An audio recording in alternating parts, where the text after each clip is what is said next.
And we are live and worldwide for you on News Now, just an hour, 2 hours away. Check that for the impeachment trial, day 2. Really, this will be the prosecution having the day to set up their case against President Donald J. Trump. Coming up in just a moment, everybody, we are awaiting Senator Chuck Schumer to give a news conference. Yesterday, all of his amendments were defeated by the Republicans. They're almost all of them in a party line vote.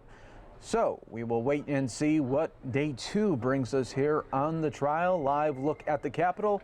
In the meantime, while we do wait for Senator Chuck Schumer, let's show you the in-demand news conference that you need to see from President Trump as he was leaving Switzerland today. You're watching News Now, part of Fox 10 Phoenix.com. We are worldwide for you, and we'll be here with you all day long. Yesterday went almost to 2 o'clock in the morning on the East Coast, and we were with you all the way. So continue to join us here on News Now. We are your impeachment trial headquarters. Welcome to News Now.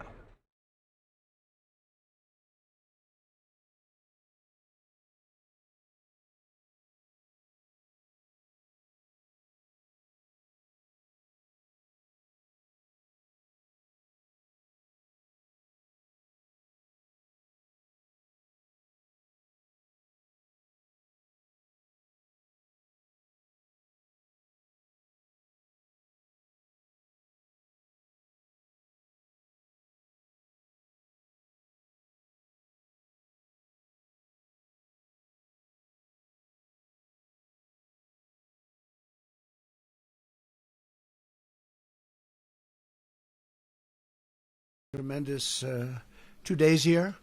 We'll be heading back right after this conference, and I've just concluded some additional meetings. We've had a lot of them, and Davos has treated us really beautifully. It's been a tremendous success. Everyone's talking about America's unprecedented economic success. It's really the talk of the town, so to speak. Since my election, America has gained over 7 million new jobs. The unemployment rate is now the lowest in over half a century. The average unemployment rate for my administration is the lowest of any U.S. president in recorded history, which is very nice. We have some good ones. We have some bad ones, too, by the way. Unemployment rates among African American, Hispanic American, Asian Americans has reached a record low in the history of our country, the lowest. African American youth unemployment has reached the lowest in the history of our country. So proud of that. African American poverty numbers have plummeted to their lowest rate ever recorded. Doing really well. Unemployment rate for women has reached the lowest level in almost 70 years. And the veterans' unemployment rate dropped to a record low. Unemployment rate for disabled Americans has reached its all-time record low also. These are incredible numbers, Rob. Workers without a high school diploma have received and achieved the lowest unemployment rate ever in recorded history. And that's so important. Without a high school diploma, we have a lot of great people that don't have a high school diploma, so we have record low unemployment. A record number of young Americans are now employed. We have the highest number of people working in our country that we've ever had before. We've never had anything even close. We're almost up to 160 million. And we've lifted 10 million people off of welfare. And folks, we will get right back to these tape playback of President Trump. We'll play it for you in its entirety in just a moment. But live right now, Senator Chuck Schumer. What time? About 1:40? Got a few hands, a few strays here. All right. Yeah, I saw you in the gallery, Bolton. He's not lying. I saw you there. Okay. Thank you. But I hope everyone got a good night's sleep. And let's talk about yesterday. And as everyone knows, the Senate had a long but crucial debate over the rules of the trial last night, and it lasted into the early hours of the morning. Now, the American people expect a fair trial. Our oaths, our solemn oaths, to the impeachment trial and to our Senate office demand it. So before we proceeded to opening arguments, it was non-negotiable for us that the Senate at least consider the question of evidence, witnesses, and documents, and the rules of a fair trial. I publicly offered to delay some of the votes until today to spare everyone from staying late. But Leader McConnell was so unwilling to let the trial of President Trump go on for one session longer than he had planned, he declined to delay any votes. It seems the only reason Senator McConnell refused to move votes back a day is because it would interfere with the timeline he promised the president. Not what's a fair trial, not what's letting the American people hear what they have to hear, but just what President Trump, the defendant here, wanted. Now, if there's one thing we learned from the series of votes on the Senate floor, it's that Leader McConnell and Senate Republicans don't want a fair trial that considers all the evidence. On 4 separate votes, every Senate Republican voted against requesting relevant documents for the trial. On 3 other votes, every Senate Republican voted against calling relevant witnesses before the Senate. Republican senators even voted against amendments that made basic, fair, procedural fixes. One that prohibited the White House from selectively leaking documents, and another giving both parties a reasonable time to respond to motions. Even those they opposed. At the very end of the night, every Senate Republican rejected Senator Van Hollen's amendment to place the question of witness relevancy in the hands of the Chief Justice, and voted down an amendment to guarantee the consideration of witnesses and documents later in the trial. That particular amendment, the one that would guarantee votes on witnesses and documents, revealed the charade that the Republicans are participating in here. All along, Republicans have said it's not that we don't want witnesses and documents, we just want to vote on them later. We explained why that made no sense from a trial perspective. It meant that presentations could not rely on this important evidence, that senators cannot ask questions about this evidence, and can only decide on this crucial question once the trial is basically over. We've been calling it Alice in Wonderland trial. But even then, Leader McConnell's resolution allows only one vote on whether motions to subpoena witnesses and documents are in order. He amended it, different from the Clinton situation, the Clinton impeachment. Only one vote on whether to have witnesses and documents, not a vote on witnesses and documents, merely a vote on whether to have a debate about having a vote on witnesses and documents.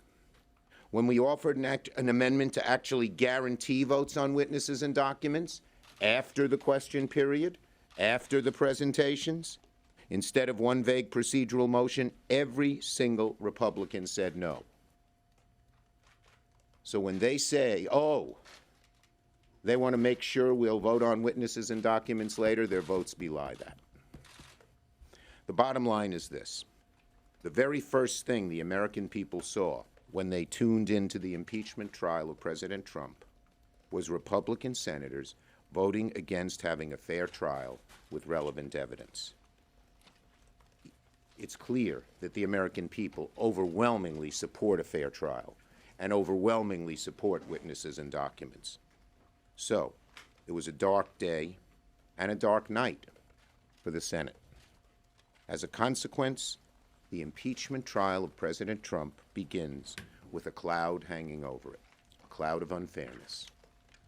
Democrats will seek additional votes on witnesses and documents down the line. Yesterday, we put the spotlight, Yesterday, we put the spotlight on the number one issue in having a fair trial, witnesses and documents. That's just where the spotlight belonged. And I predict that as a result, that spotlight will continue to focus on witnesses and documents, and the pressure will continue to build on Republican senators. As we saw yesterday, Leader McConnell was forced to tweak his organizing resolution before it was even offered, with modifications scrawled in the margins, after several Senate Republicans agreed with Democratic objections. I'm glad a few of Leader McConnell's most egregious proposals were expunged, but let me point out, the fact that McConnell had to change his resolution showed that Republicans can make this trial more fair if they want to. It's not a question of ability. They can, if they want. It's a question of conscience.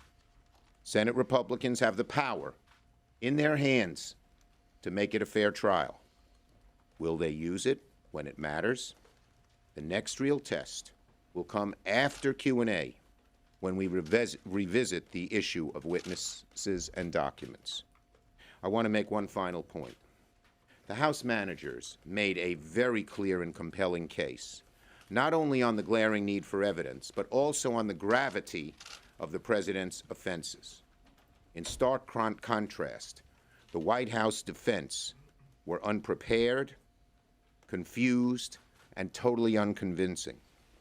White House counsel resorted to the kind of histrionics you see on Fox News evening broadcasts, rather than any sober-minded argument that could persuade thoughtful senators. On multiple occasions, they made discrete and demonstrable factual errors. The president is always loose with the truth, and it seems his lawyers are the same way.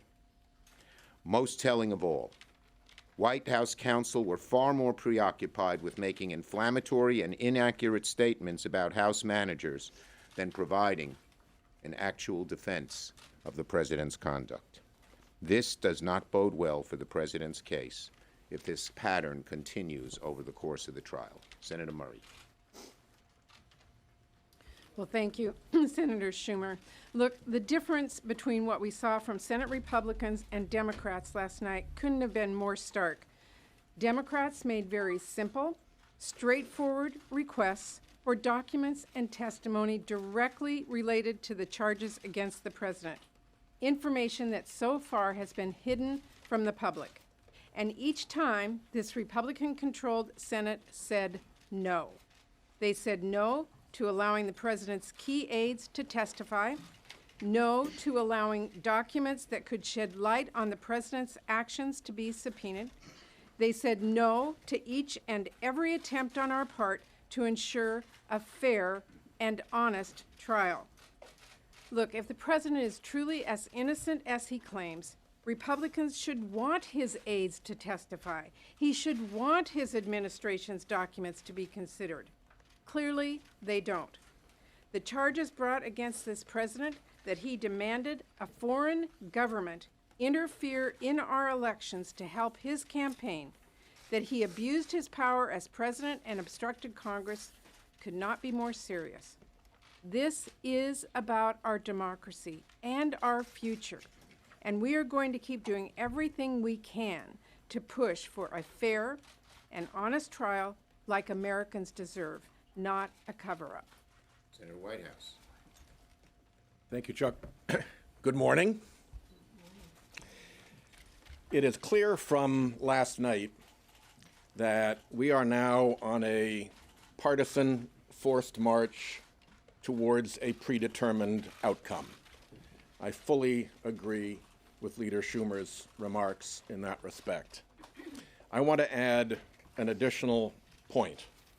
I have been an assistant attorney general and an attorney general in my state. I've been a United States attorney. I've been the governor's legal counsel. I've been a practicing private lawyer. I have taught in law schools. For 40 years, I have looked at, participated in, and studied legal proceedings. And one thing is true, whether you're looking at a criminal proceeding or a civil proceeding or an administrative proceeding, and that is that there is only two ways in which evidence is kept out of the proceeding. One is if it is excluded because of some legal bar to its presentation, and the other is if you don't know it's there. There is no third way. This proceeding, in my reckoning, for the first time in a multi-century tradition of American legal history is denying to a legal proceeding evidence that we all know is there, that the House managers actually said is sitting in boxes ready to be produced to the Senate, without any finding that any of it should be excluded. Indeed, there could be no finding that it should be excluded because it meets every standard for the presentation of evidence. So my point for those who are not as familiar with the background to where we are right now as they might be is what a bizarre aberration this proceeding has become against a long and otherwise uncheckered background of American legal tradition. It is, as Leader Schumer said, a dark day from a dark night. Thank you. Senator Murphy of Connecticut. Thank you very much, Senator Schumer, Senator Whitehouse, Senator Murray. This trial thus far could not be further from historical precedent. This is the first time in history that a president has refused any and all cooperation with an impeachment inquiry, no documents, no production of witnesses. This is the first time that the Senate has adopted rules designed to present evidence from being entered into the record. This is the highest bar ever created in order to produce witnesses before a Senate trial. The goal is simple: to speed through this trial as quickly as possible, with as many hours of testimony being in the middle of the night as possible, to acquit the president as quickly as possible. We see our responsibility as truth finders, as fact seekers, and you cannot get to the truth of this matter without having witnesses and without having evidence. As Senator Schumer pointed out, something interesting happened yesterday. After Leader McConnell released his first version of the rules, which shocked everyone, as it was going to force the House managers to present much of their evidence in the dead of the night, those rules changed. They changed because Republican senators pressured Leader McConnell to do it. You know why? Because they know that the American public is plugged in. They know that the American public is not going to stand for a rigged trial. Now, they didn't unrig the trial with these small, last-minute, handwritten additions. But what we did see yesterday is that Republicans understand that their constituents are paying attention. And if they continue to obstruct the journey for truth, if they don't allow for any document protection or any witnesses, there is going to be hell to pay back in each one of their states. Ultimately, the people are in charge. And I think the people want us to continue to fight to make sure that this is a fair trial and all the facts are in front of us, no matter how senators may vote in the end. Questions? Yes. On the question of witnesses, are you willing to let Republicans bring in former Vice President Joe Biden or his son Hunter to testify in order to get the witnesses that you want? Look, the bottom line is that the witnesses should have something to do with and direct knowledge of the charges against the president. You know, we don't need to have witnesses that have nothing to do with this, that are trying to distract Americans from the truth. But if it comes Yes. to that, Nope. will you allow? Leader Schumer, would you cut a deal of any kind with Republicans to ensure that Americans get to Well, hear right from now, who you want to hear from? right now, we haven't heard them wanting any witnesses at all. So our first quest is to continue to focus our efforts and focus the American people on the need for a fair trial, which means witnesses and documents that, again, So are you ruling out a reflect witness deal? reflect the truth. And the bottom line is this: we don't know what these witnesses and documents will reveal. They could be exculpatory of the president. They could be incriminating of the president. These are certainly not Democratic witnesses or Democratic documents. We want, as both of my colleagues said, the truth, and that's what we're going to focus on. Yes. You said there would be additional motions down the road. Can you expand on that at all? Well, the motions now will be made. Right now, we will have the arguments by the House managers, then the arguments by the president's lawyers, then there'll be a question period. We will certainly try to find ways, whether it's the House managers, who I imagine would want to do it themselves, or us, to get direct votes on each witness and document once again after the arguments are made. Yes. During yesterday's long session on the floor, did you speak with McConnell at all to try to put together a deal, maybe to go into closed session or to come up with a deal on evidence and witnesses or votes or procedure? Were there any negotiations with leadership yesterday? Well, the one negotiation was sort of done in public, where Leader McConnell wanted to stack votes. We said no, but we didn't want to go late into the night. That was McConnell's choice. And it seems, both by his initial offer in terms of the resolution and what happened, they want it in the dark of night. They want as much of this hidden from the American people as possible. But the good news is, as Chris mentioned, Sheldon and Patty, the American people are focusing on this. And Republican senators realize that. And our hope is they will go to Leader McConnell and say, your obeisance to do whatever Trump wants is not serving anybody very well, certainly not the American people. Yes. Do you think Leader McConnell was genuine in making those last-minute changes, or do you think he had those in his back pocket to... I don't know. I was not there, so I wouldn't speculate on that. Sense that he was ready I get a sense from what I heard reports at the Republican lunch that a large number of Republicans thought it was egregiously unfair. It's still unfair, and we hope that it's sort of a prelude to putting pressure on McConnell for real votes and getting witnesses and documents that the witnesses and documents that we've asked for. And if they have other suggestions about witnesses and documents that have direct effect on the trial and have knowledge of what happened when the aid was cut off, we're open to hearing about it. Yes. How much coordination are you having with the House managers as they present their case? Not very much. Now, we are not like McConnell. We're not secretive and close to the vest. 3 weeks ago, I sent a letter to McConnell and to every member of the caucus saying we wanted votes on these 7. We wanted these 7 votes. It was 4 on witnesses, 3 on documents. We ended up putting 2 together because they were related, Duffy and Blair.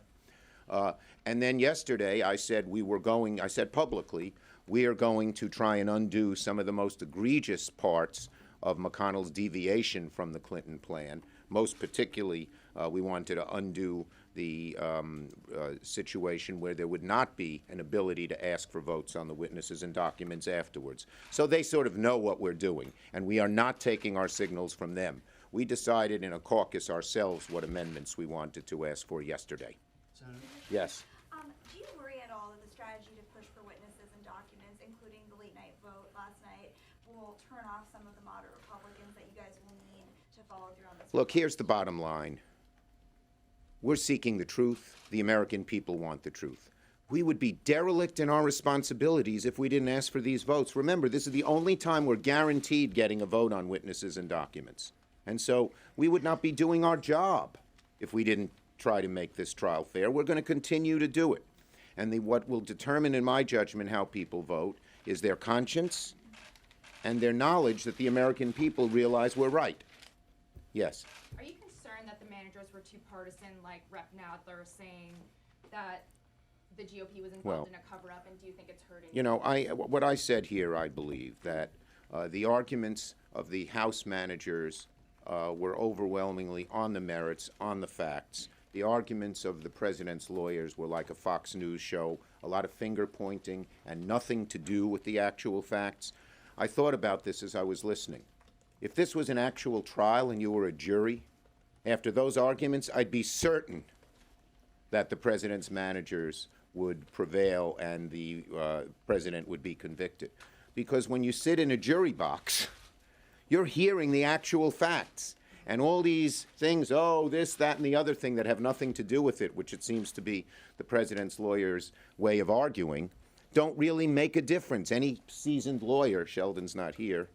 You're not a seasoned lawyer. I'm not a seasoned lawyer. You're not a seasoned lawyer. But any... Preschool teacher, though, and I can tell you. Yeah, I will. same thing. So any jury sitting there would have been overwhelmed by the huge and important and really factual, direct discussion of what happened. So I think, and one other point. This may be the first time many of our Republican colleagues are actually hearing the arguments made by the House. When you have to sit there, no iPhones, no laptops, no phone calls, it's a different way to approach it. So, I think it's successful. And I think the next 3 days, I'm really looking forward to hearing the House manager's case go to the senators sitting there without their phones and laptops, and to the American people. I think it's going to be very, very powerful. I read their brief. It's great. Thank you, everybody.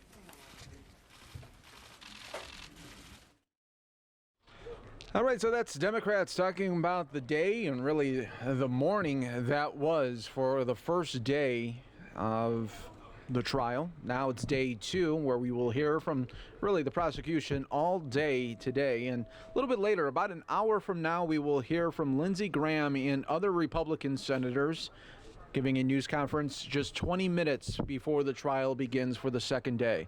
All right, folks, in the meantime here, while we do wait for everything to get going, let's show you the most in-demand President Trump news conference that you need to see.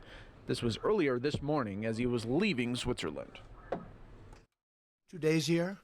We'll be heading back right after this conference, and I've just concluded some additional meetings. We've had a lot of them. And Davos has treated us really beautifully. It's been a tremendous success. Everyone's talking about America's unprecedented economic success. It's really the talk of the town, so to speak. Since my election, America has gained over 7 million new jobs. The unemployment rate is now the lowest in over half a century. The average unemployment rate for my administration is the lowest of any U.S. president in recorded history, which is very nice. We have some good ones. We have some bad ones, too, by the way. Unemployment rates among African American, Hispanic American, Asian Americans has reached a record low in the history of our country, the lowest. African American youth unemployment has reached the lowest in the history of our country. So proud of that.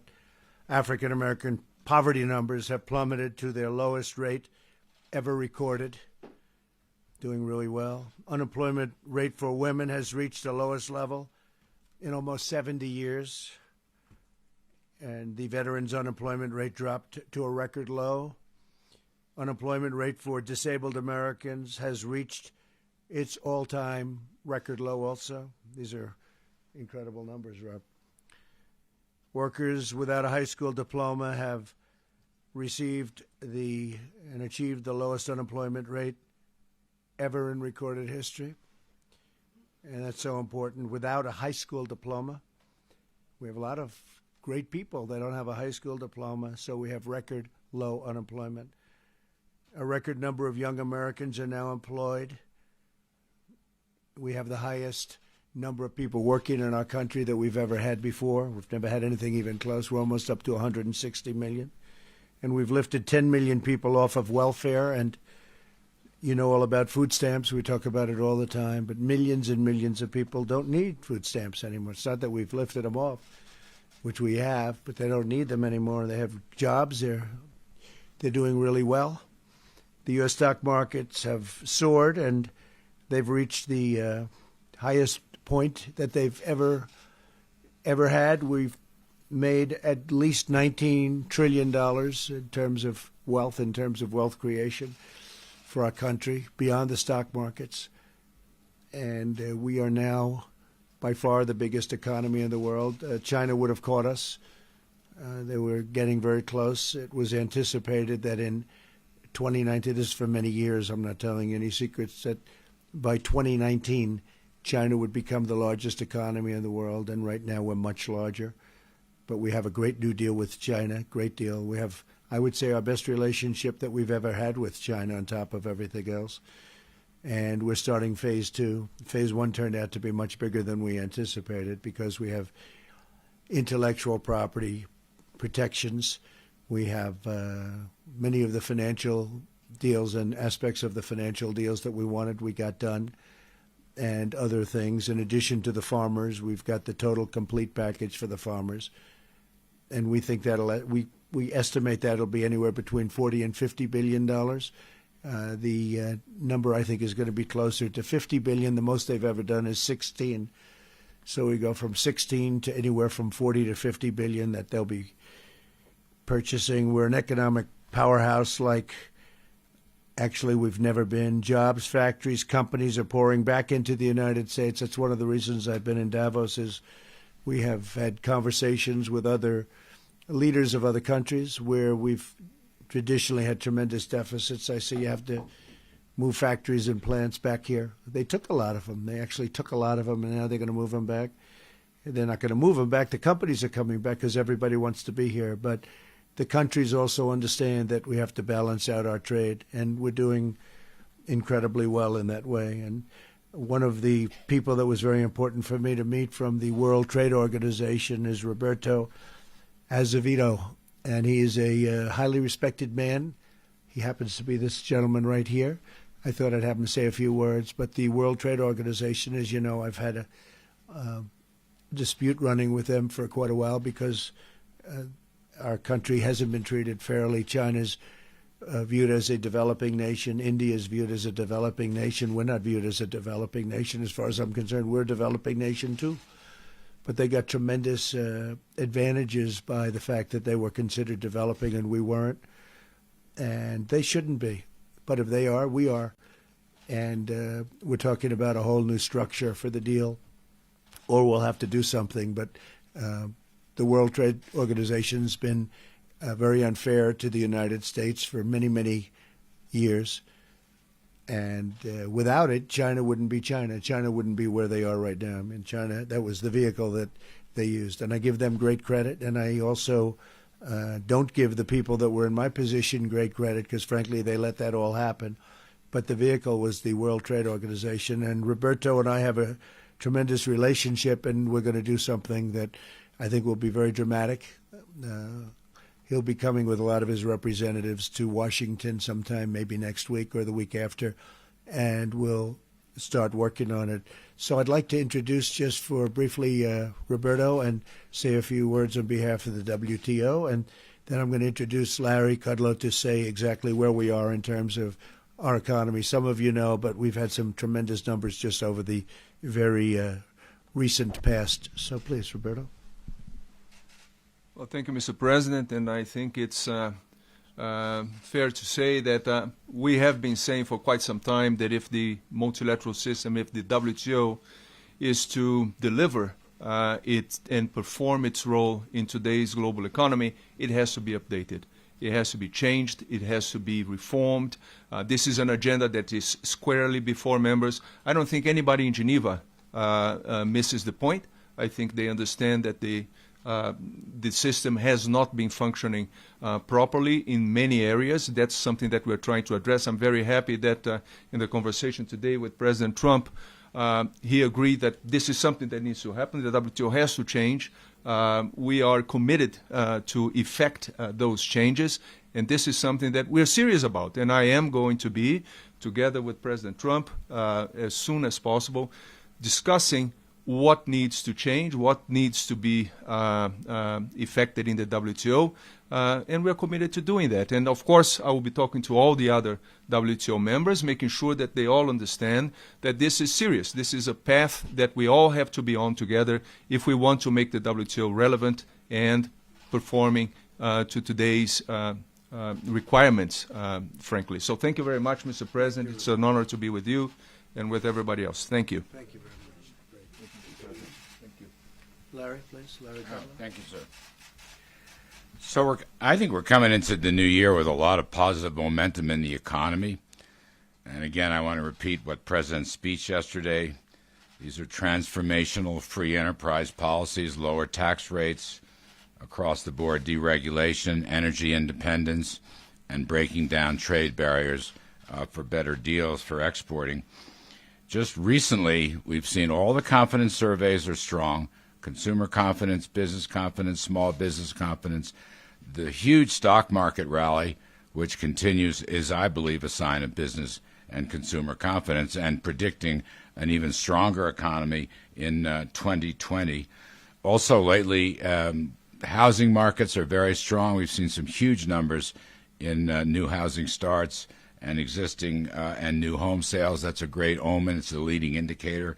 And even with softness in manufacturing last year, we're seeing now the IHS market surveys for PMI manufacturing up 4 straight months for the U.S., and I think that's a terrific sign of a comeback.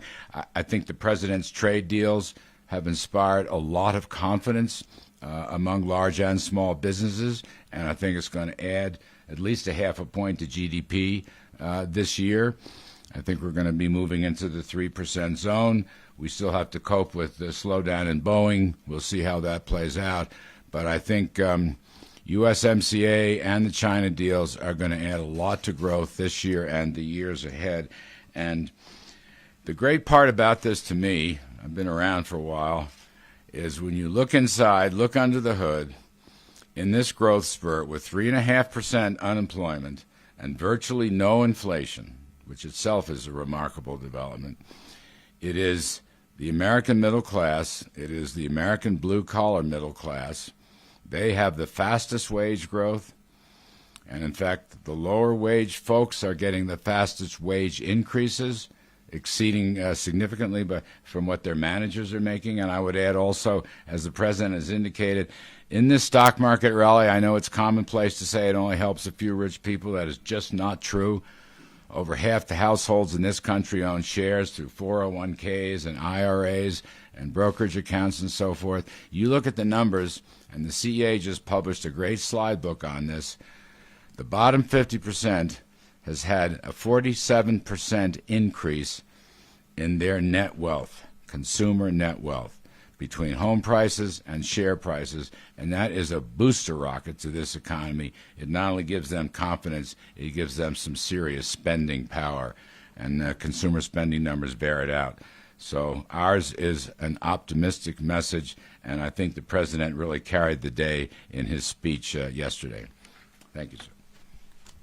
Thank you very much, Larry. I mean, when you think that soon, it'll start pretty soon. It's already started to a certain extent. I asked them to do it. China is going to be purchasing more than $250 billion worth of goods from our country. That's massive. Those are numbers that nobody's ever heard of before. And that number can grow. It can grow. With time, it's going to grow substantially, I predict. And then you have the USMCA, Mexico, Canada, and that's massive numbers we're talking about there. And we made a deal with Japan, $40 billion. And we made a deal with South Korea. That's a tremendous deal also. That was a horrible deal. We turned it into a really good deal. So it was really something. While we were in Davos, most of you know this, we met with the world leaders, various world leaders, including the president of the European Commission, who we're going to start negotiating a trade deal with, because the European Commission was, frankly, in many ways tougher than China. I say that respectfully, but that's the way it is. They've taken advantage for a long time, and so we're going to have a deal. I suspect we're going to be able to make a deal. Otherwise, we'll have to do something else. And I think they're going to make a deal. They haven't wanted to negotiate with past presidents, but they're going to negotiate with me. The president of the Swiss Confederation, who's been very nice and terrific. The president of Kurdistan, we had a tremendous meeting, along with President Saleh of Iraq, Prime Minister Khan of Pakistan, and President Ghani of Afghanistan. In addition, we met with many of the business leaders, both at breakfast today and lunch yesterday and dinner yesterday. Many of you were at those meetings, at least for a little while. And tremendous numbers of jobs will be coming into the United States. A lot of these leaders, these are the biggest business leaders in the world. And this morning was very inspirational. I mean, these companies are really going to expand. And it was a request of mine, but what we did, we've been very good to them. They're all doing very well. And we have companies from Europe, companies from Asia now coming to the United States. That's where the action is, as one of them said. That's where the action is. So it's really been great. And now we'll be leaving and going back to Washington. Okay? Yes. Mr. President, I'm so sorry. The mic dropped. Go ahead. All right, Mr. President, do you want to hear from witnesses in the impeachment trial? Your team has been a little inconsistent on this. Well, I'll tell you the way I look at it. It's a total hoax. It's a disgrace. They talked about their tremendous case, and it's all done, their tremendous case. They had no case. It's all a hoax. It's a con job, like Schiff. He's a corrupt politician. Now, I'll leave that to the Senate. The Senate's going to have to answer that. I have great respect for the Senate as a body and many of the individuals. I have great respect. So I'll leave that to the Senate. But this is the greatest witch hunt. This started from the day I came down with the future First Lady. The day we came down the escalator, this started. And I watched they've been driven crazy. You know what's driven them crazy? All of these record numbers on unemployment, African American, Asian American. You take a look, Hispanic American is numbers that nobody's even believing. They're looking at all of this. They're looking at this tremendous success, the likes of which they've never seen before in this country. They've never seen anything like this. And it's driven the Democrats crazy. As Congressman Green said, Al Green, he's a beauty. As Congressman Green said, we got to beat him by impeachment because we can't beat him in the election. And I hope that's true because honestly, they can't beat me in the election. I don't think they can. I know what I'll be running against one way or the other. It's one of them. And I think we're going to do very well. But I think we're going to do well because nobody's done in the first 3 years, less than 3 years, because a lot of these numbers were taken from 2 months ago. They ended 2 months ago. In less than 3 years, nobody's done the kind of numbers we've done.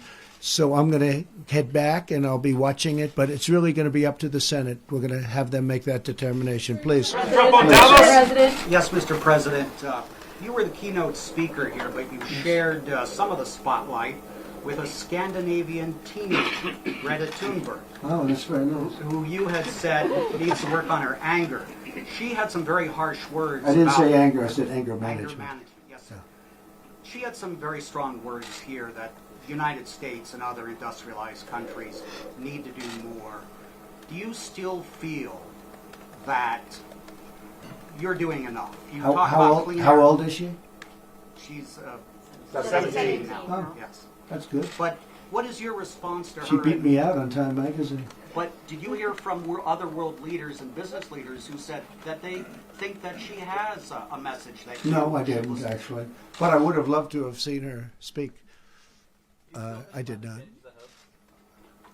No, not at all. I think aspects of it are, I think that some people they put it at a level that is, unrealistic to a point you can't live your lives. We want to have the cleanest water on earth. We want to have the cleanest air on earth. Our numbers, as you saw, we had record numbers come out very recently. Our numbers are very, very good. Our environmental numbers, our water numbers, our numbers on air are tremendous.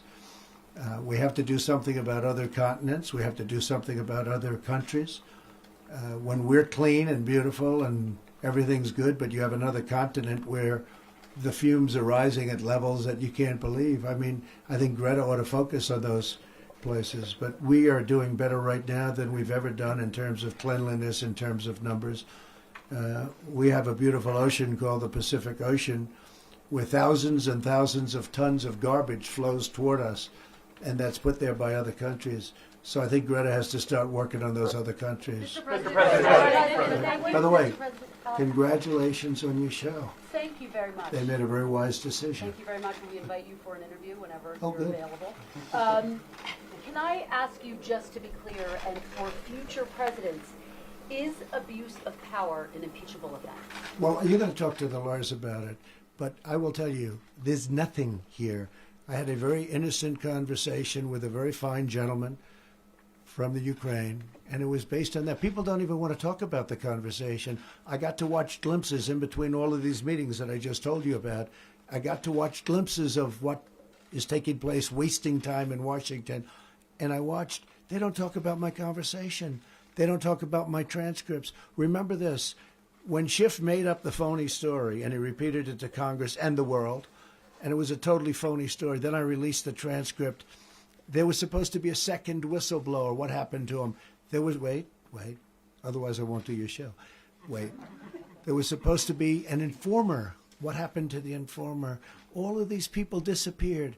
And when they saw this transcript, they said, we got problems. But they went ahead because they were already there, because they had a phony, concocted story made up. So here's the story. Did nothing wrong. It was a perfect conversation. It was totally appropriate. The best lawyers in the world have looked at it. The Department of Justice has looked at it, given it a sign-off. There was nothing wrong. They never thought I was going to release the conversation. They probably didn't think we had transcribers or we had it transcribed or taped, but they never thought we were going to release it. When we released that conversation, all hell broke out with the Democrats because they say, wait a minute, this is much different than Shifty Schiff told us. So we're doing very well. I got to watch enough. I thought our team did a very good job. But honestly, we have all the material. They don't have the material. I ask you because your attorneys say it's not. Alan Dershowitz says the framers of the Constitution did not permit impeachment on grounds like abuse of power or obstruction. They object with open-ended vague criteria. So for future presidents, is abuse of power an impeachable offense? Well, it depends. But if you take a look at this, and from what everybody tells me, all I do is I'm honest. I make great deals. I've made great deals for our country. Now we're working with the WTO. You're probably surprised by that, but there's been a long-term abusive situation to the U.S. I make great deals for our country, and they're honest deals.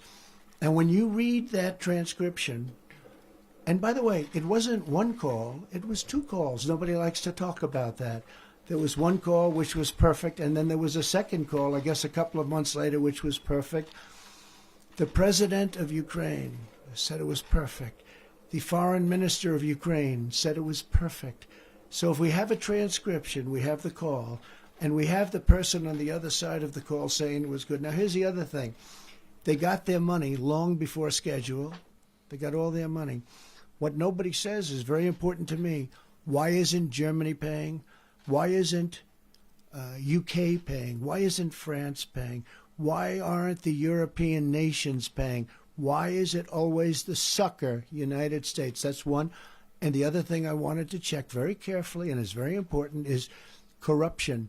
And we do that too. This was a perfect call, and I think we're doing very well. President. From the April Times. Thank you, Mr. President. For the Phase 2 China trade deal, do you expect human rights in Hong Kong to be part of the discussion? We are discussing that already, yes. We would like to see if we can do something. But again, we're doing a trade deal, and it's a very big deal. Phase 1 is done. Phase 2 is being discussed. We are discussing aspects of your question, yes. Mr. President, thank you. Just to clarify on Paula's question, we know that the Senate will set the rules for witnesses, but what did you want? At one point, you demanded witnesses. I can live either way. But what I did can you live. want? I'll tell you what I think. It's such a hoax. I think it's so bad for our country. When we have the head of the World Trade Organization here, and he has to listen to this nonsense about a call that was perfect, that nobody talks about.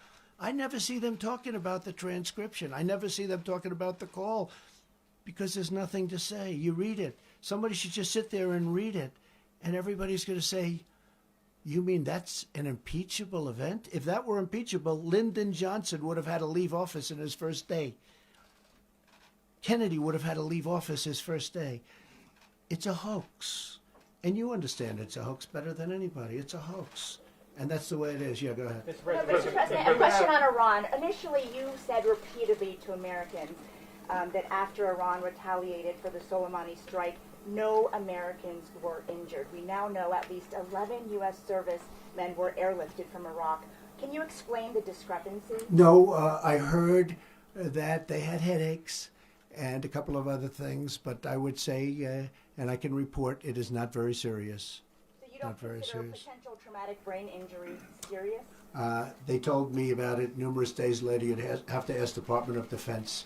No, I don't consider them very serious injuries relative to other injuries that I've seen. I've seen what Iran has done with their roadside bombs to our troops. I've seen people with no legs and with no arms. I've seen people that were horribly, horribly injured in that area, that war. In fact, many cases put those bombs put there by Soleimani, who's no longer with us. I consider them to be really bad injuries. No, I do not consider that to be bad injuries, no. The EU trade deal, do you have any timeline for that? And if you don't hit that timeline, Yeah. if there is one, are you automatically going to go to I have a auto tariffs, or timeline. is there another avenue other than auto Yeah, tariffs? great question, actually. I don't have a timeline, but maybe I do in my own mind. They have to move relatively quickly, but they have to treat us fairly. The European Union was formed pretty much for this reason, I suspect. You know, if you really think about it, why was it formed? They formed their airplane company, which does very nicely, and now is doing better than ever because Boeing has not had a good time of it. They better start recovering fast. I hope they do. They have some good people in there now. They have great people in the company, but they have some good people leading it now. So hopefully that'll be taken care of. But I know I have a date in my mind, and it's a fairly quick date. And if we're unable to make a deal, then we'll do even better. We'll do even better. But they haven't treated us right. Look, the United States has been losing $150 billion and more for many years. $150 billion. More. I mean, really more than that with the European Union. They have trade barriers where you can't trade. They have tariffs all over the place. They make it impossible. They are, frankly, more difficult to do business with than China.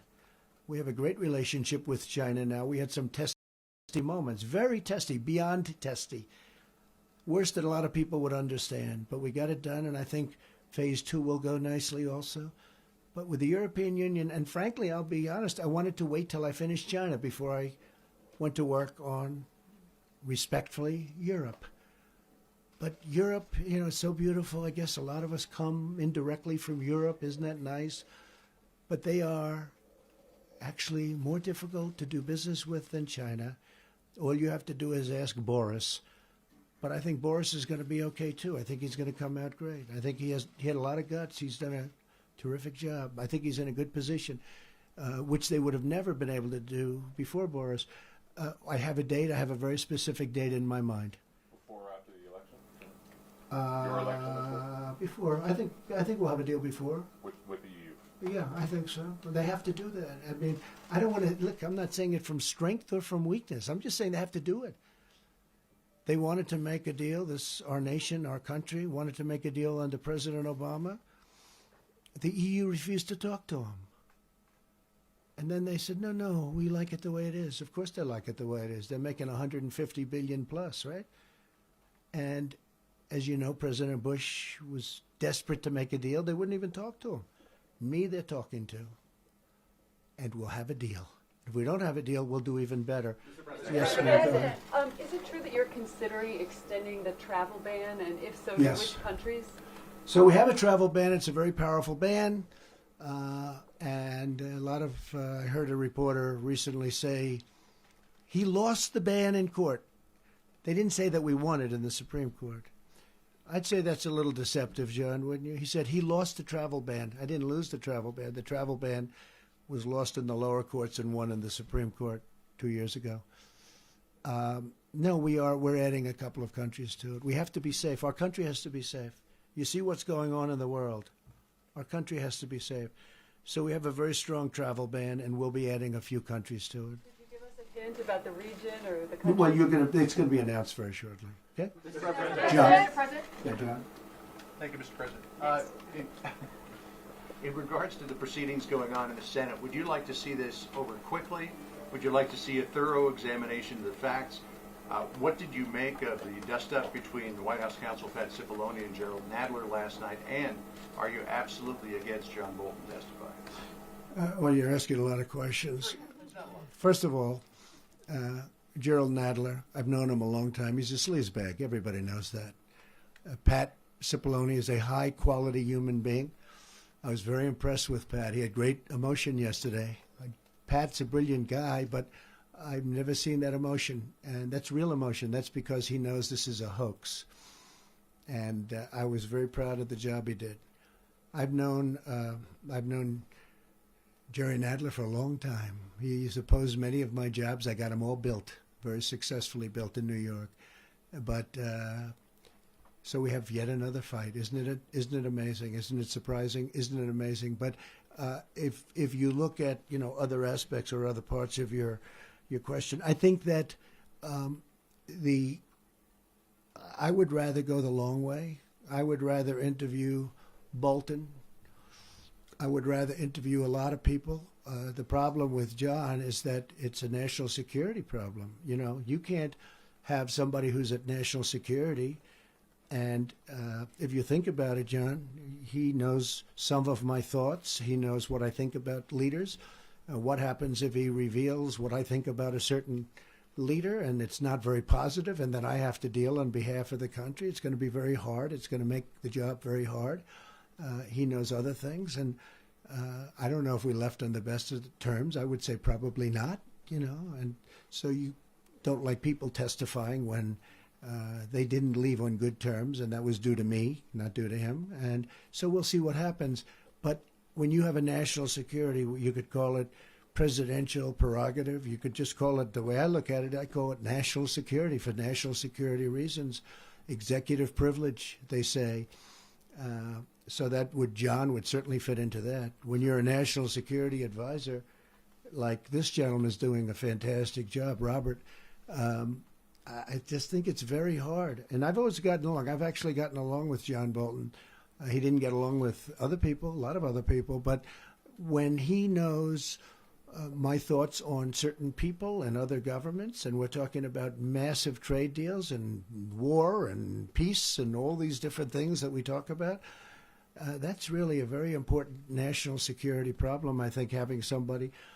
Other people, Mick Mulvaney is probably around here someplace. I'd love to have Mick go, but I think that he's really expressed himself very well when he did a Chris Wallace interview. That was a very, very powerful interview. That was a long, tough. Chris is a tough interviewer, a very talented guy, and I think it's not much he can add. He's been great. I would like to have. I'll tell you what I don't like, though. I'd love to have Mike Pompeo testify. But again, that's a national security problem. But I'd love to have Mike Pompeo, but it's a national security problem. I'd love to have Rick Perry. Rick Perry has asked me, I'd love to testify. Please let me testify, because he knows this is all a hoax. He understands it better than most. And Rick Perry would love to testify. But we're dealing with national security. We're dealing with one other thing. Our country's been tied up with this hoax from the day I came down the escalator. We've been fighting it. I've been fighting it from the day I've been elected. I would say probably long before. It could be long before I came down the escalator. That some people have said that, which is hard to believe. Wait, John. It's hard to believe. We've been fighting this. I would rather have, personally, I'd rather go the long route. It's horrible for our country. Our country has to get back to business. We have people that are corrupt, like Adam Schiff, who misquotes, I don't mean misquotes, makes up a statement. He had no idea that I was going to release the transcript. He never thought I'd do that. And for that, I thank the president of Ukraine, because we got their approval. He had no idea I was going to do that. But these are corrupt people, some of them. And some of them are just playing the political game. But if you look at the poll numbers, my poll numbers are the highest they've ever been. If you look at the funding numbers, if you look at what the money raised by the Republican Party has just set a record. Nobody's ever done this before. It's because of the impeachment hoax. Sorry. I've got 3 quick ones too, Mr. President, if you don't mind. 3? 3, yes. Well, my husband has 3. That means 6. No, that 6 means for the family. Thank you very much. Thanks for Go ahead. appreciating No, your go ahead. family. Do you plan to show up in any way, shape, or form at your trial? Number 2, you called Kenneth Starr a disaster in the past. Do you still feel that way about him now? And 3, Lev Parnas has come forward and said that you knew everything that he was doing in Ukraine. He's a con man. Okay. So Ready? you're Let me saying answer that's that one. not true? I don't know him. Okay, Other you than don't know he's sort of like a groupie. He shows up at fundraisers. Okay, so I don't know anything about him. I watched Rudy. Rudy is a terrific person, great crime fighter, the best mayor in the history of New York City by far, solved the crime problem in New York. And I think it's very unfair the way the media has treated Rudy Giuliani. I will say this. Parnas, I don't know, other than he probably contributed to the campaign along with tens of thousands of other people. And I was this weekend, I was taking pictures with hundreds of people. They they contribute to the Republican Party, and I stand there and I take pictures, and every once in a while I'll look at somebody, I say, gee, I wonder when that picture is going to be in the New York Times or the Washington Post or on Fox. So it's one of those things.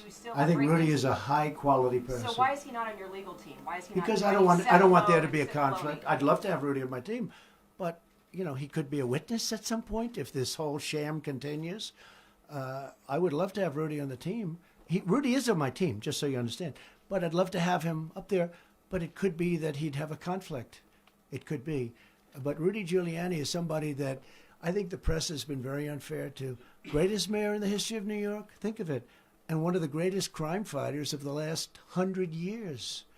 And he hates to see what's happening because he knows corruption really better than anybody. Okay, go ahead. So Ken Starr is a terrific man. I did make that statement because, frankly, I didn't think that Bill Clinton should have been impeached. And I thought it was terrible. I didn't know Ken Starr, but I didn't think that Bill Clinton should have been impeached. And I was pretty vocal about that. I didn't know Ken, but what I did know is he was very smart. He was very tough. He was very talented. But in a certain way, I was sticking up for Clinton, for Bill Clinton. And, I sort of still feel that way. I mean, what he did was nothing good. There was a lot of lying going on. There were a lot of things, a lot of bad things. Now, with me, there's no lying. There's no nothing. They have nothing. They don't even have a crime. They say there's the only one that's ever been impeached, and he didn't commit a crime. I didn't commit a crime. And then you get into high crimes and misdemeanors. But I didn't commit a crime. So, no, I have great respect for Ken, but I didn't think, frankly, that Bill Clinton should have been impeached. So what do you think? Will you show up at your trial any day? I'd love to go. Wouldn't that be great? Wouldn't that be beautiful? I don't know. I'd sort of love sit right in the front row and stare at their corrupt faces. I'd love to do it. I don't know. Don't keep talking because you may convince me to do it. Do you think Cipollone and Cepolo would want you there? I think they might have a problem. Mr. President. I think they might. And by the way, I think they've done a really good job. And I think the other side has so lied. I watched the lies from Adam Schiff. He'll look at a microphone, and he'll talk like he's so aggrieved. These two guys, these are major sleazebags. They're very dishonest people, very, very dishonest people. When somebody will make up a statement that I made, when you remember the statement 8 times, quid pro quo, 8 times. Think of it. How can you say 8 times? That would mean I was asking somebody 8 different times for the same thing. What kind of a conversation would that be? If you asked once, that'd be fine. If you asked twice, that'd be... How can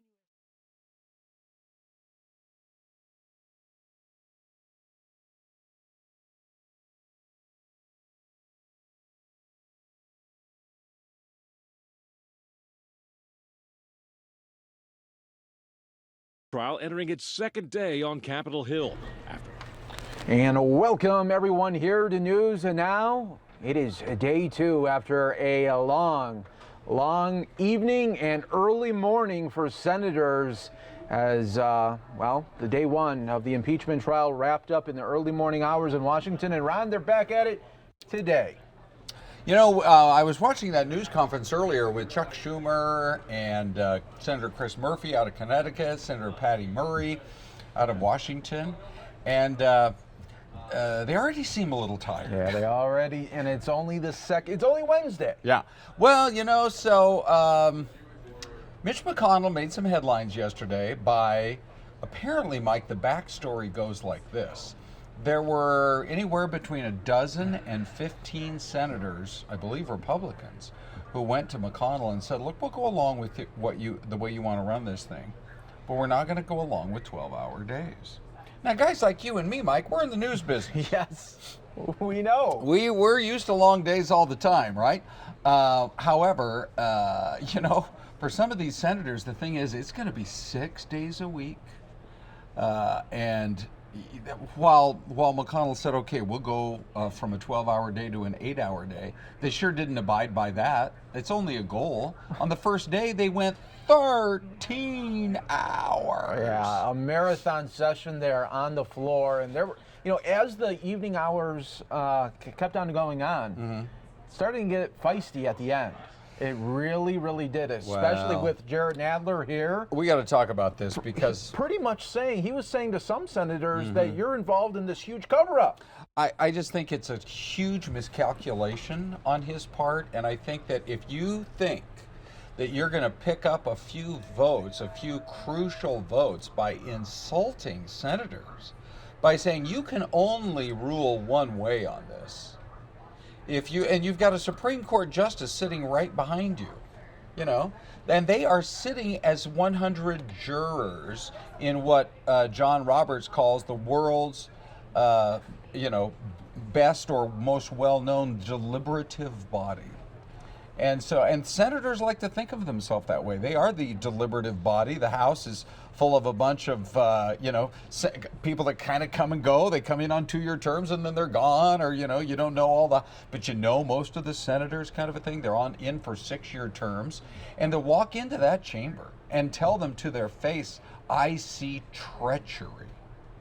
I see senators who are participating in a cover-up. Yeah. To say that you can only rule the way that Gerald Nadler wants you to rule or decide as a juror, and if you go the other way, then you're just involved in the cover-up. To me, that seems like, and I don't quite understand, maybe it was the heat of the moment, but to me it seems like a big miscalculation to insult senators to their very faces inside the chamber. Yeah, and on some cable news networks this morning, they were replaying that bit all morning long. Correct. That exchange there. So, I will just say, I heard on one of the networks this morning, they played Gerald Nadler's comments, and then they played the John Roberts comments, and the first 2 commentators came on and didn't think it had anything to do with Nadler. I'm like, hello. Wow. I mean, clearly that played a major role in it. Now, sure, tensions flared. People are already getting heated about it on the president's legal team as well, right? Yeah, back and forth. So it is really going to be interesting to watch today. But I actually think fatigue is going to kick in sooner rather than later, and yet these are going to be some very long days. Now, Mike, some of the reporting I heard, and you may have seen it, you guys, when you were watching yesterday, that first hour, everybody was almost on the edge of their seats listening, right? Yes. Second hour, 2, third hour, I'm noticing some of this and some fidgeting. Fourth hour, I mean, I had heard that toward the end of the day and into the night and into the morning, that some senators were actually getting up and having hushed conversations with other senators and things like that. So, and Ron, why can't the other cameras show the senators sitting there? Why are we only getting this one view? Everybody's getting the same view because it's all the same feed that we're getting. You're But right. isn't that something? I would want to see some of their reactions. Yeah, I would too. I know they can't speak. Well, but think about when the rules have been set apparently for so long ago, that all you can have is a glass of water or a glass of milk. I know, the milk thing is funny, right? I mean, honestly, Yeah. the idiosyncrasies here are almost hilarious. Yeah. So apparently that particular rule goes back, what did I hear, like 70 years, 60 or 70 years for a senator named Everett Dirksen. So anyway, Mike, I mean, it is certainly a unique time in American politics. And we'll see. We'll see how the day goes on right now. But I actually think it's going to be more interesting today. And I also think that it might have been a bit of a miscalculation or a misstep to force, when Chuck Schumer put all those proposals out there, for a couple of reasons. Nobody wanted to be there for 13 hours. Mitch McConnell actually got up and spoke at one point last night and said, I would just suggest to the gentleman that he put all these proposals together, and he said, stack them. So stack them. We know you can tell us individually what each of them are, and then we'll vote. And then if we need to break it out and have a separate vote, we can. But he said, oh no, we're going to have separate votes on every one of these, and that of course drug it out. But I do think it was maybe also a little bit of a miscalculation to force senators to go on record day one on their feelings about demanding documents and demanding witnesses. It doesn't necessarily mean that's how they'll vote a week from now, 2 weeks from now. but it does put them on record in the first instance of saying no. Yeah, and I think a lot of the American public, they're confused because the House had this case. They could have called any witness they wanted to, subpoena any witness. They didn't. Right. And now they're trying to get the witnesses on a trial that they don't even have, and they're trying to do it still their way. Right. And this is almost like, say, Ron, you go to a fast food joint, you go inside, you order cheeseburger and a Coke. You get your meal, you go. And then for some reason, you go into the drive-thru and complain, hey, I didn't get my fries. Well, you never ordered your fries. You know what, what I mean? Yeah. And I know What's there was a lot of frustration in the House about whether or not to A, would John Bolton come, and B, would they subpoena him, and then why didn't they? Why didn't they take bolder steps? But to think that, and the Senate even said so. They said you can't expect us to do your work for you. You've put your case together. Now come here and present your case. Don't retry it, or don't try to start over on the woulda, coulda, shoulda portions of it. So, we'll see. I mean, Bolton did say over the course of the last few weeks before we got going here with Phase 2 in the Senate, he did say he was willing to come in. The Washington Post has a report out this morning that there's a sort of a, dare I use the phrase, Mike? There's a sort of a quid pro quo. Oh, we're going back to the Latin roots, huh? In all right, if we say yes to bringing Bolton in, will you guys then agree with not Joe Biden, but Hunter Biden? Yeah. Wow. So the Washington Post is reporting that there's at least some talk behind the scenes.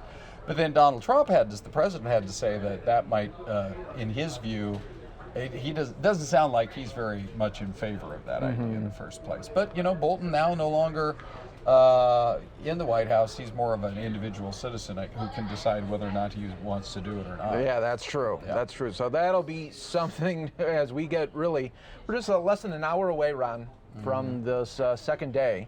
But I want to go to some other news as well today. Okay. This made some headlines, and it's really doing really well on our YouTube page right now when I clipped it, Ron. Tulsi Gabbard making some news today.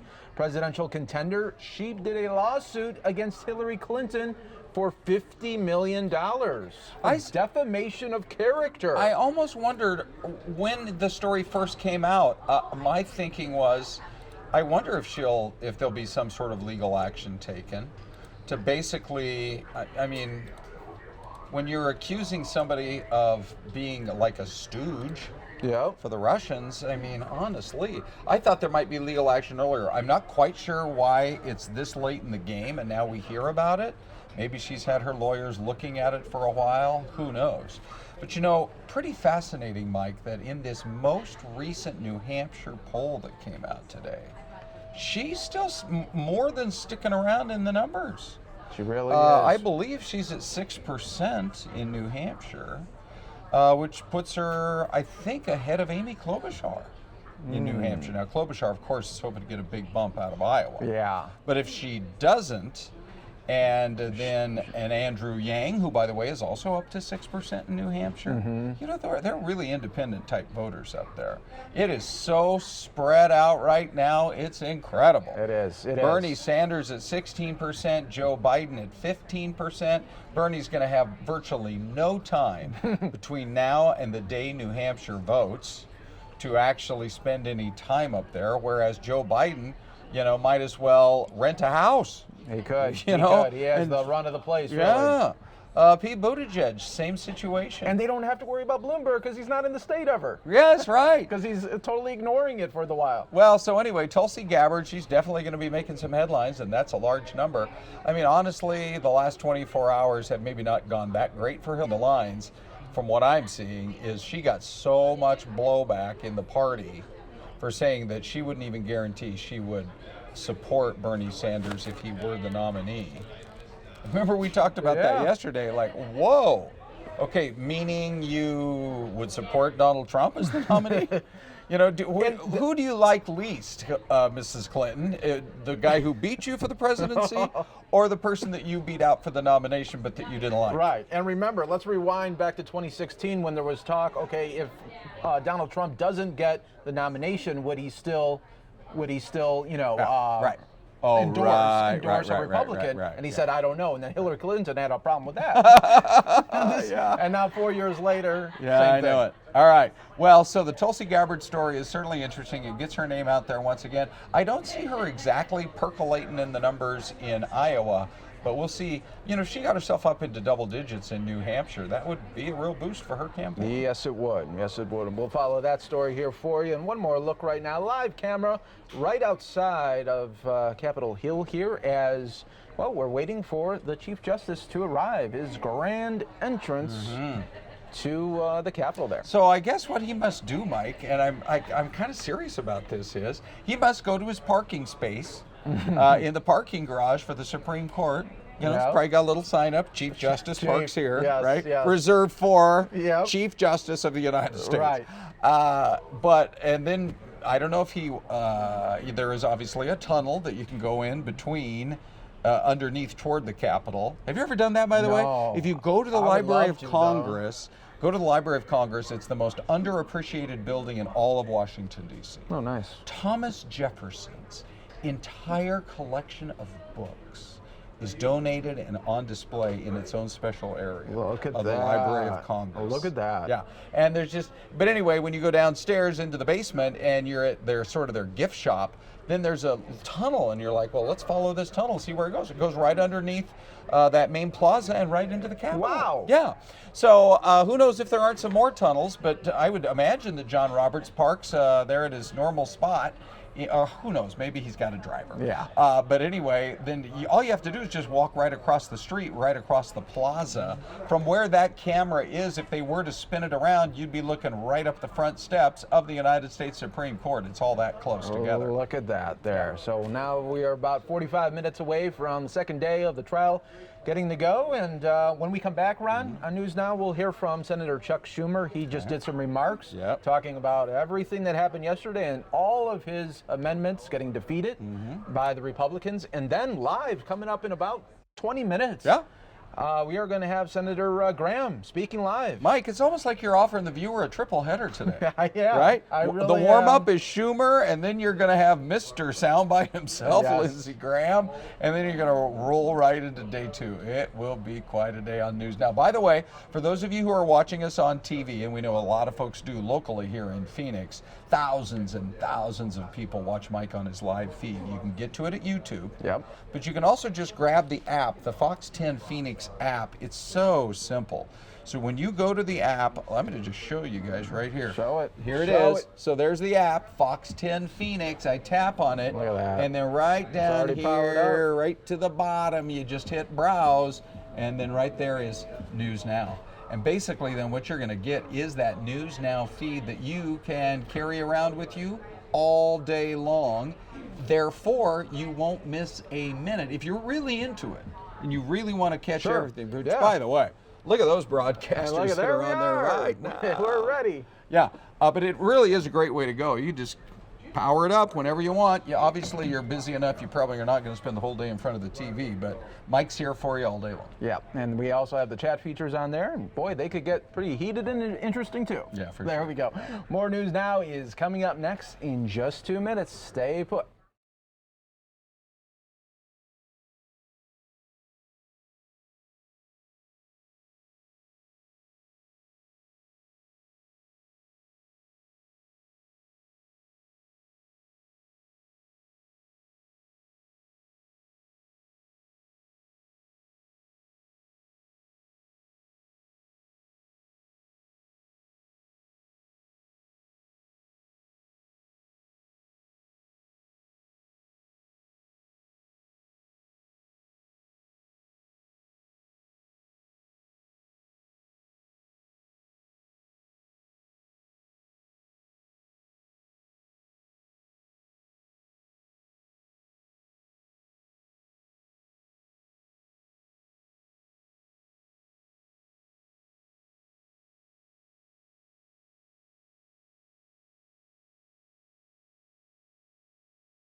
All right, folks, stay right here with us on News Now. Less than an hour away from House managers to present their opening arguments. That is coming up less than 45 minutes away. We're gonna be with you all evening and probably into the morning hours there as well. Thanks so much for joining us. Continue to be the best supporters of News Now.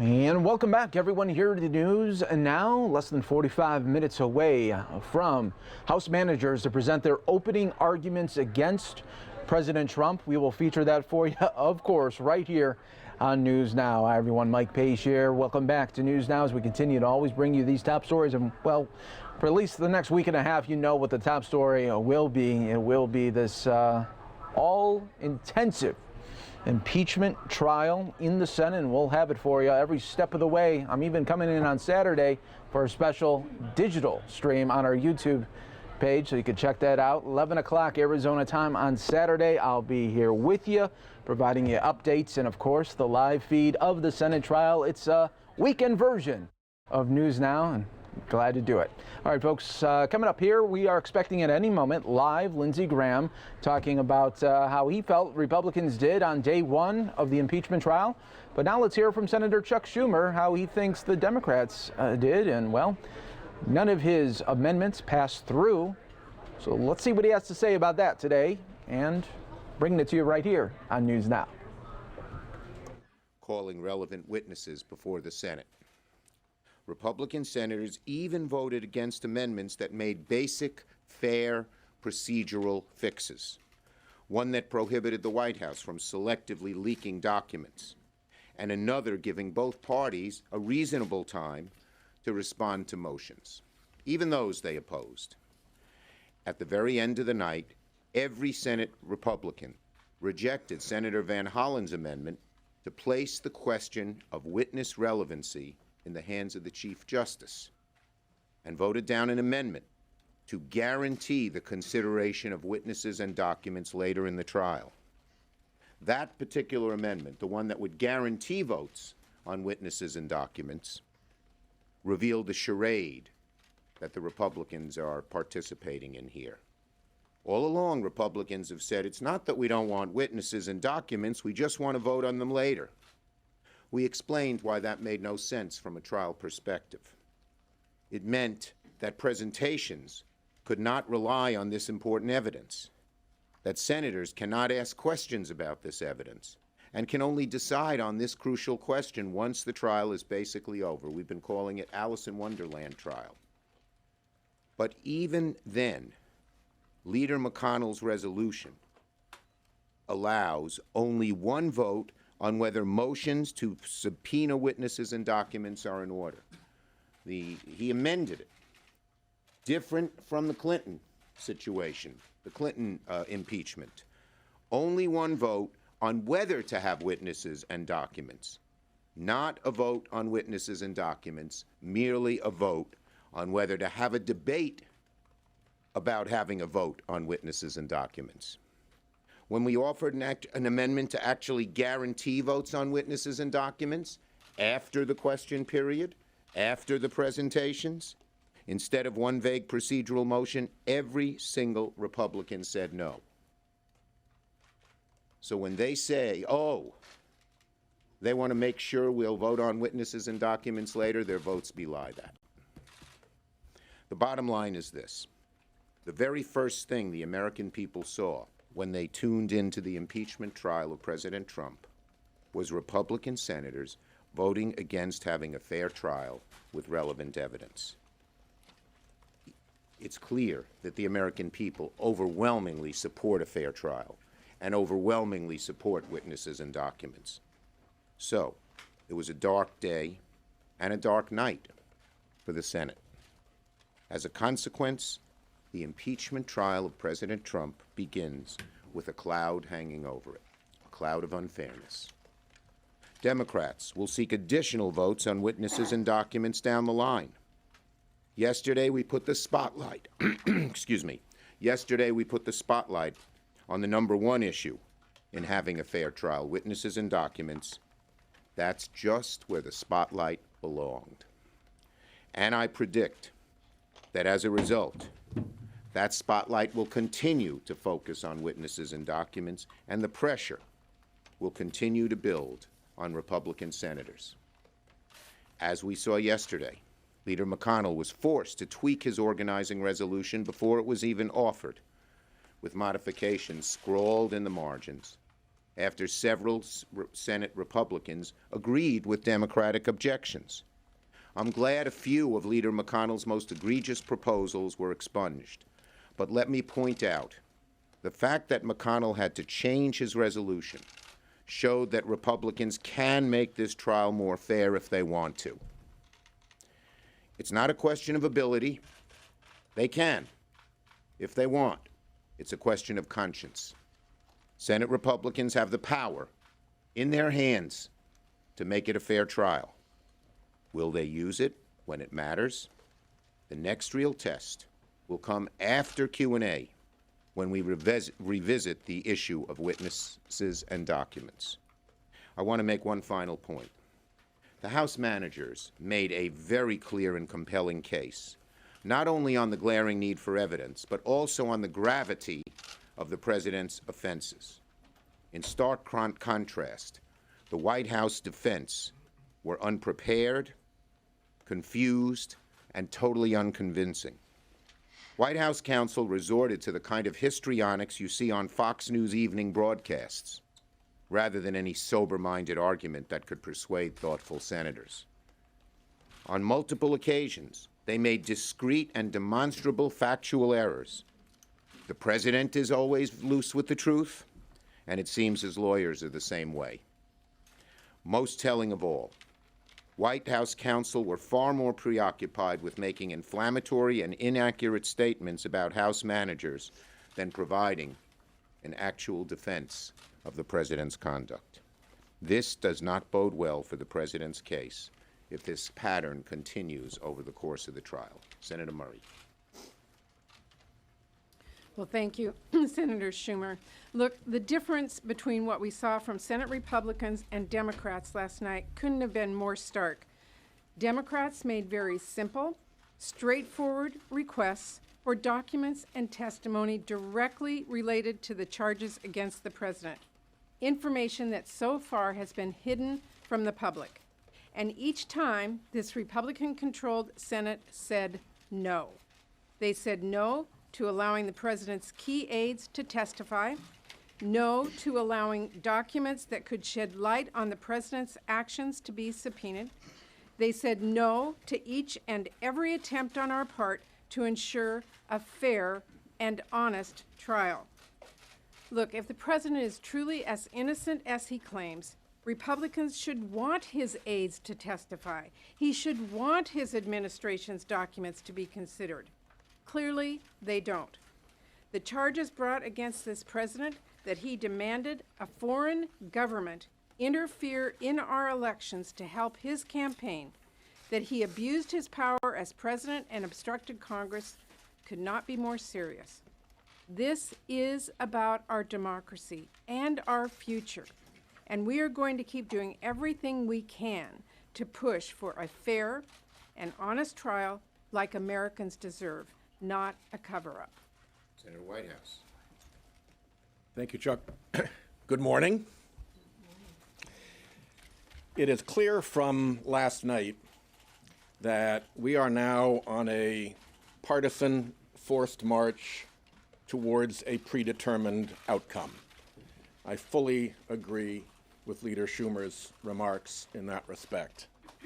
I want to add an additional point. I have been an assistant attorney general and an attorney general in my state. I've been a United States attorney. I've been the governor's legal counsel. I've been a practicing private lawyer. I have taught in law schools for 40 years. I have looked at, participated in, and studied legal proceedings. And one thing is true, whether you're looking at a criminal proceeding or a civil proceeding or an administrative proceeding, and that is that there is only two ways in which evidence is kept out of the proceeding. One is if it is excluded because of some legal bar to its presentation, and the other is if you don't know it's there. There is no third way. This proceeding, in my reckoning, for the first time in a multi-century tradition of American legal history, is denying to a legal proceeding evidence that we all know is there, that the House managers actually said is sitting in boxes ready to be produced to the Senate, without any finding that any of it should be excluded. Indeed, there could be no finding that it should be excluded because it meets every standard for the presentation of evidence. So my point for those who are not as familiar with the background to where we are right now as they might be, is what a bizarre aberration this proceeding has become against a long and otherwise uncheckered background of American legal tradition. It is, as Leader Schumer said, a dark day from a dark night. Thank you. Senator Murphy of Connecticut. Thank you very much, Senator Schumer, Senator Whitehouse, Senator Murray. This trial thus far could not be further from historical precedent. This is the first time in history that a president has refused any and all cooperation with an impeachment inquiry, no documents, no production of witnesses. This is the first time that the Senate has adopted rules designed to present evidence from being entered into the record. This is the highest bar ever created in order to produce witnesses before a Senate trial. The goal is simple: to speed through this trial as quickly as possible, with as many hours of testimony being in the middle of the night as possible, to acquit the president as quickly as possible. We see our responsibility as truth finders, as fact seekers, and you cannot get to the truth of this matter without having witnesses and without having evidence. As Senator Schumer pointed out, something interesting happened yesterday.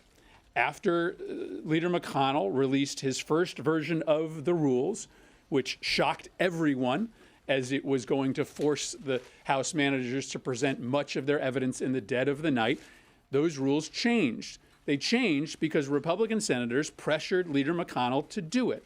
You know why? Because they know that the American public is plugged in. They know that the American public is not going to stand for a rigged trial. Now, they didn't unrig the trial with these small, last-minute, handwritten additions. But what we did see yesterday is that Republicans understand that their constituents are paying attention. And if they continue to obstruct the journey for truth, if they don't allow for any document protection or any witnesses, there is going to be hell to pay back in each one of their states. Ultimately, the people are in charge. And I think the people want us to continue to fight to make sure that this is a fair trial and all the facts are in front of us, no matter how senators may vote in the end. Questions? Yes. On the question of witnesses, are you willing to let Republicans bring in former Vice President Joe Biden or his son Hunter to testify in order to get the witnesses that you want? Look, the bottom line is that the witnesses should have something to do with and direct knowledge of the charges against the president. You know, we don't need to have witnesses that have nothing to do with this, that are trying to distract Americans from the truth. But if it comes Yes. to that, Nope. will you allow? Leader Schumer, would you cut a deal of any kind with Republicans to ensure that Americans get to Well, hear right from now, people you want to hear from? right now, we haven't heard them wanting any witnesses at all. So our first quest is to continue to focus our efforts and focus the American people on the need for a fair trial, which means witnesses and documents that, again, reflect the truth. And the bottom line is this: we don't know what these witnesses and documents will reveal. They could be exculpatory of the president. They could be incriminating of the president. These are certainly not Democratic witnesses or Democratic documents. We want, as both of my colleagues said, the truth, and that's what we're going to focus on. Yes? You said there would be additional motions down the road. Can you expand on that at all? Well, the motions now will be made. Right now, we will have the arguments by the House managers, then the arguments by the president's lawyers, then there'll be a question period. We will certainly try to find ways, whether it's the House managers, who I imagine would want to do it themselves, or us, to get direct votes on each witness and document once again after the arguments are made. Yes? During yesterday's long session on the floor, did you speak with McConnell at all to try to put together a deal, maybe to go into closed session or to come up with a deal on evidence and witnesses or votes or procedure? Were there any negotiations with leadership yesterday? Well, the one negotiation was sort of done in public, where Leader McConnell wanted to stack votes. We said no, but we didn't want to go late into the night. That was McConnell's choice. And it seems, both by his initial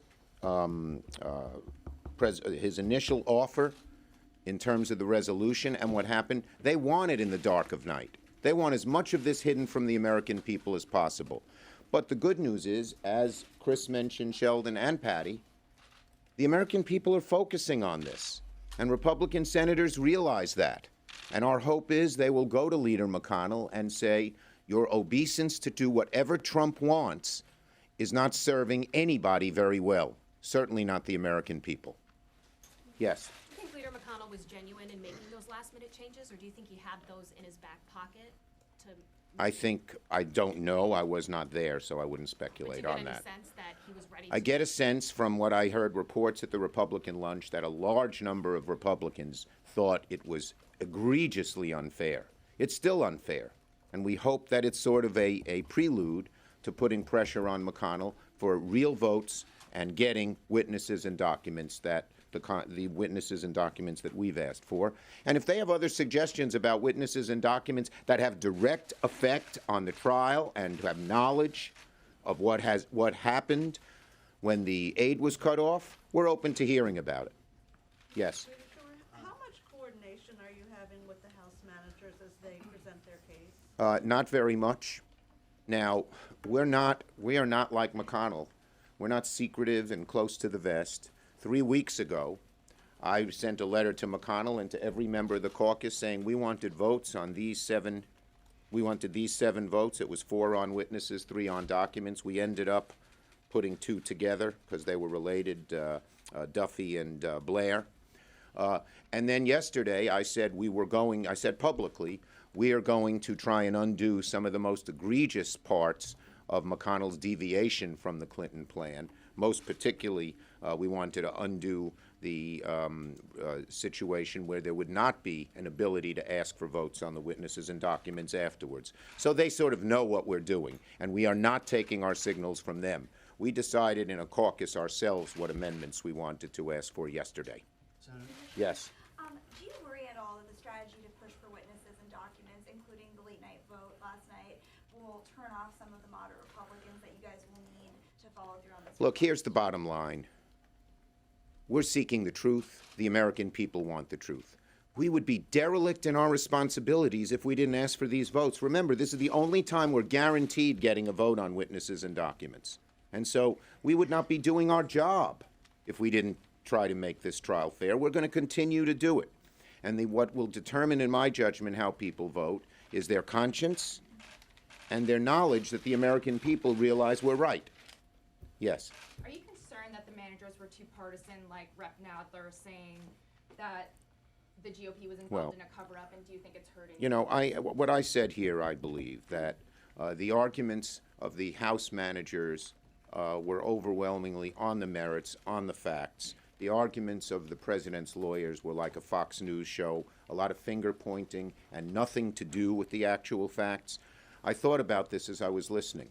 If this was an actual trial and you were a jury, after those arguments, I'd be certain that the president's managers would prevail and the president would be convicted. Because when you sit in a jury box, you're hearing the actual facts. And all these things, oh, this, that, and the other thing that have nothing to do with it, which it seems to be the president's lawyer's way of arguing, don't really make a difference. Any seasoned lawyer, Sheldon's not here. You're not a seasoned lawyer. I'm not a seasoned lawyer. You're not a seasoned lawyer. But any... Preschool teacher, though, and I can tell you. Yeah, I will. same thing. So any jury sitting there would have been overwhelmed by the huge and important and really factual, direct discussion of what happened. So I think, you know, and one other point. This may be the first time any of our Republican colleagues are actually hearing the arguments made by the House. When you have to sit there, no iPhones, no laptops, no phone calls. It's a different, it's different way to approach it. So, you know, I think it's successful. And I think the next 3 days, I'm really looking forward to hearing the House manager's case go to the senators sitting there without their phones and laptops, and to the American people. I think it's going to be very, very powerful. I read their brief. It's great. Thank you, everybody. And this is a live look. We are expecting at any moment right now Senator Lindsey Graham and some other Republicans to speak right before the trial is about to begin for the second day. This will be House managers presenting their opening arguments. They'll have 3 days to do it, 8 hours apiece. We'll see if they'll actually go that 8 hours or if it'll bleed over a little bit and go a little bit longer.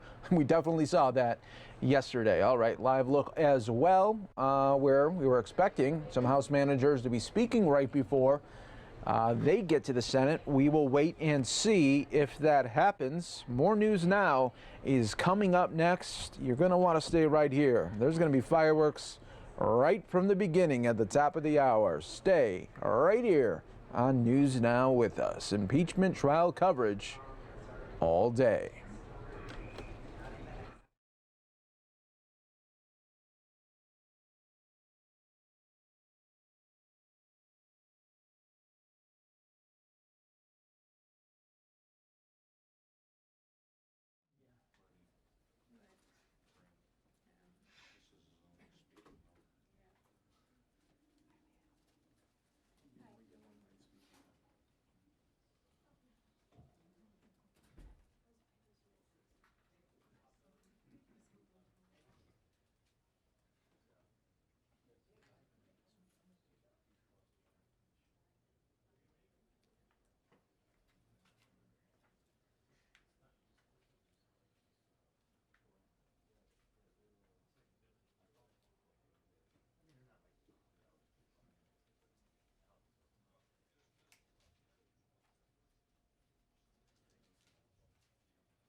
Thank you all very much. Some observations about yesterday. It was a long day, but that's okay. A lot of Americans have long days. A couple things. I've been involved in 2 impeachment trials. This is the second one. I just want to make an observation here. What the House managers were proposing yesterday is basically to destroy the institution of the presidency as we know it. Make it naked when it comes to partisan.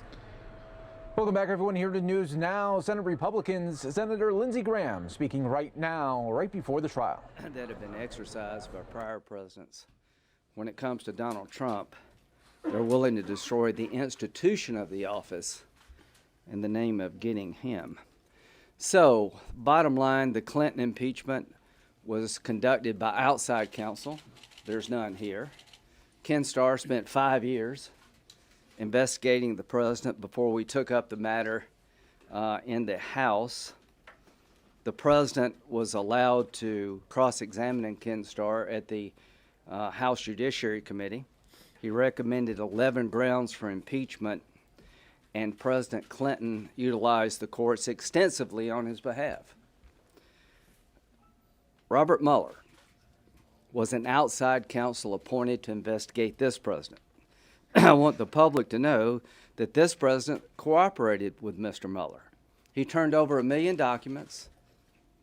His lawyer testified for 30 hours, and after 2 years of investigation with 19 lawyers, 40 FBI agents, 2,000 subpoenas, and 500 search warrants, they decided to take no action.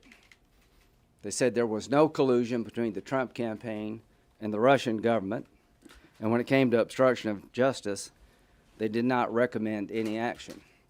I thought that would be the end of it.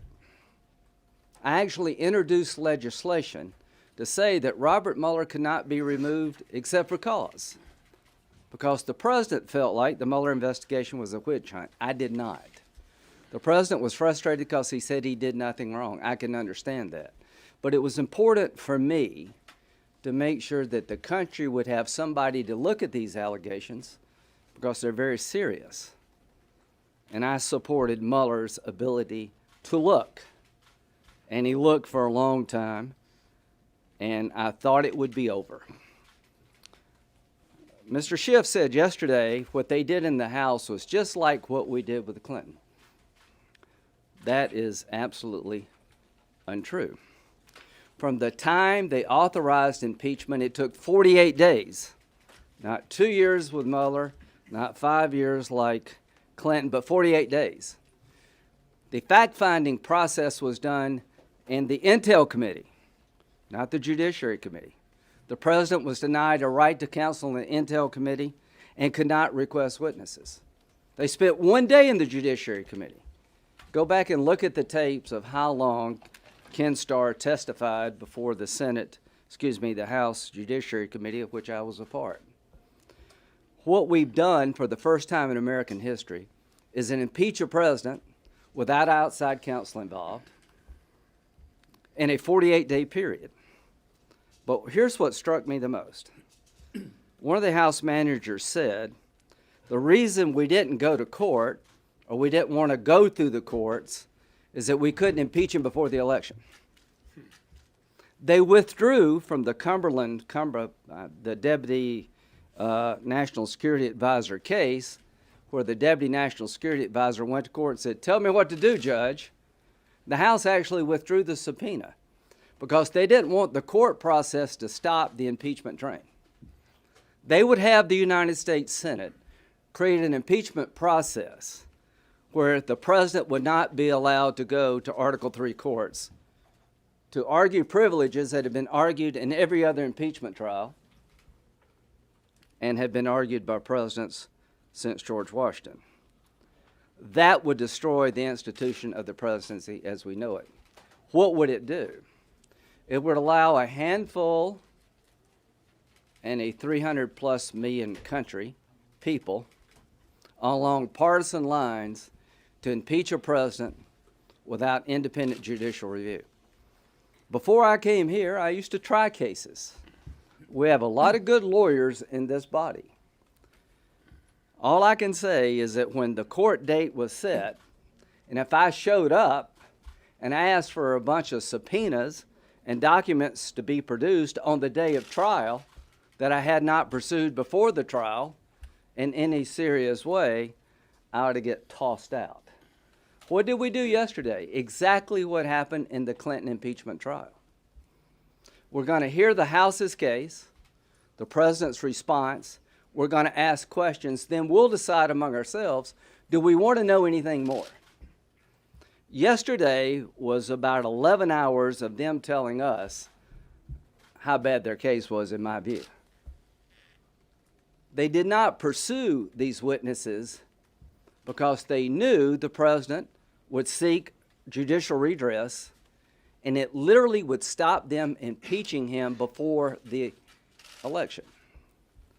So the only thing I can tell the American people, when it comes to replacing this president, 9 months plus from the election, you got an uphill battle with me. Because I really do believe that the best group of people to pick a president are the voters, not a bunch of partisan politicians. And every day we're here doing this is a day we're taken away from doing things that really matter. So when they say it was like Clinton, no. When they say the courts really have no place in impeachment, that it's all going to be done by the House and the Senate without any independent judicial review, God help us all. Senator Steve Daines of Montana. We had a lot of time last night to think, some 12 hours on the floor of the U.S. Senate. It's the first impeachment trial I've been through. Senator Graham has experienced that in his prior political life. But reminded me of when I went to high school in Bozeman, Montana. If I turned in a term paper and it was half complete, my teacher would toss it back to me and say, "You didn't get it done, it's incomplete." Probably give me an F and say it's incomplete, try again. That's what I felt like we saw last night. It was an incomplete case. They have not done their complete homework. It reminded me what Nancy Pelosi said back in 2010 on the Obamacare. She said, first we got to pass it to find out what's in it.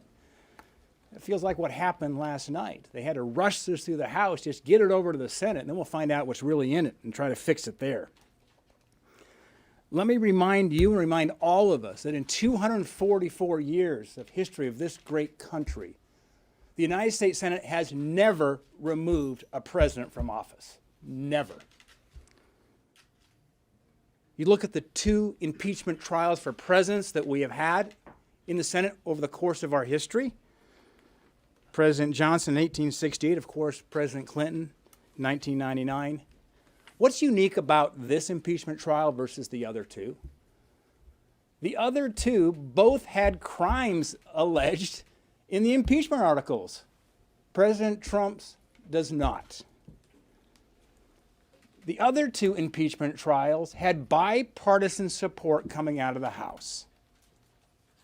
President Trump's impeachment coming out of the House did not. First time we've ever seen that. There weren't many things that I agreed with what Chairman Nadler said last night.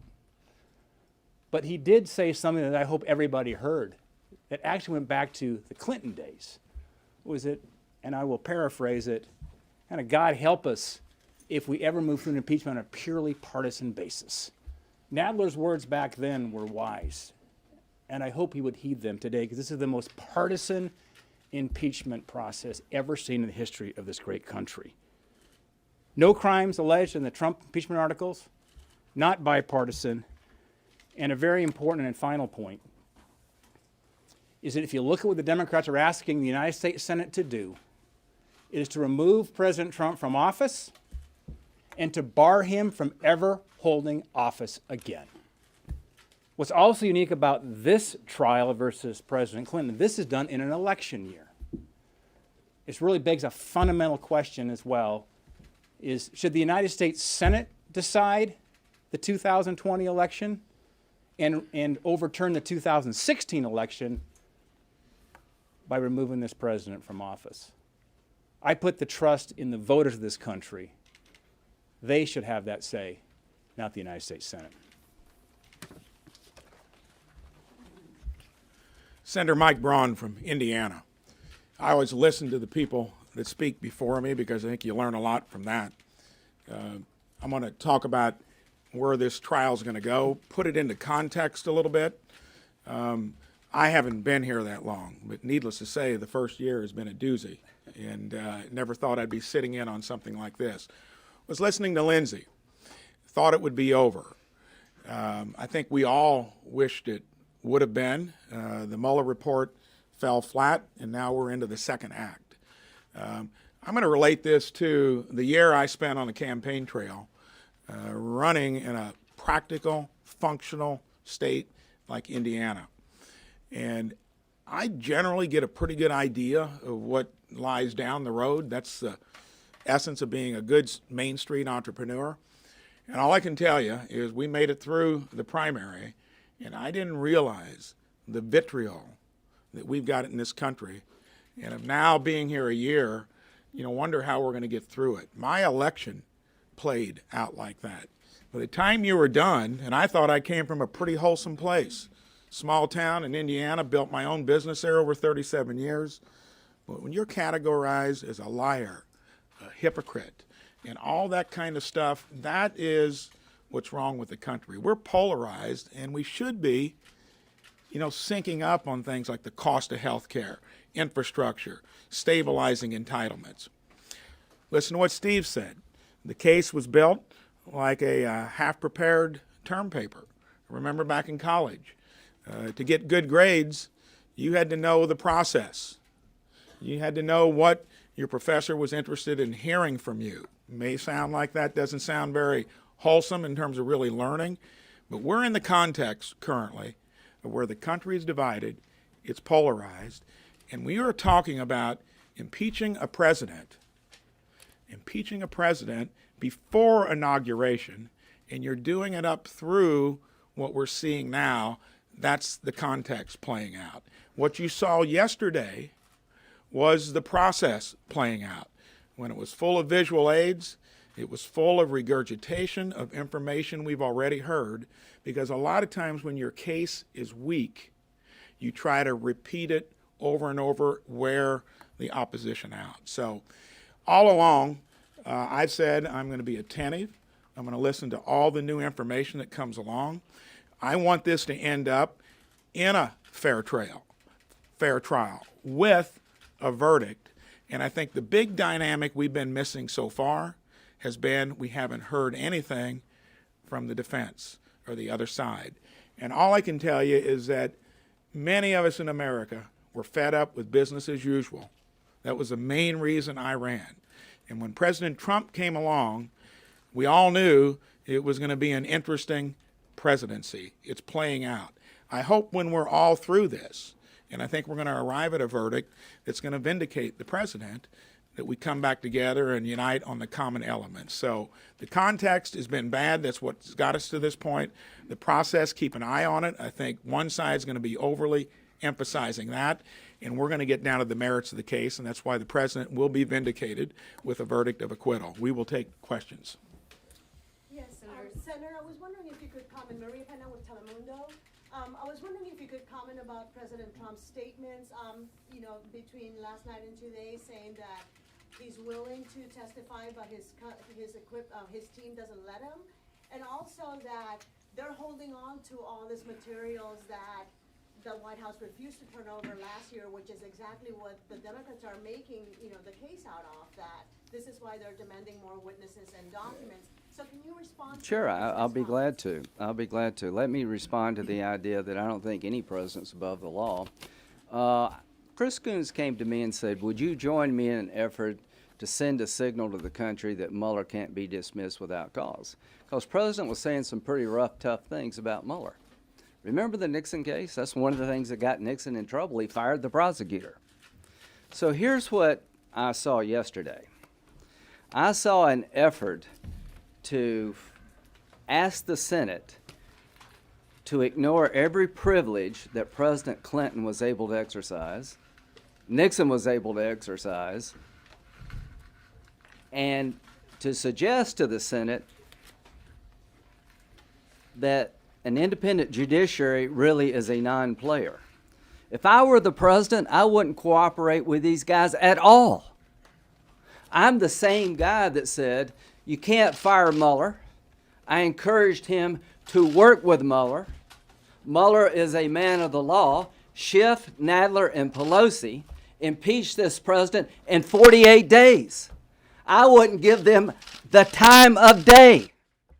They're on a crusade to destroy this man.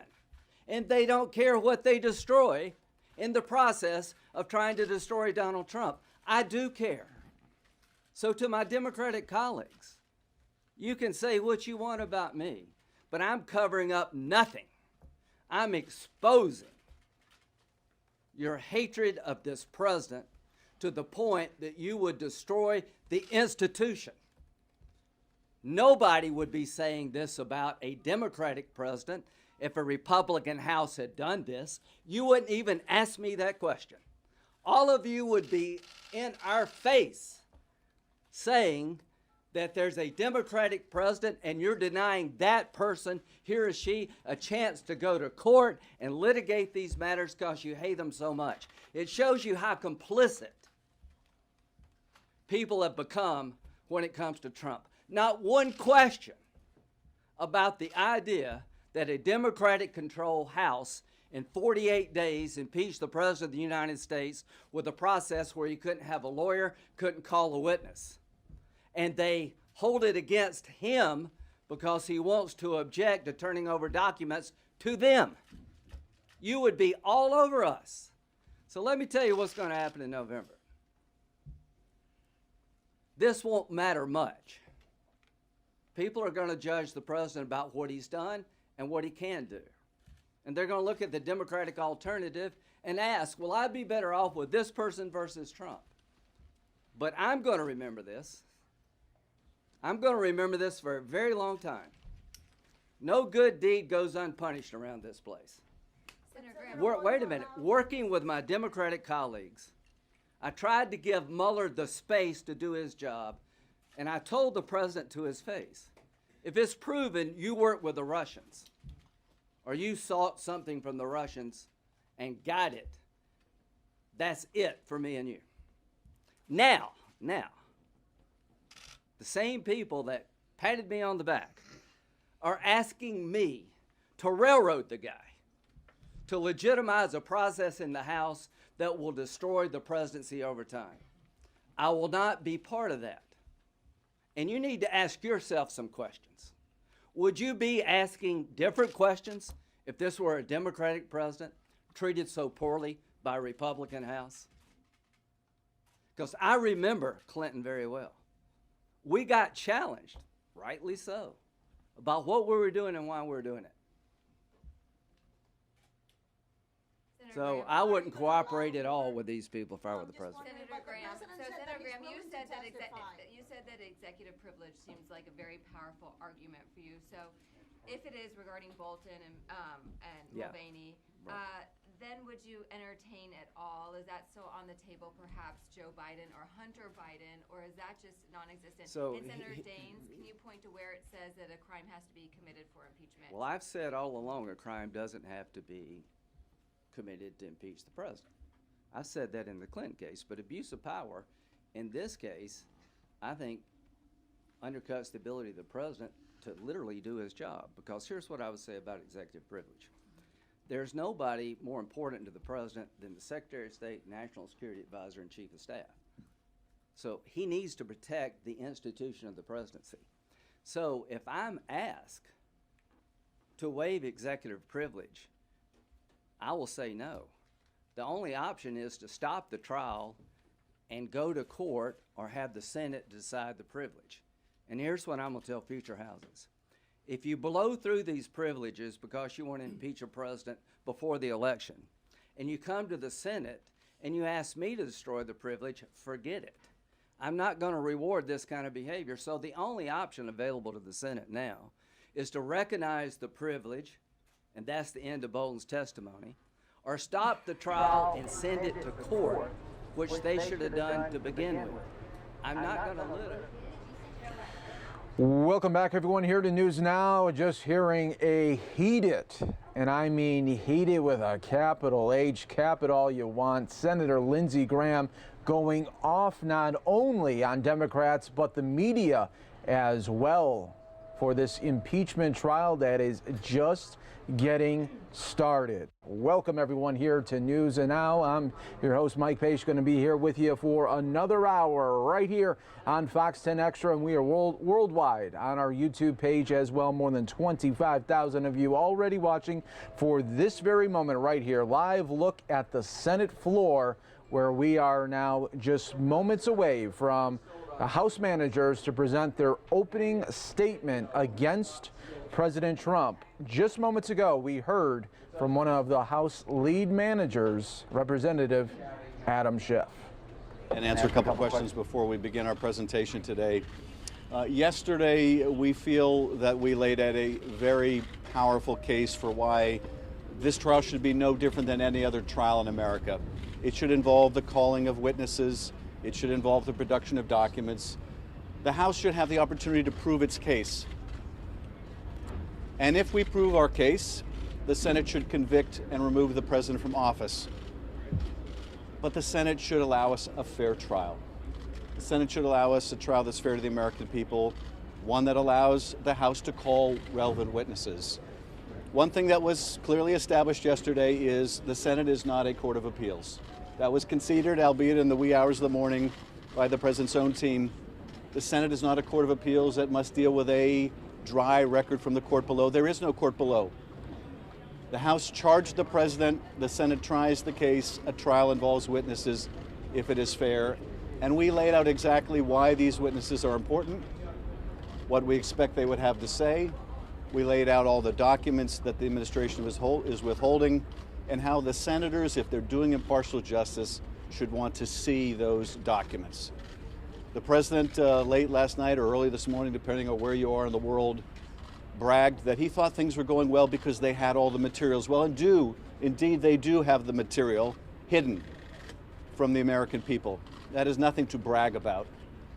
And if the senators are serious about wanting to learn all the facts, if the president's team wants to contest any of the facts, these documents and witnesses will need to be produced. Let the American people hear what John Bolton has to say. Let the people hear what Mick Mulvaney has to say, or Secretary Pompeo, or any of the other witnesses with relevant information. They want to know.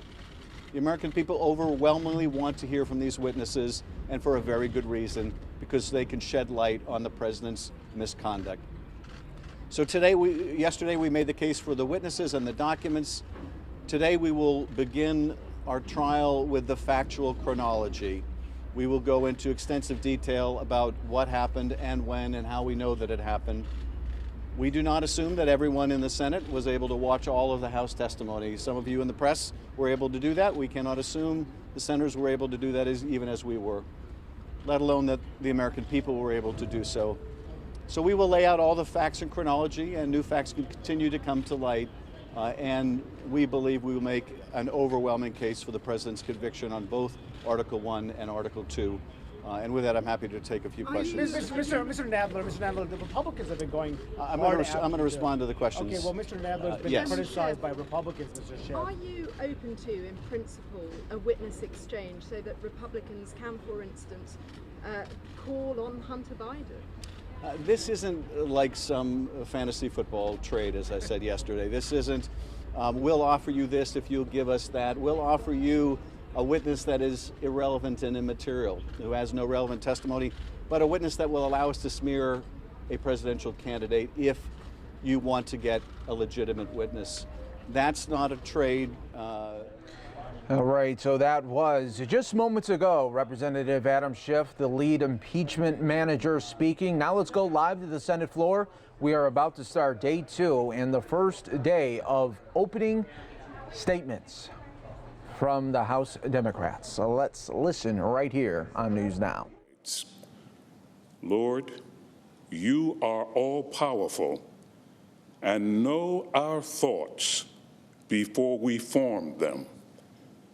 As our lawmakers have become jurors, remind them of your admonition in 1 Corinthians 10:31 that whatever they do should be done for your glory. Help them remember that patriots reside on both sides of the aisle, that words have consequences, and that how something is said can be as important as what is said. Give them a civility built upon integrity that brings consistency in their beliefs and actions. We pray in your powerful name. Amen.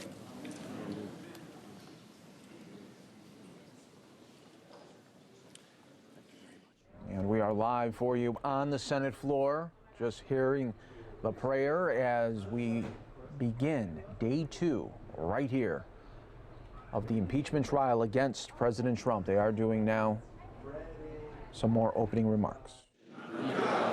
Indivisible, with liberty and justice for all. Would you please be seated?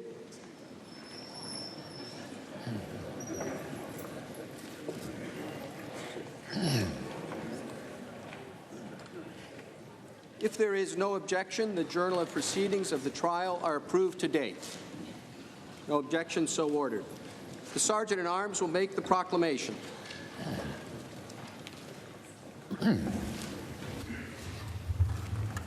Hear ye, hear ye, hear ye.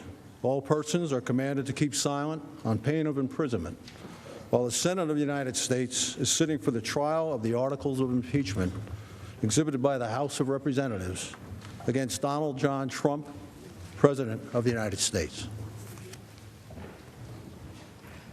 The Majority Leader is recognized. Our colleagues, no motions were filed this morning, so we'll proceed to the House Manager's presentation. We will go for approximately 2 hours, then take a short recess when there is an appropriate break time between presenters. Pursuant to the provisions of Senate Resolution 483, the managers for the House of Representatives have 24 hours to make the presentation of their case. The Senate will now hear you.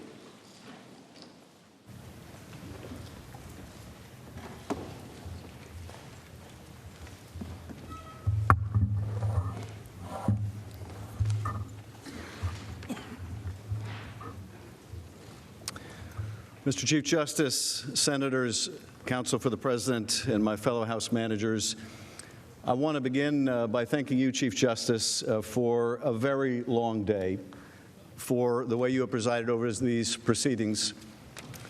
And I want to thank the senators also. We went well into the morning, as you know, until I believe around 2 in the morning. And you paid attention to every word and argument you heard from both sides in this impeachment trial, and I know we are both deeply grateful for that. It was an exhausting day for us, certainly, but we have adrenaline going through our veins, and for those that are required to sit and listen, it is a much more difficult task. And of course, we know our positions. You have the added difficulty of having to weigh the facts and the law. So I want to begin today by thanking you for the conduct of the proceedings yesterday and for inviting your patience as we go forward. We have some very long days yet to come. So let us begin. When a man, unprincipled in private life, desperate in his fortune, bold in his temper, possessed of considerable talents, having the advantage of military habits, despotic in his ordinary demeanor, known to have scoffed in private at the principles of liberty, when such a man is seen to mount the hobby horse of popularity, to join in the cry of danger to liberty, to take every opportunity of embarrassing the general government and bringing it under suspicion, to flatter and fall in with all the nonsense of the zealots of the day, it may justly be suspected that his object is to throw things into confusion, that he might ride the storm and direct the whirlwind. Those words were written by Alexander Hamilton in a letter to President George Washington at the height of the Panic of 1792, a financial credit crisis that shook our young nation. Hamilton was responding to sentiments relayed to Washington as he traveled the country that America, in the face of that crisis, might descend from a Republican form of government, plunging instead into that of monarchy. The framers of the Constitution worried then, as we worry today, that a leader might come to power not to carry out the will of the people that he was elected to represent, but to pursue his own interests. They feared that a president would subvert our democracy by abusing the awesome power of his office for his own personal or political gain. And so they devised a remedy as powerful as the evil it was meant to combat: impeachment. As centuries have passed, our founders have achieved an almost mythical character. We are aware of their flaws, certainly some very painful and pronounced indeed. And yet, when it came to the drafting of a new system of government never seen before and with no guarantee it would succeed, we cannot help but be in awe of their genius, their prescience even, vindicated time and time again. Still, and maybe because of their brilliance and the brilliance of their words, we find year after year it more difficult to imagine them as human beings. This is no less true of Alexander Hamilton, notwithstanding his recent return to celebrity. But they were human beings. They understood human frailties even as they exhibited them.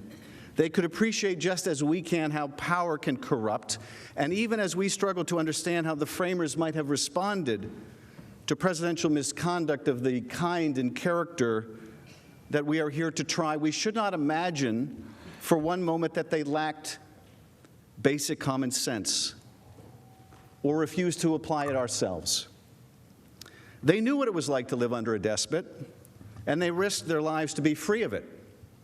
They knew they were creating an enormously powerful executive, and they knew they needed to constrain it.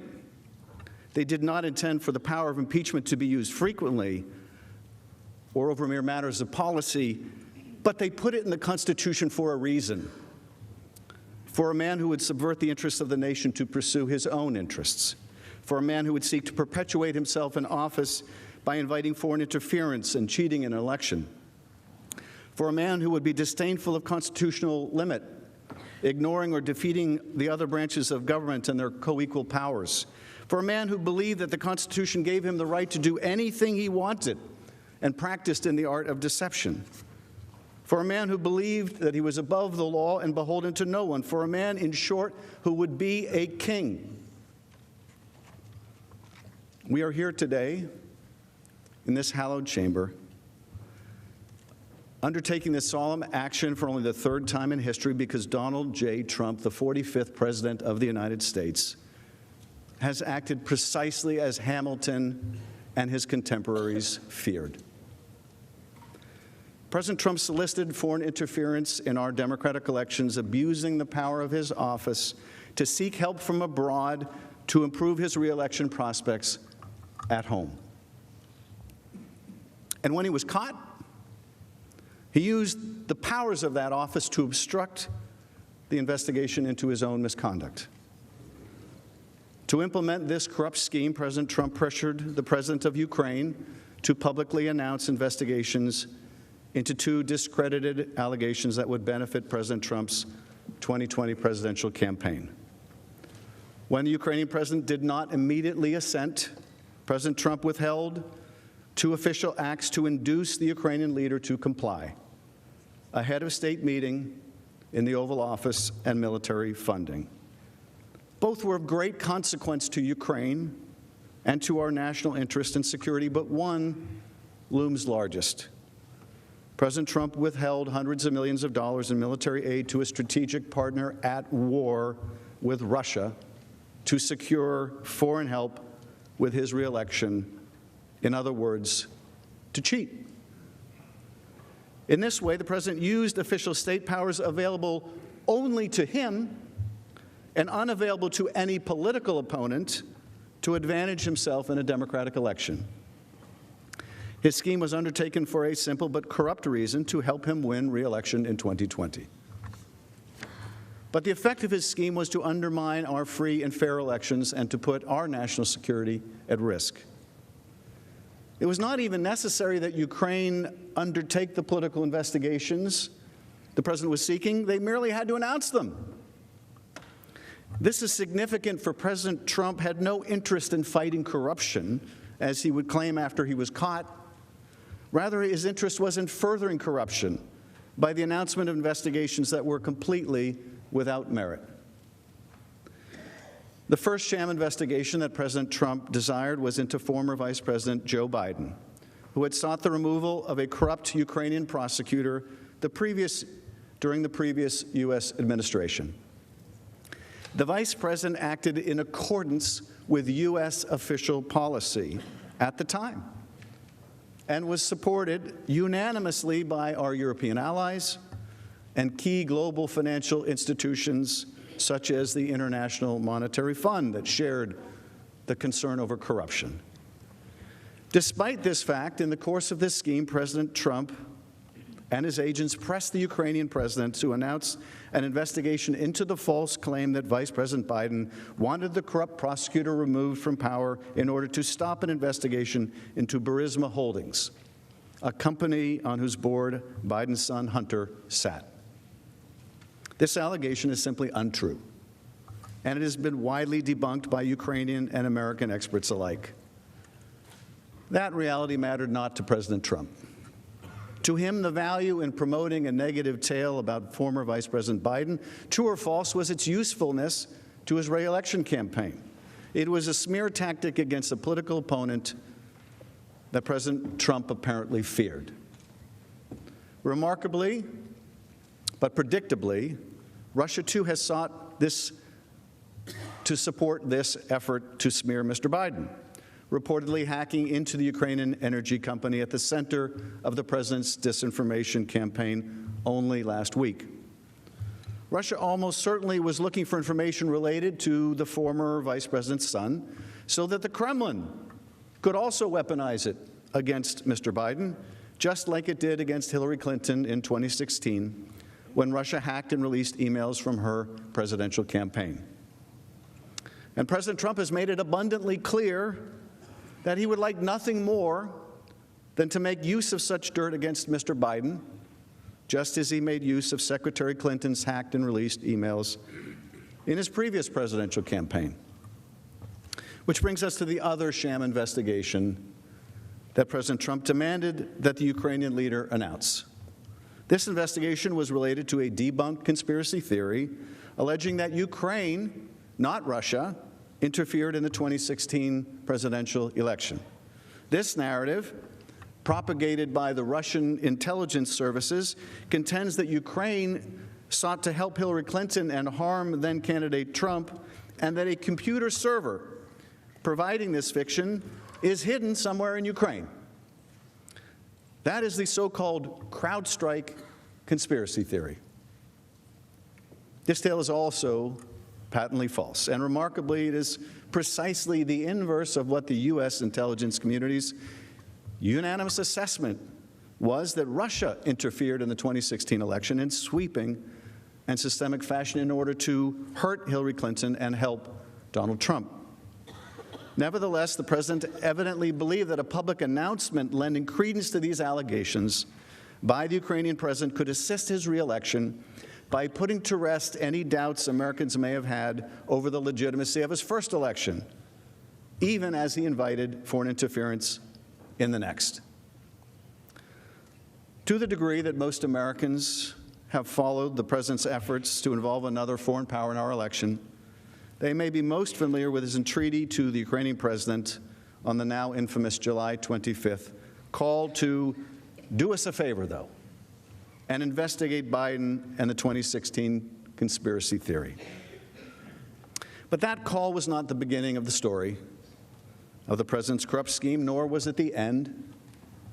Rather, it was merely part, although a significant part, of a months-long effort by President Trump and his allies and associates who applied significant and increasing pressure on Ukraine to announce these two politically motivated investigations. Key figures in the Trump administration were aware or directly involved or participated in the scheme.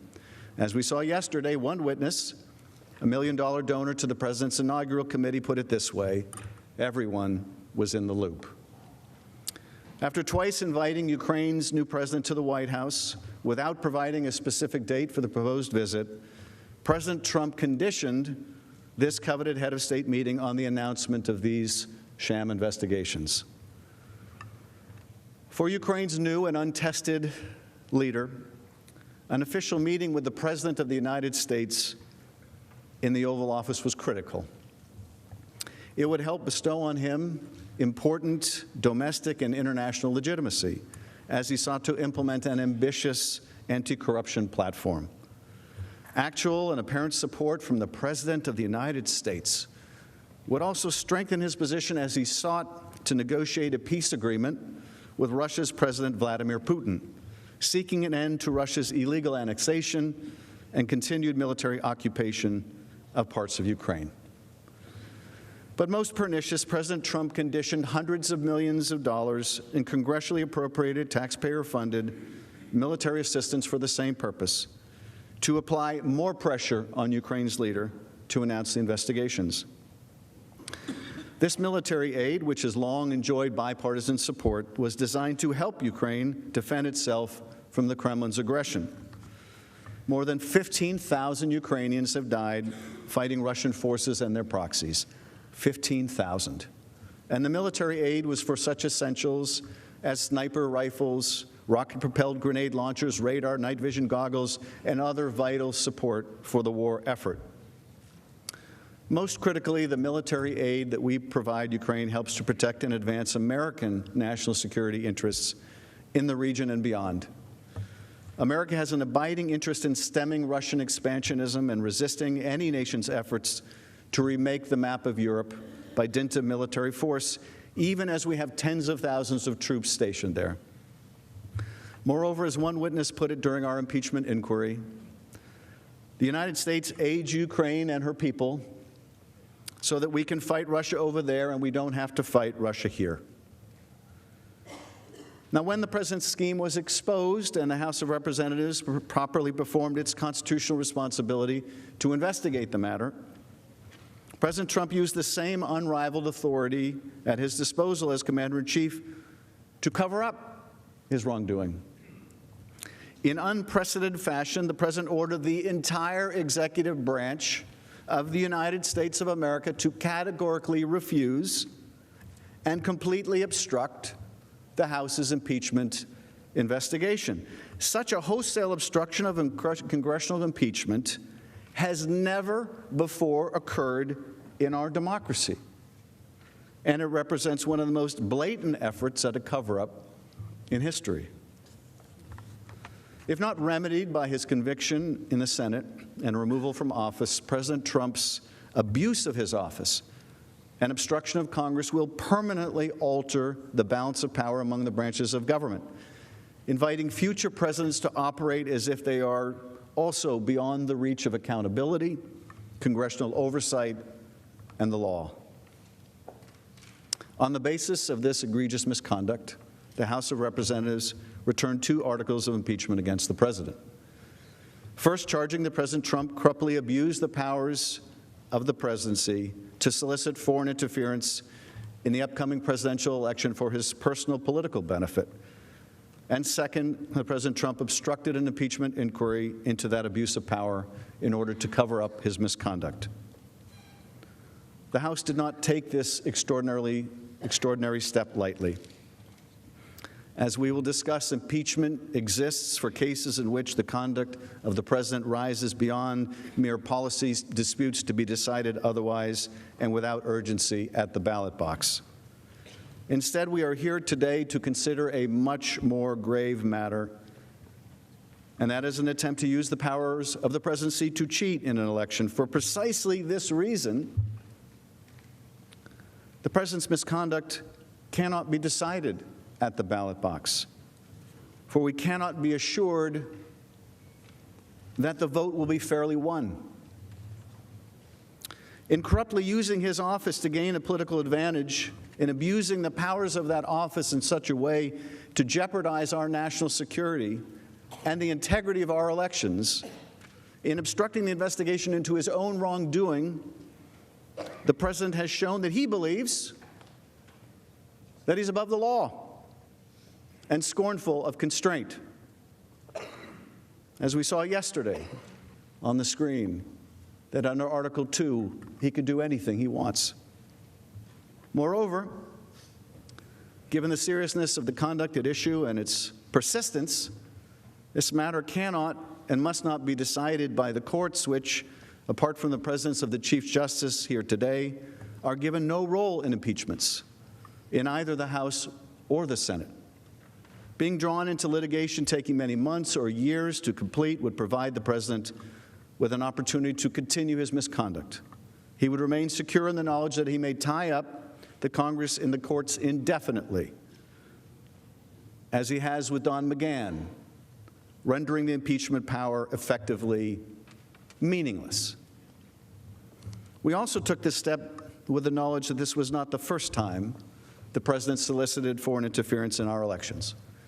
In 2016, then candidate Trump implored Russia to hack his opponent's email account, something that the Russian military agency did only hours later. Only hours later. When the President said, "Hey, Russia, if you're listening," they were listening.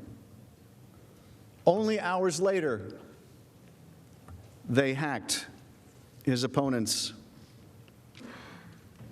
campaign. And the President has made it clear this will also not be the last time, asking China only recently to join Ukraine in investigating his political opponent. Over the coming days, we will present to you and to the American people the extensive evidence collected during the House's impeachment inquiry into the President's abuse of power. Overwhelming evidence. Notwithstanding his unprecedented and wholesale obstruction of the investigation into that misconduct. You will hear and read testimony from courageous public servants who upheld their oath to the Constitution and their legal obligations to comply with congressional action despite a categorical order by President Trump not to cooperate with the impeachment inquiry. These are courageous Americans who were told by the President of the United States not to cooperate, not to appear, not to testify, but who had the sense of duty to do so.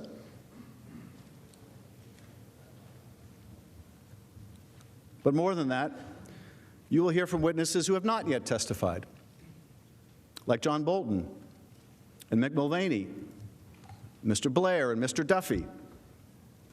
And if you can believe the President's words last month, you will also hear from Secretary Pompeo. You will hear their testimony at the same time as the American people. That is, if you allow it, if we have a fair trial. During our presentation, you will see documentary records, those the President was unable to suppress, that expose the President's scheme in detail.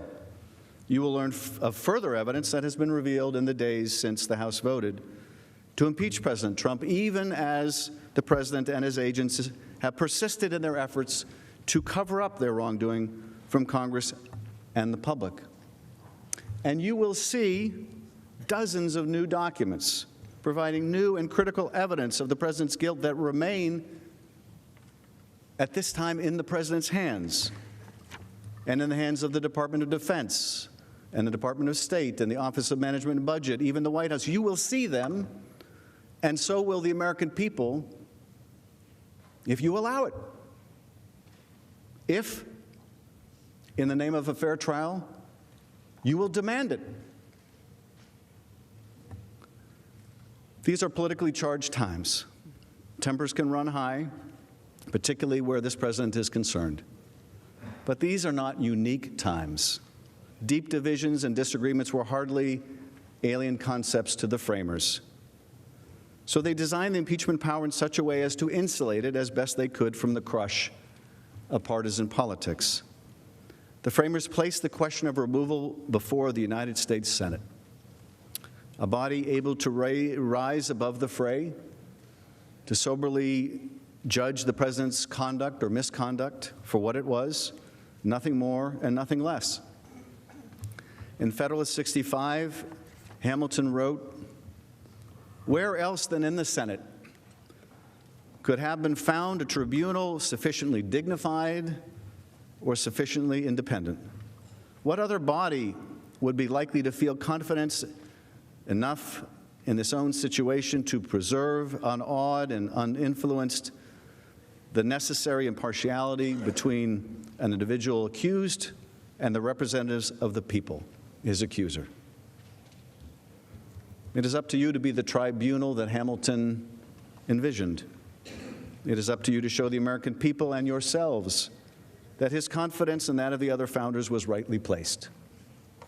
The Constitution entrusts you to the responsibility of acting as impartial jurors, to hold a fair and thorough trial and to weigh the evidence before you, no matter what your party affiliation or your vote in the previous election or the next. Our duty is to the Constitution and to the rule of law. I recognize there will be times during the trial that you may long to return to the business of the Senate. The American people look forward to the same. But not before you decide what kind of democracy that you believe we ought to be, and what the American people have a right to expect in the conduct of their president. The House believes that an impartial juror, upon hearing the evidence that the managers will lay out in the coming days, will find that the Constitution demands the removal of Donald J. Trump from his office as President of the United States. But that will be for you to decide, with the weight of history upon you, and as President Kennedy once said, a good conscience your only sure reward. In drafting our Constitution, the framers designed a new and untested form of government. It would be based on free and fair elections to ensure that our political leaders would be chosen democratically and by citizens of our country alone. Having broken free from a king with unbridled authority who often placed his own interests above that of the people, the framers established a structure that would guarantee that the chief executive's power flowed only from his obligation to the people, rather than from a sovereign whose power was conferred on him by divine right. In this new architecture, no branch of government or individual would predominate over another. In this way, the founders ensured that their elected leaders and their president would use the powers of office only to undertake that which the people desired, and not for their personal aggrandizement or enrichment. What did those who rebelled and fought a revolution desire? No different than what we, the generations that have followed, desire. That no person, including and especially the president, would be above the law. Nothing could be more dangerous to a democracy than a commander-in-chief who believed that he could operate with impunity, free from accountability. Nothing, that is, except a Congress that is willing to let it be so. To ensure that no such threat could take root and subvert our fledgling democracy, the framers divided power among three co-equal branches of government: the executive, the legislative, and the judicial branches, so that ambition may be made to counter ambition. They provided for presidential elections every 4 years, and the framers required that the president swear an oath to faithfully execute the law and to preserve, protect, and defend the Constitution of the United States. Even with these guardrails in place, the framers understood that an individual could come to power who defied that solemn oath, who pursued his own interests rather than those of the country he led. For that reason, the framers adopted a tool used by the British Parliament to constrain its officials: the power of impeachment. Rather than a mechanism to overturn an election, impeachment would be a remedy of last resort. And unlike in England, the framers applied this ultimate check to the highest office in the land, to the President of the United States. Impeachment and removal of a duly elected president was not intended for policy disputes or poor administration of the state. Instead, the framers had in mind the most serious of offenses, those against the public itself. Hamilton explained that impeachment was not designed to cover only statutory or common law crimes, but instead crimes against the body politic. Hamilton wrote, "The subjects of its jurisdiction are those offenses which proceed from the misconduct of public men," or in other words, from the abuse or violation of some public trust. They are of a nature which may, with peculiar propriety, be denominated political, as they relate chiefly to injuries done immediately to society itself. In other words, Impeachment would be confined to abuses of people's trust and to the society itself. This is precisely the abuse that has been undertaken by our current president when he withheld money and support for an ally at war to secure a political benefit. The punishment for those crimes would fit the political nature of the offense.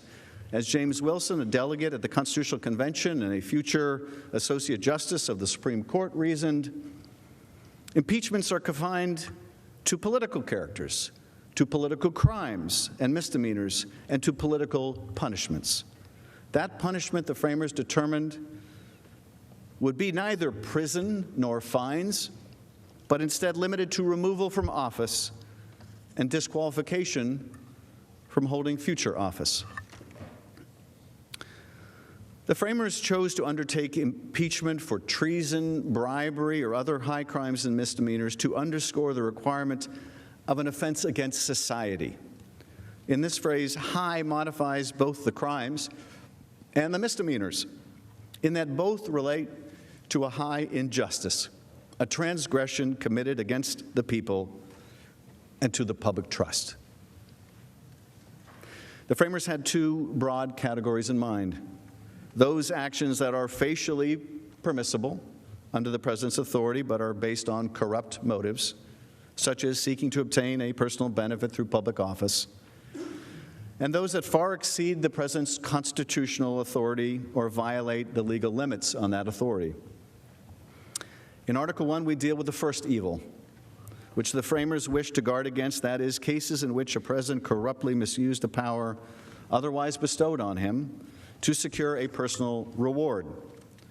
Guarding against a president who undertakes official acts with the corrupt motive of helping himself is at the heart of the impeachment power.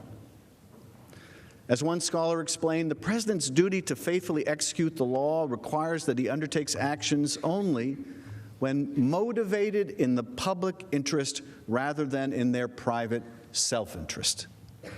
Efforts to withhold official acts for personal gain countermand the president's sacred oath and therefore constitute impeachable behavior as it was conceived of by the framers. In Article 2, we also deal with a second evil contemplated by the founders, who made it clear that the president ought not operate beyond the limits placed on him by legislative and judicial branches. Impeachment was warranted for a president who usurped the power of the Constitution that was not granted to him, such as to defy Congress the right to determine the propriety, the scope, and the nature of an impeachment inquiry into his own misconduct. The framers fashioned a powerful chief executive, but not one beyond accountability of law. When a president wields power in ways that are inappropriate and seek to extinguish the rights of the Congress, he exceeds the power of his constitutional authority and violates the limits placed on his conduct. Obstruction of a separate and co-equal branch of government for the purposes of covering up an abuse of power not only implies a corrupt intent, but also demonstrates a remarkable antipathy towards the balance of power contemplated and enshrined in our Constitution. It is a betrayal of the president's sacred oath of office and of his duty to put the country before himself. On September 24th, 2019, Speaker of the House Nancy Pelosi announced that the House of Representatives would move forward with an official impeachment inquiry into President Donald J. Trump. The announcement followed public reporting in the United States and Ukraine that the president and his agents sought Ukraine's help in his re-election effort, and revelations that the White House was blocking from Congress an intelligence community whistleblower complaint possibly related to this grave offense.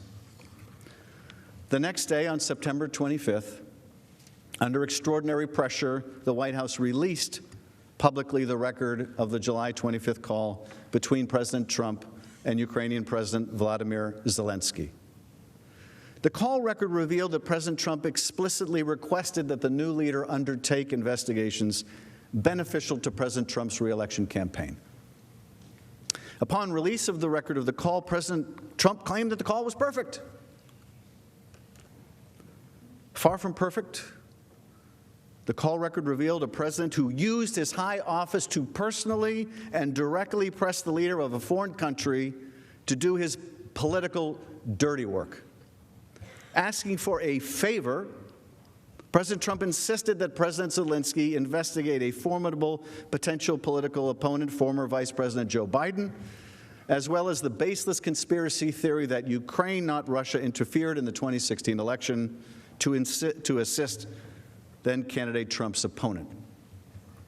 Witnesses who listened to the call as it transpired testified that they immediately recognized these requests did not represent official U.S. policy and instead were politically charged appeals not appropriate for a president to make. Key witnesses emphasized it was not necessary that Ukraine actually undertake the investigations, only that the Ukrainian president announce them. President Trump's objective was not to encourage a foreign government to investigate legitimate allegations of misconduct or wrongdoing abroad, made clear as well by the fact that the investigations he wanted announced have been discredited entirely. Rather, the president simply wanted to reap a political benefit by tarnishing a political rival and attempting to erase from history his previous election misconduct. To compel the Ukrainian president to do his political dirty work, President Trump withheld from President Zelensky two official acts of great importance: that coveted White House meeting, to which the President Zelensky had already been invited, and $391 million in military assistance Ukraine needed to fight the Russians. For a strategic partner of the United States in a hot war with Russian-backed forces inside its own borders, the symbolic support conferred on it by an Oval Office visit with the President of the United States and the life-saving support of our military aid was essential.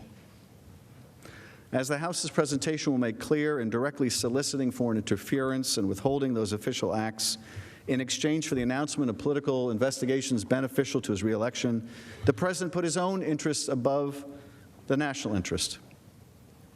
President Trump undermined the integrity of our free and fair elections by pressing a foreign power to influence our most sacred right as citizens, our right to freely choose our leaders. And he threatened our national security by withholding critical aid from a partner on the front lines of war with Russia, an aggressor that has threatened peace and stability on an entire continent. In so doing, the President sacrificed not only the security of our European allies, but also our nation's core national security interests. President Trump undertook this pressure campaign through hand-picked agents inside and outside of government who circumvented traditional policy channels. President Trump intentionally bypassed many U.S. government career officials with responsibility over Ukraine and advanced his scheme primarily through the effort of his personal attorney, Rudy Giuliani. President Trump carried out this scheme with the knowledge of senior administration officials, including the President's acting Chief of Staff, Mick Mulvaney, Secretary of State Mike Pompeo, Vice President Mike Pence, National Security Council Legal Advisor John Eisenberg, and White House counsel Pat Cipollone. When the President became aware that the scheme would be uncovered, he undertook an unprecedented effort to obstruct the House of Representatives' impeachment inquiry and to hide it from the public and from Congress, including all evidence related to his misconduct. That cover-up continues today, as the administration has not provided a single document pursuant to lawful subpoenas by the House. Administration also continues to prevent witnesses from cooperating, further obstructing the House, efforts the President is no doubt proud of, but which threaten the integrity of this institution, of this Congress as a co-equal branch of power. Our ability not only to do oversight, but to hold a president who is unindictable accountable. But despite these efforts to obstruct our inquiry, the House of Representatives uncovered overwhelming evidence related to the President's misconduct through interviews with 17 witnesses who appeared before the Intelligence, Oversight and Reform, and Foreign Affairs committees. Many of these witnesses bravely defied White House orders not to comply with duly authorized congressional subpoenas. And were it not for them, were it not for Ambassador Marie Yovanovitch, who was the first through the breach, we may never have known of the president's scheme. I want you to imagine just for a minute what kind of courage that took. For Ambassador Yovanovitch, the subject of that vicious smear campaign, to risk her reputation and her career to stand up to the President of the United States, who's instructing her through his agents, you will not cooperate. You will not testify. You will tell them nothing.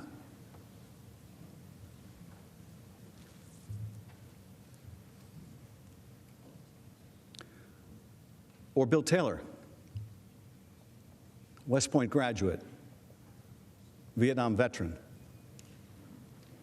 with a Bronze Star, and something he was even more proud of, the Combat Infantryman's Badge.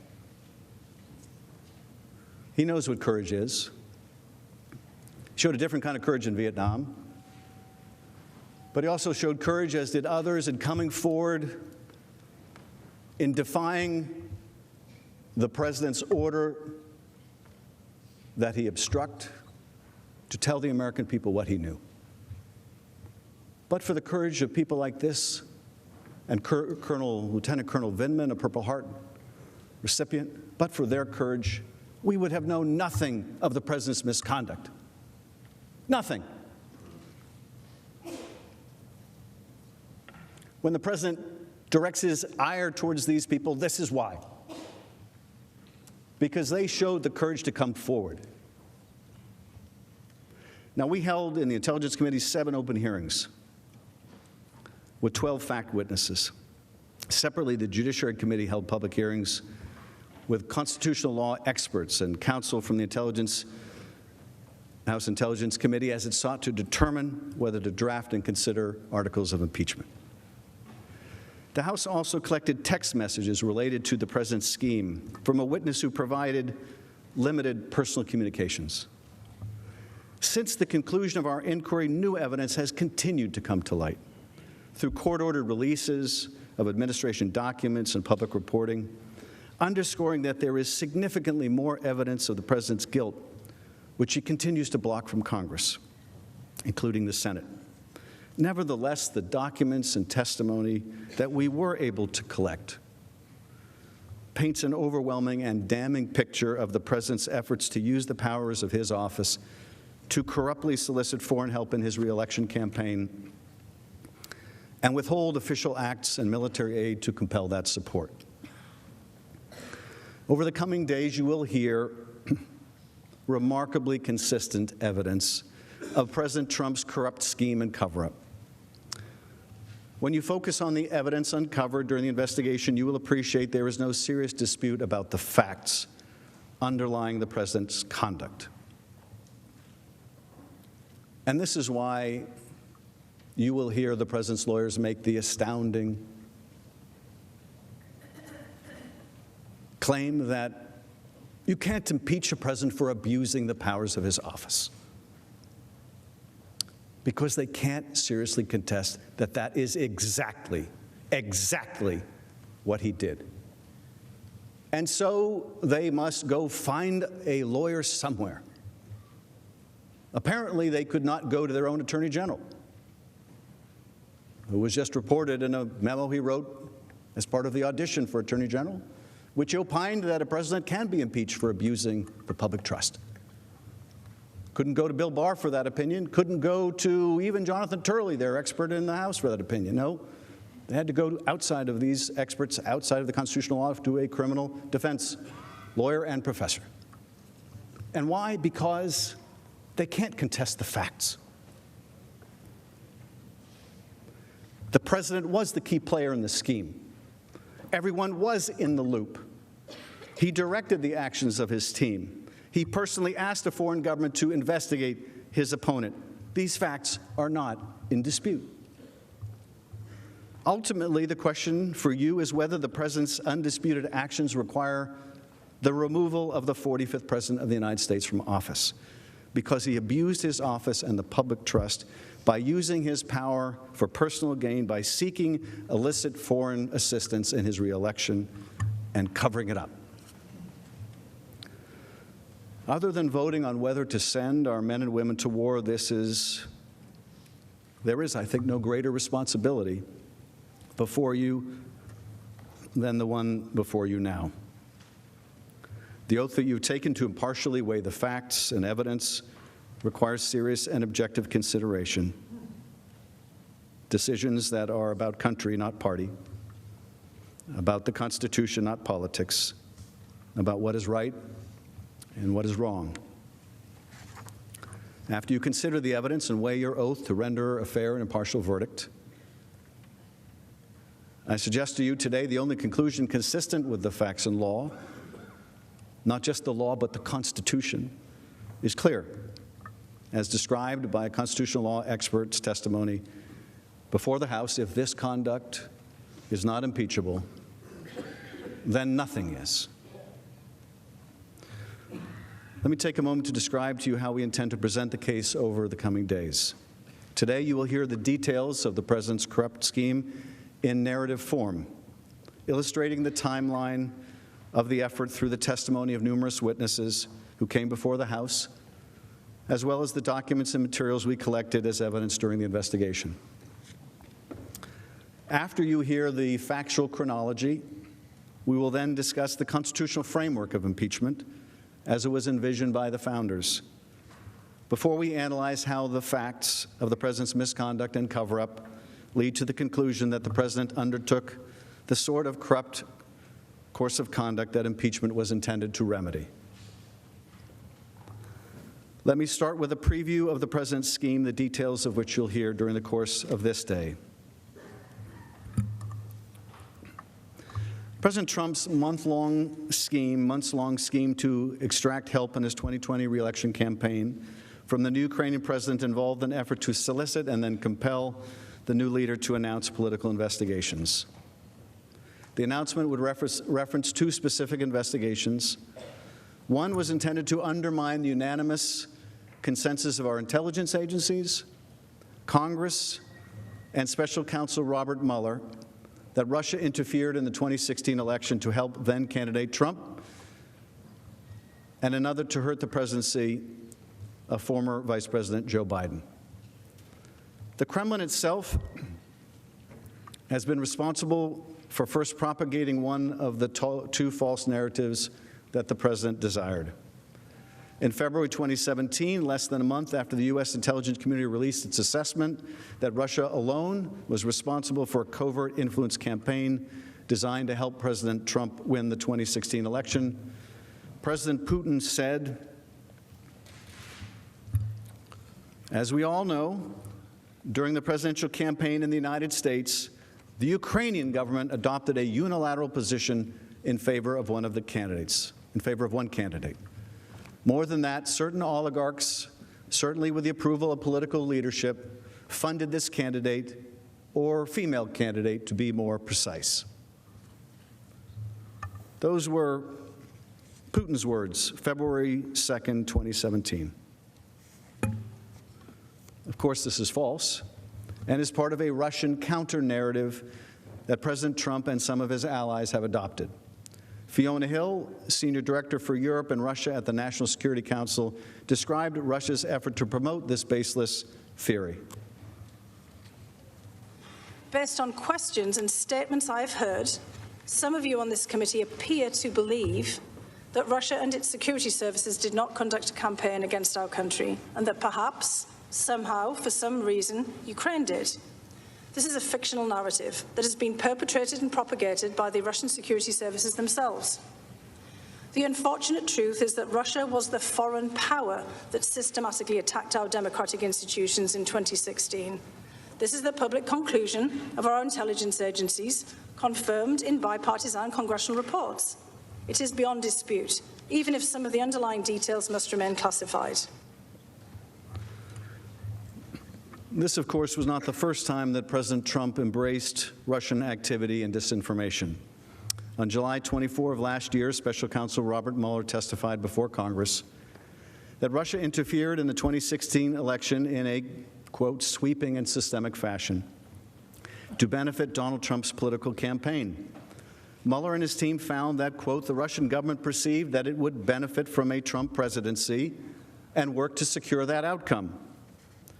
They also found that the Trump campaign expected it would benefit electorally from information stolen and released through Russian efforts. And just as he solicited help from Ukraine in 2019, in 2016, then candidate Trump also solicited help from Russia in his election effort. As you will recall, at a rally in Florida, he said the following. Russia, if you're listening, I hope you're able to find the 30,000 emails that are missing. I think you will probably be rewarded mightily by our press. Let's see if that happens. Following Special Counsel Mueller's testimony, during which he warned against future interference in our elections, did the President recognize the threat posed to our democracy and renounce Russian interference in our democracy? Did he choose to stand with his own intelligence agencies, both houses of Congress, and the special counsel's investigation in affirming that Russia interfered in our last election? He did not. Instead, only one day after special counsel Mueller testified before Congress, empowered in the belief that he had evaded accountability for making use of foreign support in our last election, President Trump was on the phone with the president of Ukraine, pressing him to intervene on President Trump's behalf in the next election. Let's take a moment to let that sink in. July 24th, Bob Mueller concludes a lengthy investigation. He comes before the Congress. He testifies that Russia systemically interfered in our election to help elect Donald Trump, that the campaign understood that and they willfully made use of that help. July 24th, that's what happens. The very next day, he's on the phone, President Trump is on the phone with a different foreign power, this time Ukraine, trying to get Ukraine to interfere in the next election, the next day. That should tell us something. That should tell us something. He did not feel shamed by what the special counsel found. He did not feel deterred by what the special counsel found. He felt emboldened by escaping accountability. For the very next day, he's on the phone soliciting foreign interference again.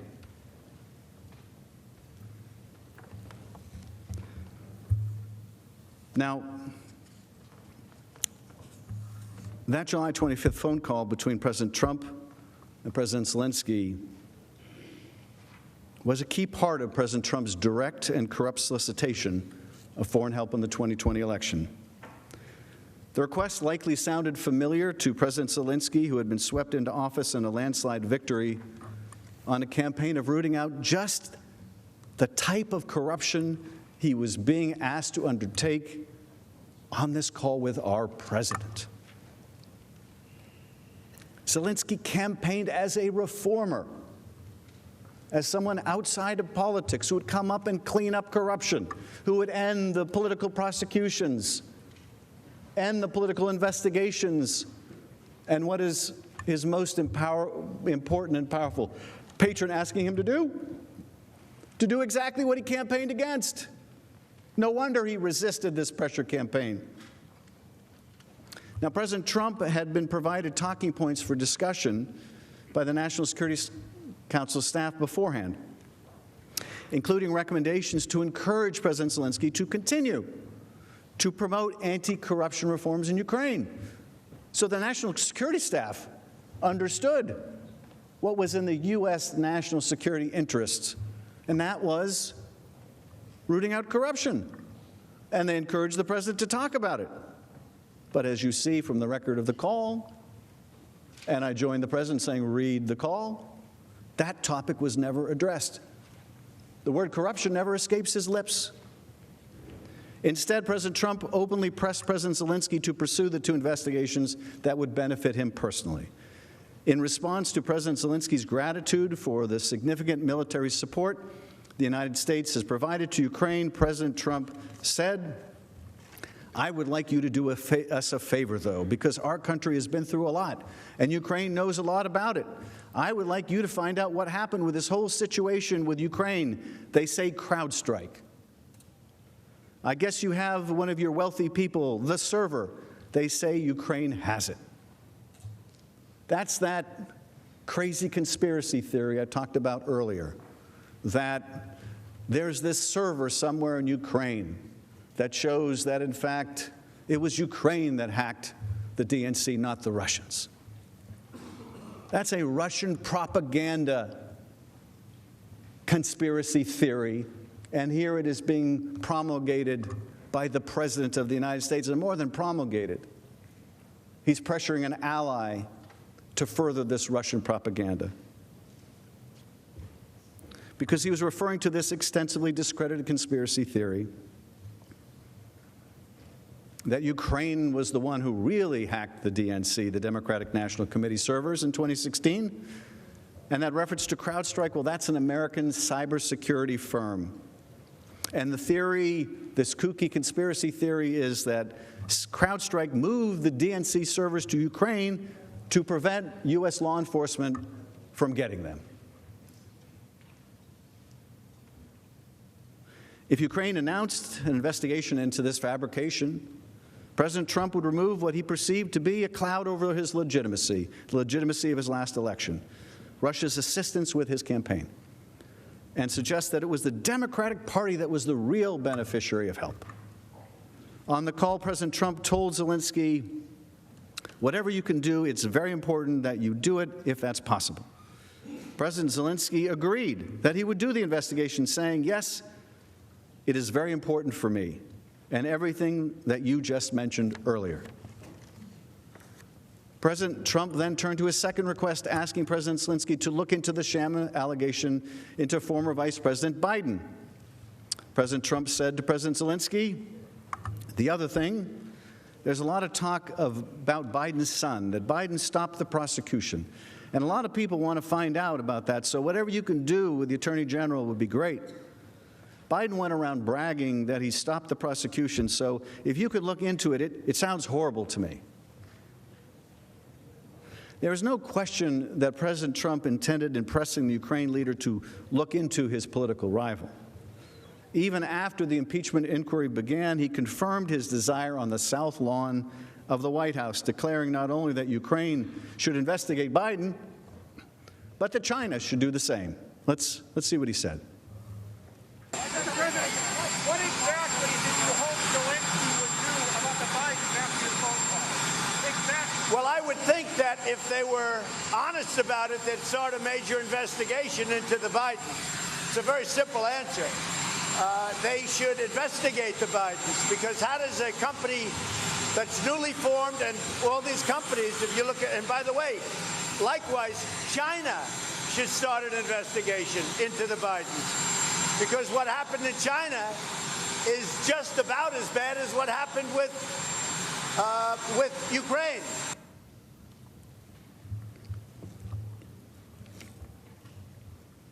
Now, the day after that July 25th phone call, President Trump sought confirmation that President Zelensky understood his request to announce the politically motivated investigations and that he would follow through.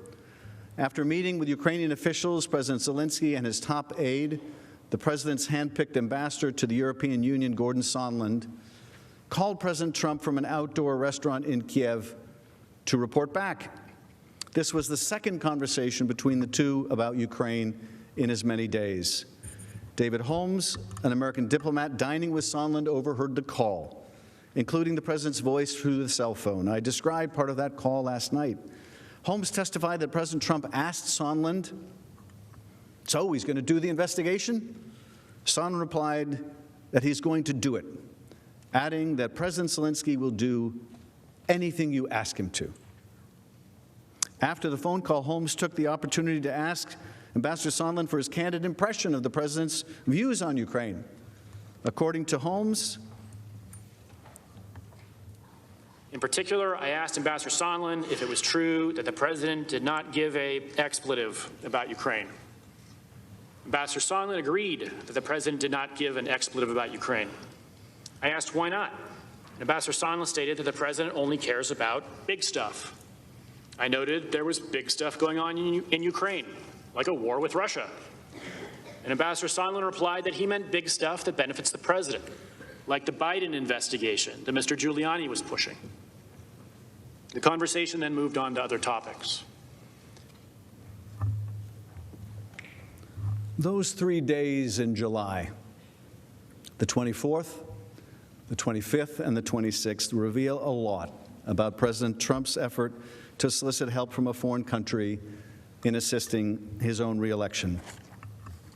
On the 24th, Special Counsel Mueller testifies that Russia interfered in our 2016 election to assist the Trump campaign, which knew about the interference, welcomed it, and utilized it. That's the 24th. The 25th is the day of the call, when President Trump, believing he had escaped accountability for Russian meddling in the first election and his welcoming of it, asked the Ukrainian president to help him undermine the special counsel's conclusion and help him smear a political opponent, former Vice President Biden. And then the third day in a row in July, President Trump sought to ensure that Ukraine had received his request and understood it and would take the necessary steps to announce the investigations that he wanted. 3 days in July. In many ways, those 3 days in July tell so much of this story. This course of conduct alone should astound all of us who value the sanctity of our elections and who understand that the vast powers of the presidency are reserved only for actions which benefit the country as a whole, rather than the political fortunes of any one individual. President Trump's effort to use an official head of state phone call to solicit the announcement of investigations helpful to his reelection is not only conduct unbecoming a president, but it is conduct of one who believes that the powers of his high office are political tools to be wielded against his opponents, including by asking a foreign government to investigate a United States citizen and for a corrupt purpose. That alone is grounds for removal from office of the 45th president. But these 3 days in July were neither the beginning nor the end of this scheme. President Trump, acting through agents inside and outside of the U.S. government, including his personal attorney, Rudy Giuliani, sought to compel Ukraine to announce the investigations by withholding the head of state meeting in the Oval Office until the president of Ukraine complied.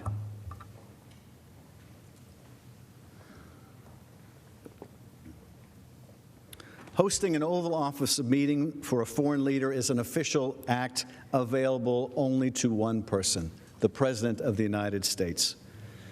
And it is an official act that President Trump had already offered to President Zelensky during their first phone call on April 21st and in a subsequent letter to the Ukrainian leader. Multiple witnesses testified about the importance of a White House meeting for Ukraine. For example, Deputy Assistant Secretary George Kent explained that a White House meeting was very important for Ukrainians to demonstrate the strength of their relationship with Ukraine's strongest supporter. Dr. Fiona Hill of the National Security Council explained a White House meeting would supply the new Ukrainian government with, quote, the legitimacy it needed, especially vis-a-vis the Russians, and that the Ukrainians viewed a White House meeting as a recognition of their legitimacy as a sovereign state. This White House meeting would also prove to be important for 3 hand-picked agents whom President Trump placed in charge of U.S.-Ukraine issues: Ambassador Sondland, Ambassador Volker, and Energy Secretary Rick Perry, the so-called Three Amigos. They hope to convince President Trump to hold an Oval Office meeting with Zelensky. During a meeting of the Three Amigos on May 23rd, President Trump told them that Ukraine had tried to take him down in 2016. He then directed them, talk to Rudy Giuliani about Ukraine. It was immediately clear that Giuliani, who was pursuing the discredited investigations in Ukraine on the president's behalf, was the key to unlocking an Oval Office meeting for President Zelensky. Giuliani by then had said publicly that he was actively pursuing investigations President Trump corruptly desired and planning a trip to Ukraine. Giuliani admitted, quote, "We're not meddling in an election, we're meddling in an investigation." On May 10, however, Giuliani canceled the trip to Ukraine to dig up dirt on former Vice President Biden and the 2016 conspiracy theory, just as President Zelensky won elections for the presidency and parliament. Faced with a choice between working with Giuliani to pursue an Oval Office meeting, understanding it meant taking part in a corrupt effort to secure the political investigations, or abandoning efforts to support our Ukrainian ally, the president's agents fell into line. They would pursue the White House meeting and explain to Ukraine that announcements of the investigations was the price of admission. As Ambassador Sondland made clear, I know that members of this committee frequently frame these complicated issues in the form of a simple question: was there a quid pro quo? As I testified previously, with regard to the requested White House call and the White House meeting, the answer is yes. This quid pro quo was negotiated between the president's agents, Rudy Giuliani, and Ukrainian officials throughout the summer of 2019 in numerous telephone calls, text messages, and meetings, including during a meeting hosted by then National Security Advisor John Bolton on July 10th. Near the end of that July 10th meeting, after the Ukrainians again raised the issue of a White House visit, Ambassador Sondland blurted out that there would be agreement for a White House meeting once the investigations began. At that point, Bolton immediately stiffened and abruptly ended the meeting. During a subsequent discussion that day, Sondland was even more explicit. Lieutenant Colonel Alex Vindman, a director for Europe and Ukraine on the National Security Council, testified that Sondland began to discuss the deliverable required to get the White House meeting, which Sondland specifically mentioned was investigation of the Bidens. This is again in that meeting in the White House with a Ukrainian delegation and an American delegation. Sondland explained in that meeting he had an agreement with Acting Chief of Staff Mick Mulvaney, whereby President Zelensky would be granted the Oval Office meeting if he went forward with the investigations. After the meeting, Vindman's supervisor, Dr. Hill, reported back to Bolton, who told her to tell John Eisenberg, the National Security Council legal advisor, that he was not part of whatever drug deal Sondland and Mulvaney are cooking up on this. She reported her concerns, as did Vindman. It remains unclear what action, if any, Bolton or Eisenberg took once they were made aware of Mulvaney and Sondland's drug deal. Both refused to testify in our inquiry. However, Dr. Hill testified that she understood that Mr. Eisenberg informed Mr. Cipollone of her concerns about the drug deal. If this body is serious about a fair trial, one that is fair to the President and to the American people, we again urge you to allow the House to call both Eisenberg and Bolton, as well as other key witnesses with firsthand knowledge who refuse to testify before the House on the orders of the President. Additional testimony and documents are particularly important because, according to Sondland, everyone was in the loop when it came to the President's self-serving effort. In part relying on email excerpts, Sondland explained that the President's senior aides and cabinet officials knew that the White House meeting was predicated on Ukraine's announcement of the investigation's beneficial to the president's political campaign. Hill characterized the quid pro quo succinctly. But it struck me yesterday when you put up on the screen Ambassador Sondland's emails and who was on these emails, and he said, these are the people who need to know, that he was absolutely right, because he was being involved in a domestic political errand. And we were being involved in national security foreign policy, and those two things had just diverged. In effect, President Zelensky was being drawn into this domestic political errand. He grew wary of becoming involved in another country's election and domestic affairs. Bill Taylor, the acting U.S. ambassador to Ukraine at the time, described a conversation he had with a senior aide to the Ukrainian leader. He said, also on July 20th, I had a phone conversation with Alexander Daniluk, President Zelensky's national security advisor, who emphasized that President Zelensky did not want to be used as an instrument in a U.S. re-election campaign. Remember that conversation when you hear counsel say that the Ukrainians felt no pressure to be involved in a U.S. re-election campaign. But that concern did not deter President Trump.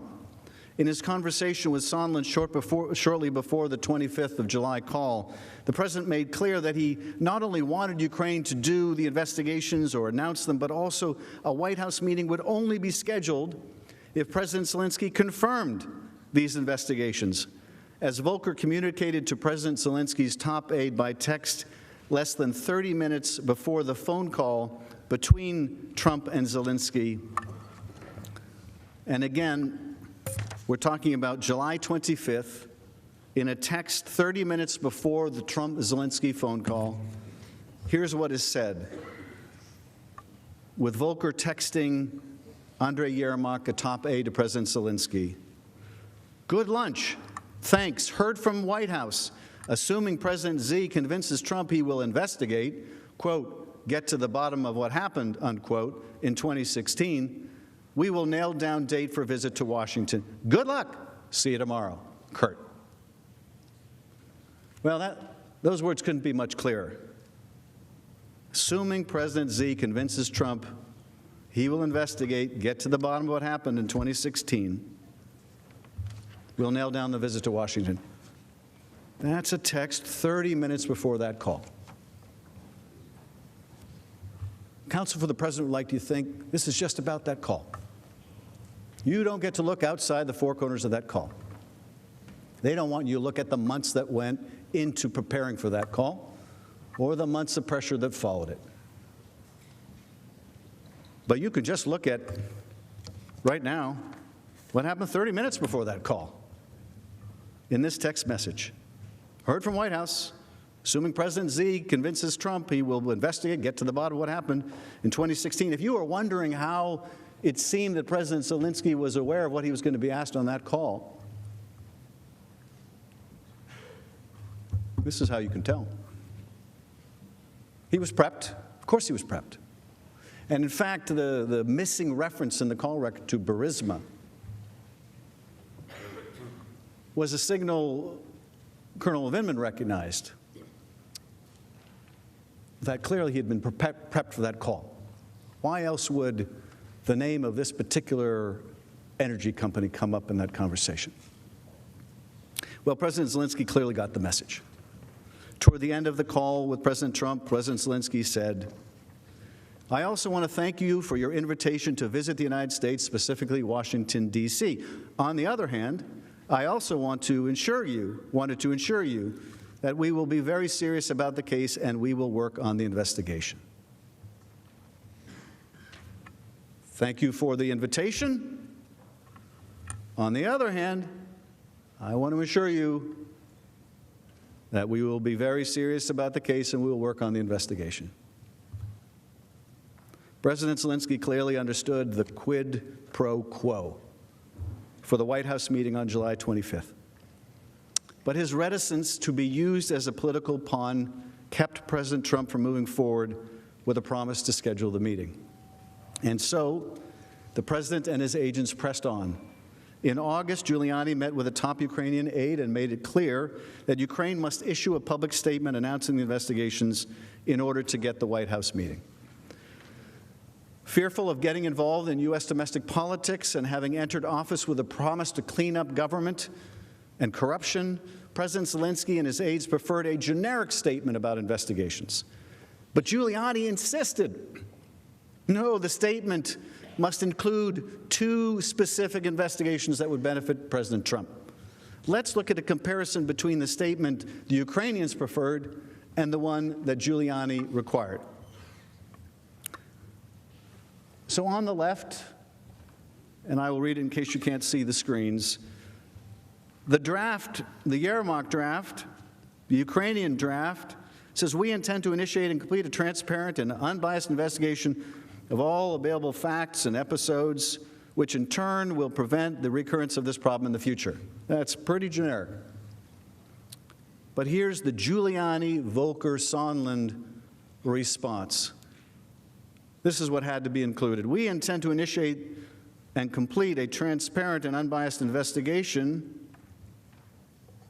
of all available facts and episodes. Up to that point, it's exactly the same until you get to including those involving Burisma and the 2016 U.S. elections.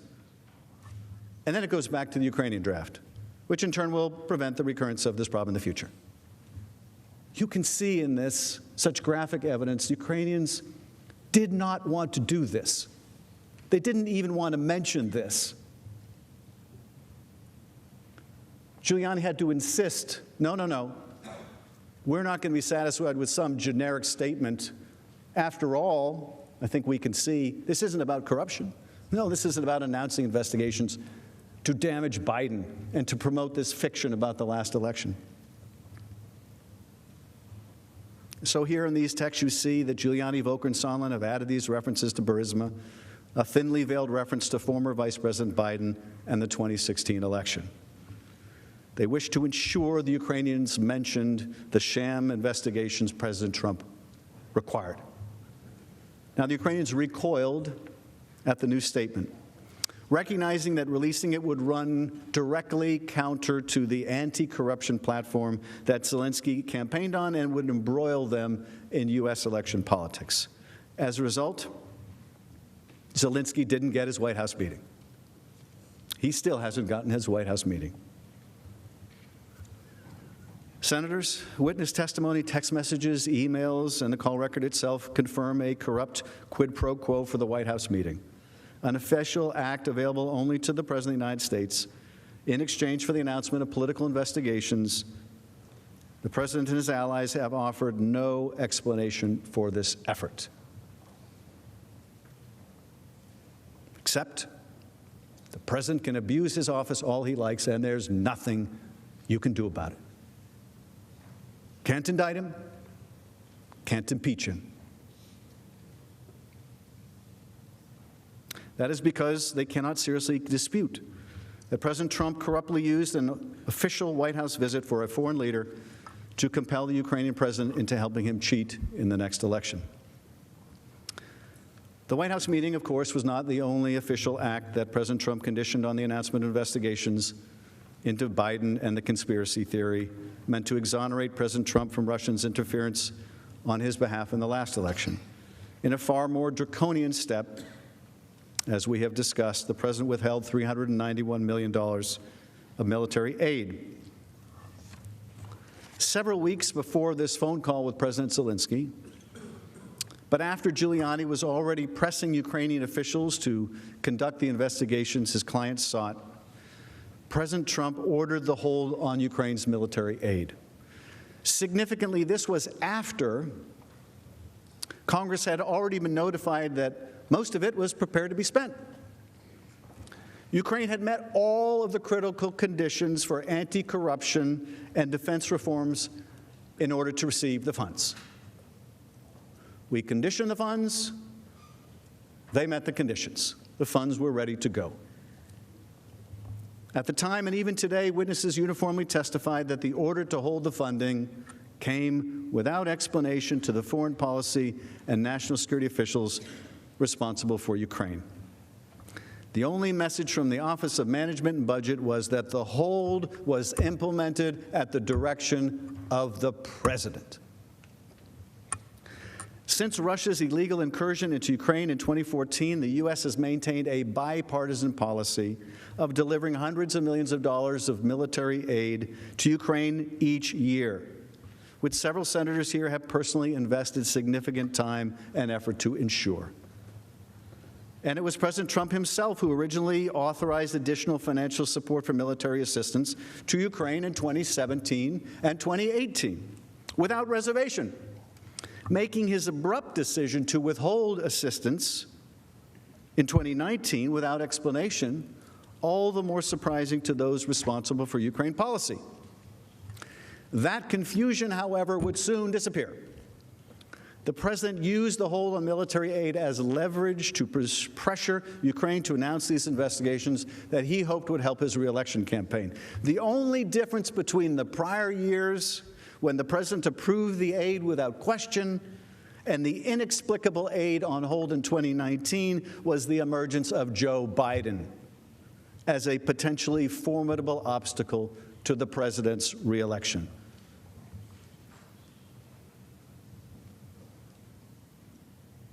These funds that the president withheld, these funds, they don't just benefit Ukraine,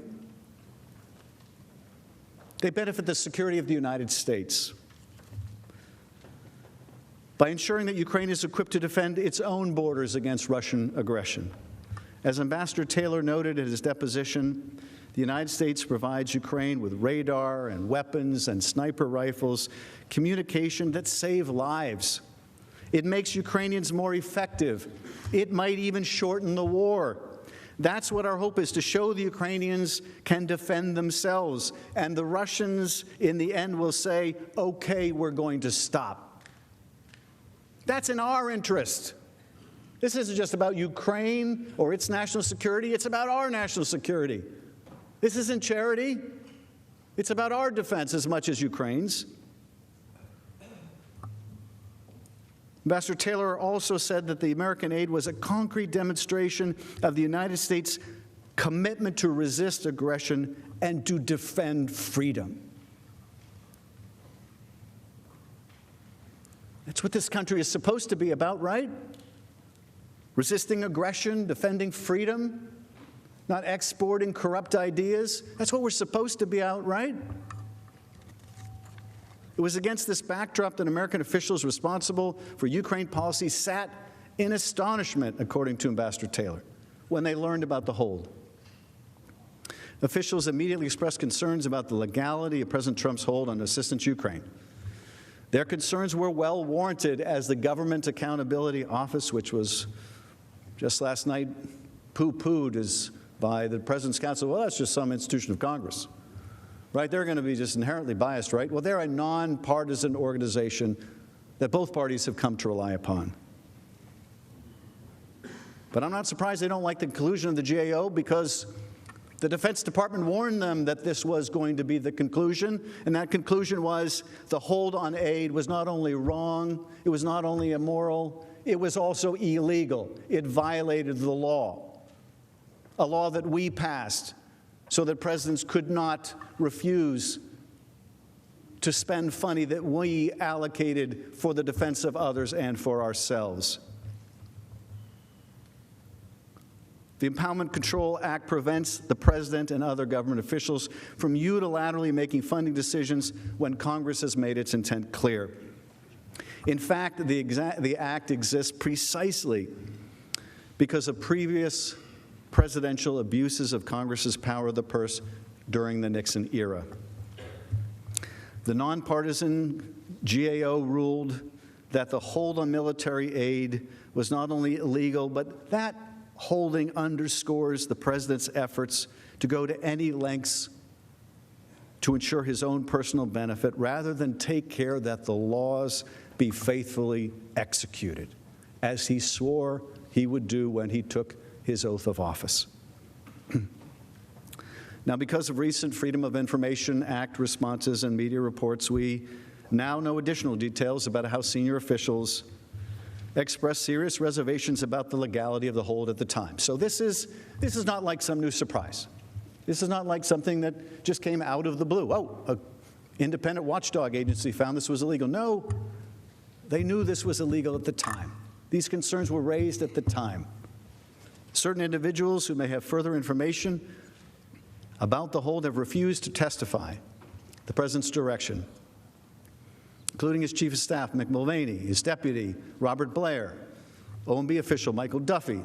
All of them defied congressional subpoenas, but were included in important email communications that have been made public only recently.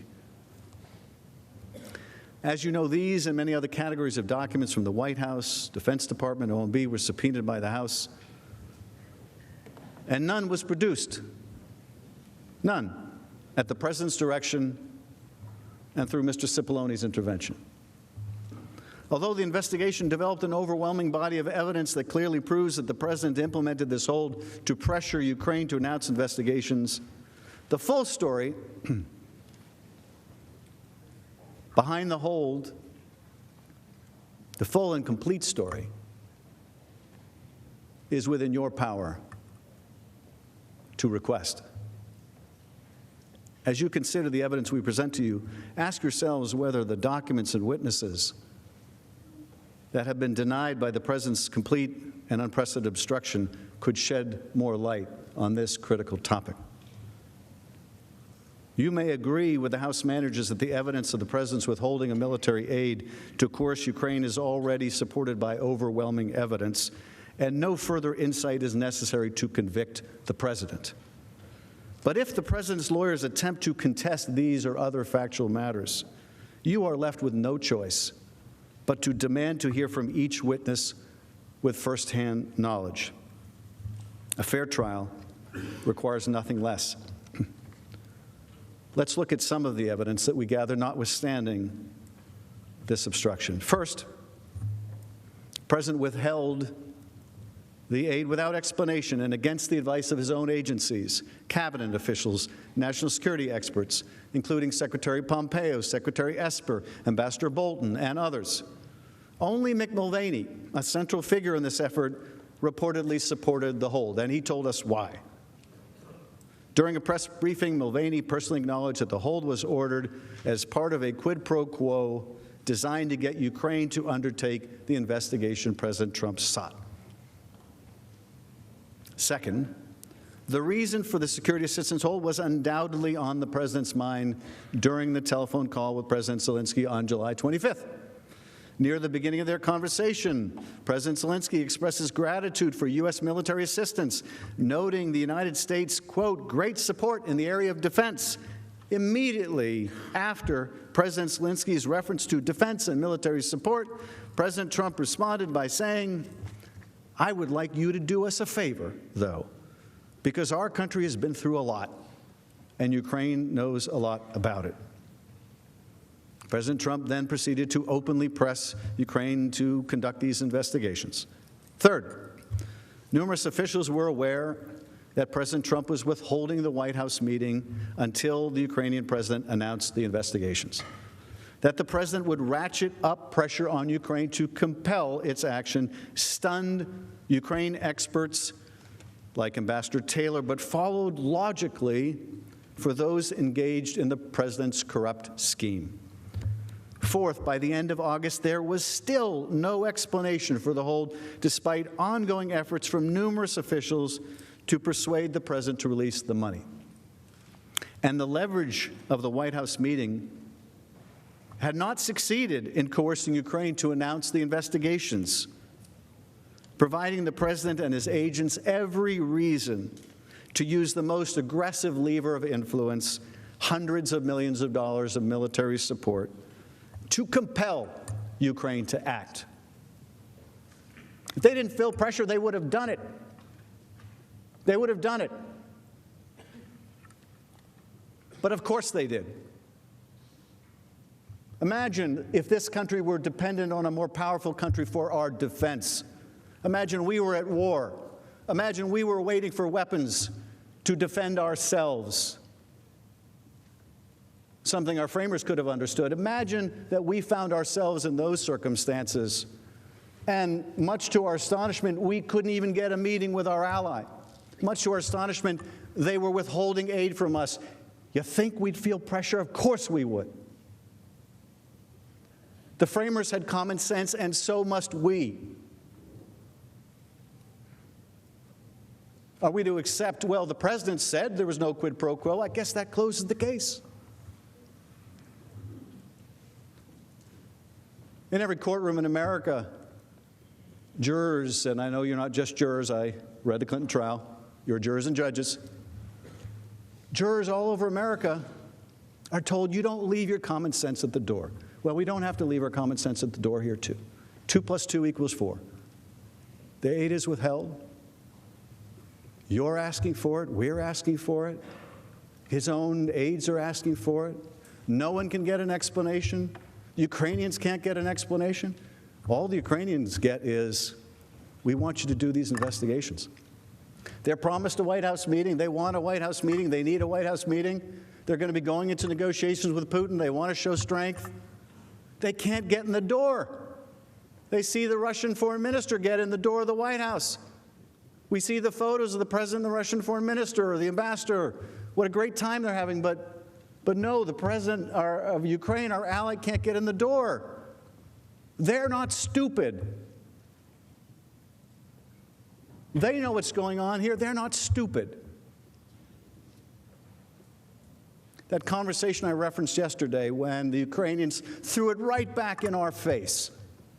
When Ambassador Volker said to his Ukrainian counterpart, you shouldn't investigate the former president, you shouldn't engage in those political investigations. Oh, the Ukrainian response was, you mean like the one you want us to do of the Bidens and the Clintons? They're not stupid.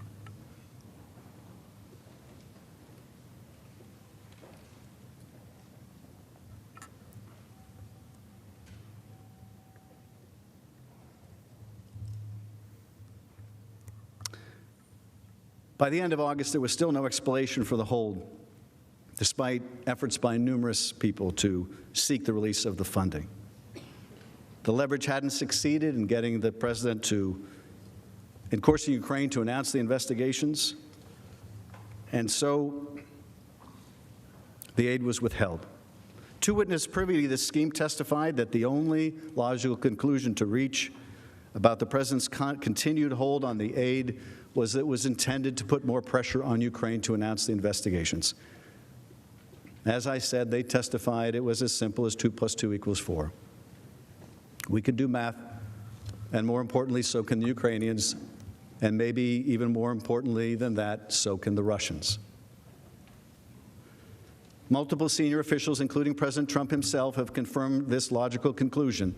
On September 7th, Ambassador Sondland spoke directly to President Trump, who by that point was aware that a whistleblower complaint was circulating that alleged the contours of his scheme, and that Congress and the public were beginning to ask probing questions about the hold on aid, including whether the withholding of the aid was in exchange for re-election help. During that call, September 7th, so July, you've got Bob Mueller's testimony, you've got the call itself, you've got the follow-up call the next day where the president is speaking to Sondland and wants to make sure they're going to do the investigations. You've got August, while they're trying to hammer out a statement, and the Ukrainians are still resisting, and then you have September 7th. Ambassador Sondland on the phone with President Trump. At that point, he is aware that a whistleblower has filed a complaint alleging the contours of this scheme, and Congress and the public are beginning to ask questions about the hold on aid, including whether this was to get help in his re-election. And during this call between the president and Ambassador Sondland, without a prompt, President Trump told Sondland, there's no quid pro quo. Now, why would he do that? That's not something that comes up in normal conversation, right? Hello, Mr. President, how are you today? No quid pro quo. That's the kind of thing that comes up in a conversation if you're trying to put your alibi out there. If you've heard about a whistleblower complaint, if you've seen allegations, if you know Congress is starting to sniff around, no quid pro quo. But, and I know this is astonishing, so much of the last 3 years has been a combination of shock and yet no surprise. And yet, even while the president is saying no quid pro quo, what does he say? Zelensky must publicly announce the 2 political investigations, and he should want to do it. No quid pro quo, except this quid pro quo. Sondland immediately relayed the message to President Zelensky, informing him that without the announcement of the political investigations, they would be at a stalemate. Sondland made clear that this reference to a stalemate meant the release of the security assistance. President Zelensky, after hesitating for weeks to join the president's corrupt scheme, finally relented. President Zelensky informed Sondland that he agreed to do a CNN interview. And Sondland understood that he would use that occasion to mention these items, meaning the 2 investigations at the heart of the scheme. The candidate, Zelensky, who was swept into office with a landslide victory on a promise of fighting corruption, would be forced to undertake just the same kind of corrupt act he'd been elected to clean up. Upon learning this, Ambassador Taylor called Sondland to register his deep concern, telling him that it was crazy. Taylor later texted Sondland to reinforce the point.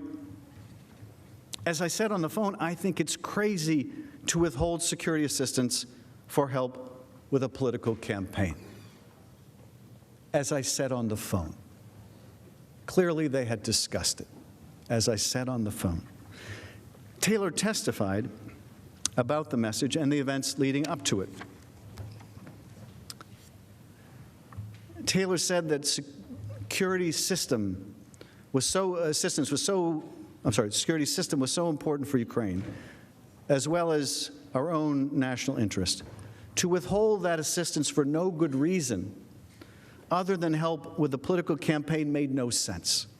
It was counterproductive to all of what we had been trying to do. It was illogical. It could not be explained. It was crazy. What's more, Ambassador Taylor also came to learn that President Trump wanted Zelensky in a public box. He testified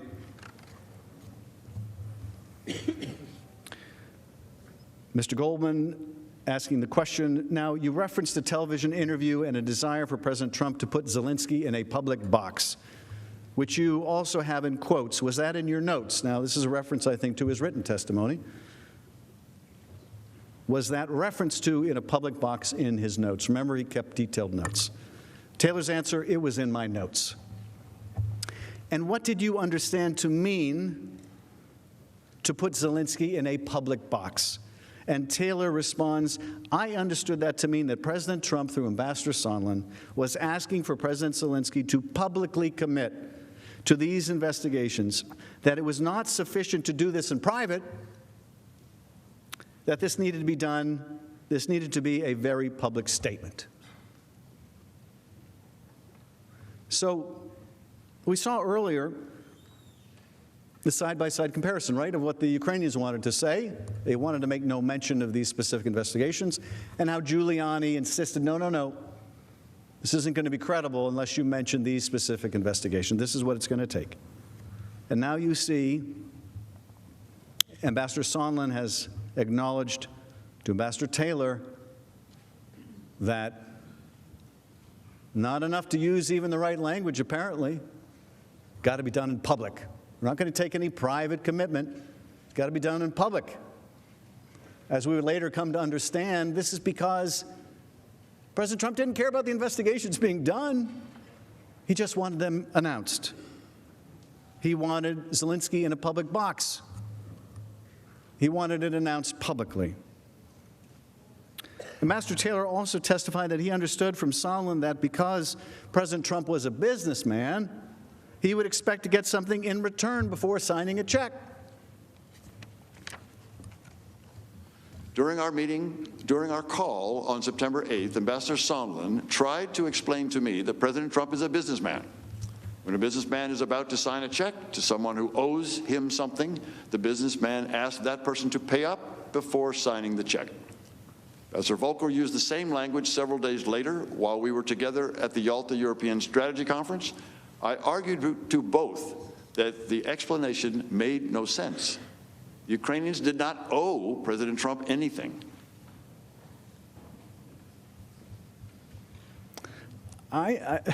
This is very telling. Ambassador Taylor, Vietnam veteran, West Point graduate. The Ukrainians didn't owe us anything. Clearly, Donald Trump felt the Ukrainians owed him, right? This is not about Ukraine's national security. It's not about our national security. It's not about corruption. No, it's about what's in it for me. Those Ukrainians owe me. Before I sign a check, and by the way, that's not his money. That's your money. That's the American people's money for their defense. But here we see Ambassador Sondland explaining, no, President Trump's a businessman. Before he's going to sign a check, he wants to get something. And of course, that's something that he was going to sign that check for, he's going to make that payment for with our tax dollars. That thing that he was going to buy with those tax dollars was a smear of his opponent and an effort to lift whatever cloud he felt was over his presidency because of the Russian interference on his behalf in the last election. Now, the president has offered an assortment of shifting explanations after the fact for the hold on aid, including that he withheld the money because of corruption in Ukraine or concerns about burden sharing with other European countries. But those arguments are completely without merit. First, the president's own administration had determined by the time of the hold that Ukraine had undertaken all necessary anti-corruption and defense reforms in order to receive the funds. The Defense Department and State Department officials repeatedly made this clear as the hold remained and threatened the ability of the agencies to spend the money before the end of the fiscal year. Second, the evidence revealed that the president only asked about foreign contributions to Ukraine in September, nearly 2 months after the president implemented the hold, and as it became clear that the public, Congress, and a whistleblower were becoming aware of the president's scheme. The after-the-fact effort to come up with a justification also belies the truth.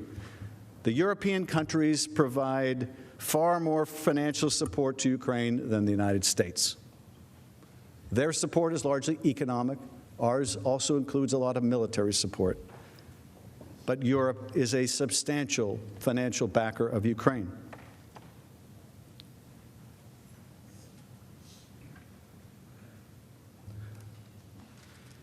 Something else remarkable about this I was struck by yesterday as we were going through the importance of the witness testimony and looking at some of those redacted emails in which the administration sought to hide its misconduct.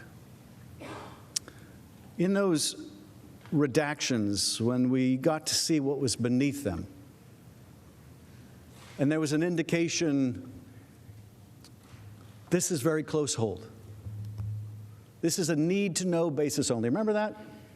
We'll show you that again, but one of those emails that only came to light, I believe, recently, and not because the administration wanted you to see this information, we see there's a desire not to let people know about this hold. If the president was fighting corruption, if he wanted the Europeans to pay more, why would he hide it from us? Why would he hide it from the Ukrainians? Why would he hide it from the rest of the world? If this was a desire to get Europe to pay more, why wouldn't he charge Sondland to go ask Europe for more? Why wouldn't he be proud to tell the Congress of the United States, I'm holding up this aid, and I'm holding it up because I'm worried about corruption? Why wouldn't he? Because, of course, it wasn't true. There's no evidence of that. And what's more, the White House admitted why the president held up the money. The president's own chief of staff explained precisely why during October 17th and October 17th press conference. Let's see again what he had to say. Those were the driving factors. Did he also mention to me in the past the corruption related to the DNC server? Absolutely, no question about that. But that's it, and that's why we held up the money. Now, there was a report. So the demand for an investigation into the Democrats was part of the reason that he ordered to withhold funding to Ukraine. The look back to what happened in 2016 certainly was part of the thing that he was worried about in corruption with that nation, and that is absolutely appropriate. But Mulvaney didn't just admit that the president withheld the crucial aid appropriated by Congress to apply pressure on Ukraine to do the president's political dirty work. He also said that we should just get over it. Let's watch. But to be clear, what you just described is a quid pro quo. It is funding will not flow unless the investigation into the Democratic server happens as well. We do that all the time with foreign policy. If you read the news reports and you believe them, what did McKinney say yesterday? Well, McKinney said yesterday that he was really upset with the political influence in foreign policy. That was one of the reasons he was so upset about this. And I have news for everybody. Get over it. There's going to be political influence in foreign policy.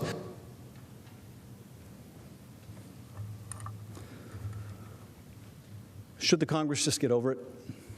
Should the American people just come to expect that our presidents will corruptly abuse their office to seek the help of a foreign power to cheat in our elections? Should we just get over it? Is that what we've come to? I hope and pray that the answer is no.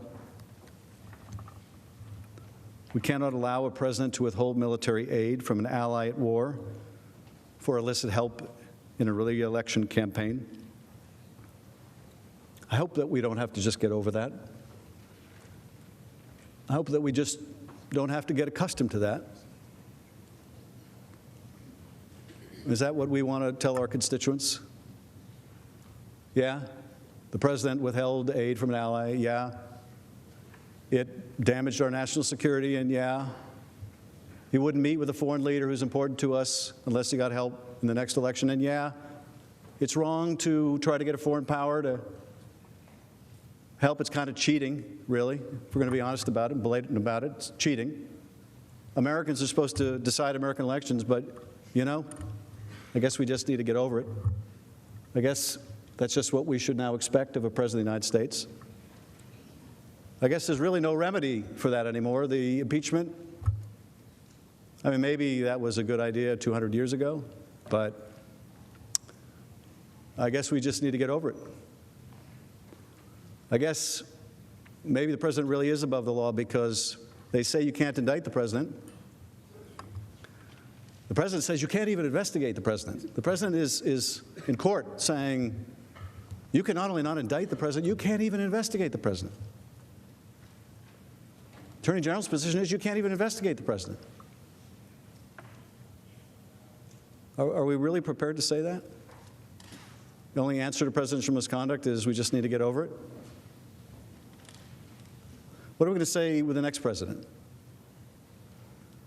What are we going to say with the president who's from a different party, who refuses the same kind of subpoenas? And the president says to you, or his chief of staff says to you, or her chief of staff says to you, just get over it. I'm not doing anything different than Donald Trump did. Just get over it. He asked for help in the next election. I'm asking for help in the next election. Just get over it. We do this kind of thing all the time. People are cynical enough as it is about politics, about people's commitment to their good. Cynical enough without having us confirm it for them.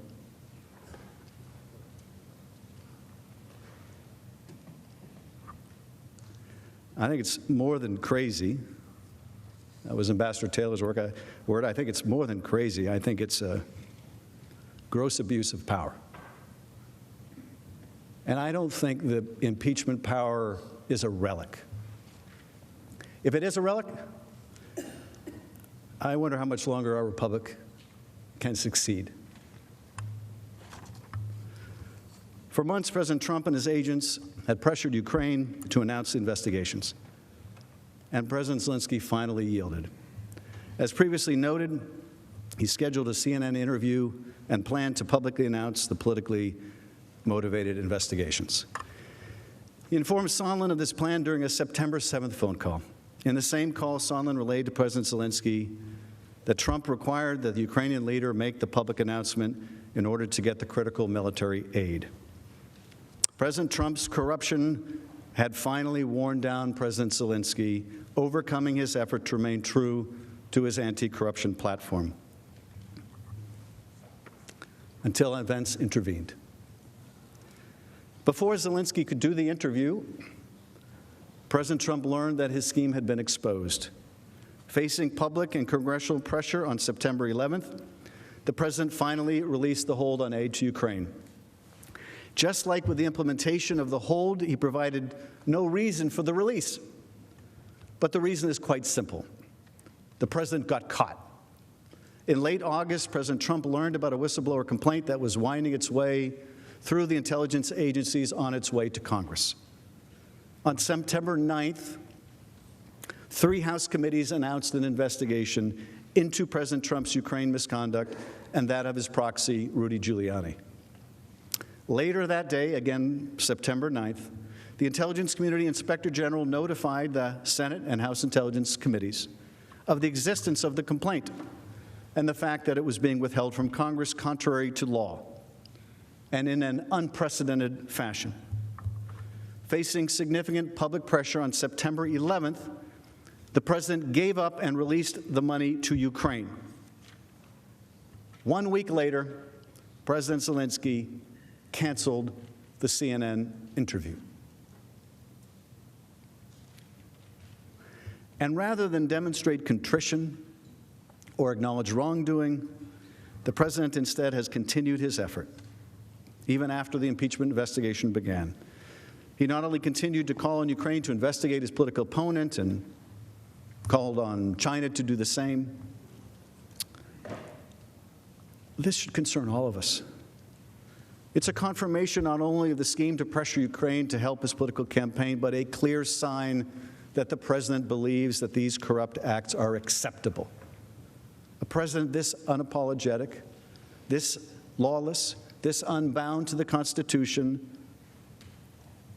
and the oath of office must be removed from that office, lest he continue to use the vast presidential powers at his disposal to seek advantage in the next election. President Trump's abuse of powers of his office undermined the integrity of our free and fair elections and compromised America's national security. If we don't stand up to this peril today, we will write the history of our decline with our own hand. If President Trump is not held to account, we send the message to future presidents, future Congresses, and generations of Americans that the personal interests of the president can fairly take precedent over those of the nation. The domestic effects of this descent from democracy will be a weakened trust in the integrity of our elections and the rule of law, and a steady decline of the spread of democratic values throughout the world. For how can any country trust the United States as a model of governance if it is one that sanctions precisely the political corruption and invitation to foreign meddling that we have long sought to help eradicate in burgeoning democracies around the world? To protect against foreign interference in our elections, we have guardrails built into our democratic system. We have campaign finance laws to ensure that political assistance can come only from domestic actors, and we take seriously the need to shore up the integrity of our voting systems so that a foreign government or actor cannot change vote tallies. The promise of one person, one vote is only effective if each vote is cast free of foreign interference. Americans decide American elections. At least they should. Now, what if electoral corruption is even more insidious? What happens when the invitation comes from within? Our framers understood that threat too. George Mason noted at the Constitutional Convention that impeachment was a necessary tool because the man who has practiced corruption and by that means procured his appointment in the first instance could seek to repeat his guilt. In June of last year, President Trump was clear that if a foreign government offered dirt on his political opponent, he would take it. A statement deeply at odds with the guidance provided at the time by his own FBI director, the former Federal Elections Commission chair, and our Constitution, written some 233 years ago. In no uncertain terms, it admonishes that any person holding office of profit or trust, it admonishes against them accepting of any present from a foreign state. But President Trump did more than take the foreign help in 2019, as he had done in 2016. This time, he not only asked for it in the July 25th call, but when he didn't get the help from the Ukrainian president in the form of the announced investigations, he withheld hundreds of millions of dollars in taxpayer-funded military aid and a coveted White House meeting to increase the pressure on Ukraine to comply. And later, he demonstrated no remorse and continued to encourage Ukraine to conduct the political investigations he wanted, even asking other countries to do so. The consequences of these actions alone have shaken our democratic system. What message will we send if we choose not to hold this president accountable for his abuse of power, to solicit re-election interference in our upcoming election? The misconduct undertaken by this president may lead future presidents to believe that they too can use the substantial power conferred on them by the Constitution in order to undermine it. Nothing could weaken the integrity of our elections more, and no campaign finance law or statement by a future FBI director could stand up to the precedent of electoral misconduct set by the President of the United States if we do not say clearly that this behavior is unacceptable and, more than unacceptable, impeachable. We also undermine our global standing as a country long viewed as a model for democratic ideals worth emulating. We have, for generations, been the shining city upon a hill that President Reagan described. America is not just a country, but also an idea.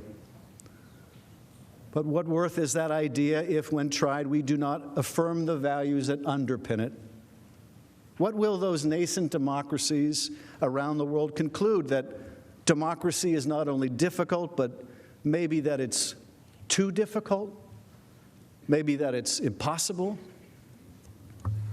And who will come to fill the void that we leave when the light from that shining city upon a hill is extinguished? The autocrats with whom we compete, who value not freedom and fair elections, but the unending rule of a repressive executive. Autocrats that value not freedom of the press and open debate, but disinformation, propaganda, and state-sanctioned lies. Vladimir Putin would like nothing better. The Russians have little democracy left thanks to Vladimir Putin. It's an autocracy, it's a thugocracy. The Russian storyline, the Russian narrative, the Russian propaganda, the Russian view they would like people around the world to believe is that every country is just the same corrupt system. There's no difference. It's not a competition between autocracy and democracy. No, it's just between autocrats and hypocrites. They make no bones about their loss of democracy. They just want the rest of the world to believe you can't find it anywhere. Why take to the streets in Moscow to demand something better if there's nothing better anywhere else? That's the Russian story. That's the Russian story. That's who prospers by the defeat of democracy. That's who wins by the defeat of our democratic ideals. It's not other democracies. It's the autocrats who are on the rise all over the world. I think all of us in this room have grown up in a generation where each successive generation lived with more freedom than the one that came before. We each had more freedom of speech and association, freedom to practice our faith. This was true at home, it was true all over the world. And I think we came to believe this was some immutable law of nature, only to find it isn't. Only to come to the terrible realization that this year fewer people live in freedom than last, and there's no guarantee that next year people will live in more freedom than today. And the prospect for our children is even more in doubt. Turns out there's nothing immutable about this. Every generation has to fight for it. We're fighting for it right now. There's no guarantee that this democracy that has served us so well will continue to prosper.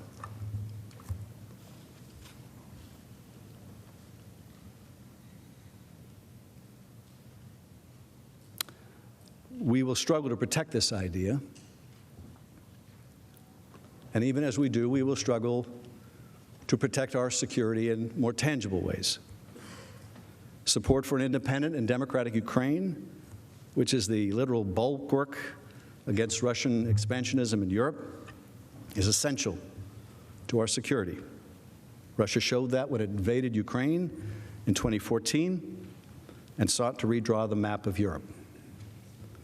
Was our commitment to Ukraine's independence and sovereignty just an empty promise? Or are we prepared to support its efforts to keep Russia contained so that they and we may all eventually enjoy a long peace? Russia is not a threat, I don't need to tell you, to Eastern Europe alone. Ukraine has become the de facto proving ground for just the types of hybrid warfare that the 21st century will become defined by: cyber attacks, disinformation campaigns, efforts to undermine the legitimacy of state institutions, whether that is voting systems or financial markets. The Kremlin showed boldly in 2016 that with the malign skills it honed in Ukraine, they would not stay in Ukraine. Instead, Russia employed them here to attack our institutions, and they will do so again. Indeed, they've never stopped. Will we allow the primary country now fighting Russia to be weakened, placing our troops in Europe at greater risk and opening the door to greater interference in our affairs at home? If we allow the President of the United States to pursue his political and personal interests rather than the national interest, we send a message to our European allies that our commitment to a Europe free and whole is for sale to the highest bidder. The strength of our global alliances relies on a shared understanding of what that alliance stands for, one built on the rule of law, on free and fair elections, on a shared struggle against aggression from autocratic regimes. We are countries built on a commitment to our people, not unyielding loyalty to a president who would be king. A president has a right to hold a call with a foreign leader, yes. And he has a right to decide the time and location of a meeting with that leader, yes. And he has a right to withhold funding to that leader should the law be followed and the purpose be just. But he does not, under our laws and under our Constitution, have a right to use the powers of his office to corruptly solicit foreign aid, prohibited foreign aid in his reelection. He does not.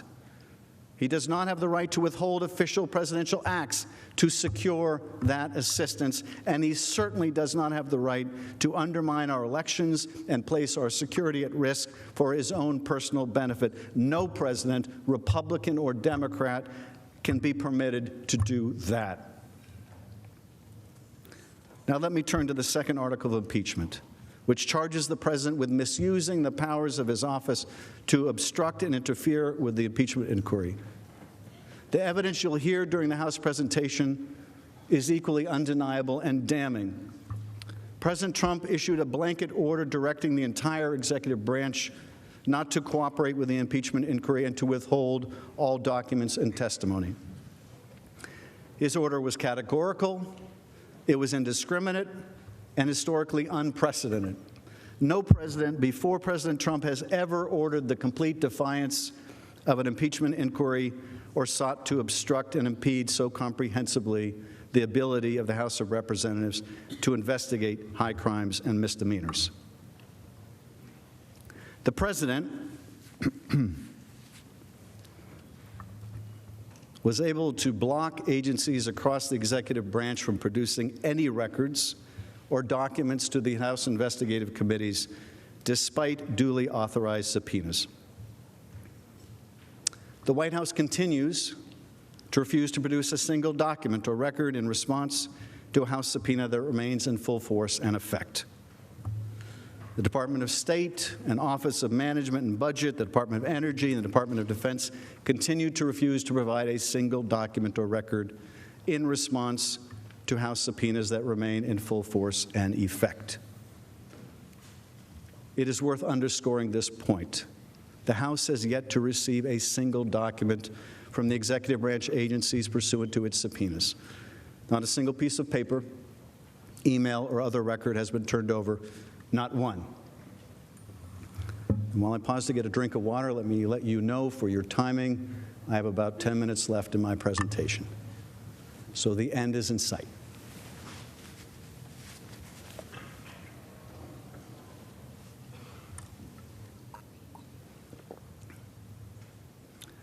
President Trump has also successfully blocked witnesses, 9 of them under subpoena, from testifying.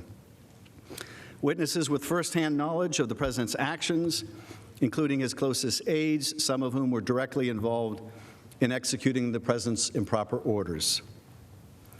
These witnesses include Mick Mulvaney and Robert Blair, Russell Vought, the acting head of the Office of Management and Budget, Michael Duffy, a senior official, and the president's chief legal advisor on the National Security Council, John Eisenberg, among others. The managers will present in detail what these officials knew about their role in executing different parts of the president's scheme. There's no dispute, nor could there be, that President Trump's order substantially obstructed the House impeachment inquiry.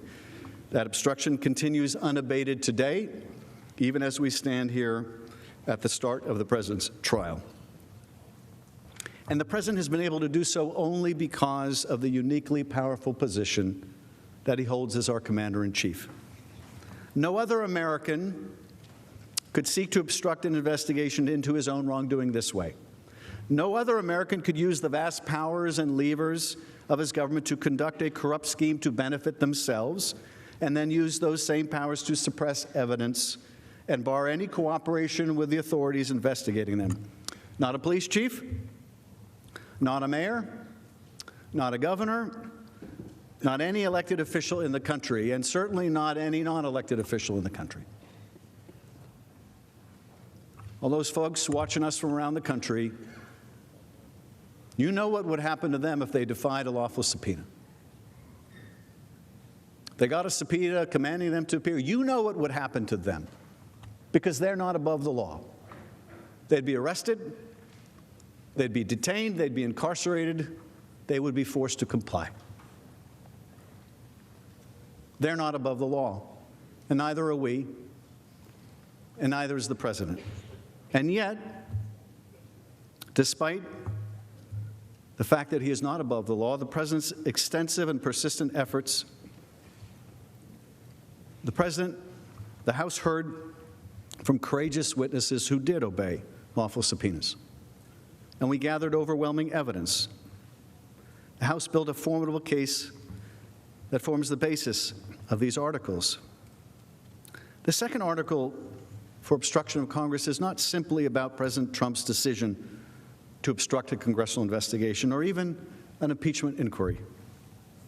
It should not be misunderstood as some routine dispute between two branches of government, nor should it be reduced to the notion that the president was simply protecting himself or fighting back against a partisan or overzealous Congress. The charges in the second article are much more serious and urgent than that. First, the president's attempt to obstruct the inquiry so categorically and comprehensively is part and parcel of the president's furious effort to conceal, suppress, and cover up his own misconduct. From the very first moment his actions were at the risk of coming to light, President Trump sought to hide and cover up key evidence, even as his scheme to pressure Ukraine was still underway. As the House presentation will make clear, the president's cover-up started even before the House began to investigate the president's Ukraine-related activity. The president learned early on of the existence of a lawful whistleblower complaint from within the intelligence community that would ring the first alarm. He deployed the White House and Justice Department to intervene in an unprecedented fashion to conceal and then withhold from Congress, for the first time ever, a credible and urgent whistleblower complaint, even though the law requires that it be provided to the congressional intelligence committees. Once the impeachment inquiry was underway in late September, the president used the immense and unique power at his disposal to direct and maintain at every turn the categorical defiance of congressional scrutiny, even as he attacked the inquiry itself and its witnesses. The president offered multiple and shifting justifications for obstructing the House's inquiry, each of them deficient, while his actions and statements powerfully reflect his own consciousness of guilt. Second, the ramifications of the president's obstruction go beyond the sinister motives of simply covering up his actions. His obstruction strikes at the heart of our Constitution. It threatens the last line of defense our founders purposely enshrined in our system to protect our democracy. If presidents can obstruct an impeachment inquiry undertaken by the House and evade accountability in the Senate, for doing so, they usurp an essential power granted exclusively to the Congress, and for a reason. Presidents could seize for themselves the power to neutralize and nullify the impeachment clause in order to shield themselves from any accountability. And if Congress is unable to investigate and impeach a president for abuse of their office, our democracy's essential check on a rogue president would fail. It would no longer protect the American people from a corrupt president who presents an ongoing threat. This is the outcome every American should be concerned about, and one that the founders warned us about. Through the impeachment clause, the framers of the Constitution empowered Congress to thoroughly investigate presidential malfeasance and to respond, if necessary, by removing the president from office. This entire framework depends upon Congress's ability to discover and then to thoroughly and effectively investigate presidential misconduct. Without the ability of Congress to do that, the impeachment power is a nullity. If you can't investigate it, you can't enforce it, you can't apply it. What we confront here in the second article of impeachment is therefore an impeachable offense aimed at destroying the impeachment power itself.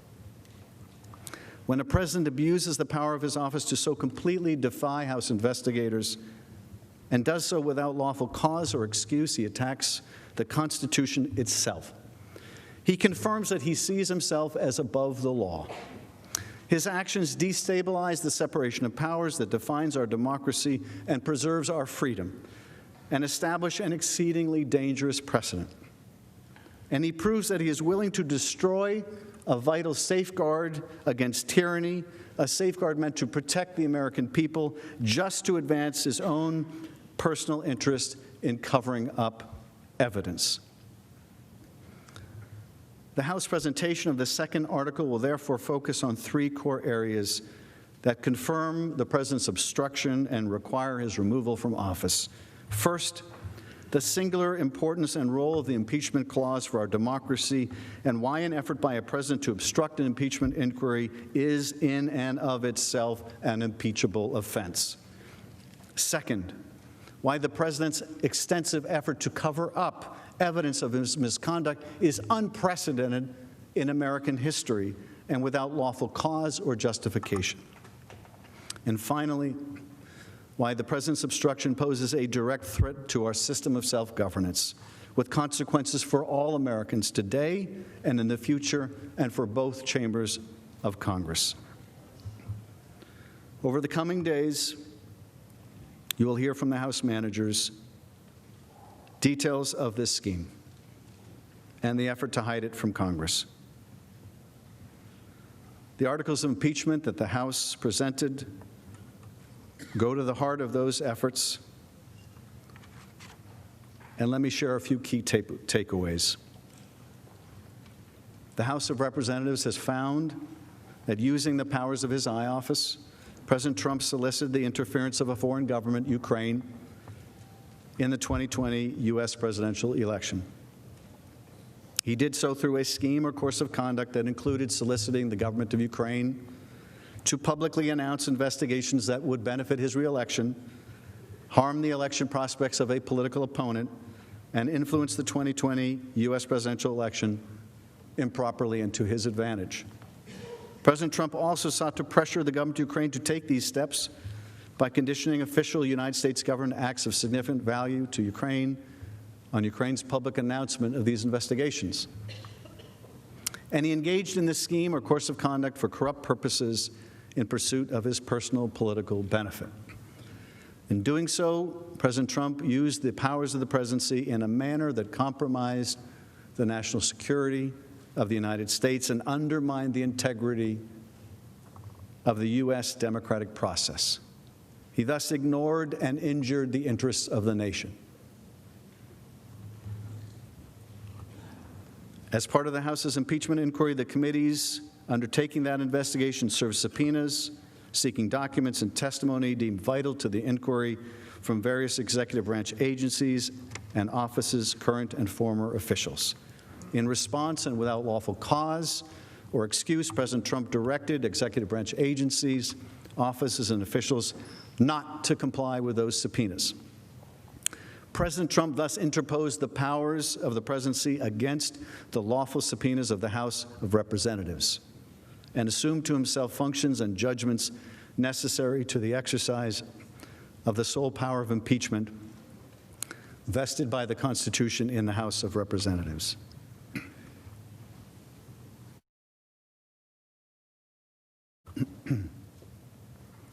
As George Washington and his troops retreated across the Delaware River in early December 1776, they were read the words of Thomas Paine, published that month in his pamphlet, The American Crisis. These are the times the try men's souls, the summer soldier and the sunshine patriot will in this crisis shrink from the service of their country. But he that stands by it now deserves the love and thanks of man and woman. 17 days later, George Washington crossed the Delaware, leading to a decisive victory for those who would come to shape our promising young country. As much as our founders feared an unchecked chief executive able to pursue his own will over the will of the people, they also feared the poison of excessive factionalism that could divert us from a difficult service to our country. As George Washington warned in his farewell address, the common and continual mischiefs of the spirit of party are sufficient to make it the interest and duty of a wise people to discourage and restrain it. Now, our political parties and affiliations are central to our democracy, ensuring that good and bad political philosophies alike are considered in the marketplace of ideas. Here, the American people can choose between the policies of one party or another and make decisions about their political leaders up to and including the President of the United States, based on the degree to which that person represents their interests and values. That is not factionalism. That is the foundation of our democracy. But when a leader takes the reins of the highest office in our land and uses that awesome power to solicit the help of a foreign country to gain an unfair advantage in our free and fair elections, we all, Democrats and Republicans alike, must ask ourselves whether our loyalty is to our party or whether it is to our Constitution. If we say that we will align ourselves with that leader, allowing our sense of duty to be usurped by an absolute executive, that is not democracy. It is not even factionalism. It is a step on the road towards tyranny. The damage that this president has done to our relationship with a key strategic partner will be remedied over time. And Ukraine continues to enjoy strong bipartisan support in Congress. But if we fail to act, the damage to our democratic elections, to our national security, to our system of checks and balances will be long-lasting and potentially irreversible. As you will hear in the coming days, President Trump has acted in a manner grossly incompatible with self-governance. His conduct has violated his oath of office and his constitutional duty to faithfully execute the law. He has shown no willingness to be constrained by the rule of law and has demonstrated that he will continue to abuse his power and obstruct investigations into himself, causing further damage to the pillars of our democracy if he is not held accountable. He cannot be charged with a crime, so says the Department of Justice. There is no remedy for such a threat but removal from office of the President of the United States. If impeachment and removal cannot hold him accountable, then he truly is above the law. We are nearly 2.5 centuries into this beautiful experiment of American democracy, but our future is not assured. As Benjamin Franklin departed the Constitutional Convention, he was asked, "What have we got? A republic or a monarchy?" He responded simply, "A republic if you can keep it." A fair trial, impartial consideration of all of the evidence against the president is how we keep our republic. That concludes our introduction. The majority leader is recognized. Chief Justice, colleagues, I suggest we have a recess until 10 minutes to 4, at which moment we'll reconvene, subject to call the chair. Without objection, so ordered.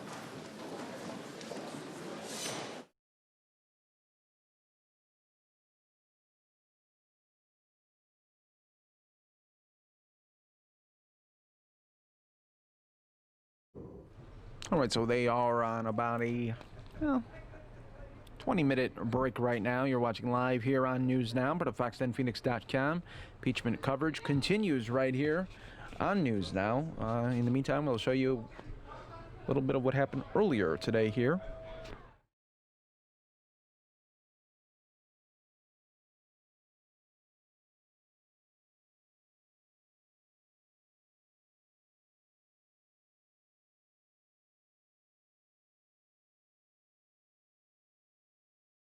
We will show you in the meantime President Trump doing a news conference before leaving Switzerland today.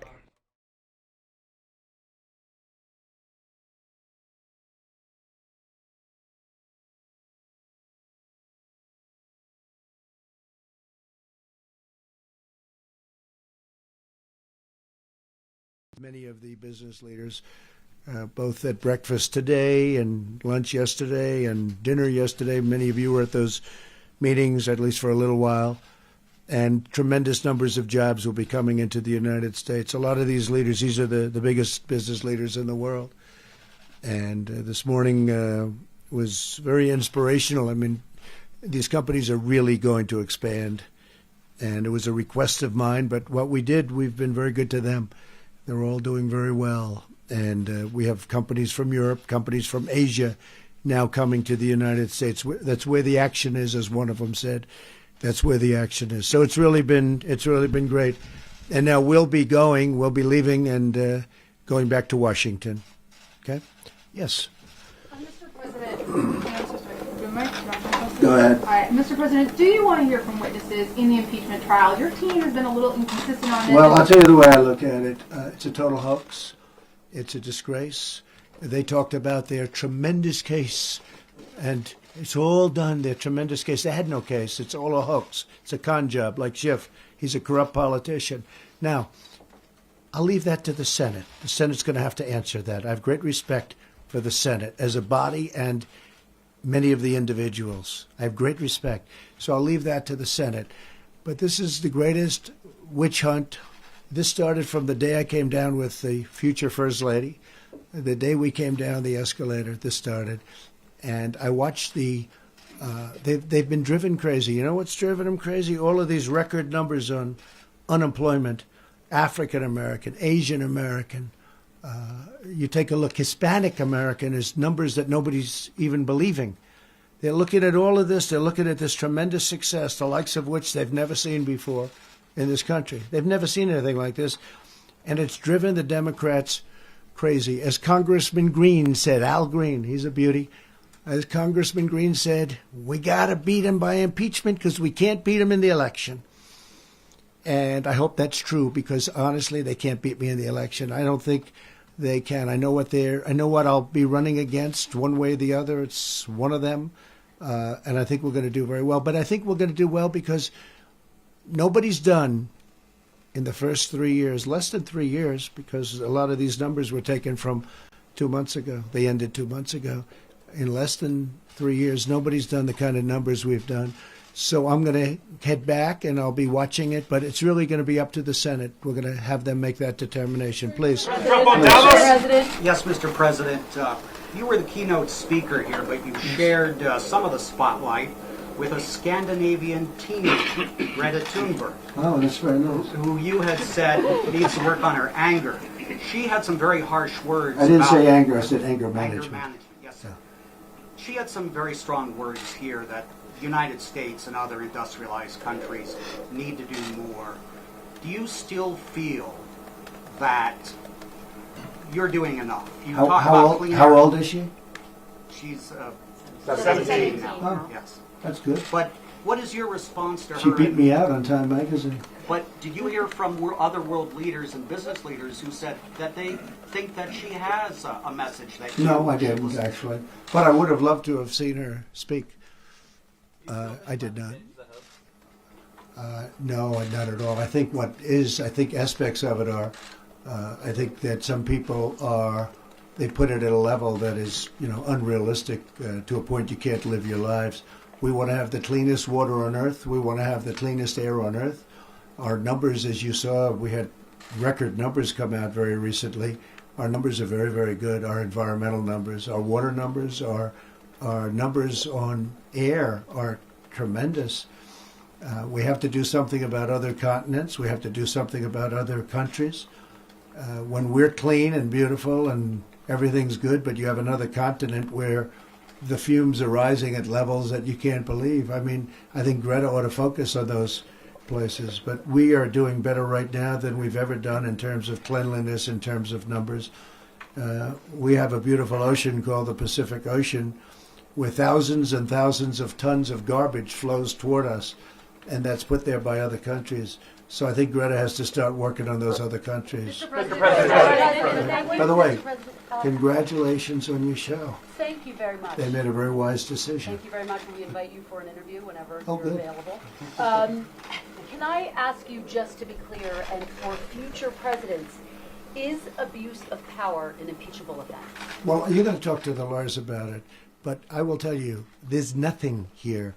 I had a very innocent conversation with a very fine gentleman from the Ukraine, and it was based on that. People don't even want to talk about the conversation. I got to watch glimpses in between all of these meetings that I just told you about. I got to watch glimpses of what is taking place, wasting time in Washington, and I watched, they don't talk about my conversation. They don't talk about my transcripts. Remember this.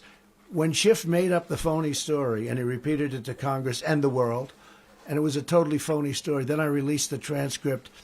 There was supposed to be a second whistleblower. What happened to him? There was, wait, otherwise I won't do your show. Wait.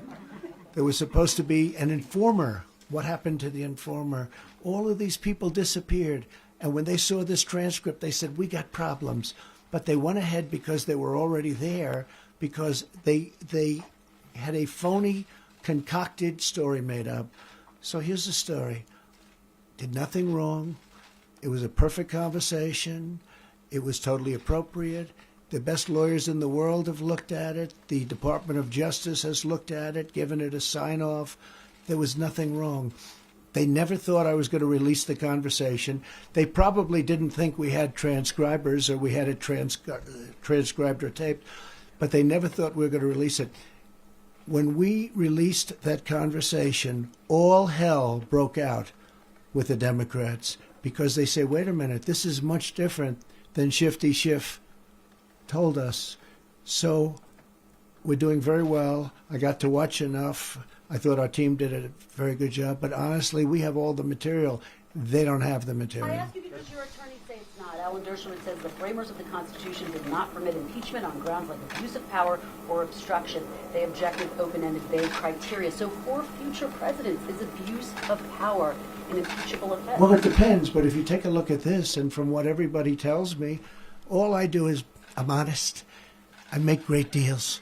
I've made great deals for our country. Now we're working with the WTO. You're probably surprised by that, but there's been a long-term abusive situation to the U.S. I make great deals for our country, and they're honest deals. And when you read that transcription, and by the way, it wasn't one call, it was two calls. Nobody likes to talk about that. There was one call which was perfect, and then there was a second call, I guess a couple of months later, which was perfect. The president of Ukraine said it was perfect. The foreign minister of Ukraine said it was perfect. So if we have a transcription, we have the call, and we have the person on the other side of the call saying it was good. Now, here's the other thing. They got their money long before schedule. They got all their money. What nobody says is very important to me. Why isn't Germany paying? Why isn't UK paying? Why isn't France paying? Why aren't the European nations paying? Why is it always the sucker, United States? That's one. And the other thing I wanted to check very carefully, and is very important, is corruption. And we do that too. This was a perfect call, and I think we're doing very well. President. Thank you, Mr. President. For the phase 2 China trade deal, do you expect human rights in Hong Kong to be part of the discussion? We are discussing that already, yes. We would like to see if we can do something. But again, we're doing a trade deal, and it's a very big deal. Phase 1 is done. Phase 2 is being discussed. We are discussing aspects of your question, yes. Mr. President, thank you. Just to clarify on Paula's question, we know that the Senate will set the rules for witnesses, but what did you want? At one point, you demanded witnesses. I can live either way. But what I did can you live. want? I'll tell you what I think. It's such a hoax. I think it's so bad for our country. When we have the head of the World Trade Organization here, and he has to listen to this nonsense about a call that was perfect, that nobody talks about. I never see them talking about the transcription. I never see them talking about the call because there's nothing to say. You read it. Somebody should just sit there and read it, and everybody's going to say, you mean that's an impeachable event? If that were impeachable, Lyndon Johnson would have had to leave office in his first day. Kennedy would have had to leave office his first day. It's a hoax. And you understand it's a hoax better than anybody. It's a hoax.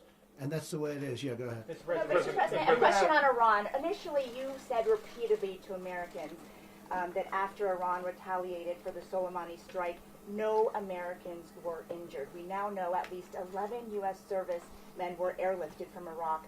Can you explain the discrepancy? No, I heard that they had headaches and a couple of other things, but I would say, and I can report, it is not very serious. So you don't consider potential traumatic brain injury serious? They told me about it numerous days later. You'd have to ask Department of Defense, No, I don't consider them very serious injuries relative to other injuries that I've seen.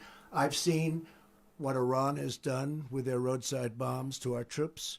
I've seen people with no legs and with no arms. I've seen people that were horribly, horribly injured in that area, that war. In fact, many cases those bombs put there by Soleimani, who's no longer with us. I consider them to be really bad injuries. No, I do not consider that to be bad injuries, no. The EU trade deal, do you have any timeline for that? And if you don't hit that timeline, Yeah. if there is one, are you automatically going to go to I have a tariffs, or timeline. is there another avenue other than auto Yeah, tariffs? great question, actually. I don't have a timeline, but maybe I do in my own mind. They have to move relatively quickly, but they have to treat us fairly. The European Union was formed pretty much for this reason, I suspect. You know, if you really think about it, why was it formed? They formed their airplane company, which does very nicely, and now is doing better than ever because Boeing has not had a good time of it. They better start recovering fast. I hope they do. They have some good people in there now. They have great people in the company, but they have some good people leading it now. So hopefully that'll be taken care of. But I know I have a date in my mind, and it's a fairly quick date. And if we're unable to make a deal, then we'll do even better. We'll do even better. But they haven't treated us right. Look, the United States has been losing $150 billion and more for many years. $150 billion. More. I mean, really more than that with the European Union. They have trade barriers where you can't trade. They have tariffs all over the place. They make it impossible. They are, frankly, more difficult to do business with than China. We have a great relationship with China now. We had some testy moments, very testy, beyond testy. Worse than a lot of people would understand. But we got it done, and I think phase 2 will go nicely also. But with the European Union, and frankly, I'll be honest, I wanted to wait till I finished China before I went to work on, respectfully, Europe. But Europe, you know, is so beautiful. I guess a lot of us come indirectly from Europe. Isn't that nice? But they are actually more difficult to do business with than China. All you have to do is ask Boris. But I think Boris is going to be okay, too. I think he's going to come out great. I think he had a lot of guts. He's done a terrific job. I think he's in a good position, which they would have never been able to do before Boris. I have a date. I have a very specific date in my mind. Before or after the election? Your election? Before. I think we'll have a deal before. With the EU? Yeah, I think so. They have to do that. I mean, I don't want to, look, I'm not saying it from strength or from weakness. I'm just saying they have to do it. They wanted to make a deal, our nation, our country, wanted to make a deal under President Obama. The EU refused to talk to them. And then they said, no, we like it the way it is. Of course they like it the way it is. They're making $150 billion plus, right? And as you know, President Bush was desperate to make a deal. They wouldn't even talk to him. Me, they're talking to. And we'll have a deal. If we don't have a deal, we'll do even better. Yes, ma'am. Go ahead. Is it true that you're considering extending the travel ban, and if so, Yes. to which countries? So we have a travel ban. It's a very powerful ban. And a lot of, I heard a reporter recently say, he lost the ban in court. They didn't say that we won it in the Supreme Court. I'd say that's a little deceptive, John, wouldn't you? He said he lost the travel ban. I didn't lose the travel ban. The travel ban was lost in the lower courts and won in the Supreme Court 2 years ago. No, we're adding a couple of countries to it. We have to be safe. Our country has to be safe. You see what's going on in the world. Our country has to be safe. So we have a very strong travel ban, and we'll be adding a few countries to it. Could you give us a hint about the region or the country? Well, it's going to be announced very shortly. Okay? John. Yeah, John. Thank you, Mr. President. In regards to the proceedings going on in the Senate, would you like to see this over quickly? Would you like to see a thorough examination of the facts? What did you make of the dust-up between the White House counsel Pat Cipollone and Gerald Nadler last night? And are you absolutely against John Bolton testifying? Well, you're asking a lot of questions. First of all, Gerald Nadler, I've known him a long time. He's a sleazebag. Everybody knows that. Pat Cipollone is a high-quality human being. I was very impressed with Pat. He had great emotion yesterday. Pat's a brilliant guy, but I've never seen that emotion, and that's real emotion. That's because he knows this is a hoax. And I was very proud of the job he did. I've known Jerry Nadler for a long time. He's opposed many of my jobs. I got them all built, very successfully built in New York. But so we have yet another fight. Isn't it amazing? Isn't it surprising? Isn't it amazing? But if you look at other aspects or other parts of your question, I think that I would rather go the long way. I would rather interview Bolton. I would rather interview a lot of people. The problem with John is that it's a national security problem. You can't have somebody who's at national security. And if you think about it, John, he knows some of my thoughts. He knows what I think about leaders. What happens if he reveals what I think about a certain leader and it's not very positive, and then I have to deal on behalf of the country? It's going to be very hard. It's going to make the job very hard. He knows other things, and I don't know if we left on the best of terms. I would say probably not, and so you don't like people testifying when they didn't leave on good terms, and that was due to me, not due to him. And so we'll see what happens.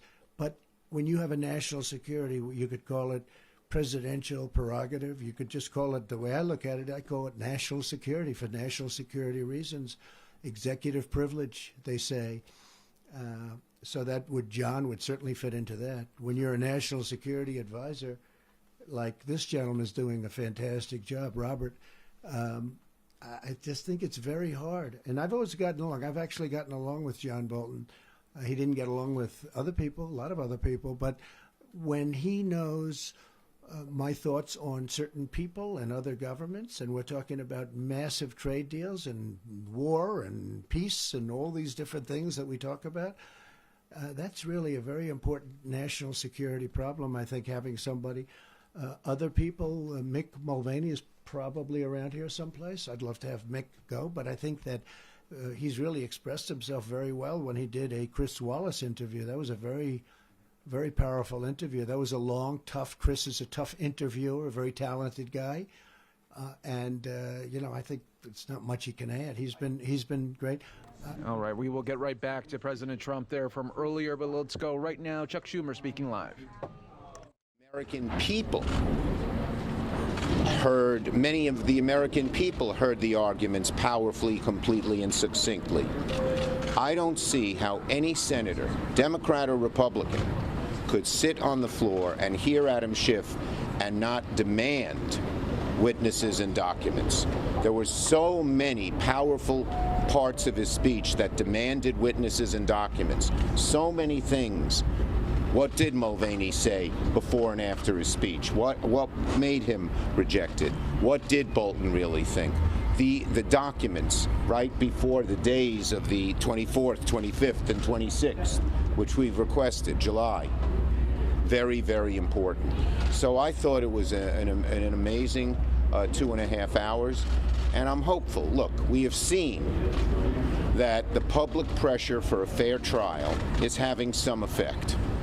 Yesterday, a good number of Republicans went to Leader McConnell and said, we need to improve the resolution. They didn't improve it on the main area, witnesses and documents, but they did improve it in a few other places. And I am hopeful, with speeches like Schiff and with the attention of the nation more focused on this issue now than it ever has been, that there will be continued pressure on many Republican members to ask for witnesses and documents. We will, they did, yes, last night. There was sort of a little, there was an amendment. They were saying all along, well, don't vote for them now. This is what the president's lawyers said. Don't vote for them now. We'll have a chance later. But there's not a assured chance later. We introduced an amendment that said there would be an assured chance to vote on witnesses and documents later. They rejected it. But if anything, that may put more pressure on people by the end of the week to vote for witnesses and documents. I'll take a few questions. Can you go through what the Democratic strategy should be at this point, and whether or not you think that Jerry Nadler may have alienated some of those moderates who need to win? The Chief Justice chastised both sides without naming anybody for rhetoric that he thought should be toned down. I was so impressed with the House manager's case. It was on the facts. It answered the questions. It talked about why we had witnesses and documents. The president's lawyers never answered the question of witnesses and documents. They talked about a lot of other things, did some finger pointing, but never answered the question. I think if you were a juror listening to both sides, you would have sided with the president's, the House managers, because the president's counsel didn't directly answer the question why we shouldn't have witnesses and documents. Senator, do you think Jerry Nadler is right? I've said what I'm going to say on that issue, okay? Any others on other subjects? I answered her question. Senator, do it again. Yep. Sir, would you be open to, say, a witness trade for Hunter Biden? No, I think that's off the table. First of all, the Republicans have the right to bring in any witness they want. They haven't wanted to, and that trade is not on the table. What more do House managers have to say, do you think, to convince? If House managers continue to do what they've done over the last 2 hours, I think that it will continue to make a powerful case. First step, witnesses and documents. Second step, we get a real fair trial, and who knows what happens once there's a real fair trial. If there's not a fair trial, if they just shut it down, any acquittal of President Trump will have little value. You don't think there needs to be a change? Republicans have shown no indication that they're changing their minds at all during this process. What makes you think shift speech? No, well, I don't think that's entirely accurate. They changed their minds on a couple of things McConnell put in the resolution. I think because the public wants a fair trial, and it may happen on witnesses and documents as we move through the week. That's what I hope. That's what I pray for the sake of the Republic. But I certainly think it's not out of the question. Thank you, everybody. Republicans, though, come over?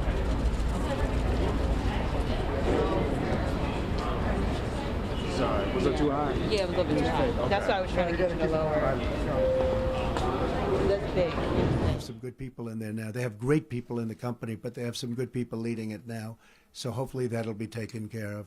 But I know I have a date in my mind, and it's a fairly quick date. And if we're unable to make a deal, then we'll do even better. We'll do even better. But they haven't treated us right. Look, the United States has been losing $150 billion and more for many years. $150 billion more. I mean, really more than that with the European Union. They have trade barriers where you can't trade. They have tariffs all over the place. They make it impossible. They are, frankly, more difficult to do business with than China. We have a great relationship with China now. We had some testy moments, very testy, beyond testy. Worse than a lot of people would understand. But we got it done, and I think phase 2 will go nicely also. But with the European Union, and frankly, I'll be honest, I wanted to wait till I finished China before I went to work on, respectfully, Europe. But Europe, you know, is so beautiful. I guess a lot of us come indirectly from Europe. Isn't that nice? But they are actually more difficult to do business with than China. All you have to do is ask Boris. But I think Boris is going to be okay, too. I think he's going to come out great. I think he had a lot of guts. He's done a terrific job. I think he's in a good position, which they would have never been able to do before Boris. I have a date. I have a very specific date in my mind. Before or after the election? Your election? Before. I think we'll have a deal before. With the EU? Yeah, I think so. They have to do that. I mean, I don't want to, look, I'm not saying it from strength or from weakness. I'm just saying they have to do it. They wanted to make a deal. Our nation, our country, wanted to make a deal under President Obama. The EU refused to talk to him. And then they said, no, we like it the way it is. Of course they like it the way it is. They're making $150 billion plus, right? And as you know, President Bush was desperate to make a deal. They wouldn't even talk to him. Me, they're talking to. All right, right now we are going to Republicans speaking live here. Repeat of the same things that he has been saying for a long time. You know, no new substance, no new arguments, just a lot of rhetoric that's not supported by facts. And so I think the troubling thing for many of us is actually staying alert enough to be able to follow it. I mean, you know, it's one of those things when you've heard the argument and the story over and over again, and you know the punchline to this joke, you know, you can't even pay attention. And so I would suggest that the American people, if they could turn their channel and watch something else, that's what they're doing. But were you in there again today? I know you were in there yesterday. Yeah, only for temporary, but we're right off the Senate chamber watching it. But when you go in, you have that different feeling in the room, and it's up close and personal and in your face. And if everybody in America could experience what the senators are experiencing in that chamber, I think they would they'd say end this today and end it right away. Senator Schumer described Representative Schiff as a tour de force and that he was engaged. What is your response? Well, you know, I don't know that anything Adam Schiff could have said would have stopped Senator Schumer from saying positive things about it. I mean, that's their playbook. Say whatever you do. Did he have the same comments about Jerry Nadler's comments last night? Did you ask him about that? Was he all in favor of Jerry Nadler talking about a cover-up? I'm sure that didn't sit well. I don't. He may be a Tour de France, but he's not a Tour de Force. What do you think's been the impact of these videos where Trump is calling for Russia to actively engage? Well, I mean, 13 million people have already seen those videos, not once but twice. And so I don't know that it's effective at all. I mean, there's only so much that you can do reruns unless you're Andy Griffith.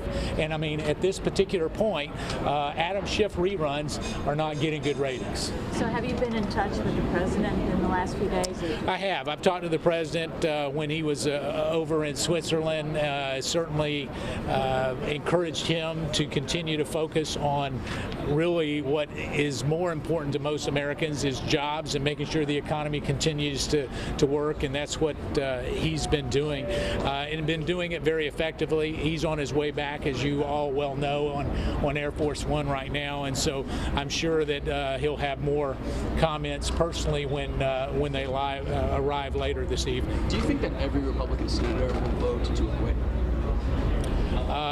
Listen, I've learned a long time ago to not predict what my Senate colleagues would do because there is an exponential probability that if I say it's going to be one way, it could be the opposite. And so I can tell you that I have no doubt, based on the facts that I've been able to see and read and hear, and based on the facts that they're about to see and hear and read, that they will acquit based on those facts. Congressman, does anything that Schiff said today impact the way that the legal team is preparing for its defense starting on Saturday? You know, from a defense standpoint, I don't know that we heard anything new today that was. All right, folks, we are going to go back out live right now here on News Now to the trial. Only about his personal political interests. In the spring of 2019, the people of Ukraine elected a new leader, Volodymyr Zelensky, who campaigned on a platform of rooting out corruption in his country. This pledge was welcomed by the United States and its allies. But the new government also threatened the work of President Trump's chief agent in Ukraine, Rudy Giuliani. As President Zelensky was taking power, Mr. Giuliani was already engaged in an effort to convince Ukrainian officials to announce two sham investigations. The first was an effort to smear former Vice President Joe Biden. The second was designed to undermine the intelligence community's unanimous assessment that Russia interfered in the 2016 election. One obstacle to Mr. Giuliani's work was Ambassador Marie Yovanovitch. A 33-year veteran of the Foreign Service, Ambassador Yovanovitch had partnered with Ukraine to root out the kind of corruption that would have allowed Mr. Giuliani's lies to flourish. In order to complete his mission, Mr. Giuliani first needed Ambassador Yovanovitch out of the way. And so in early 2019, Mr. Giuliani launched a public smear campaign against the ambassador, an effort that involved Mr. Giuliani's allies in Ukraine, the president's allies in the United States, and eventually President Trump himself. Please remember that the object of the president's Ukraine scheme was to obtain a corrupt advantage for his re-election campaign. As we will show, the president went to extraordinary lengths to cheat in the next election. That scheme begins with the attempt to get Ambassador Yovanovitch, quote, out of the way, unquote. By all accounts, Ambassador Yovanovitch was a highly respected and effective ambassador. Witnesses uniformly praised her 33-year career as a nonpartisan public servant and told us that she particularly excelled in fighting corruption abroad. President George Bush named her as an ambassador twice, and President Obama nominated her as ambassador to Ukraine, where she represented the United States from 2016 to 2019. Eradicating corruption in Ukraine has been a key policy priority of the U.S. government for years. During the House inquiry, the ambassador explained why implementing this anti-corruption policy was so important. As critical as the war against Russia is, Ukraine's struggling democracy has an equally important challenge: battling the Soviet legacy of corruption which has pervaded Ukraine's government. Corruption makes Ukraine's leaders ever vulnerable to Russia, and the Ukrainian people understand that. That's why they launched the Revolution of Dignity in 2014, demanding to be a part of Europe, demanding the transformation of the system, demanding to live under the rule of law. Ukrainians wanted the law to apply equally to all people, whether the individual in question is the president or any other citizen. It was a question of fairness, of dignity. Here again, there is a coincidence of interests. Corrupt leaders are inherently less trustworthy, while an honest and accountable Ukrainian leadership makes a U.S.-Ukrainian partnership more reliable and more valuable to the United States.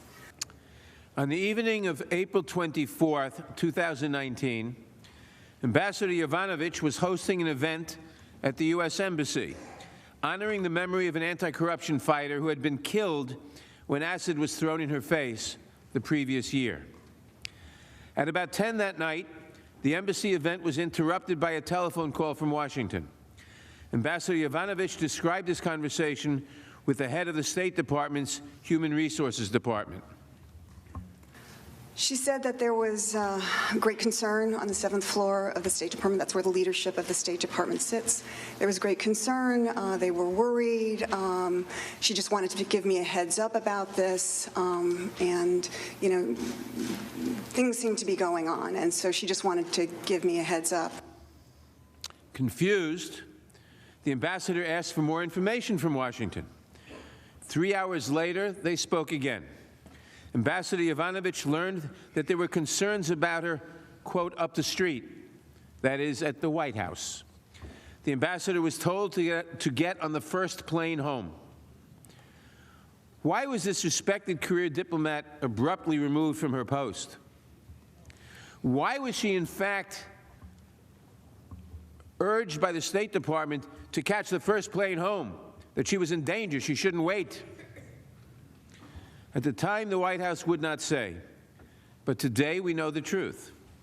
The truth is that Ambassador Yovanovitch was the victim of a smear campaign organized by Rudy Giuliani, amplified by President Trump's allies, and designed to give President Trump the pretext he needed to recall her without warning. Mr. Giuliani has admitted as much to the press.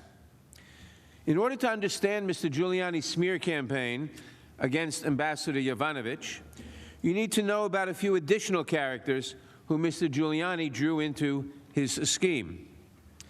The first of these characters is Viktor Shokin, the disgraced former prosecutor general of Ukraine, who was fired by the Ukrainian government for gross corruption.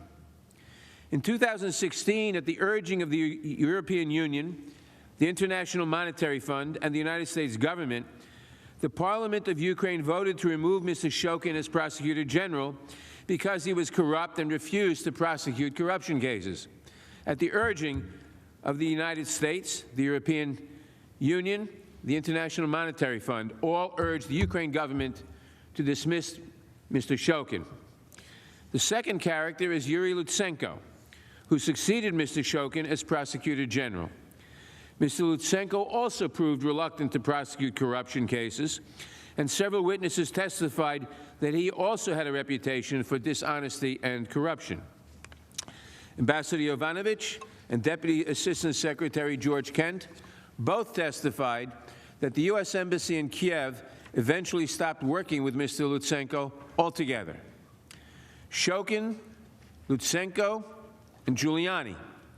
The goals of all three characters were aligned. Shokin had it out for Vice President Biden because of the role that the Vice President played in his 2016 firing. The Vice President, carrying out U.S. policy, urged the Ukrainian government to dismiss the corrupt Shokin.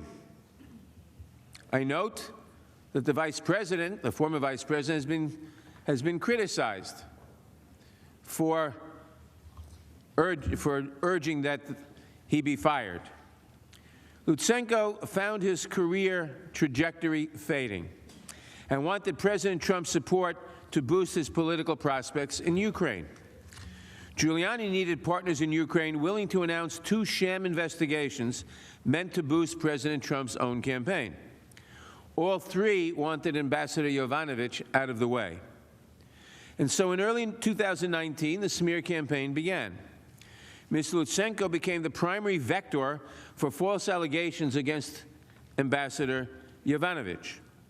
Deputy Assistant Secretary George Kent testified that Lutsenko's allegations against Ambassador Yovanovitch were motivated by revenge. Over the course of 2018 and 2019, I became increasingly aware of an effort by Rudy Giuliani and others, including his associates Lev Parnas and Igor Fruman, to run a campaign to smear Ambassador Yovanovitch and other officials at the U.S. Embassy in Kyiv. The chief agitators on the Ukrainian side of this effort were some of those same corrupt former prosecutors I had encountered, particularly Yuri Lutsenko and Viktor Shokin. They were now peddling false information in order to extract revenge against those who had exposed their misconduct, including U.S. diplomats, Ukrainian anti-corruption officials, and reform-minded civil society groups in Ukraine. As Mr. Kent indicated, the smear campaign against Ambassador Yovanovitch was orchestrated by a core group of corrupt Ukrainian officials working at Mr. Giuliani's direction. This group included 2 additional characters who have been in the news of late, Lev Parnas and Igor Fruman. Mr. Parnas and Mr. Fruman were, of course, indicted last year on several charges, including charges related to large donations they made to support President Trump. Simply put, in doing her job well, Ambassador Yovanovitch drew Mr. Lutsenko's ire. And as Mr. Kent observed, you can't promote principled anti-corruption efforts without pissing off corrupt people. As it turned out, this statement applied to Yuri Lutsenko and to Rudy Giuliani, who feared that the ambassador would stand in the way of his corrupt efforts to coerce Ukraine into conducting investigations that would benefit the political interests of his client, President Trump. Giuliani's coordinated smear campaign against Ambassador Yovanovitch became public in the United States in late March 2019, with the publication of a series of opinion pieces in The Hill based on interviews with Lutsenko. On March 20th, 2019, in one piece in The Hill, Lutsenko falsely alleged that Ambassador Yovanovitch had given him a so-called do not prosecute list. Not only was the allegation false, but after having helped originate the claim, Lutsenko himself would later go on to retract it. The same piece also falsely stated that Ambassador Yovanovitch had, quote, made disparaging statements about President Trump, unquote. A statement issued by the State Department declared the allegations to be a total fabrication. President Trump promoted Solomon's article in a tweet, which intensified the public attacks against Ambassador Yovanovitch. Then on March 24th, Donald Trump Jr. called Ambassador Yovanovitch a joker on Twitter and called for her removal. You can see the slides of the two tweets. These unfounded smears by the president and his son reverberated in Ukraine. Deputy Assistant Secretary George Kent testified that starting in mid-March, Rudy Giuliani was almost unmissable in this, quote, campaign of slander, close quote. And according to Mr. Kent, Mr. Lutsenko's press spokeswoman retweeted Donald Trump Jr.'s tweet attacking the ambassador, further undermining her standing in Ukraine. Her standing, the United States ambassador's standing. Mr. Giuliani was not content to stay behind the scenes either. He promoted the same attacks on the ambassador on Twitter, Fox News, and elsewhere. At the end of March, the attacks intensified. Ambassador Yovanovitch sent Undersecretary of State for Political Affairs David Hale an email detailing her concerns and asking for a strong statement of support from the State Department. In reply, the State Department told her that they were unwilling to help her, their own ambassador, because if they issued a public statement supporting her, quote, it could be undermined, unquote, by the president. And they're concerned that, quote, the rug would be pulled out from underneath the State Department. The State Department cannot express support for an American ambassador threatened abroad because they are concerned that if they express support for that American ambassador, the rug will be pulled out from under them by the president.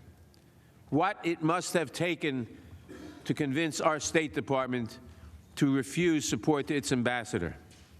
Phone records show that Giuliani also kept the White House apprised of these developments, as you can see from these slides. Again, it is worth remembering that smearing Ambassador Yovanovitch was a means to an end. Removing her would allow the president's allies the freedom to pressure Ukraine to announce their sham investigations. So we should talk for a few minutes about the investigations that Rudy Giuliani and his henchmen were promoting on behalf of the president. Let's focus first on the allegation that Ukraine, not Russia, interfered in our last presidential election. In February 2017, shortly after the intelligence community, the CIA, the FBI, all the intelligence agencies of the United States unanimously assessed that Russia interfered in the election to help Donald Trump. This alternative theory gained some attention when Russian President Putin promoted it at a press conference.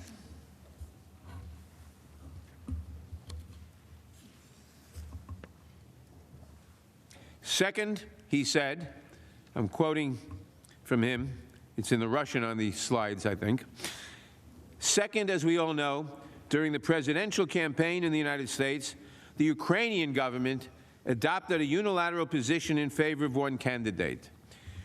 More than that, certain oligarchs, certainly with the approval of the political leadership, funded this candidate, or female candidate, to be more precise. That's President Putin talking, shifting the blame to Ukraine. Dr. Fiona Hill best explained how the Ukraine narrative is a fictional narrative being propagated by the Russian security services. Based on questions and statements I've heard, some of you on this committee appear to believe that Russia and its security services did not conduct a campaign against our country, and that perhaps, somehow, for some reason, Ukraine did. This is a fictional narrative that has been perpetrated and propagated by the Russian security services themselves. The unfortunate truth is that Russia was the foreign power that systematically attacked our democratic institutions in 2016. This is the public conclusion of our intelligence agencies, confirmed in bipartisan congressional reports. It is beyond dispute, even if some of the underlying details must remain classified. The impact of the successful 2016 Russian campaign remains evident today. Our nation is being torn apart. Truth is questioned. our highly professional and expert career foreign service is being undermined. US support for Ukraine, which continues to face armed Russian aggression, has been politicized. The Russian government's goal is to weaken our country, to diminish America's global role, and to neutralize a perceived US threat to Russian interests. President Trump knew this too. His former Homeland Security advisor, Tom Bossert, said that the idea that Ukraine hacked the DNC server was, quote, not only a conspiracy theory, it is completely debunked, close quote. And he and other U.S. officials spent hours with the president explaining why. The second false allegation that the president wanted the Ukrainians to announce was that Vice President Biden used his power to protect the company on whose board his son sat by forcing the removal of Victor Shokin, the corrupt former prosecutor general. It is true that Vice President Biden helped remove Mr. Shokin, who was widely believed to be corrupt. And as I said a few minutes ago, it was official policy of the United States, the European community, and others, in order to fight corruption in Ukraine, to ask that Shokin and Lutsenko be removed.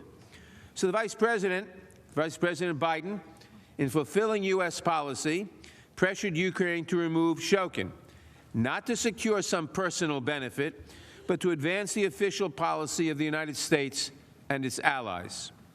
Even Ms. Lutsenko, who initially ceded the allegations against Mr. Biden in American media, later admitted that the allegations against the vice president were false. And Rudy Giuliani told Kurt Volker, the special representative for Ukrainian negotiations, who had a prominent role in the scheme, that he also knew the attacks on Joe Biden were a lie. With Ambassador Yovanovitch out of the way, the first chapter of the Ukraine scheme was complete. Mr. Giuliani and his agents could now apply direct pressure to the Ukrainian government to spread these two falsehoods. And who benefited from this scheme? Who sent Mr. Giuliani to Ukraine in the first place? Of course, we could rephrase that question as the former Republican leader of the Senate, Howard Baker, asked it in 1973. What did the president know, and when did he know it?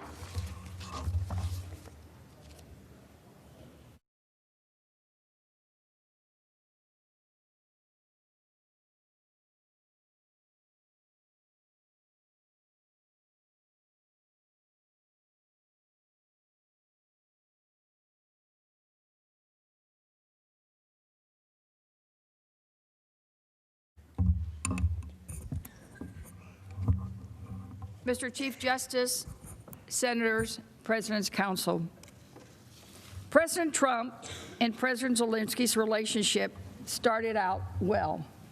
President Trump wanted the two investigations from Zelensky, and he had no reason to believe that he would not get what he wanted.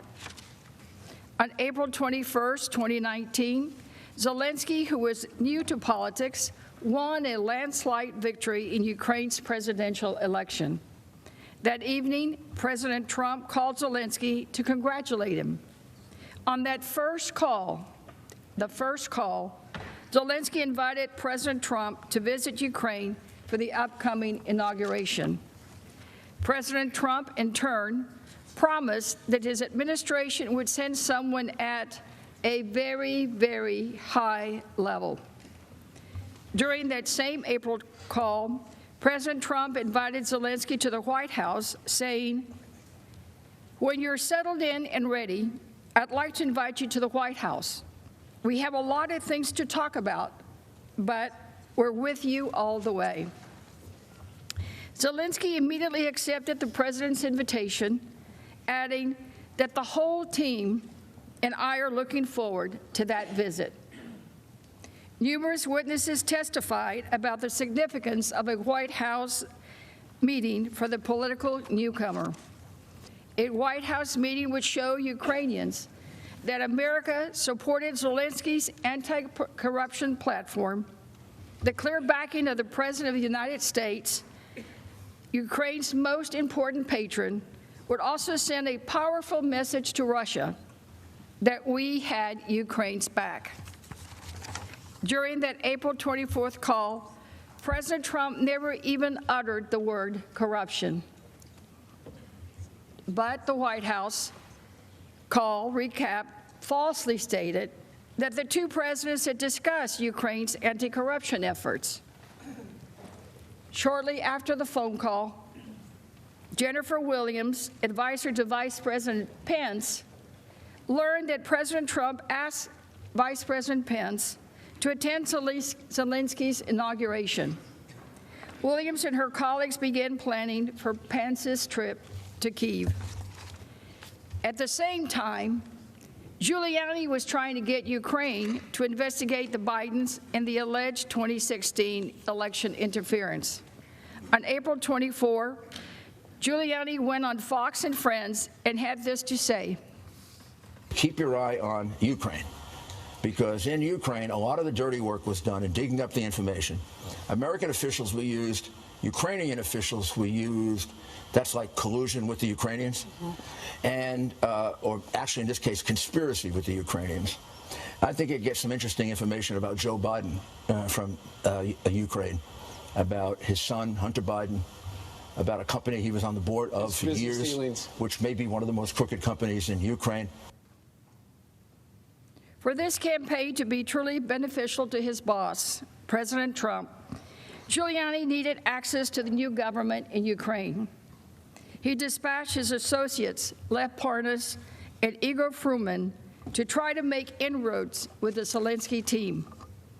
On April 25, former Vice President Biden publicly announced his bid for the presidency, and immediately he was at the top of the polls. That same day, David Holmes, an American diplomat at our embassy in Ukraine, learned that Giuliani had reached out to the head of President Zelensky's campaign. As Mr. Holmes explained, the new Ukrainian government began to think that Giuliani was a significant person in terms of managing their relationship with the United States. As Giuliani and his associates worked behind the scenes to get access to the new leadership in Ukraine, President Trump was publicly signaling his interest in the investigations. On May 2nd, the president appeared on Fox News, who had asked, should the former vice president explain himself on his feeling in Ukraine and whether there was a conflict with his son's business interests. President Trump replied as follows. I'm hearing it's a major scandal, major problem, very bad things happened, and we'll see what that is. They even have him on tape talking about it. They have Joe Biden on tape talking about the prosecutor, and I've seen that tape. A lot of people are talking about that tape. But that's up for them. They have to solve that problem. The tape President Trump referenced is a video from January 2018, in which Vice President Biden explained he placed an ultimatum to the Ukrainian president to remove the corrupt prosecutor general to ensure that the taxpayer money would be used appropriately. The vice president's actions were consistent with official U.S. policy, as well as the opinions of the international community. On May 9, the New York Times published an article about Giuliani's plan to visit Ukraine. In the article, Giuliani confirmed that he planned to meet Zelensky. At that meeting, he wanted to press the Ukrainian government to pursue the investigations that President Trump promoted only days earlier. Giuliani said, "We're not meddling in an election, we're meddling in an investigation which we have a right to do." Giuliani even went so far as to acknowledge that his actions could benefit President Trump personally. He said, and I quote, "This isn't foreign policy. I'm asking them to do an investigation they're doing already and that other people are telling them to stop. And I'm going to give them reasons why they shouldn't stop it, because that information would be very, very helpful to my client." and may turn out to be helpful to my government. That's it. Right there. Giuliani admitting he was asking Ukraine to work on investigations that would be very, very helpful to the president. He was not doing foreign policy. He was not doing this on behalf of the government. He was doing this for personal interests of his client, Donald J. Trump. The next morning, on May 10, amid coverage of his planned trip to Ukraine, Giuliani tweeted further about Biden, then had a flurry of calls with Parnas, who was helping in planning his trip to Ukraine. That same day, Giuliani also spoke with Ambassador Volker on the phone for more than 30 minutes. Ambassador Volker had learned that Giuliani intended to travel to Ukraine and had called to warn Giuliani that Prosecutor General Lusensko is not credible. Don't listen to what he is saying. Later that day, Giuliani had a 17-minute call with a masked White House number before speaking again with Parnas for 12 minutes. That same day, on May 10, Politico asked President Trump about Giuliani's upcoming trip, and he replied, "I have not spoken to him at any great length, but I will. I will speak to him before he leaves."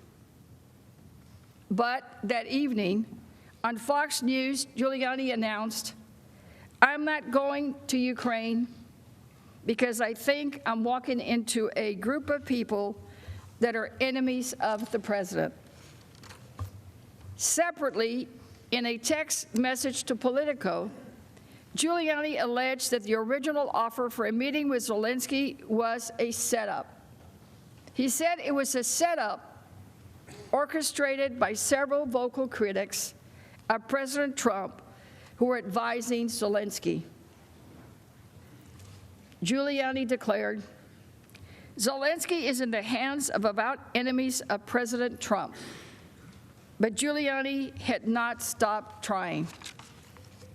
He had Parnas send a letter from him to Zelensky's senior aide on May 11 asking for a meeting. That later made it clear that Giuliani was representing the President Trump as a private citizen and that he was working with President Trump's knowledge and consent. The letter is on the slide and reads, quote, "In my capacity as personal counsel to President Trump, and with his knowledge and consent, I request a meeting with you on this upcoming Monday, May 13, or Tuesday, May 14. I will need no more than half an hour of your time, and I will be accompanied by my colleague Victoria Tunsing, a distinguished American attorney who is very familiar with this matter." But it did not appear that Giuliani and Parnas' attempts to get the meeting were working. That same day, Giuliani sent a text to Parnas asking, "This guy is canceling meeting, I think." Approximately 3 hours later, Giuliani sent Parnas drafts of a public statement that people advising the president-elect are no friends of the president. 3 days later, President Trump instructed Vice President Pence not to attend the inauguration in Ukraine.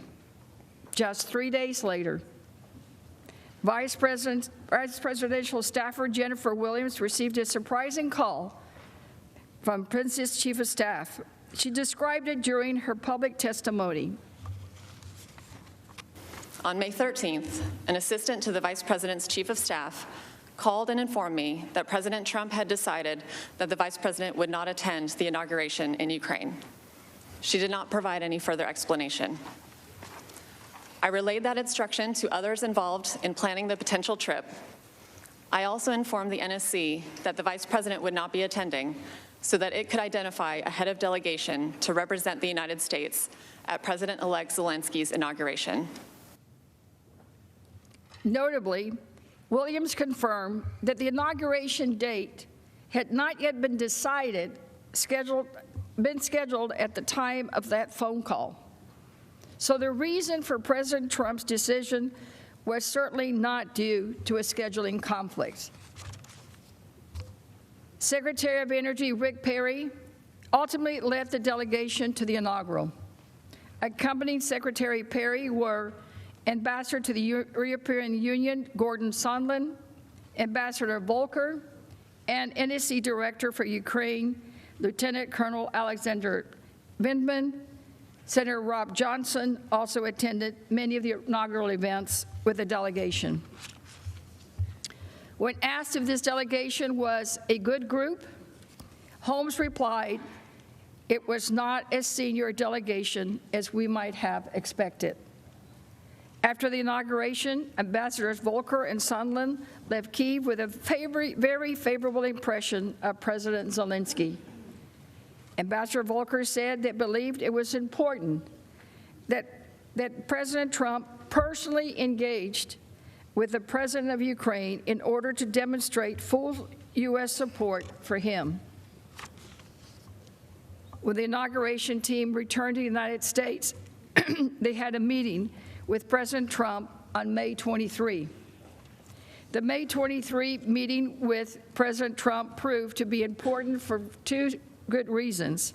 First, with Ambassador Yovanovitch out of the way, President Trump authorized Ambassador Sondland, Secretary Perry, and Ambassador Volker to lead engagement with the new administration in Ukraine.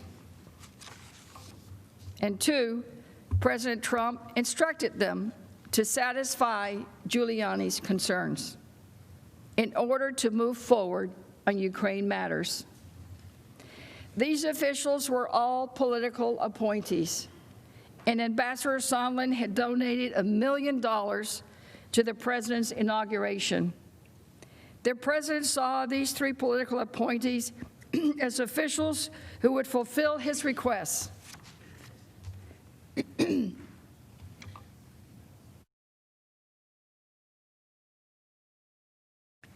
Ambassador Volker testified that he, Ambassador Sondland, Secretary Perry, and Senator Johnson took turns making their case that this is a new crowd.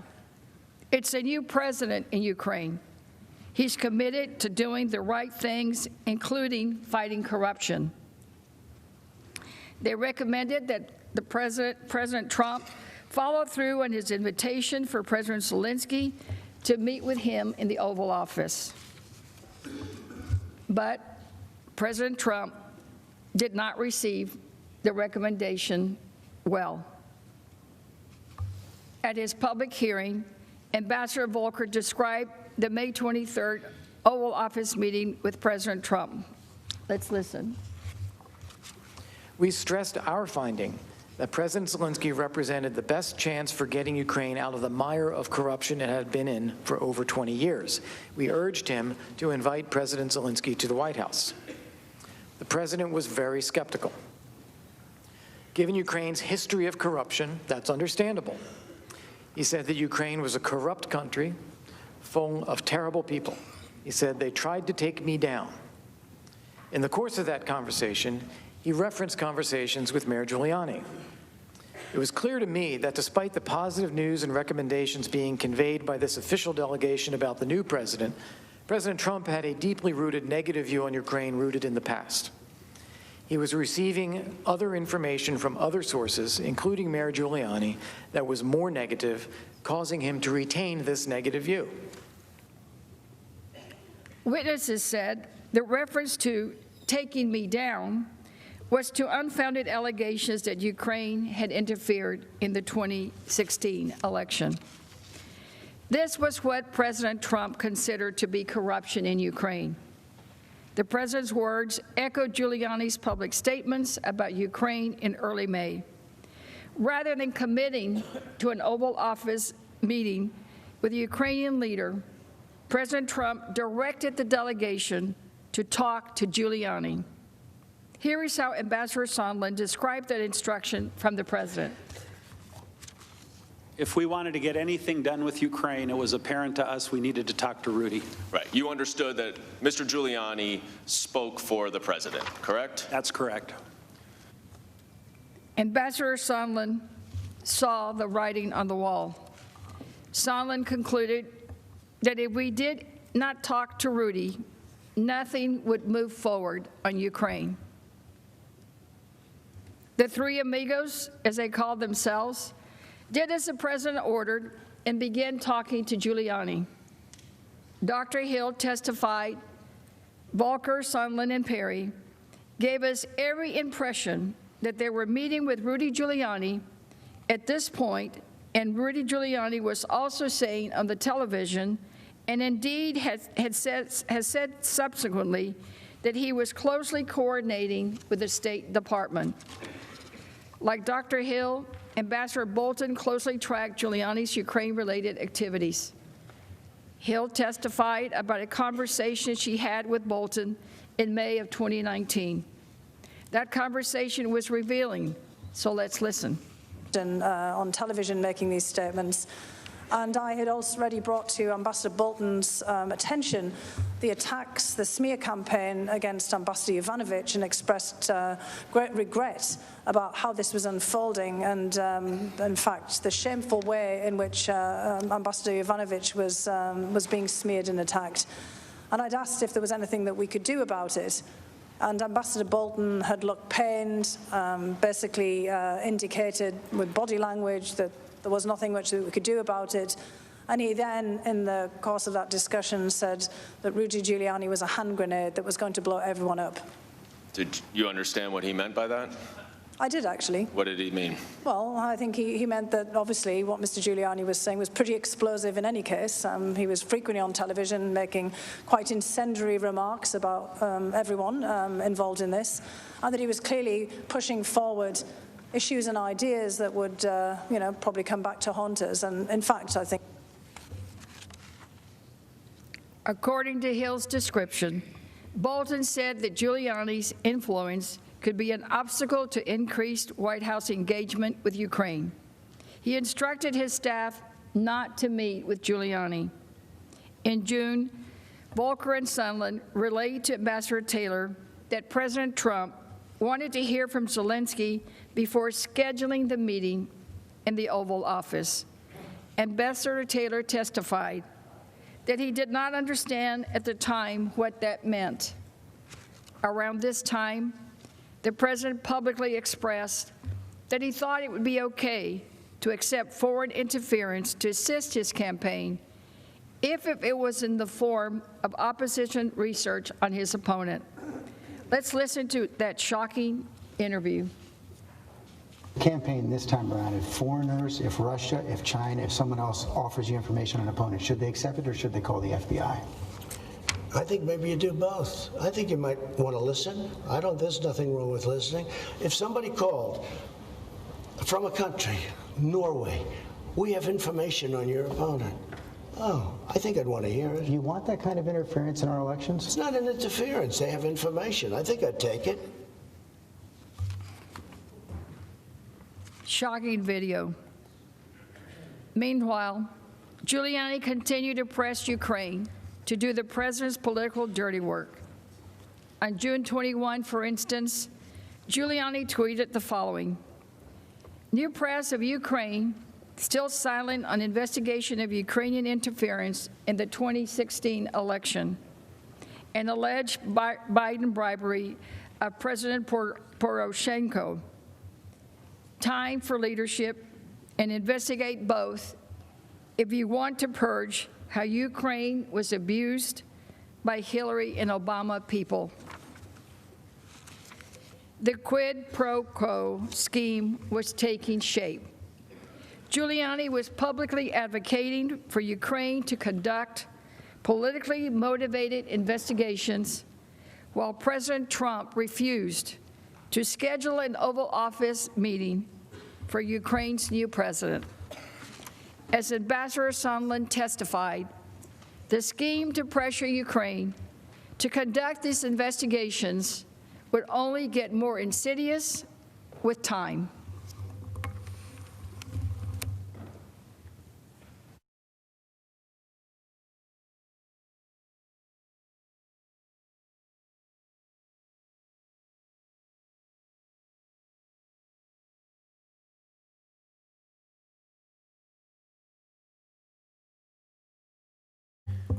Mr. Chief Justice, the Majority Leader expressed a preference for a break about 2 hours in, so it's the House Manager's request that I present, and then we take the break if that's acceptable for everybody.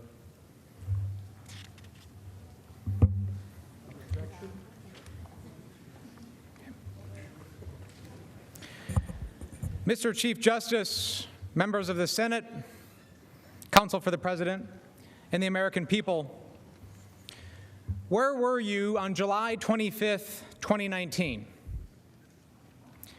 It was a Thursday. Members of the U.S. Senate were here in this chamber. On July 25th, across the Atlantic, our 68,000 troops stationed throughout Europe were doing what they do every day, training and preparing to support our allies and defend against Russia. The professionalism and sacrifice of our men and women in uniform is a source of great strength. But America is also strong, and America is also secure because we have friends. On July 25th, 2019, one of those friends was a man named Alexander Markiv. In a story told by Sabra Ayers of the Los Angeles Times, Alexander was a soldier in the Ukrainian army, defending his country and Europe against Russian-backed forces on Ukraine's Eastern Front. He was in a trench. He was 38 years old. Alexander would later die defending his country during a mortar attack on his fighting position, giving his life, just like over 13,000 of his fellow Ukrainians, on the front lines of the fight for liberty in Europe. That same Los Angeles Times article painted a picture of what the Ukrainians were going through during this time. Quote, "Tens of thousands of Ukrainians, like Markiv, volunteered to help fight the Russian-backed separatists in the East. Many of them were sent to the front line wearing sneakers and without flak jackets and helmets, let alone rifles and ammunition. Ukrainians across the country organized in an unprecedented, united civil movement not seen since World War II to raise money to supply their ragtag military with everything from soldiers' boots to bullets. And while our friends were at war with Russia, wearing sneakers, some without helmets, something else was happening. On July 25th, President Trump made a phone call. He spoke with Ukrainian President Zelensky and asked for a favor. And on that same day, just hours after his call, his administration was quietly placing an illegal hold on critical military aid to support our friends. So why should any American care about what's happening in Ukraine? Timothy Morrison, former senior director for Europe and Russia at the NSC, put it bluntly. Third, we continue to believe Ukraine is on the front lines of a strategic competition between the West and Vladimir Putin's revanchist Russia. Russia is a failing power, but it is still a dangerous one. The United States aids Ukraine and her people so they can fight Russia over there, and we don't have to fight Russia here. Support for Ukraine's territorial integrity and sovereignty has been a bipartisan objective since Russia's military invasion in 2014. It must continue to be. We help our partner fight Russia over there so we don't have to fight Russia here. Our friends on the front lines and trenches with sneakers. Following Russia's invasion of Ukraine in 2014, the United States has stood by Ukraine. Our diplomats and military commanders have long said that supporting Ukraine makes us safer. But you don't need me to tell you that. You all know it very well. When the funding for this security assistance came up for a vote under this roof, 87 of you voted for the aid. And many of you have been staunch advocates for Ukraine, working in a nonpartisan way to support our friends. And that support makes a lot of sense, because politics should not play a part in ensuring that Ukraine can battle Russian aggression and ensure that freedom wins in Europe. This body has in so many ways set that example. Protecting Europe from Russia is not a political game. Let me provide some background. In early 2014, in what became known as the Revolution of Dignity, Ukrainian citizens demanded democratic reforms and an end to corruption, ousting the pro-Russian president. Within days, Russian military forces and their proxies invaded Ukraine, annexing Crimea and occupying portions of eastern Ukraine. Since 2014, more than 13,000 Ukrainians have been killed because of the conflict, and over 1.4 million have been forced from their homes. Russia's invasion of Ukraine is the first attempt to redraw Europe's borders since World War II. In 2017, then Secretary of Defense James Mattis summed it up well. He said, quote, "Despite Russia's denials, we know they are seeking to redraw international borders by force, undermining the sovereign and free nations of Europe." And as Ambassador Taylor put it, Russian aggression in Ukraine dismissed, quote, "dismissed all the principles that have kept the peace and contributed to prosperity in Europe since World War II." It's clear that Russia is not just a threat in Europe, but for democracy and freedom around the world. Our friends and allies have also responded, imposing sanctions on Russia and providing billions of dollars in economic, humanitarian, and security assistance to Ukraine. This has been an international effort. Today, the European Union is the single largest contributor of foreign assistance to Ukraine, having provided roughly $12 billion in grants and loans since 2014. And the United States has provided over $3 billion in assistance in that time. Because we all know that we can't separate our own security from the security of our friends and allies. That's why the U.S. has provided economic security and humanitarian assistance in the form of equipment and training. Ambassador Taylor testified that American aid is a concrete demonstration of our, quote, "commitment to resist aggression and freedom and defend freedom." He also detailed the many benefits of our assistance for Ukraine's forces. Mr. Chairman, the security assistance that we provide, it takes many forms. One of the components of that assistance is counter-battery radar. Another component are sniper weapons. These weapons and this assistance it allows the Ukrainian military to deter further incursions by the Russians against Ukrainian territory. If that further incursion, further aggression were to take place, more Ukrainians would die. So it is a deterrent effect that these weapons provide. It's also the ability, it gives the Ukrainians the ability to negotiate from a position of a little more strength when they negotiate an end to the war in Donbass, negotiating with the Russians. This also is a way that would reduce the number of Ukrainians who would die. I would like to make a finer point of how this type of aid helps, because I know something about counter-battery radar. In 2005, I was an Army Ranger serving in a Special Operations Task Force in Afghanistan. We were at a remote operating base along the Afghan-Pakistan border. And frequently, the insurgents that we were fighting would launch rockets and missiles onto our small base. But luckily, we were provided with counter-battery radar.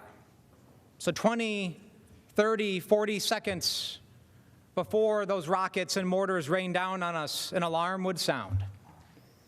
And we would run out from our tents and jump in to our concrete bunkers and wait for the attack to end.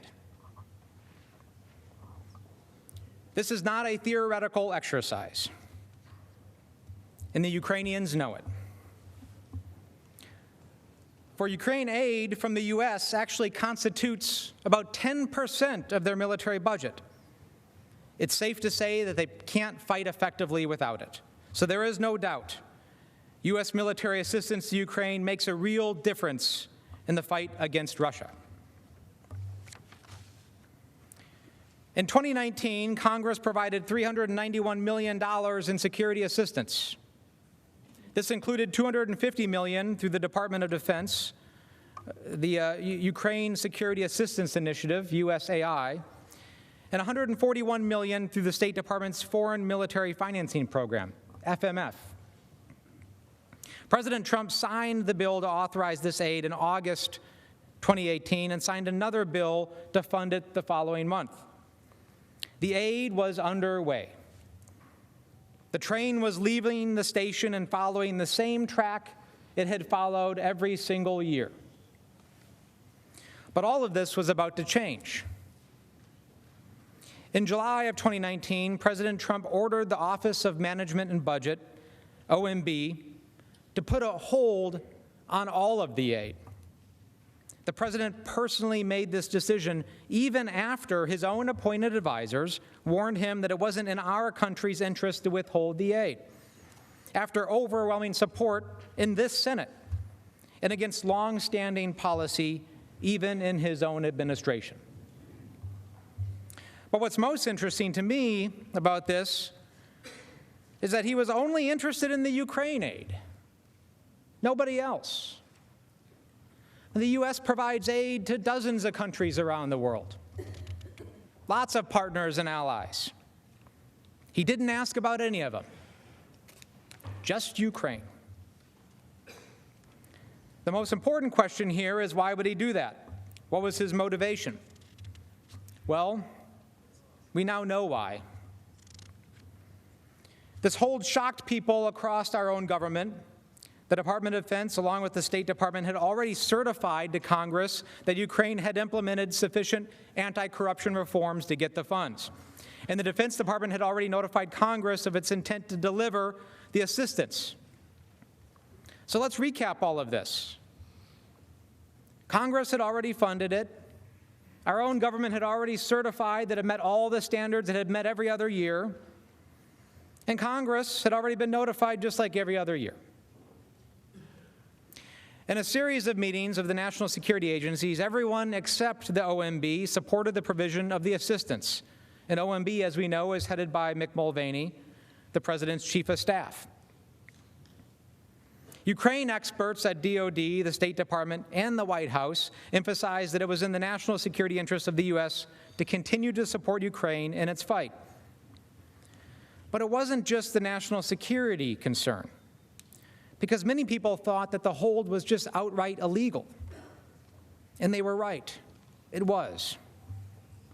The president's hold did violate the law, because just last week, Congress's independent, nonpartisan watchdog, the Government Accountability Office, released an opinion finding that the hold was illegal. President Trump held the military aid money for so long that the administration ran out of time to spend the money. Ultimately, even after the president lifted the hold on September 11th, again with no clear explanation why, we, the Congress, had to pass another law to extend the deadline, delaying the delivery of the aid. In the same LA Times article that told the story about our friend Mr. Markiv, Ukrainian defense spokesperson said that even though the hold had been lifted, this was in September, quote, "It has not reached us yet. That spokesperson went on to say, quote, "It is not just money from the bank, it is arms, equipment, and hardware." And to this day, millions of dollars still haven't been spent. Although our government neither informed Ukraine of the hold nor publicly announced it, Ukraine quickly learned about it. On July 25th, the same day as President Trump's call with President Zelensky, officials at Ukraine's embassy here in Washington emailed DOD to ask about the status of the funding. By mid-August, officials at DOD, the State Department, and the NSC received numerous questions from Ukrainian officials about the hold. Everyone was worried. And not just because of the urgent need for the equipment on the front lines, but also because of the message that it sent. You see, President Zelensky had just been sworn in. They were very vulnerable. And as we all know, Vladimir Putin looks for vulnerability. He looks for hesitation. He looks for delay. And any public sign of a hold on that aid could be a sign of weakness that could show him it was time to pounce. President Trump's hold on the Ukraine assistance was eventually publicly reported on August 28th. As we will explain, Ukraine fully understood that the hold was connected to the investigations that President Trump wanted. On February 28th, DOD notified Congress that it had intended to deliver $125 million of assistance appropriated in September, including, quote, more than $50 million of assistance to deliver counter-artillery radar and defense lethal assistance. Congress cleared the notification, which enabled DOD to begin spending the funds. For Ukraine to receive the remaining $125 million, Congress required that the Secretary of Defense, in coordination with the Secretary of State, certify that the government of Ukraine had taken substantial anti-corruption reforms. Deputy Assistant Secretary of Defense Laura Cooper and senior officials across our government conducted a review to evaluate whether Ukraine had met the required benchmarks. Ms. Cooper explained that the review involved, quote, pulling in all the views of the key experts on Ukraine defense and coming up with a consensus view, which was then run up the chain in the Defense Department to quote, ensure we have approval. By May 23rd, the anti-corruption review was complete and DOD certified to Congress that Ukraine had complied with all of the conditions and that the remaining half of the aid should be released. But again, you don't have to take my word for it. On May 23rd, in a letter to Congress, one of President Trump's senior political appointees, the Undersecretary of Defense for Policy, wrote, quote, on behalf of the Secretary of Defense and in coordination with the Secretary of State, I have certified that the government of Ukraine has taken substantial actions to make defense institutional reforms for the purposes of decreasing corruption, increasing accountability, and sustaining improvements of combat capability enabled by U.S. assistance, end quote. Congress then cleared the funding, which should have allowed Ukraine to receive the aid, but we know that's not what happened. On June 18th, as DOD was preparing to send the aid, they issued a press release, like they normally do, announcing that it would provide $250 million in security assistance to Ukraine for, quote, additional training, equipment, and advisory efforts to build the capacity of Ukraine's armed forces. So this included sniper rifles, rocket-propelled grenades, counter-artillery radar, command and control, electronic warfare, secure communications, vehicles, night vision, and medical equipment. However, according to the New York Times, one day after the Defense Department issued this press release, one day, Assistant to the President Robert Blair, who works for Mick Mulvaney, called OMB, Acting Director Russell Vought, to tell him, quote, we need to hold it up. The it was the assistance. That same day, June 19th, President Trump gave an interview on Fox News where he raised the so-called CrowdStrike conspiracy theory that Ukraine, not Russia, had interfered in the 2016 election, a line he would echo during his July 25th call with President Zelensky. This theory, by the way, has been advanced by Russian propaganda to try to take attention away from Russian interference and shift it onto Ukraine. And it's a theory that has been universally debunked by U.S. intelligence and law enforcement. Nonetheless, the president, spurred by the June 18th press release, and with the false theory that Ukraine interference in the with the false theory about the Ukraine interference, supposedly, in the 2016 election, the president started asking about the Ukraine assistance. And on June 19th, OMB Associate Director for National Security, Michael Duffy, emailed Elaine McCusker, the DoD comptroller. He said, quote, "The president had questions about the press report and that he was seeking additional information." This was a reference to an article in the Washington Examiner, shown here on the slide in front of you. The White House withheld this email from the House, of course. We first learned of it from Duffy's deputy, Mark Sandy, who testified that he was copied on it.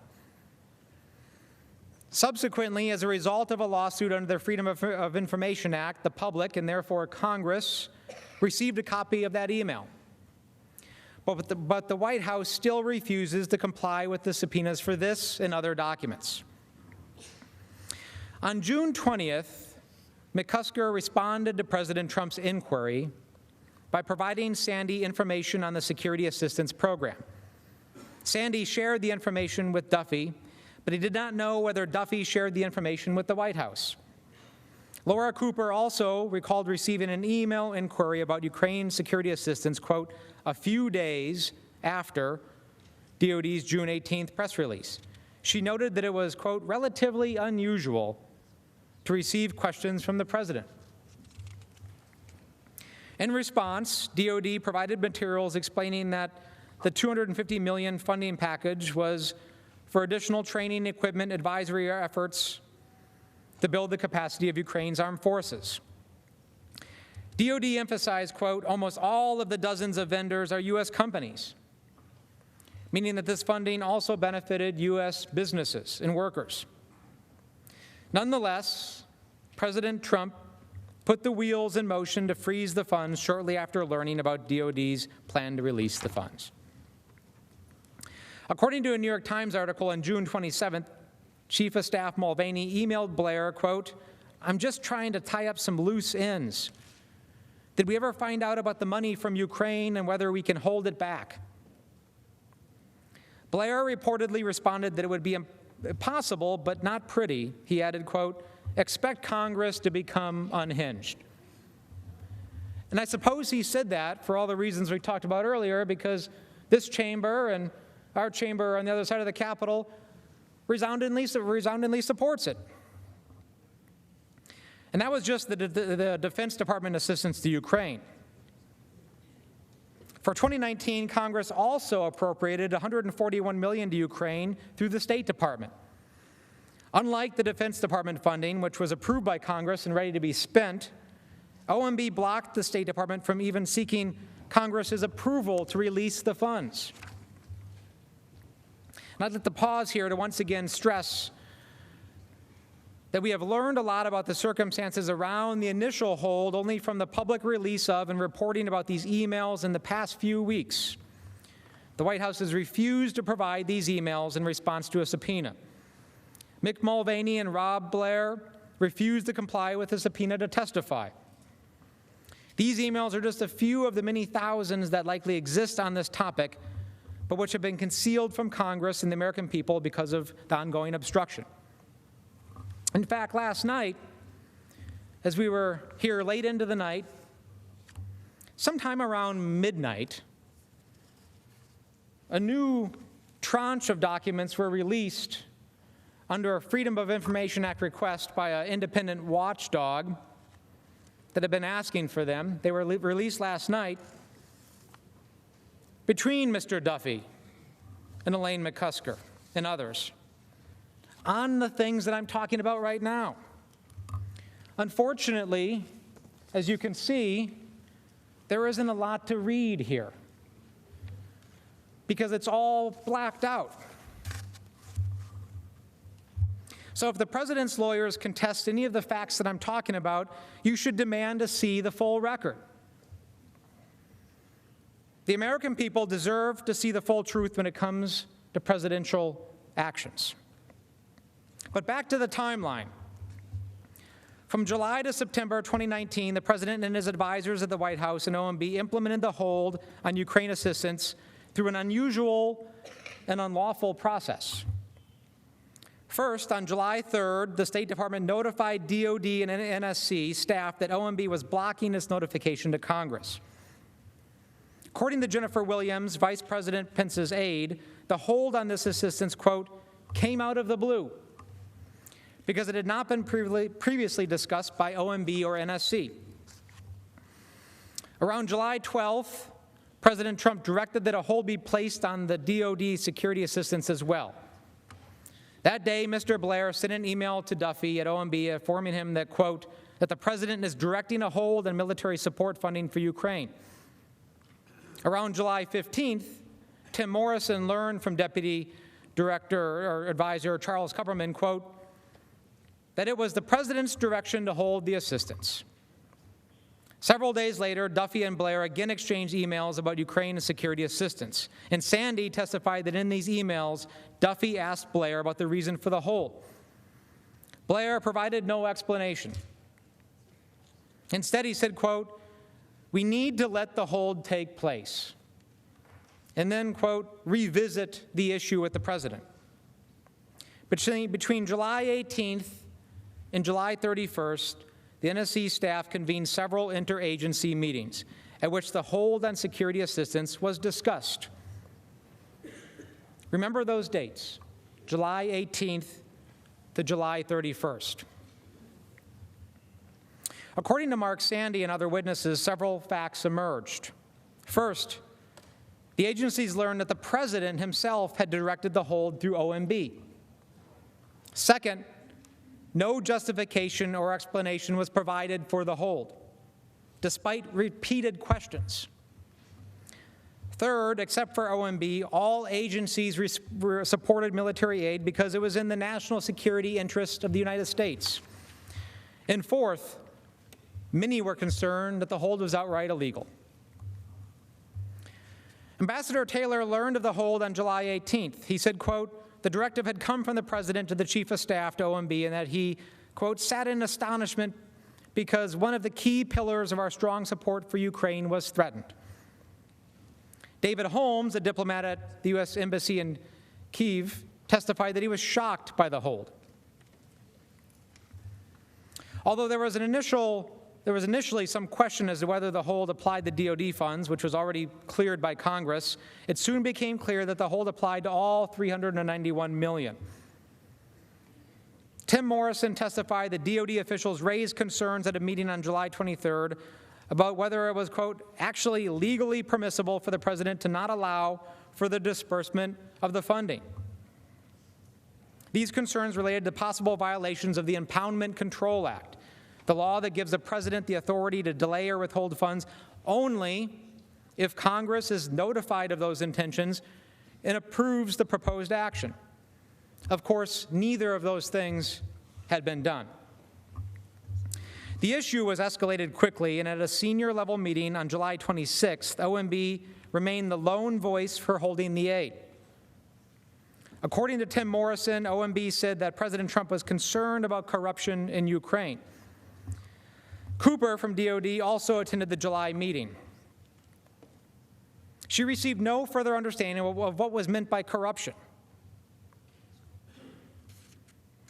There was never a principals meeting convened on this issue, but there was a fourth and final interagency meeting on July 31st. Remember that date? A fourth and final one.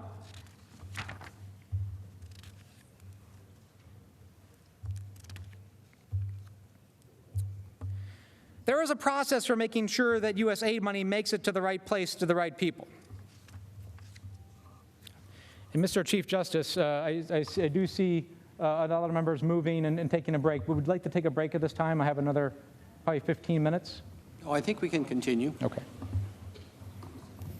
If I may, what I was going to suggest was at 6:30, we take a 30-minute break for dinner. Okay. If that. So break at 6:30? Yep, okay. What I was going to suggest was a break for dinner at 6:30 for about 30 minutes. That work? Yeah. Okay.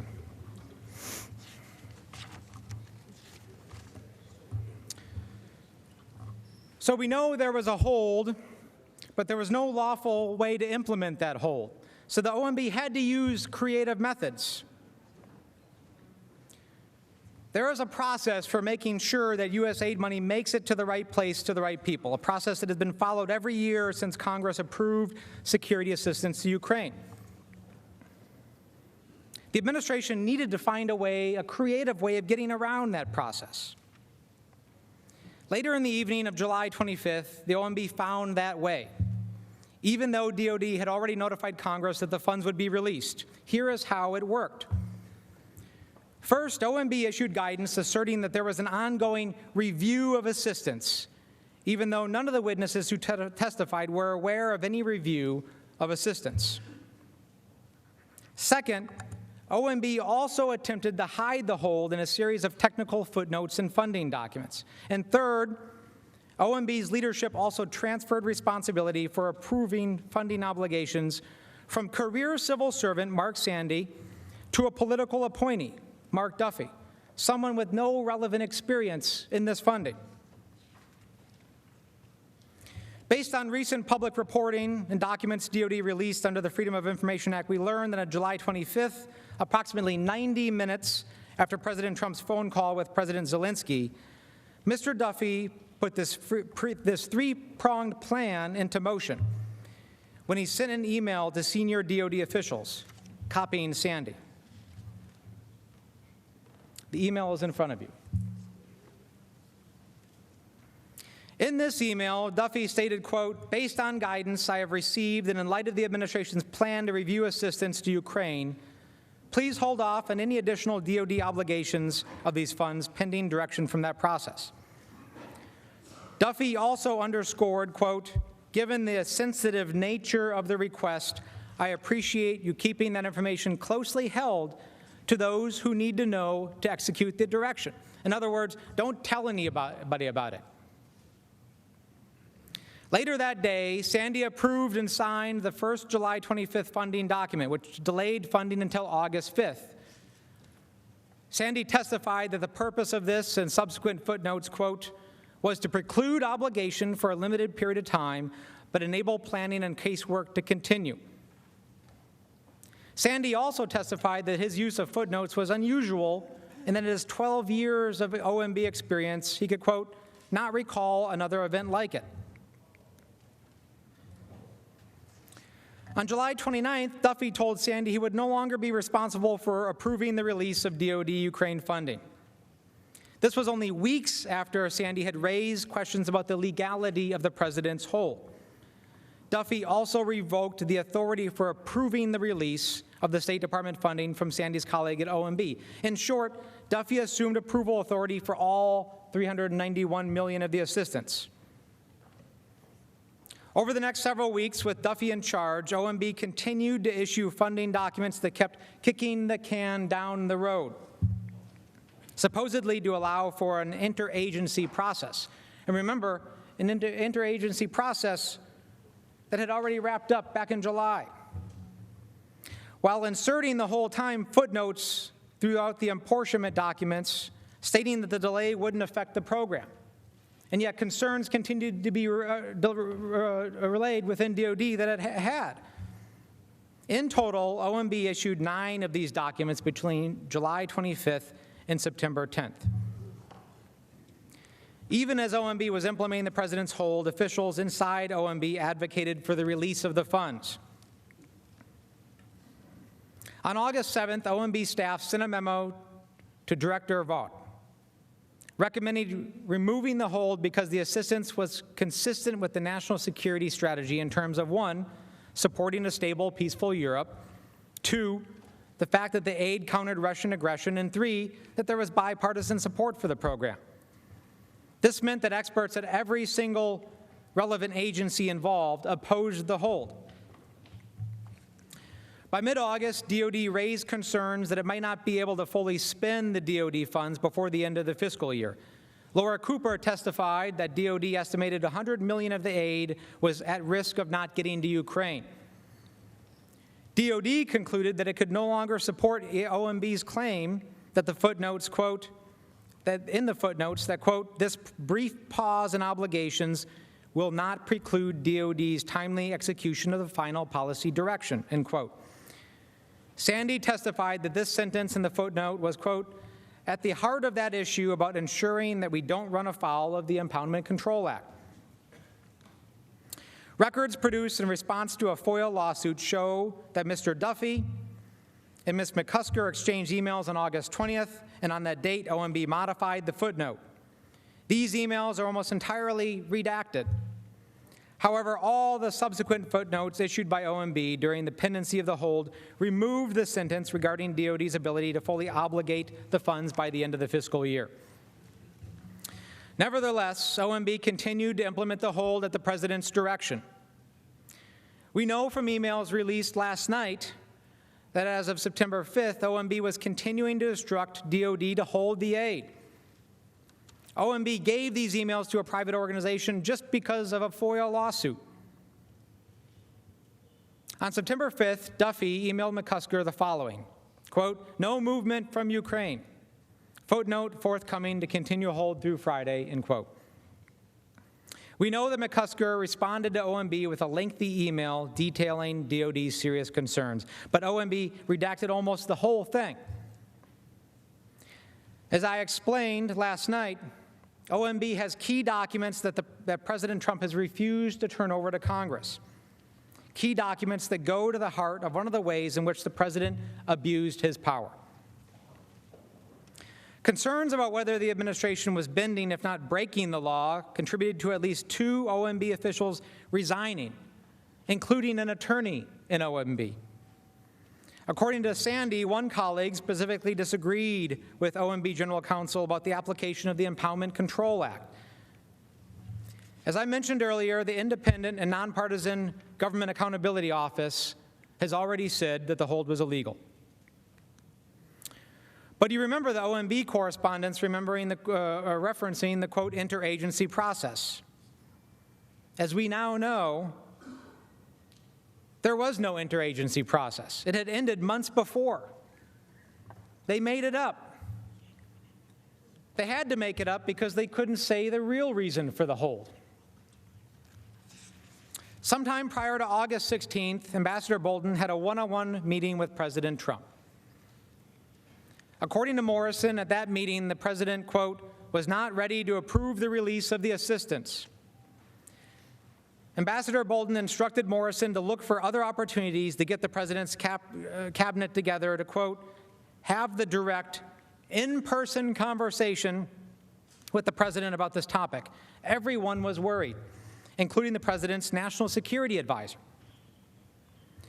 In mid-August, Colonel Vidman drafted a presidential decision memorandum for Ambassador Bolton to present to President Trump for a decision on Ukraine security assistance. The memorandum recommended that the hold be lifted. Morrison testified that the memorandum was never provided to the president because of other competing issues.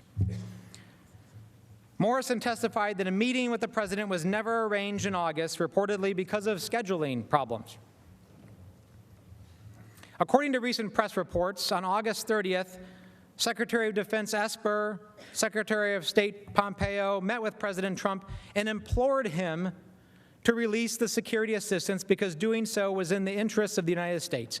However, President Trump continued to ignore everybody. Later that day, Duffy emailed Undersecretary of Defense Elaine McCusker and wrote, quote, clear direction from POTUS to hold. The Ukrainian government knew of President Trump's hold on security assistance well before it was publicly reported on August 28th. This was not surprising. U.S. diplomat Catherine Croft testified it was, quote, inevitable that it was eventually going to come out. She said 2 individuals from the Ukrainian embassy here in Washington approached her approximately a week apart, quote, quietly and in confidence, to ask me about an OMB hold on Ukraine security assistance. She could not precisely recall the dates of these conversations, but testified that she was, quote, very surprised at the effectiveness of my Ukrainian counterparts. Everyone was worried. So why would these diplomats quietly make this inquiry? It's because if it had gone public, it would show that weakness against Russia that was so concerning to everybody involved. She said, quote, I think that if this were public in Ukraine, it would be seen as a reversal of our policy. It would be a really big deal in Ukraine and an expression of declining U.S. support for Ukraine. Meanwhile, Laura Cooper testified that DOD heard from the Ukrainian embassy on July 25th, the same day as President Trump's call to President Zelensky. On July 25th, a member of my staff got a question from a Ukraine embassy contact asking what was going on with Ukraine security assistance.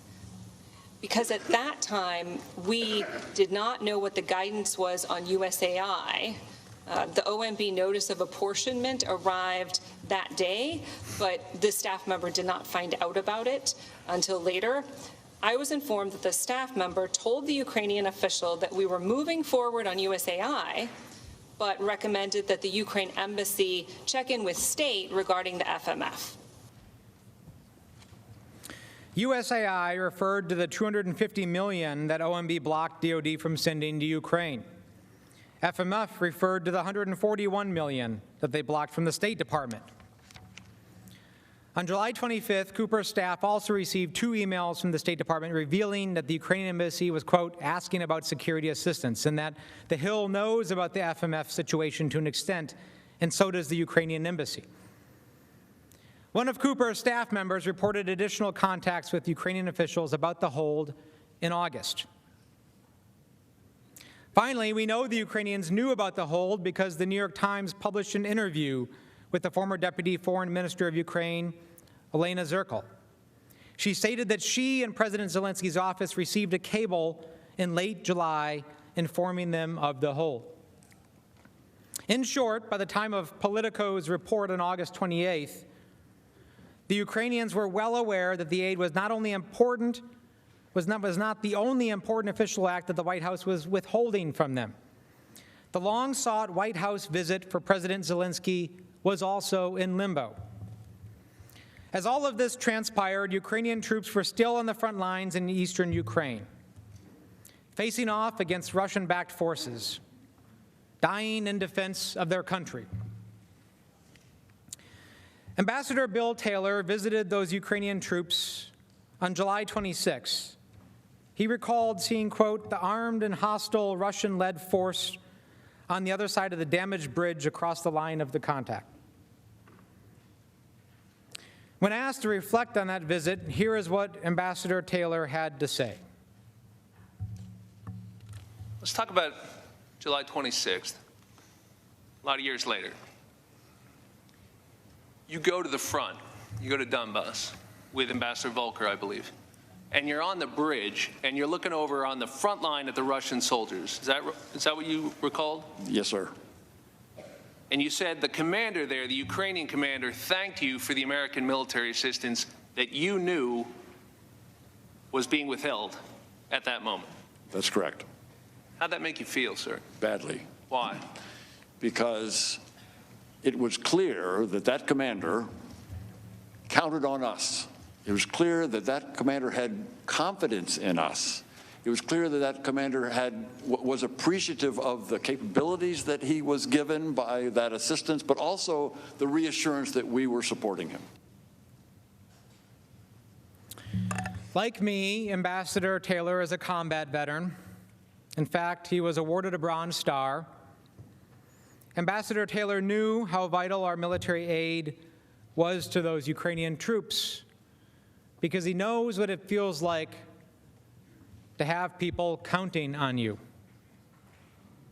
Members of the U.S. Senate, I know you believe that aid is important too, because 87 members of this body voted to support it.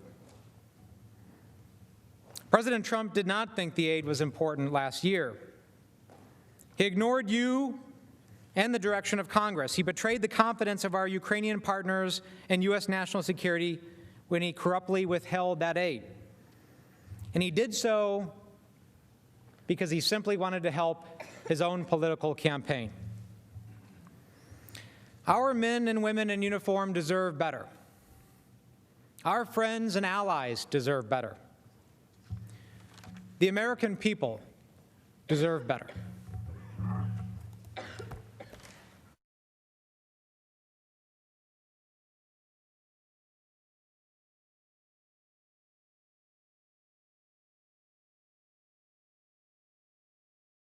Chief Justice Roberts, senators, and counsel for the president. Now I want to talk to you about the White House meeting that President Trump offered to President Zelensky during their first phone call in April. But as you know, that meeting has not been scheduled. It was never scheduled. Ambassador Sondland testified that after the May 23rd meeting with President Trump, it became clear that President Zelensky would not be invited to the Oval Office until he announced the opening of investigations that would benefit President Trump's re-election. During his testimony, Ambassador Sondland stressed that it was a clear quid pro quo. Let's listen. I know that members of this committee frequently frame these complicated issues in the form of a simple question. Was there a quid pro quo? As I testified previously, with regard to the requested White House call and the White House meeting, the answer is yes. Mr. Giuliani conveyed to Secretary Perry, Ambassador Volker, and others that President Trump wanted a public statement from President Zelensky committing to investigations of Burisma and the 2016 election. Mr. Giuliani expressed those requests directly to the Ukrainians, and Mr. Giuliani also expressed those requests directly to us. We all understood that these prerequisites for the White House call and the White House meeting reflected President Trump's desires and requirements. Ambassador Sondland also testified that the scheme to pressure Ukraine into fulfilling the president's requirements for an Oval Office meeting became progressively and more specific and problematic, what he described as a continuum of insidiousness. He explained the evolution from generic requests to investigate corruption to calls to pursue specific allegations against President Trump's political opponents. Here is Ambassador Sondland again.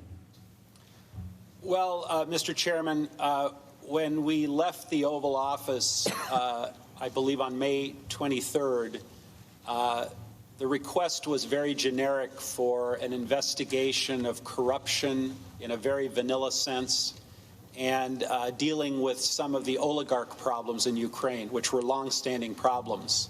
And then as time went on, more specific items got added to the menu, including the Burisma and 2016 election meddling specifically, the DNC server specifically. And over this continuum, it became more and more difficult to secure the White House meeting because more conditions were being placed on the White House meeting. In short, Ambassadors Volker and Sondland understood that to get the meeting scheduled, they needed to get Mr. Giuliani's agreement first. On June 27, Ambassador Sondland explained to Ambassador Taylor that President Trump needed to hear from the Ukrainian leader before he would consent to a White House meeting. Here is how Ambassador Taylor explained it. On June 27th, Ambassador Sondland told me during a phone conversation that President Zelensky needed to make clear to President Trump that he, President Zelensky, was not standing in the way of investigations. Diplomat David Holmes testified that he understood early on the investigations to mean the Burisma Biden investigations that Mr. Giuliani and his associates had been speaking about publicly. Mr. Holmes noted that while President Trump was withholding an Oval meeting with Ukraine's newly elected leader, he agreed to meet with Ukraine's chief foe, Vladimir Putin. Mr. Holmes had this to say. Also on June 28th, while President Trump was still not moving forward on a meeting with President Zelensky, he met with Russian President Putin at the G20 summit in Osaka, Japan, sending a further signal of lack of support to Ukraine. Ambassador Volker did not dispute other witnesses' testimony that President Trump conditioned Oval Office meetings on President Zelensky's willingness to announce investigations. Indeed, Ambassador Volker helped matters along. Ambassador Volker testified that at a conference in early July, he suggested that President Zelensky speak to President Trump on the phone to discuss the investigations. During his testimony, Ambassador Volker described that encounter.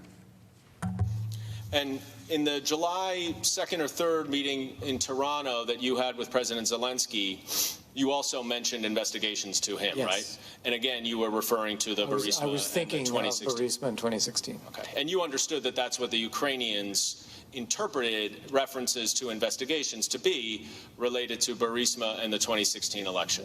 I don't know specifically at that time if we had talked to that specifically Burisma 2016 with President Zelensky. That was my assumption, though, that they would have been thinking that too. Mr. Giuliani became an inescapable presence to both Ukrainian officials and American diplomats. To the Ukrainians, Rudy Giuliani was seen as both a potential channel to President Trump and an obstacle to a productive U.S.-Ukraine relationship.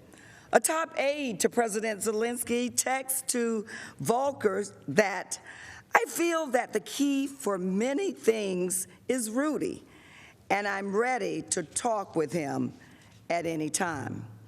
But everyone understood that Mr. Giuliani was no rogue agent.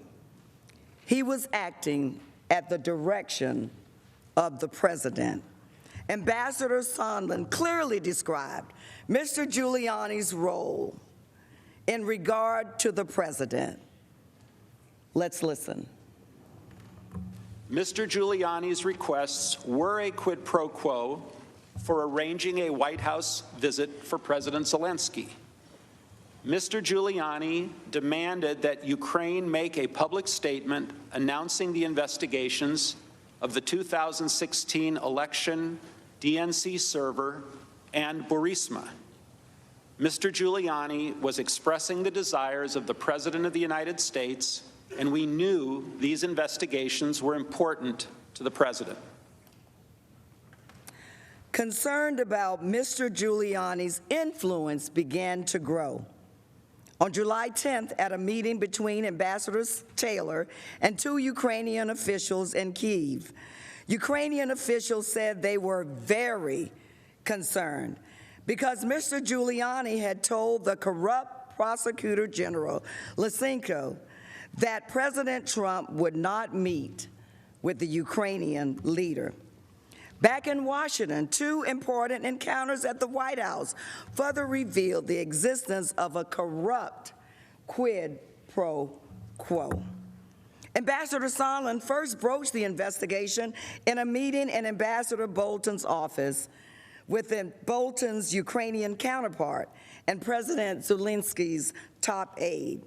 Also present were Secretary Perry, Ambassador Volker, and NSC officials Dr. Hill and Lieutenant Colonel Vindman.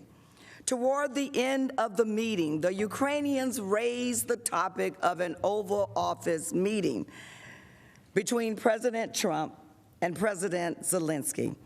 Ambassador Bolton started to respond when Ambassador Sondland interjected and raised the demands of the investigation. Here is how Lieutenant Colonel Vindman recalled the conversation. To the best of my recollection, Ambassador Sondland said that in order to get a White House meeting, the Ukrainians would have to provide a deliverable, which is investigations, specific investigations. Ambassador Volker separately confirmed this recollection during his testimony. I participated in the July 10th meeting between National Security Advisor Bolton and then Ukrainian Chairman of the National Security and Defense Council, Alex Danylyuk. As I remember, the meeting was essentially over when Ambassador Sondland made a general comment about investigations. I think all of us thought it was inappropriate. Ambassador Bolton also found Ambassador Sondland's reference to be inappropriate, and he abruptly ended the meeting. However, Ambassador Sondland was not deterred. He convened a second meeting where he discussed what needed to happen before an Oval Office meeting. Apparently, Ambassador Sondland had received his marching orders from the president, and he was determined to carry them out. Bolton sent Dr. Hill to join that meeting and report back, and this is what Dr. Hill had to say. And so when I came in, Gordon Sondland was basically saying, well, look, we have a deal here that there will be a meeting. I have a deal here with Chief of Staff Mulvaney. There will be a meeting if the Ukrainians open up or announce these investigations into 2016 in Burisma. And I cut it off immediately there. Because by this point, having heard Mr. Giuliani over and over again on the television and all of the issues that he was asserting, by this point it was clear that Burisma was code for the Bidens, because Giuliani was laying it out there. After the meeting, Dr. Hill followed up with Ambassador Bolton and relayed what transpired. Bolton was alarmed. In other words, Ambassador Bolton didn't want any part of it. He directed Dr. Hill to brief the NSC's top attorney, John Eisenberg, as she explained during her hearing. What was that specific instruction? The specific instruction was that I had to go to the lawyers, to John Eisenberg, our senior counsel for the National Security Council, to basically say, you tell Eisenberg, Ambassador Bolton told me, that I am not part of this whatever drug deal that Mulvaney and Sondland are cooking up. What did you understand him to mean by the drug deal that Mulvaney and Sondland were cooking up? I took it to mean investigations for a meeting. Did you go speak to the lawyers? I certainly did. Senators, as a former chief of police, I think it's quite interesting that Ambassador Bolton categorized the corrupt scheme, the pressure campaign, as a, quote, drug deal. I think that Ambassador Bolton was trying to send us a very powerful message, a message that not only would the lawyers, the top lawyer, understand, but that every person would understand. Every member of the House, every member of the Senate, every member of our great country, every citizen. And Ambassador Bolton also wanted to make clear, especially to the top attorney, that he did not want to have anything to do with a drug deal in progress. But we do know. We know now, of course, that Ambassador Bolton can testify directly about this. He can testify directly for himself about this meeting if he appears before this body, as he has indicated that he is prepared to do if this body is willing to issue a subpoena. We need to hear from Ambassador Bolton, and I know the American people want to hear from Ambassador Bolton as well. Dr. Hill testified that she spoke to Mr. Eisenberg twice. Dr. Hill also indicated that Mr. Eisenberg took notes of their meeting, which we, to no surprise now, we have not received because of the president's obstruction. It's clear Ambassador Sondland was not operating a rogue operation. He testified that everyone was in the loop. Let's listen once again. Everyone was in the loop. It was no secret. Everyone was informed via email on July 19th, days before the presidential call. As I communicated to the team, I told President Zelensky in advance that assurances to run a fully transparent investigation and turn over every stone were necessary in his call with President Trump. In the email referenced, Ambassador Sondland wrote the following to Secretary Pompeo, Secretary Perry, and Mr. Mulvaney regarding President Zelensky. He is prepared to receive POTUS's call. We'll assure him that he intends to run a fully transparent investigation and will turn over every stone. Both Mulvaney and Perry responded to the email noting that the head of state call would be scheduled right away. Now you may be asking, what did Mulvaney know about these investigations? And did he have any conversations with President Trump about them? Senators, this body is entitled to see all of the evidence. And you know what? The American people are entitled to hear all of the evidence.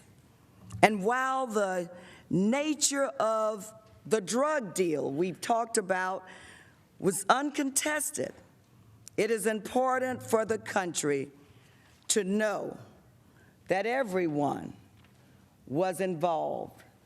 Because we've heard it, everyone was in the loop.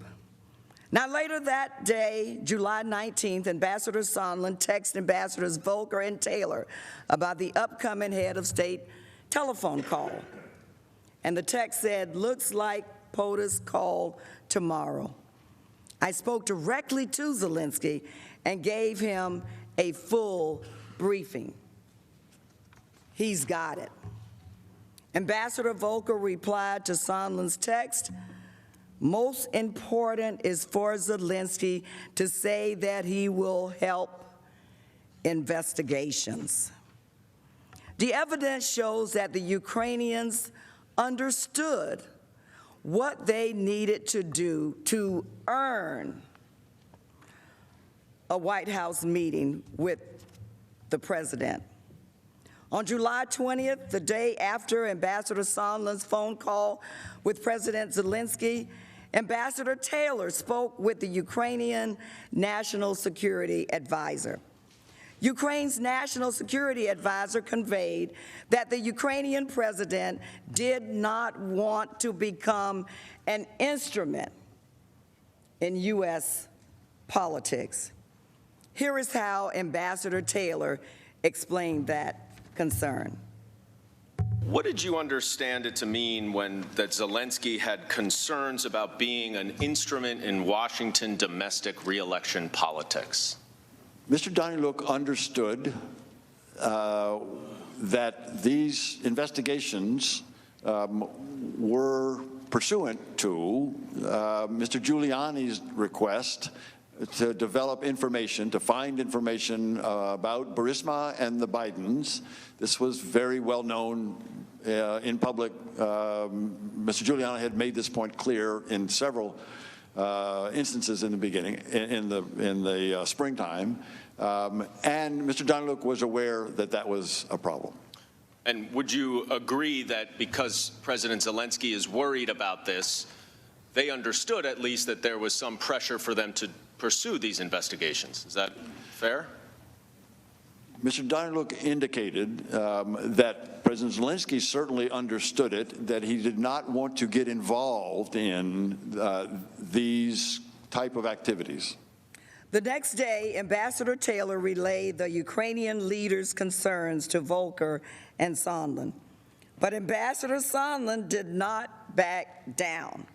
Specifically, Ambassador Sondland texted in response to Ambassador Taylor's worry. Absolutely, but we need to get the conversation started and the relationship built, irrespective of the pretext. Again, Ambassador Sondland had his marching orders, and he was determined to carry them out. A call between President Trump and President Zelensky was scheduled for July 25th. Before the call, President Trump spoke to Sondland and reiterated his expectation that the Ukrainian leader would commit to the investigations. Ambassador Sondland subsequently contacted Ambassadors Volker and relayed the message to him.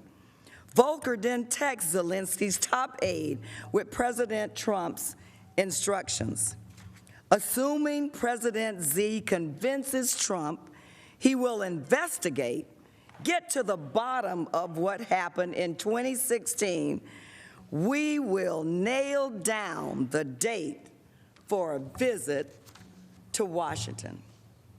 Senators, in other words, even before the July 25th phone call with President Zelensky, before it ever took place, Ukraine understood what it needed to initiate, that it needed to initiate the investigations into the debunked conspiracy theory about the 2016 election as a condition for President Zelensky, the newly elected Ukrainian president, to visit the White House.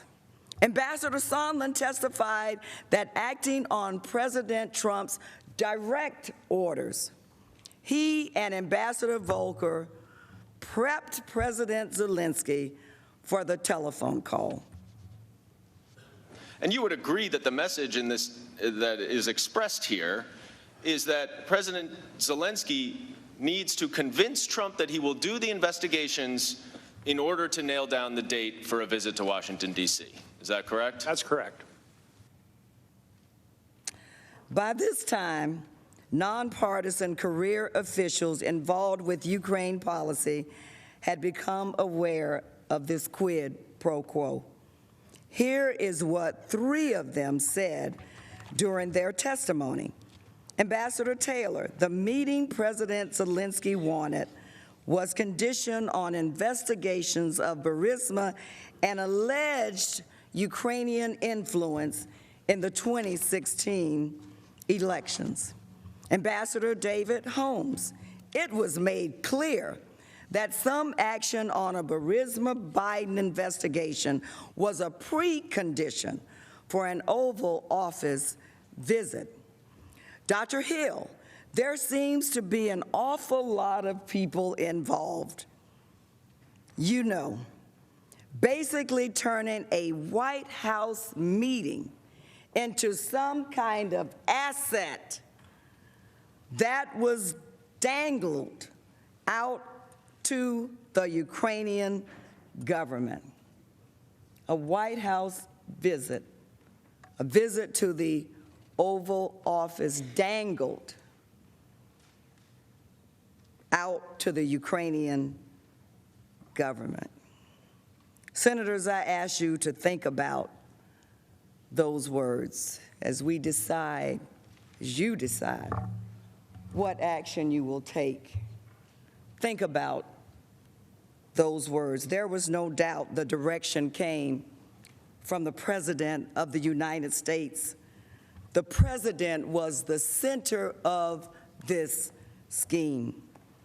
Ambassador Sondland testified that Mr. Giuliani was expressing the desires of the President of the United States, and we knew these investigations were important to the president. Ambassador Sondland added that Mr. Giuliani followed the direction of the president, and we followed the president's orders. However, as Ambassador Taylor testified, Ambassador Bolton was not interested in did not want to have the call because he thought it was going to be a disaster. He thought that there could be some talk of investigations or even worse than that. He thought, what was Ambassador, I ask you today, Senators, what was Ambassador Bolton so afraid that President Trump would say to the newly elected Ukrainian president? What was the National Security Advisor so afraid that President Trump would say to President Zelensky? And this is another topic we'd like to ask Ambassador Bolton about if and when he appears before this body.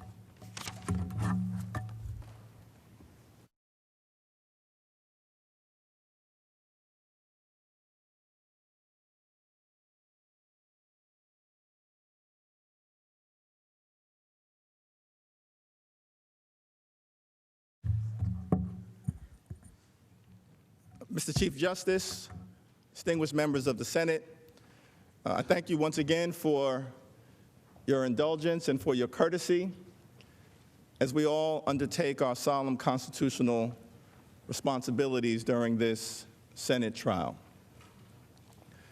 George Washington once observed in his farewell address to the nation that the Constitution is sacredly obligatory upon all. That means everyone.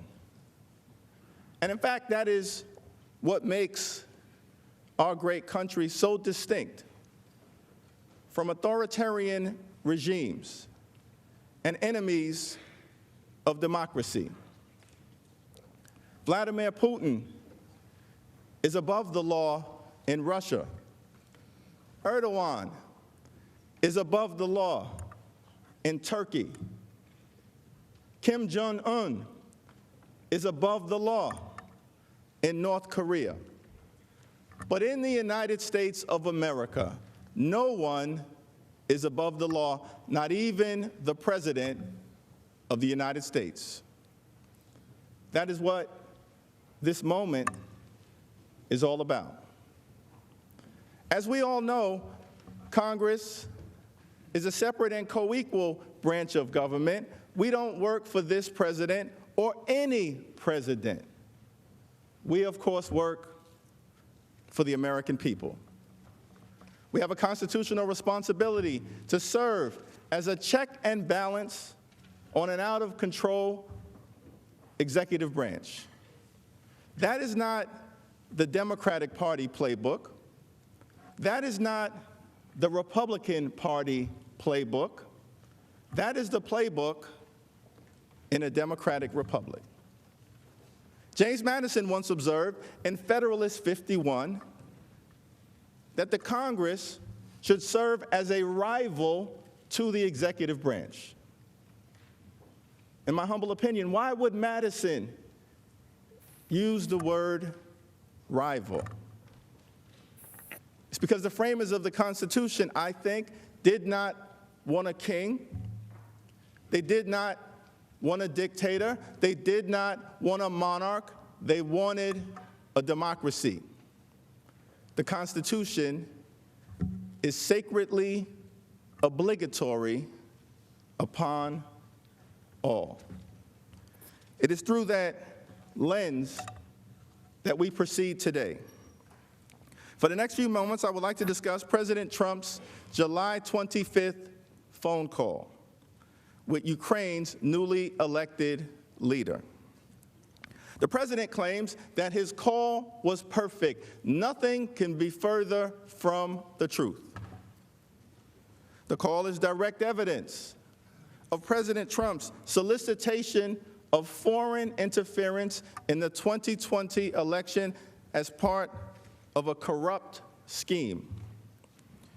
It is important, of course, to remember the context of this call.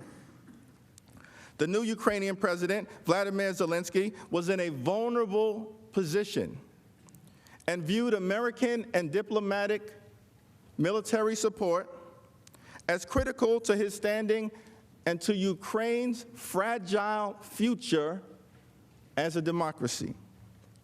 Equally significant, as outlined by my colleagues, America has a strong national security interest in supporting Ukraine against Russia's continued aggression. William Taylor, West Point graduate, Vietnam War hero, ambassador to Ukraine, appointed by Donald Trump, testified, Ukraine is a strategic partner of the United States, important for the security of our country as well as Europe. Lieutenant Colonel Alexander Vindman, National Security Council officer, Trump appointee, Purple Heart recipient, Iraq War veteran, testified a strong and independent Ukraine is critical to our national security interests. Ukraine remains under attack by Russian-backed separatists in Crimea. It is an ongoing hot war. Ukraine is a friend, Russia is a foe. Ukraine is a democracy, Russia is a dictatorship. The United States may very well be one of the only things standing between Russia and Ukraine being completely overrun as part of Vladimir Putin's continued aggression against the free world. That is why this Congress allocated $391 million in military and security aid to a vulnerable Ukraine on a bipartisan basis, because it is in America's national security interests. On the July 25th call, Mr. Trump could have endeavored to strengthen the relationship with this new Ukrainian leader. Instead, President Trump focused on securing a personal favor. He wanted Ukraine to conduct phony investigations designed to enhance his political standing and solicit foreign interference in the 2020 election. On a July 25th call, President Trump maligned a highly respected American ambassador known as an anti-corruption crusader. At the same time, he praised a corrupt former Ukrainian prosecutor. And on multiple occasions, President Trump directed Ukraine's new leader to speak with his personal lawyer, Rudolph Giuliani, on an official call. Mr. Giuliani is not a member of the Trump administration. For these and other reasons, the July 25th call warrants our close scrutiny. It presents significant and shocking evidence of President Trump's corrupt intent. The call lays bare the president's willingness to do whatever it takes to get what he wants, even if his behavior undermines the national security interests of the United States of America. At the beginning of the call, President Zelensky mentioned U.S. military aid, and he states, "I would also like to thank you for your great support in the area of defense."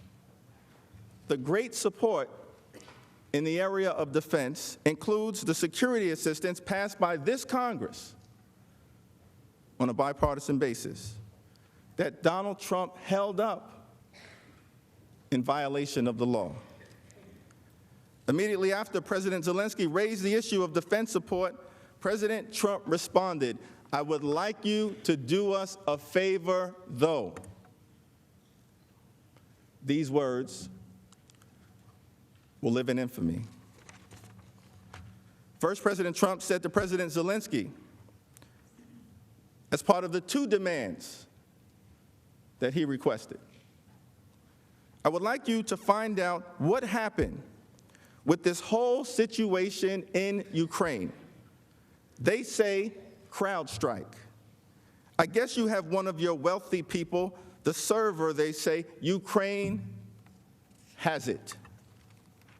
President Trump continued, I would like to have the Attorney General call you or your people, and I would like you to get to the bottom of it. As you saw yesterday, that whole nonsense ended with a very poor performance by a man named Robert Mueller, a Vietnam War hero, by the way. A very poor performance by a man named Robert Mueller, an incompetent performance. But they say a lot of it started with Ukraine. Whatever you can do, it's very important that you do it if that's possible. Who is the they referred to by President Trump, putting forth the baseless conspiracy theory that the Ukrainians, not the Russians, were behind the hack of the Democratic National Committee server in 2016? They means Russia. They means Putin. They are enemies of the United States. Not a single witness who testified before the House knew of any factual basis for President Trump's belief in the CrowdStrike Ukraine fairy tale. To the contrary, the U.S. intelligence community and this Senate Intelligence Committee assessed that Russia interfered in the 2016 election. As Dr. Fiona Hill testified, the theory that Ukraine interfered in the 2016 election is, quote, a fictional narrative that has been perpetrated and propagated by the Russian security services. The conspiracy theory that President Trump advanced on the July 25th phone call is stone-cold Russian propaganda.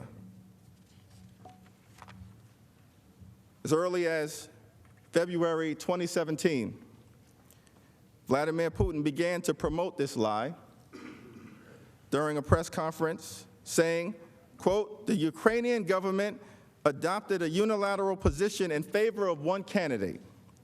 More than that, certain oligarchs, certainly with the approval of the political leadership, funded this candidate, or female candidate, to be precise. Those are the words of Vladimir Putin, a script apparently adopted by President Donald John Trump. If there was any doubt about who benefits from this unfounded, Russian-inspired conspiracy theory advanced by Donald Trump, Vladimir Putin made it clear when he said in November of 2019, thank God no one is accusing us anymore of interfering in U.S. elections. Now they're accusing Ukrainians. Unfortunately, this is not the first time President Trump tried to capitalize on Russian propaganda and misinformation for his own political benefit. On July 24th, just one day before this call, Special Counsel Robert Mueller testified before Congress that the Russian government interfered in the 2016 election in sweeping and systematic fashion in order to support the Trump campaign and divide America. Mr. Mueller also found that the Trump campaign welcomed Russian interference in the 2016 election and utilized it as part of its campaign messaging. Despite the clear and overwhelming conclusion of U.S. intelligence agencies, as well as the distinguished Senate Intelligence Committee, that Russia, not Ukraine, interfered in the 2016 election, President Trump continued to press the new Ukrainian leader to announce an investigation into the CrowdStrike Ukraine conspiracy theory.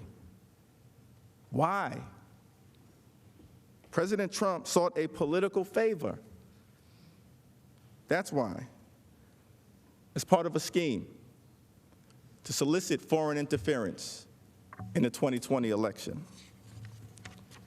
The second demand made by President Trump on the July 25th call related to the campaign of Vice President Joe Biden, who announced his intention to run for the office of the presidency last April.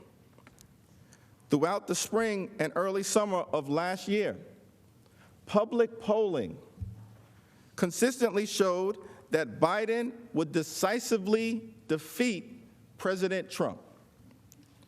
In fact, on June 16th of last year, June 16th, a Fox News poll showed that President Trump would lose to Joe Biden by 10 points. The concern with Joe Biden's candidacy provides motive for President Trump's demand that the Ukrainian government investigate the former vice president and his son, Hunter. Here is what President Trump said on that call. The other thing, there's a lot of talk about Biden's son, that Biden stopped the prosecution. And a lot of people want to find out about that, so whatever you can do with the Attorney General would be great. Biden went around bragging that he stopped the prosecution, so if you can look into it, it sounds horrible to me.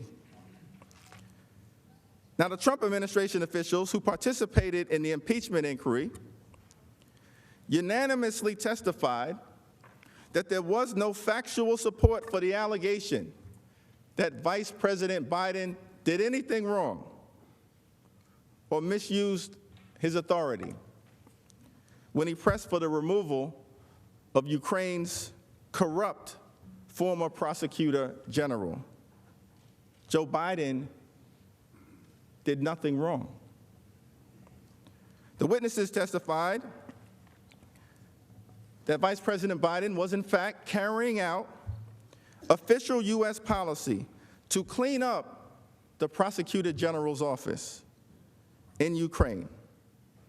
This policy, of course, aligned with the perspective of many in this very distinguished body, as well as our European allies throughout the world, as well as the International Monetary Fund.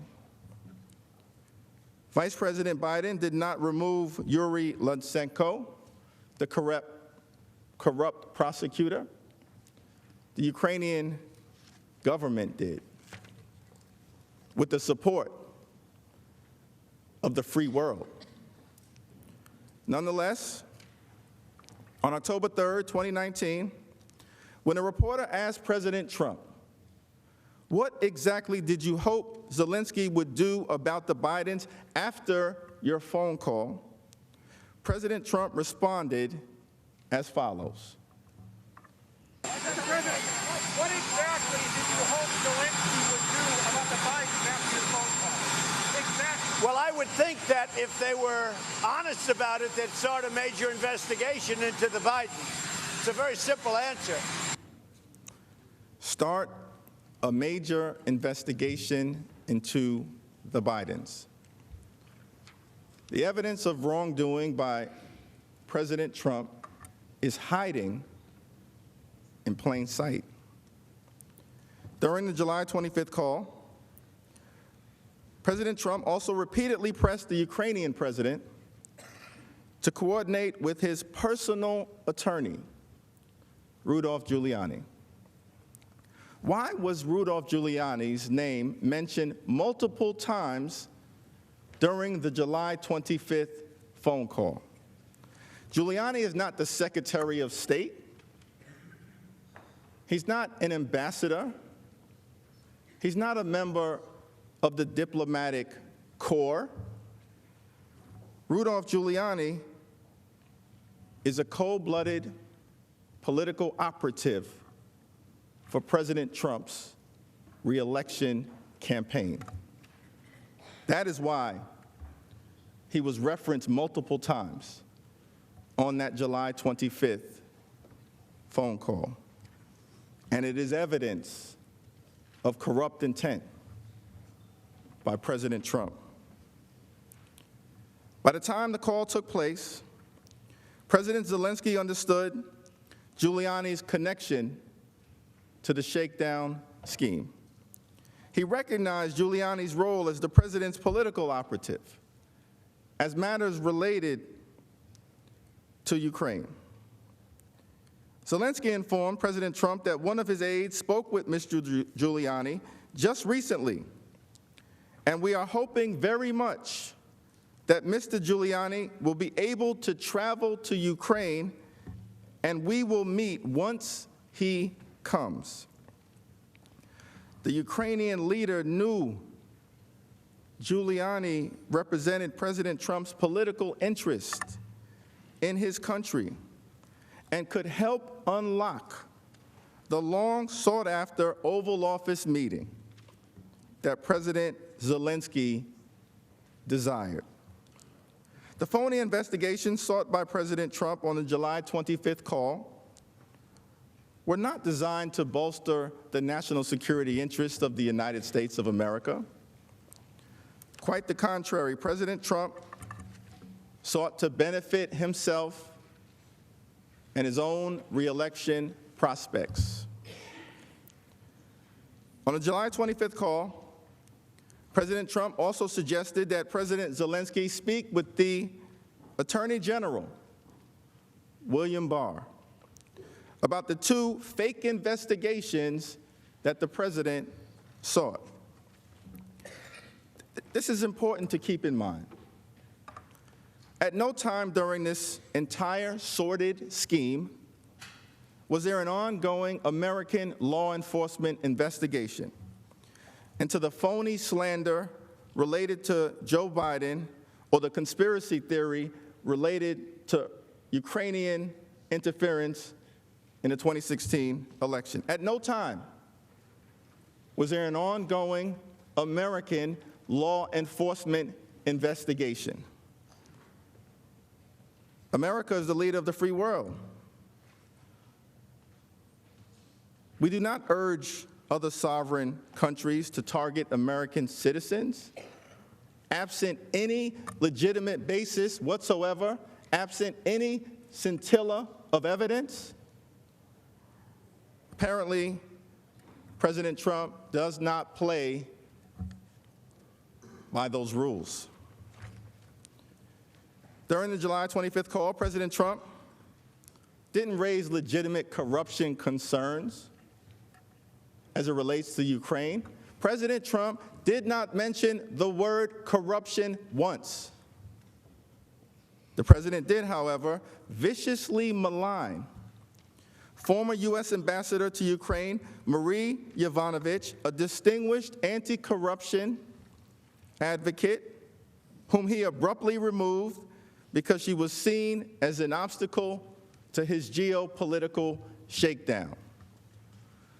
Ambassador Yovanovitch joined the diplomatic corps under President Ronald Reagan and subsequently served 3 other Republican presidents. She is a highly respected diplomat and foreign service professional. Yet, President Trump told the new Ukrainian leader, the former ambassador from the United States, the woman, was bad news And the people she was dealing with in the Ukraine were bad news. So I just want to let you know that. He didn't stop there. Later in the call, President Trump ominously added, well, she's going to go through some things. These are the words of the President of the United States of America. Ambassador Yovanovitch did not know of President Trump's disparaging remarks at the time. She didn't learn of them until the call record became public in September. Asked whether she felt threatened by President Trump's statement that she was going to go through some things, Ambassador Yovanovitch answered that she did. Here is what she said. The next excerpt, when the president references you, was a short one, but he said, well, she's going to go through some things. What did you think when President Trump told President Zelensky and you read that you were going to go through some things? I didn't know what to think, but I was very concerned. What were you concerned about? She's going to go through some things. It didn't sound good. It sounded like a threat. Did you feel threatened? I did.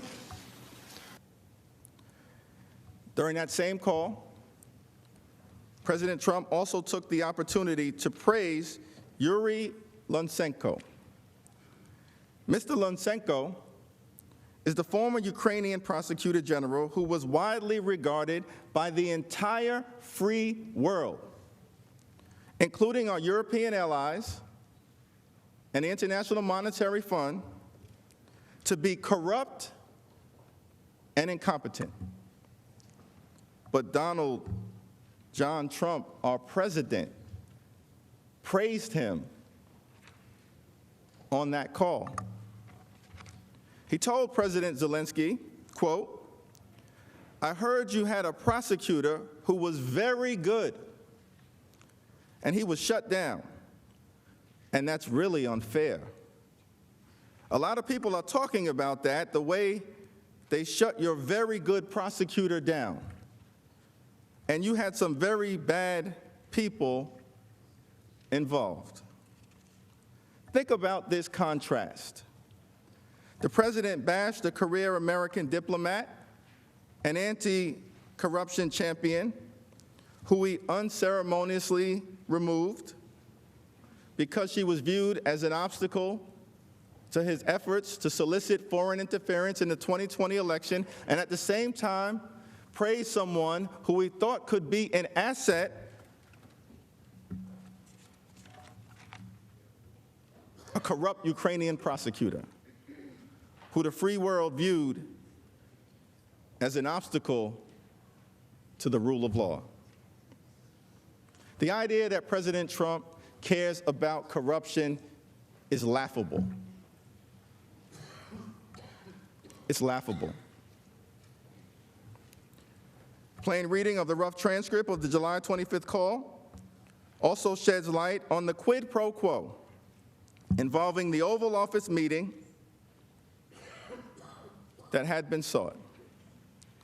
President Zelensky said on the call, I also wanted to thank you for your invitation to visit the United States, specifically Washington, D.C.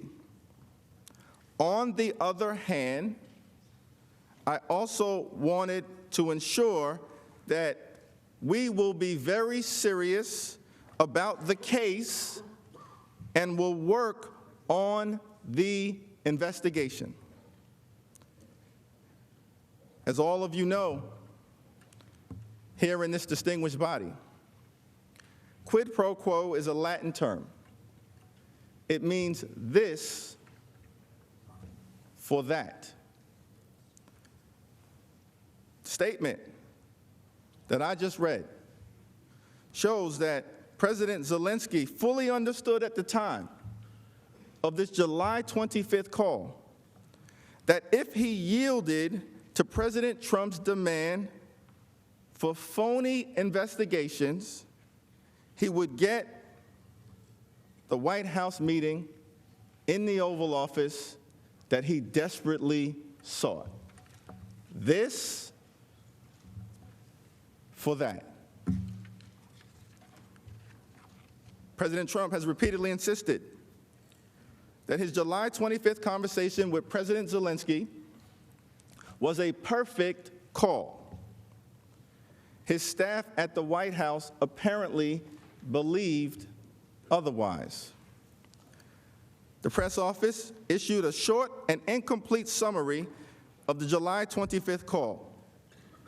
Let me read it for your hearing. Today, President Donald J. Trump spoke by telephone with President Vladimir Zelensky of Ukraine to congratulate him on his recent The Senate will be in order. The Sergeant at Arms will restore order in the gallery.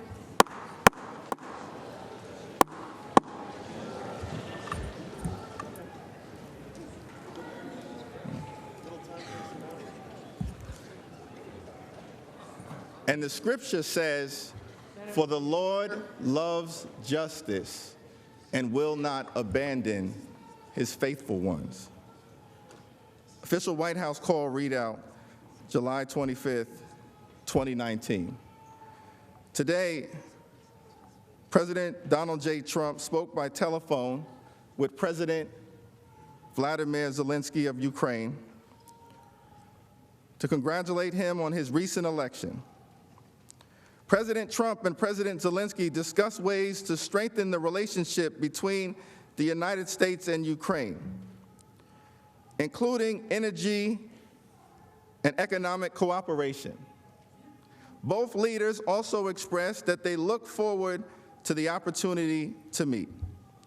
That is the official White House call readout dated July 25th, 2019. The official readout provided to the American people omitted key elements of the president's conversation. Let's review. The official readout did not mention the phony investigations requested by President Trump. The official readout did not mention the Oval Office meeting sought by President Zelensky. The official readout did not mention President Trump's elevation of a debunked conspiracy theory promoted by Vladimir Putin about 2016 election interference. The official readout did not mention President Trump's demand that Ukraine investigate his domestic political rival, Joe Biden. The official readout did not mention that President Trump maligned and threatened Ambassador Yovanovitch. And the official readout did not mention that President Trump praised a corrupt former Ukrainian prosecutor. The complete conversation, however, between President Trump and President Zelensky that we just outlined offers powerful evidence that President Trump abused his power and solicited foreign interference in the 2016 election, the 2020 election. Several members of the president's staff listening in on the call immediately grew concerned. As he sat in the White House Situation Room listening to the conversation, Lieutenant Colonel Alexander Vindman realized that the president's demands of the Ukrainian leader were inappropriate and improper. He quickly recognized that as the president began referencing the Bidens and CrowdStrike, the call was diverging from the official National Security Council approved talking points that he helped prepare. Lieutenant Colonel Vindman, 20-year Iraq War veteran, Purple Heart recipient, and American patriot. He testified in the context of the call that due to the unequal bargaining position of the two leaders and Ukraine's dependence on the United States, the favor that President Trump sought would have been perceived by President Zelensky as a demand. Lieutenant Colonel Vindman worried that the call would undermine U.S. national security interests, and he knew immediately that he had a duty to report the contents of the call to White House lawyers. I was concerned by the call. What I heard was inappropriate, and I reported my concerns to Mr. Eisenberg. It is improper for the President of the United States to demand a foreign government investigate a U.S. citizen and a political opponent. I was also clear that if Ukraine pursued an investigation, it was also clear that if Ukraine pursued an investigation into the 2016 elections, the Bidens and Burisma, it would be interpreted as a partisan play. This would undoubtedly result in Ukraine losing bipartisan support, undermining U.S. national security, and advancing Russia's strategic objectives in the region. Recounting the content of the call based on his detailed handwritten notes, Lieutenant Colonel Vindman told the lawyers that he believed it was wrong for President Trump to ask President Zelensky to investigate Vice President Biden. Other witnesses were also troubled by what they heard. Vice President Pence's advisor, Jennifer Williams, expressed concern that President Trump raised a domestic political matter on an official call with a foreign leader. She testified that the mention of investigations struck her as unusual and possibly political in nature. She said, "I guess for me, it shed some light on possible other motives behind a security assistance hold." Timothy Morrison, a former Republican congressional staffer who replaced Dr. Fiona Hill in July of 2019, also reported the call to National Security Council lawyers. After the call, President Trump continued to push the scheme forward. On July 26, the very next day, Ambassador Sondland and Ambassador Taylor met with President Zelensky and other Ukrainian officials in Kyiv. According to David Holmes, the Ukraine-based U.S. diplomat who served as the note-taker, the Ukrainian leader mentioned that President Trump had brought up some very sensitive issues during the July 25th call. Very sensitive issues. Ambassador Sondland then had a private meeting with Andrei Yermak, President Zelensky's top aide. The two men insisted that the meeting be one-on-one with no note-taker, perhaps due to the sensitive issues that might come up. Ambassador Sondland testified that he and President Zelensky's aide probably discussed the issue of investigations. After these key moments in Ukraine, Ambassador Sondland went to lunch with David Holmes and two other American officials. Mr. Holmes sat directly across from Ambassador Sondland, close enough to hear the details of an extraordinary telephone call between Mr. Sondland and President Trump. As Mr. Holmes relayed during his sworn testimony under oath, Ambassador Sondland pulled out his unsecured cell phone and said that he was going to call President Trump to give him an update. What happened next was shocking. While Ambassador Sondland's phone was not on speakerphone, I could hear the president's voice through the earpiece of the phone. The president's voice was loud and recognizable. And Ambassador Sondland held the phone away from his ear for a period of time, presumably because of the loud volume. I heard Ambassador Sondland greet the president and explain he was calling from Kyiv. I heard President Trump then clarify that Ambassador Sondland was in Ukraine. Ambassador Sondland replied, yes, he was in Ukraine, and went on to state that President Zelensky, quote, loves her ass. I then heard President Trump ask, so he's going to do the investigation. Ambassador Sondland replied that he's going to do it, adding that President Zelensky will do anything you ask him to do. He's going to do it. He will do anything you ask him to do. Immediately after this call with President Trump, Mr. Holmes followed up with Ambassador Sondland. After the call ended, Ambassador Sondland remarked that the president was in a bad mood. As Ambassador Sondland stated, it was often the case early in the morning. I then took the opportunity to ask Ambassador Sondland for his candid impression of the president's views on Ukraine. In particular, I asked Ambassador Sondland if it was true that the president did not give an expletive about Ukraine. Ambassador Sondland agreed that the president did not give an expletive about Ukraine. I asked why not. And Ambassador Sondland stated that the president only cares about big stuff. I noted there was big stuff going on in Ukraine, like a war with Russia. And Ambassador Sondland replied that he meant big stuff that benefits the president, like the Biden investigation that Mr. Giuliani was pushing. The conversation then moved on to other topics.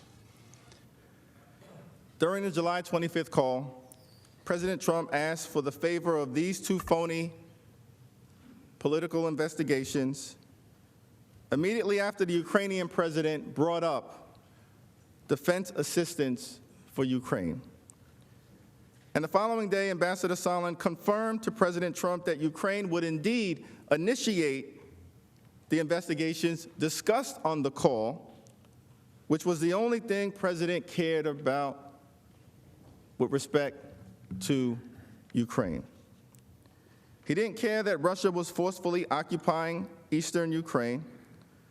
President Trump didn't care that thousands of Ukrainians apparently have died fighting for their democracy.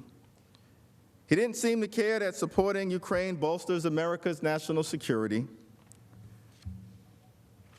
But he cared about himself as it relates to the prospects of his reelection in 2020.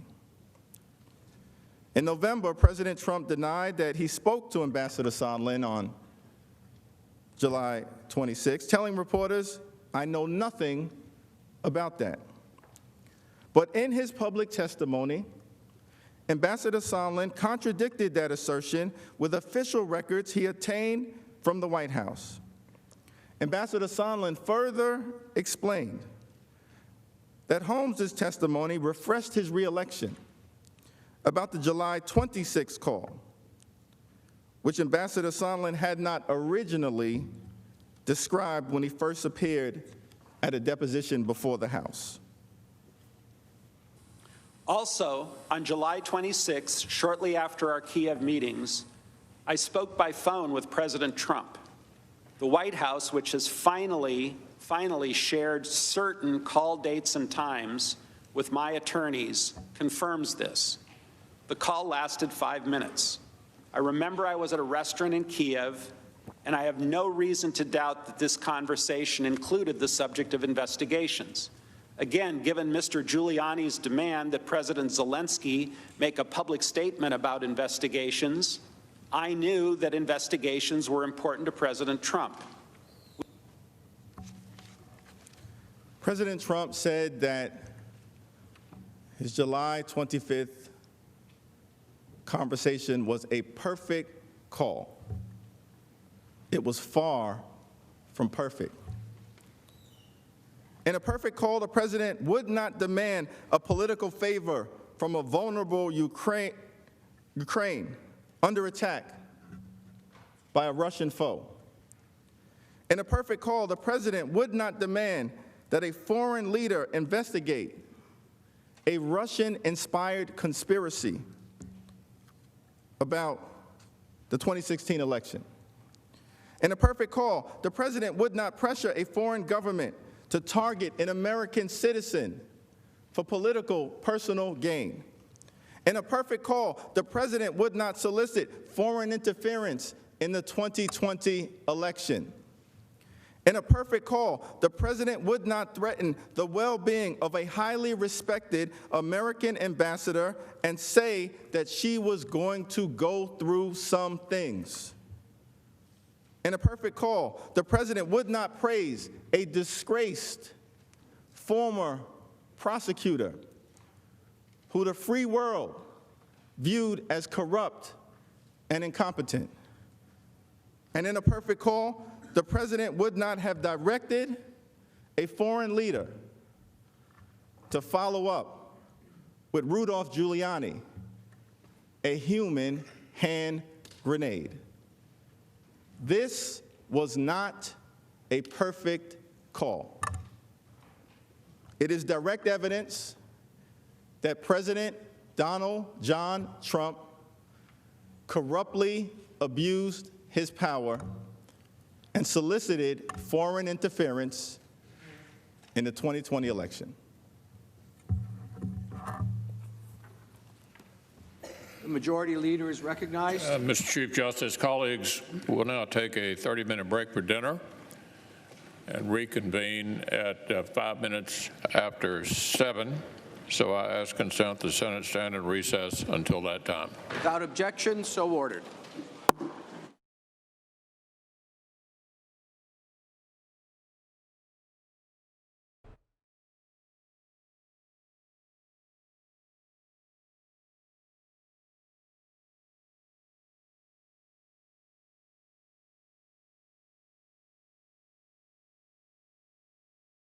All right, everybody, good afternoon or evening, depending on where you are watching Fox News Now from. My name is Pilar Arias. Thank you so much for being here. The thousands of you who have trusted us the last 2 days.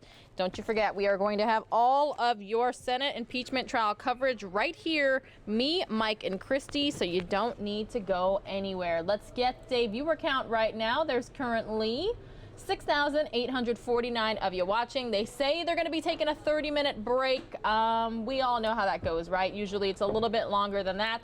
We shall wait to see if any senators decide to speak to the media. If not, that's A-OK. I'll probably do a replay, we call it re-rack for short, of some of the testimony from earlier today. Remember, opening arguments, opening statements, however you would like to refer to them, they've been happening today for sure.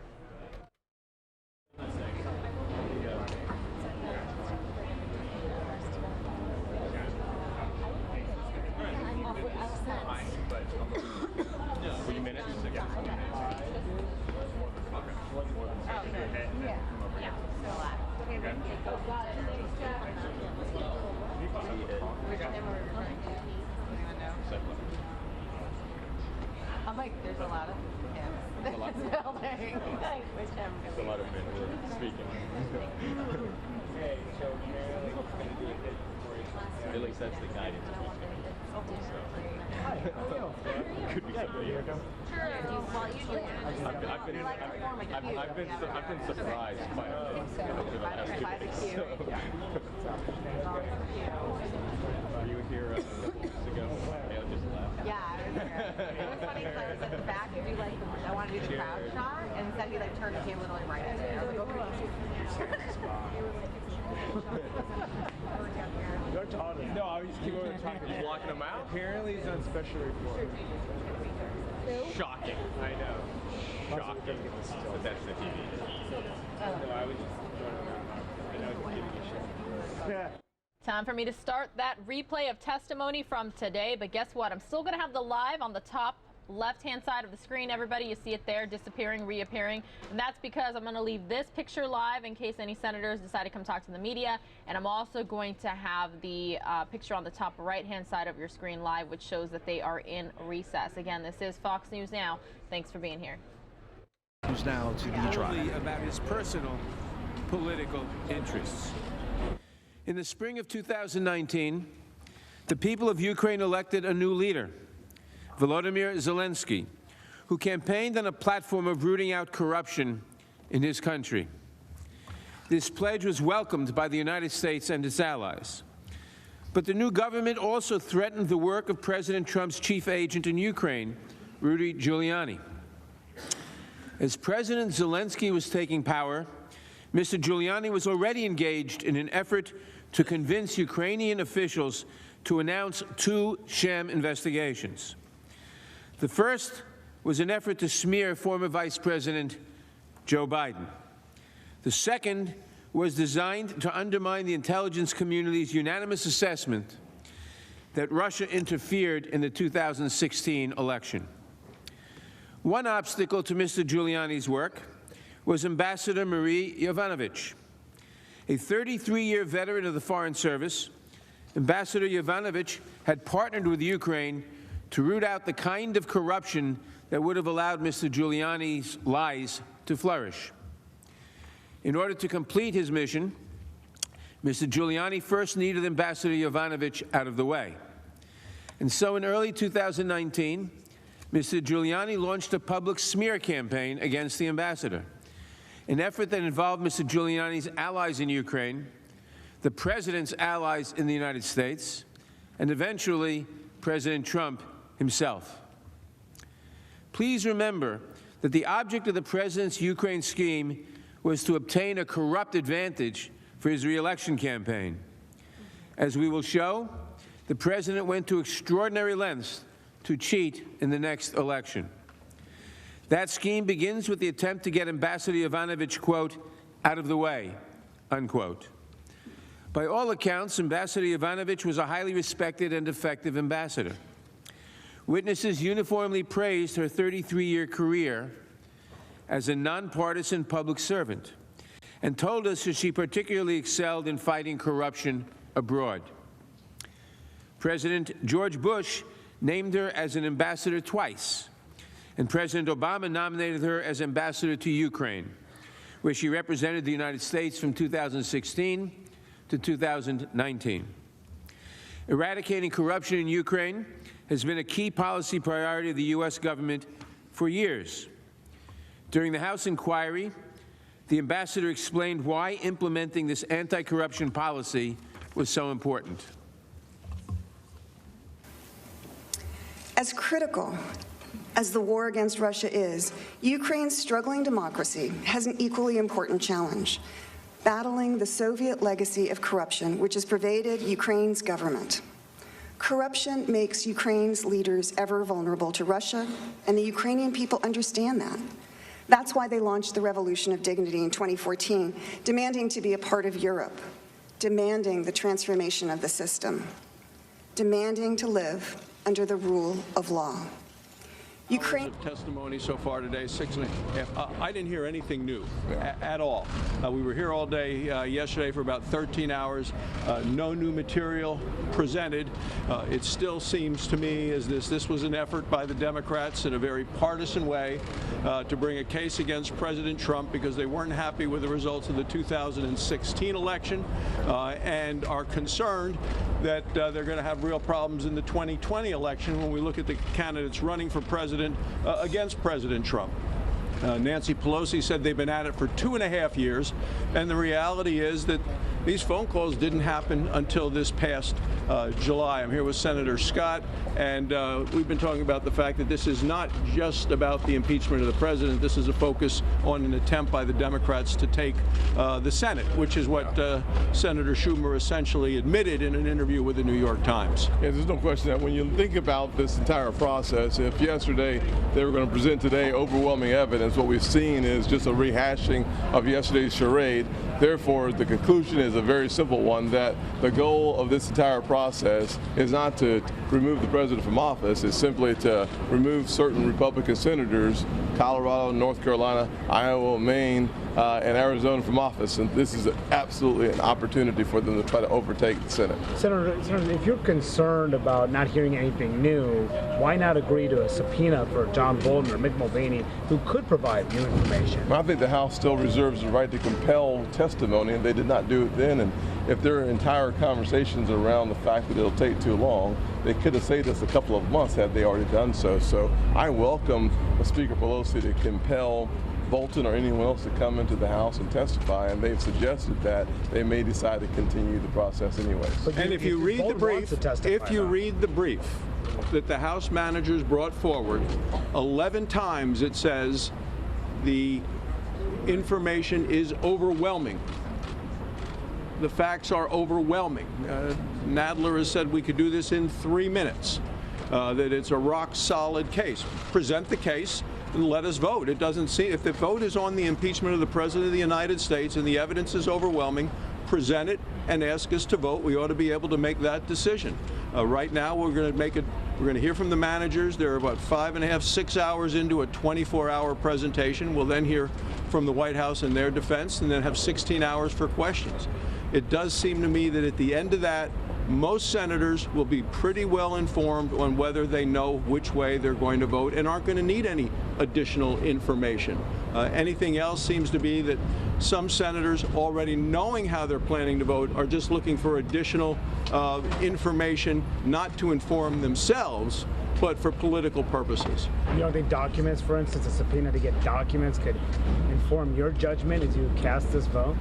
I look forward to having the entire case laid out by both sides. This is the first time we'll have an opportunity to hear the president's rebuttal of what they say are the facts from the House manager's perspective. So as we go through the process, it will provide us 16 hours after both sides have laid out their case. We'll then have a chance to ask the questions that we find pertinent to the investigation, and then at that point we'll have an opportunity to engage our colleagues on what they want to do next. What questions, if any, do you have?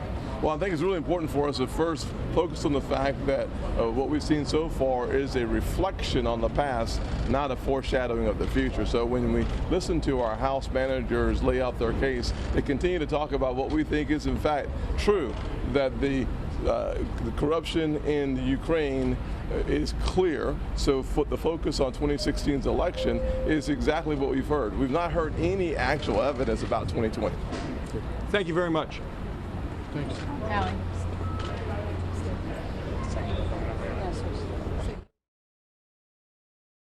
Ambassador Yovanovitch was hosting an event at the U.S. Embassy, honoring the memory of an anti-corruption fighter who had been killed when acid was thrown in her face the previous year. At about 10 that night, the embassy event was interrupted by a telephone call from Washington. Ambassador Yovanovitch described this conversation with the head of the State Department's Human Resources Department. She said that there was great concern on the 7th floor of the State Department. That's where the leadership of the State Department sits. There was great concern. They were worried. She just wanted to give me a heads up about this. And, you know, things seem to be going on. And so she just wanted to give me a heads up. Confused, the ambassador asked for more information from Washington. 3 hours later, they spoke again.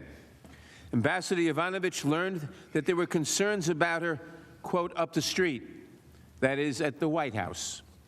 The ambassador was told to get on the first plane home. Why was this respected career diplomat abruptly removed from her post? Why was she, in fact, urged by the State Department to catch the first plane home, that she was in danger, she shouldn't wait? At the time, the White House would not say, but today we know the truth. The truth is that Ambassador Yovanovitch was the victim of a smear campaign organized by Rudy Giuliani, amplified by President Trump's allies, and designed to give President Trump the pretext he needed to recall her without warning. Mr. Giuliani has admitted as much to the press. In order to understand Mr. Giuliani's smear campaign against Ambassador Yovanovitch, arguments, and one of the realities that's already setting in is just a few hours into their opening arguments, they're already repeating the same points they made for 13 hours yesterday. And I suspect the Democrats, through a fit yesterday, insisted they needed at least 3 full days to present the arguments. I think we're going to see an awful lot of repetition, making the same points over and over again. There were 2 things in particular today that I thought were highly notable. Number one, several of the Democratic managers made the case that Ukraine, denying Ukraine military aid, endangered lives, was a tremendous blow to American national security and was wrong. Even a moment of delaying military aid to Ukraine risked lives. You know, there's an old saying that hypocrisy is the tribute vice pays to virtue.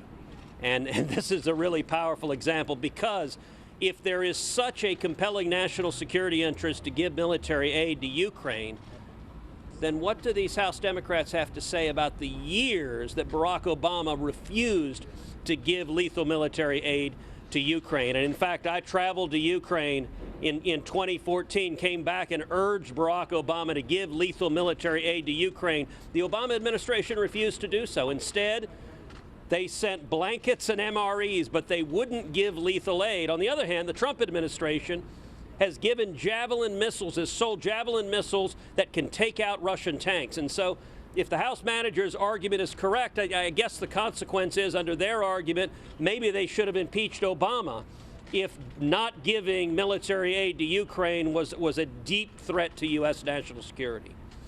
A second point. I think the House managers made a very serious strategic error today.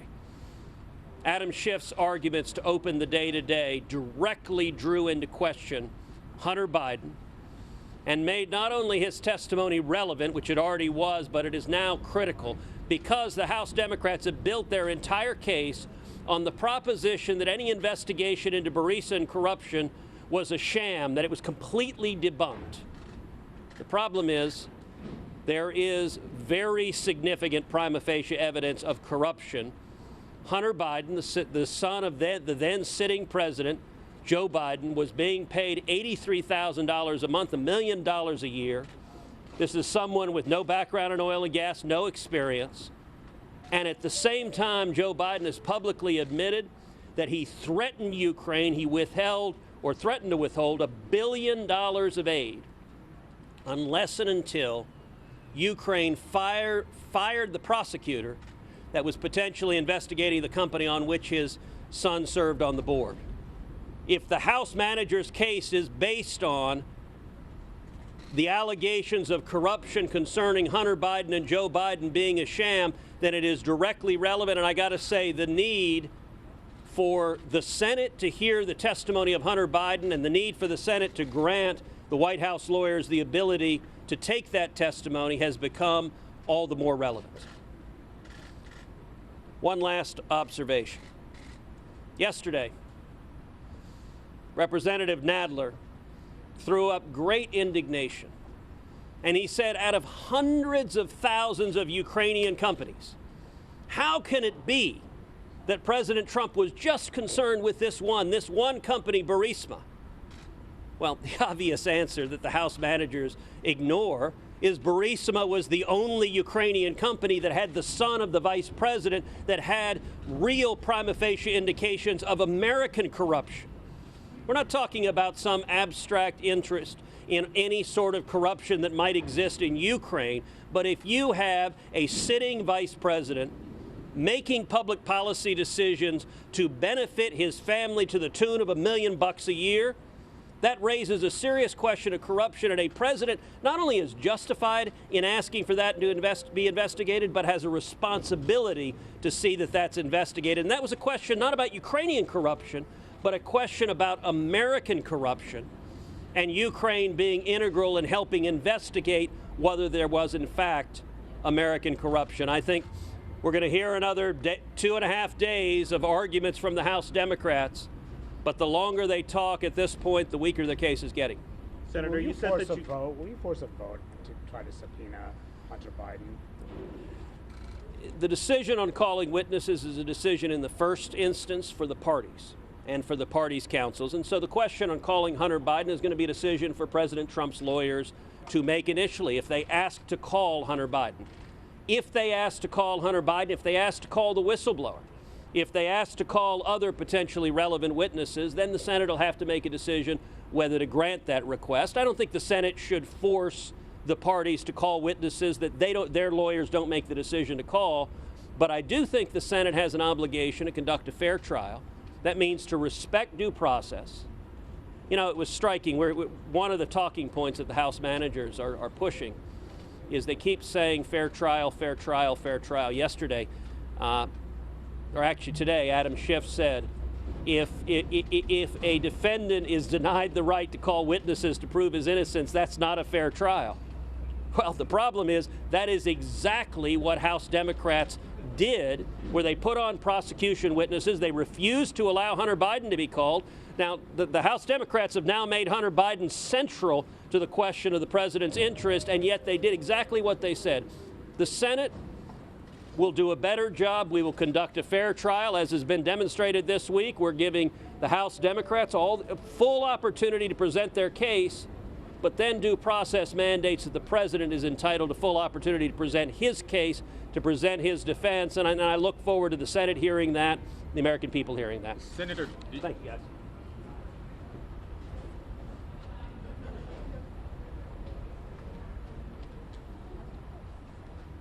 All right, everybody, again, good evening. Thank you so much for watching Fox News Now. Pilar Arias here with you. It's 4:55 in Phoenix, Arizona, 6:55 there on Capitol Hill. The senators are taking what appears to be a dinner break. It was supposed to be 30 minutes, but we all know that their breaks normally last a little bit longer than they say they're going to. Thanks for your patience and understanding while I have been replaying some testimony from earlier today and potting in here when senators decide to talk to the media. That was just Ted Cruz speaking. I'm going to take you back to some coverage from earlier today. But first, though, I do want to show you, we have a really unique vantage point of the Capitol Dome. Take a look at this.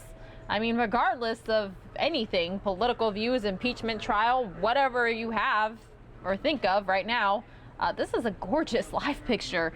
We call pictures like this bump shots. Don't ask me why. I don't really quite know. I think it's because it's meant to get us from one topic to another, just kind of look at a gorgeous shot. But yeah, this is beautiful. This is our Capitol Hill. This is the Capitol building in our nation's capital, Washington, D.C., and I'm allowed to show it to you, so I am. Again, if any additional senators come and speak to the media in front of these cameras, I'll have that for you right here on Fox News Now. But again, I'm going to replay some testimony from earlier while we wait for the Senate impeachment trial of President Donald J. Trump to resume. Ambassador Yovanovitch was hosting an event at the U.S. Embassy, honoring the memory of an anti-corruption fighter who had been killed when acid was thrown in her face the previous year. At about 10 that night, the embassy event was interrupted by a telephone call from Washington. Ambassador Yovanovitch described this conversation with the head of the State Department's Human Resources Department. She said that there was great concern on the 7th floor of the State Department. That's where the leadership of the State Department sits. There was great concern. They were worried. She just wanted to give me a heads up about this. And, you know, things seem to be going on. And so she just wanted to give me a heads up. Confused, the ambassador asked for more information from Washington. 3 hours later, they spoke again. Ambassador Yovanovitch learned that there were concerns about her, quote, up the street, that is, at the White House. The ambassador was told to get on the first plane home. Why was this respected career diplomat abruptly removed from her post? Why was she, in fact,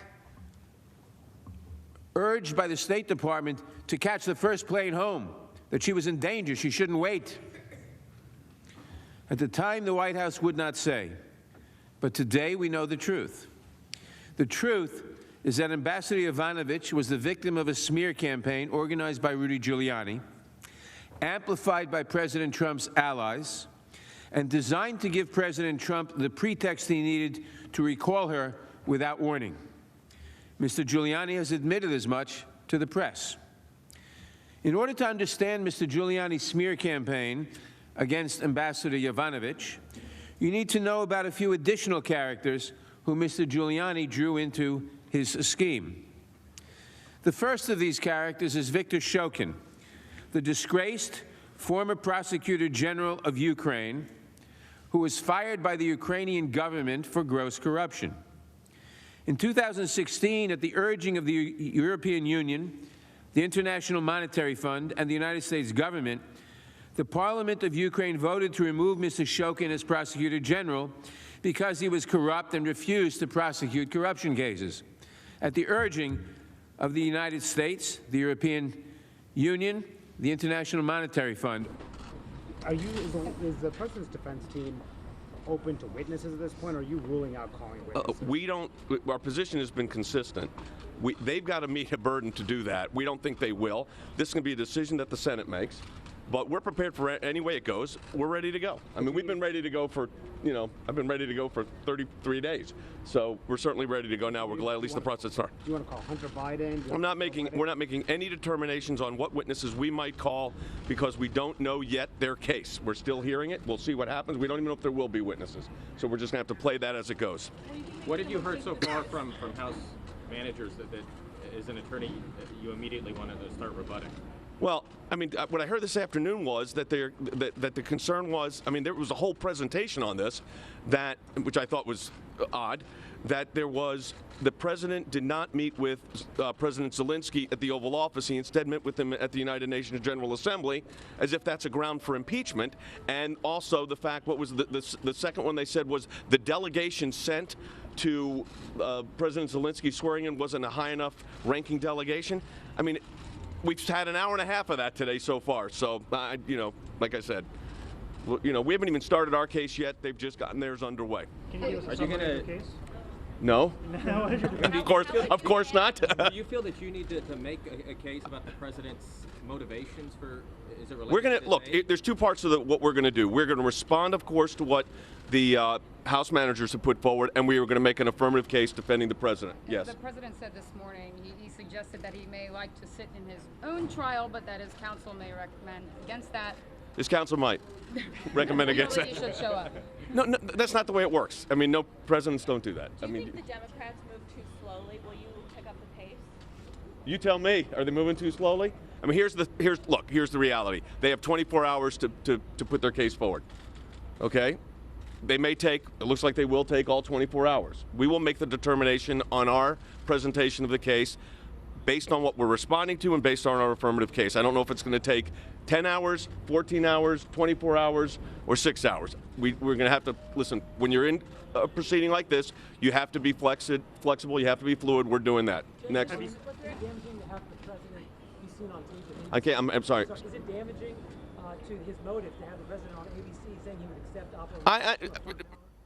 No, it's not. I mean, I understand what they're making it for an emotive purpose. It's a video that's been seen before. It was there was a lot more to that video than was seen. And the fact of the matter, none of that violates any laws or rules or regulations. Next. Is the president taking an active role in here? Is he giving you guys notes as this is playing Well, out? A, I would never tell you if he was. B, he's been a little busy.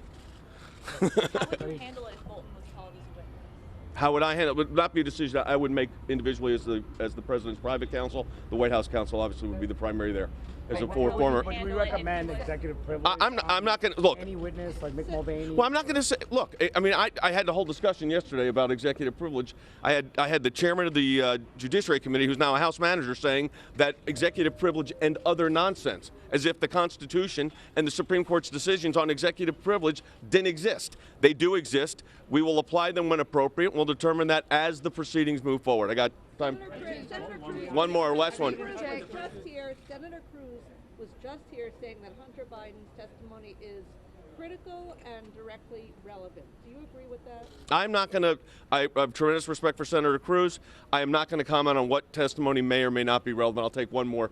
After the Chief Justice admonished both sides yesterday, is that going to change how you approach your defense? I have known John Roberts for a long time. I have appeared before John Roberts. I have been co-counsel with John Roberts.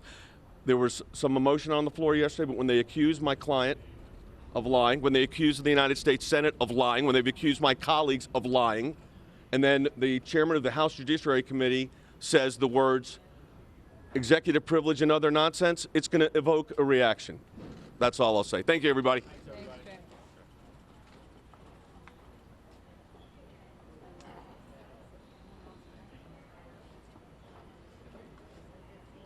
They don't have much time to come out. Your shoulder in there, sorry. I was trying to like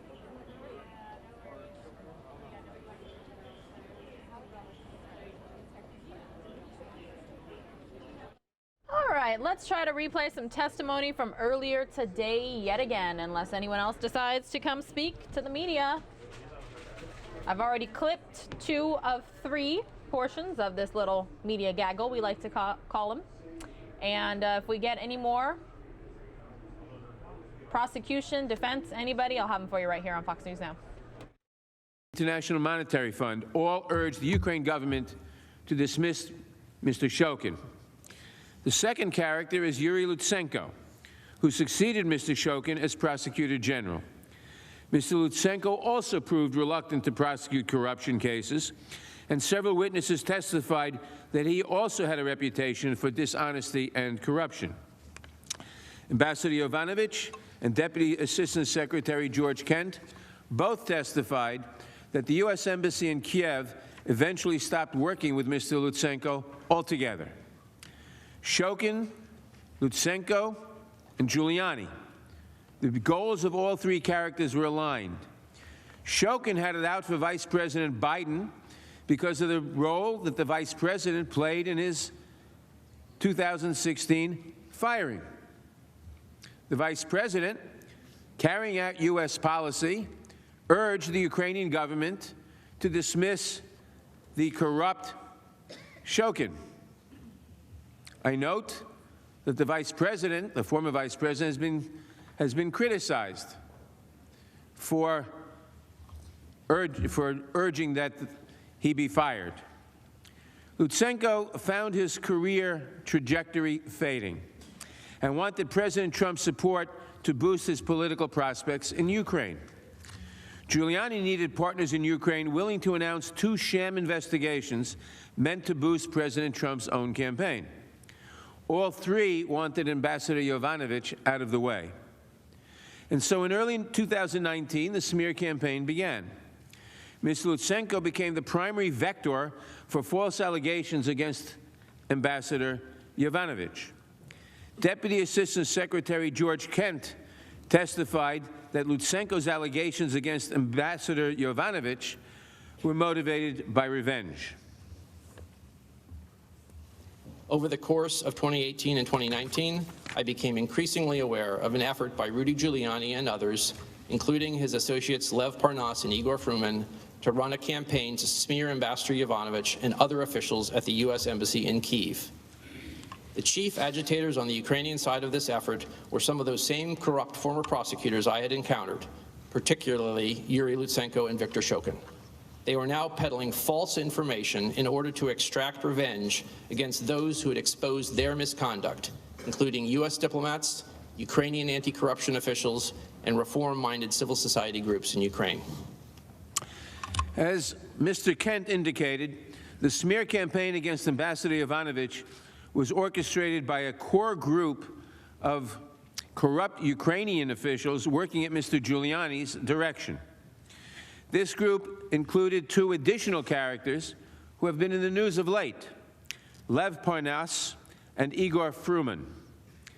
Mr. Parnas and Mr. Fruman were, of course, indicted last year on several charges, including charges related to large donations they made to support President Trump.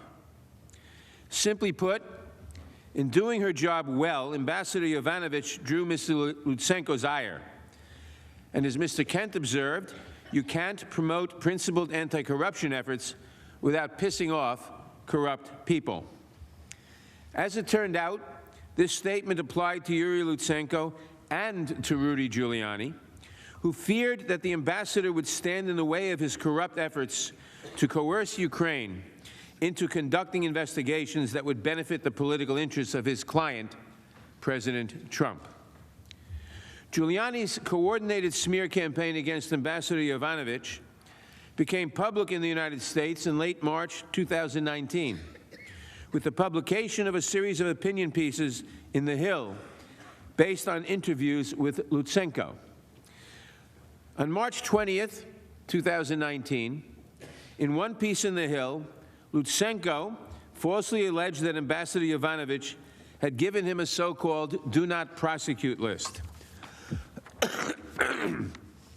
Not only was the allegation false, but after having helped originate the claim, Lutsenko himself would later go on to retract it. The same piece also falsely stated that Ambassador Yovanovitch had, quote, made disparaging statements about President Trump, unquote. A statement issued by the State Department declared the allegations to be a total fabrication.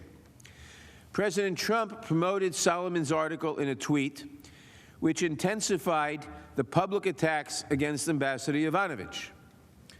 Then on March 24th, Donald Trump Jr. called Ambassador Yovanovitch a joker on Twitter and called for her removal. You can see the slides of the two tweets. These unfounded smears by the president and his son reverberated in Ukraine.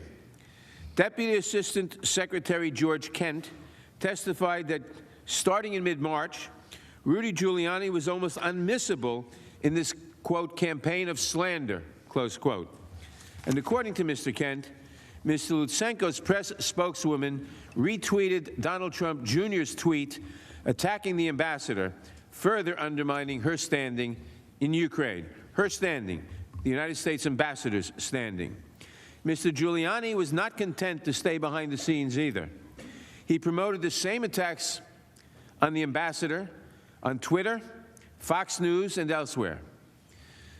At the end of March, the attacks intensified.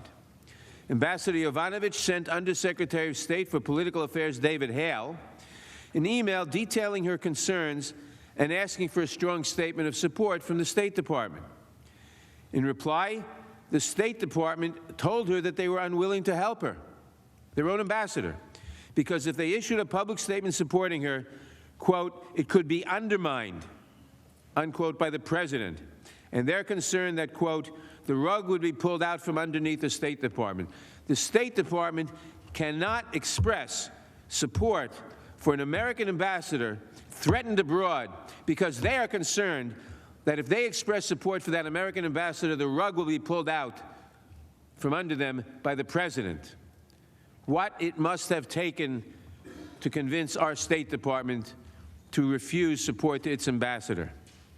Phone records show that Giuliani also kept the White House apprised of these developments, as you can see from these slides. Again, it is worth remembering that smearing Ambassador Yovanovitch was a means to an end. Removing her would allow the president's allies the freedom to pressure Ukraine to announce their sham investigations. So we should talk for a few minutes about the investigations that Rudy Giuliani and his henchmen were promoting on behalf of the president. Let's focus first on the allegation that Ukraine, not Russia, interfered in our last presidential election. In February 2017, shortly after the intelligence community, the CIA, the FBI, all the intelligence agencies of the United States unanimously assessed that Russia interfered in the election to help Donald Trump. This alternative theory gained some attention when Russian President Putin promoted it at a press conference.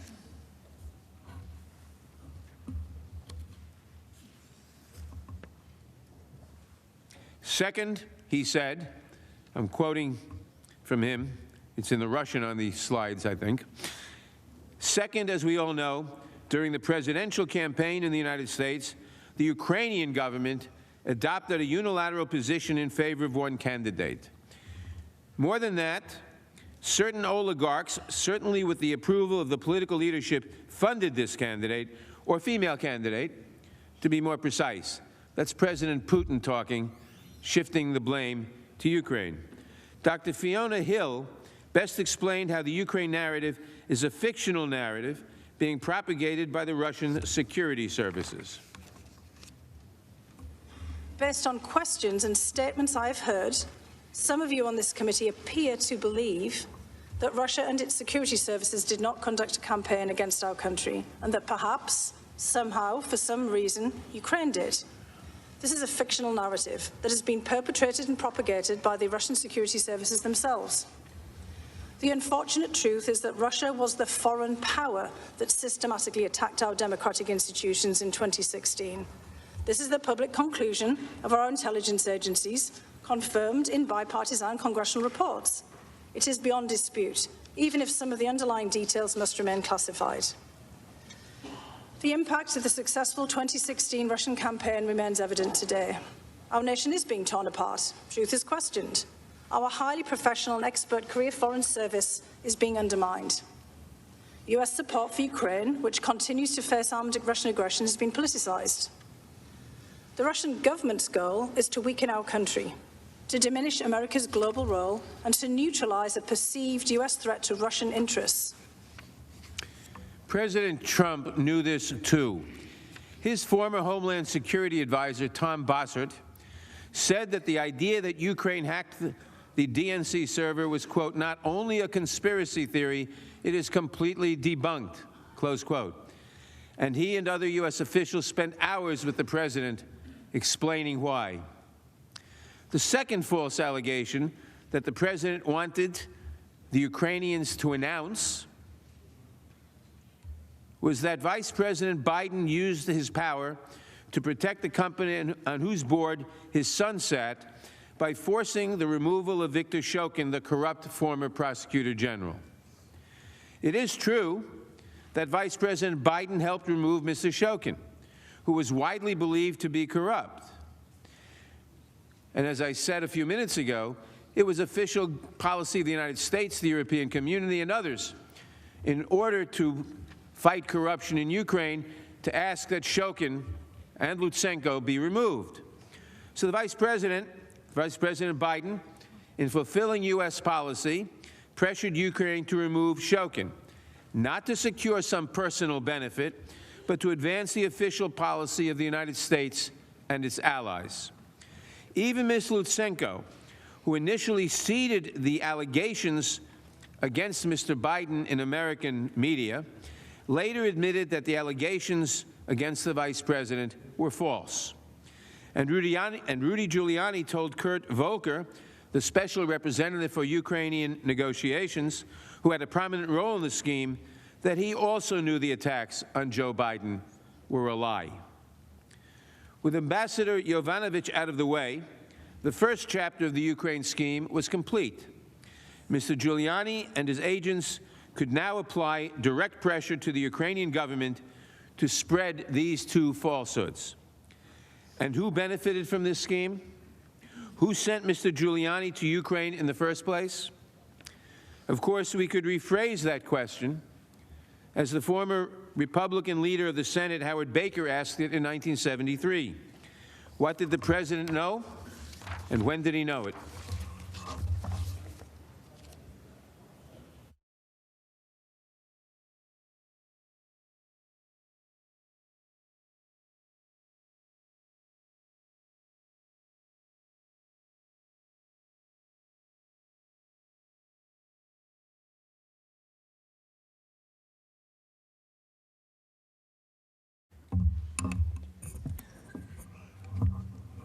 Mr. Chief Justice, Senators, President's Council. President Trump and President Zelensky's relationship started out well. President Trump wanted the two investigations from Zelensky, and he had no reason to believe that he would not get what he wanted.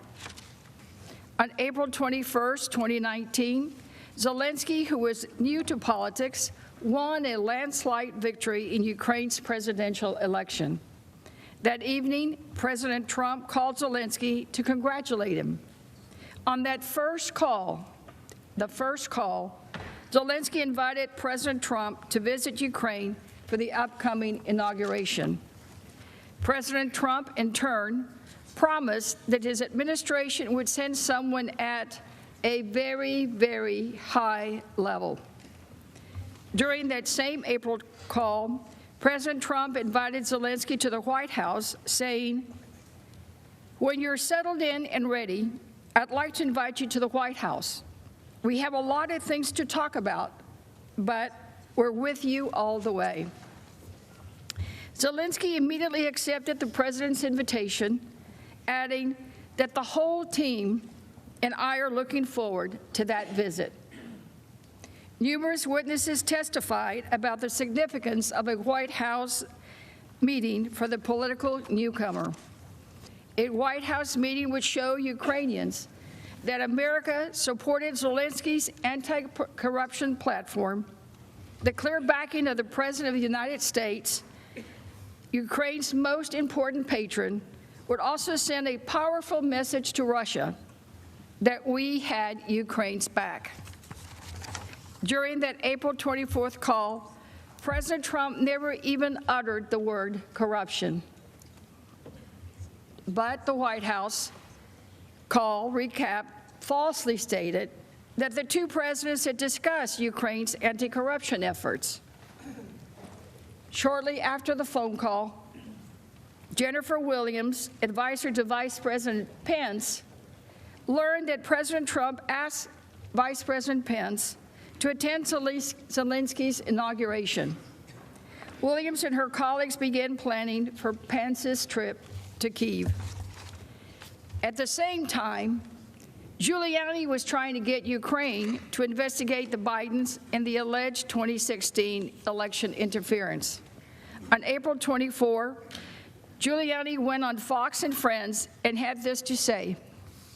Keep your eye on Ukraine, because in Ukraine, a lot of the dirty work was done in digging up the information. American officials we used, Ukrainian officials we used. That's like collusion with the Ukrainians, and or actually in this case, conspiracy with the Ukrainians.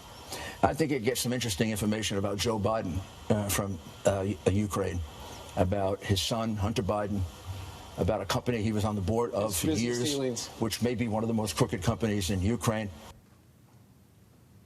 For this campaign to be truly beneficial to his boss, President Trump, Giuliani needed access to the new government in Ukraine.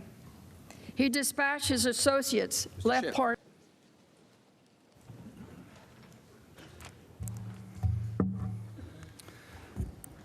Thank you, Mr. Chief Justice. Just so senators have an idea of the evening, we expect to go about 2 to 2.5 hours. I'll make a presentation. Representative Lofgren from California will make a presentation. I'll make a final presentation, and then we will be done for the evening. As an encouraging voice told me, keep it up, but don't keep it up too long. So we will do our best not to keep it up too long. I'm going to turn now to the part of the chronology that picks up right after that July 25th call and walk through the increasingly explicit pressure campaign waged on Ukraine in order to get President Trump's deliverable, the investigations meant to tarnish his opponent and help his reelection.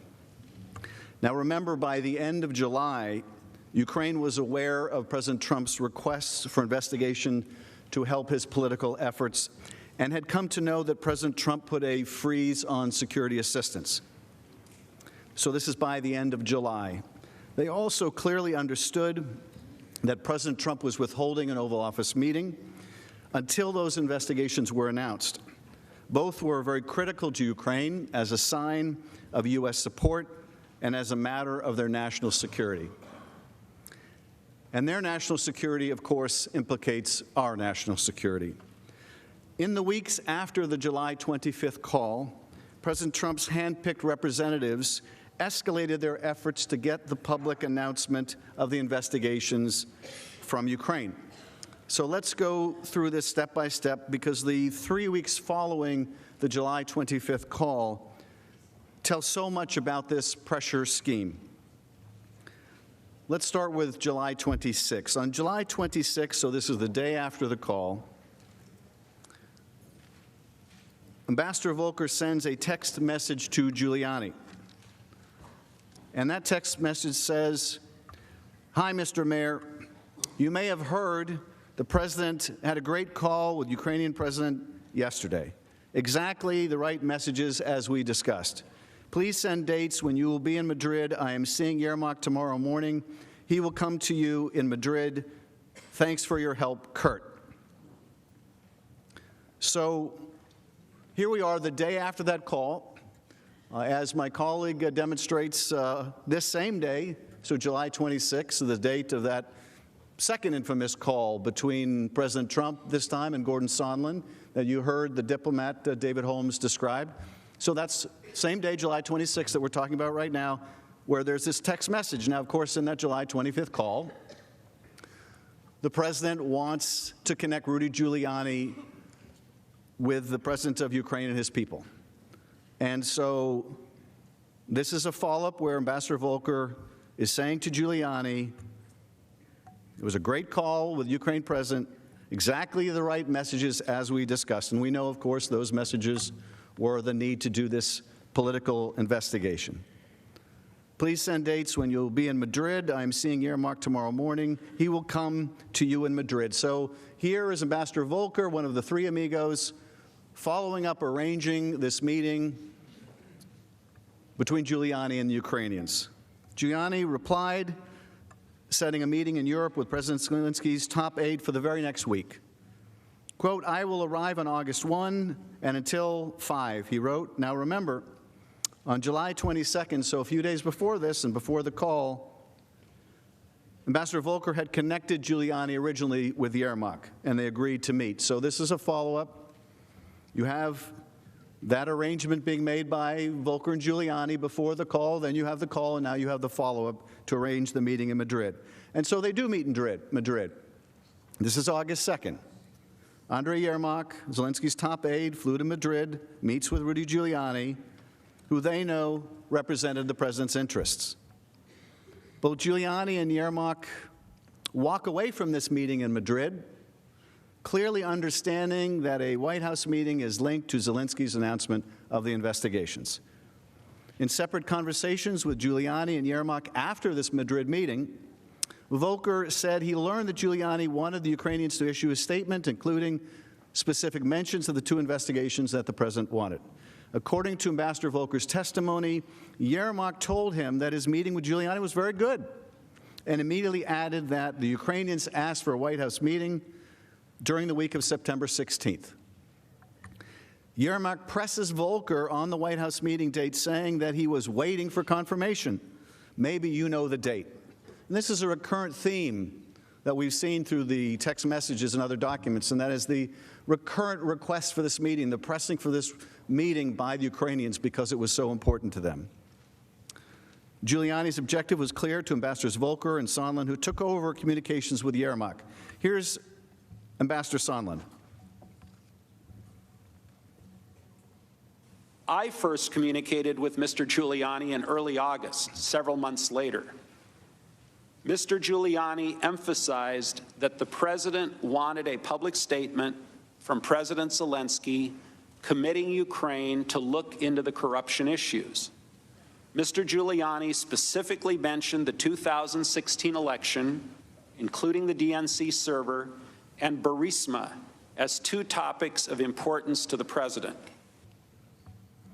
Giuliani exerted significant influence in this process. In fact, when on August 4th, Yermak inquired again about the presidential meeting, Ambassador Volker turned not to the National Security Council staff or to the State Department to arrange it and follow up. He turns to Giuliani again.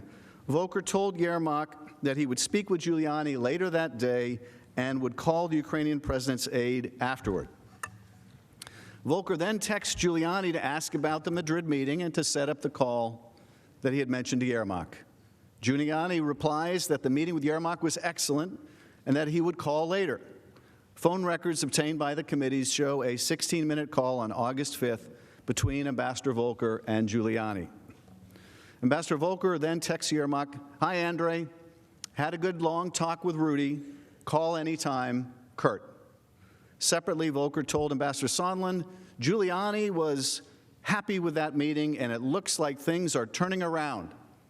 A reference to Volker's hope that satisfying Giuliani would break down President Trump's reservations concerning Ukraine.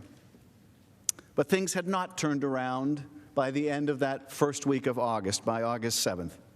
The aid was still on hold, and there had been no movement on setting a date for the White House meeting. Ambassador Volker then reaches out to Giuliani to try to get things moving.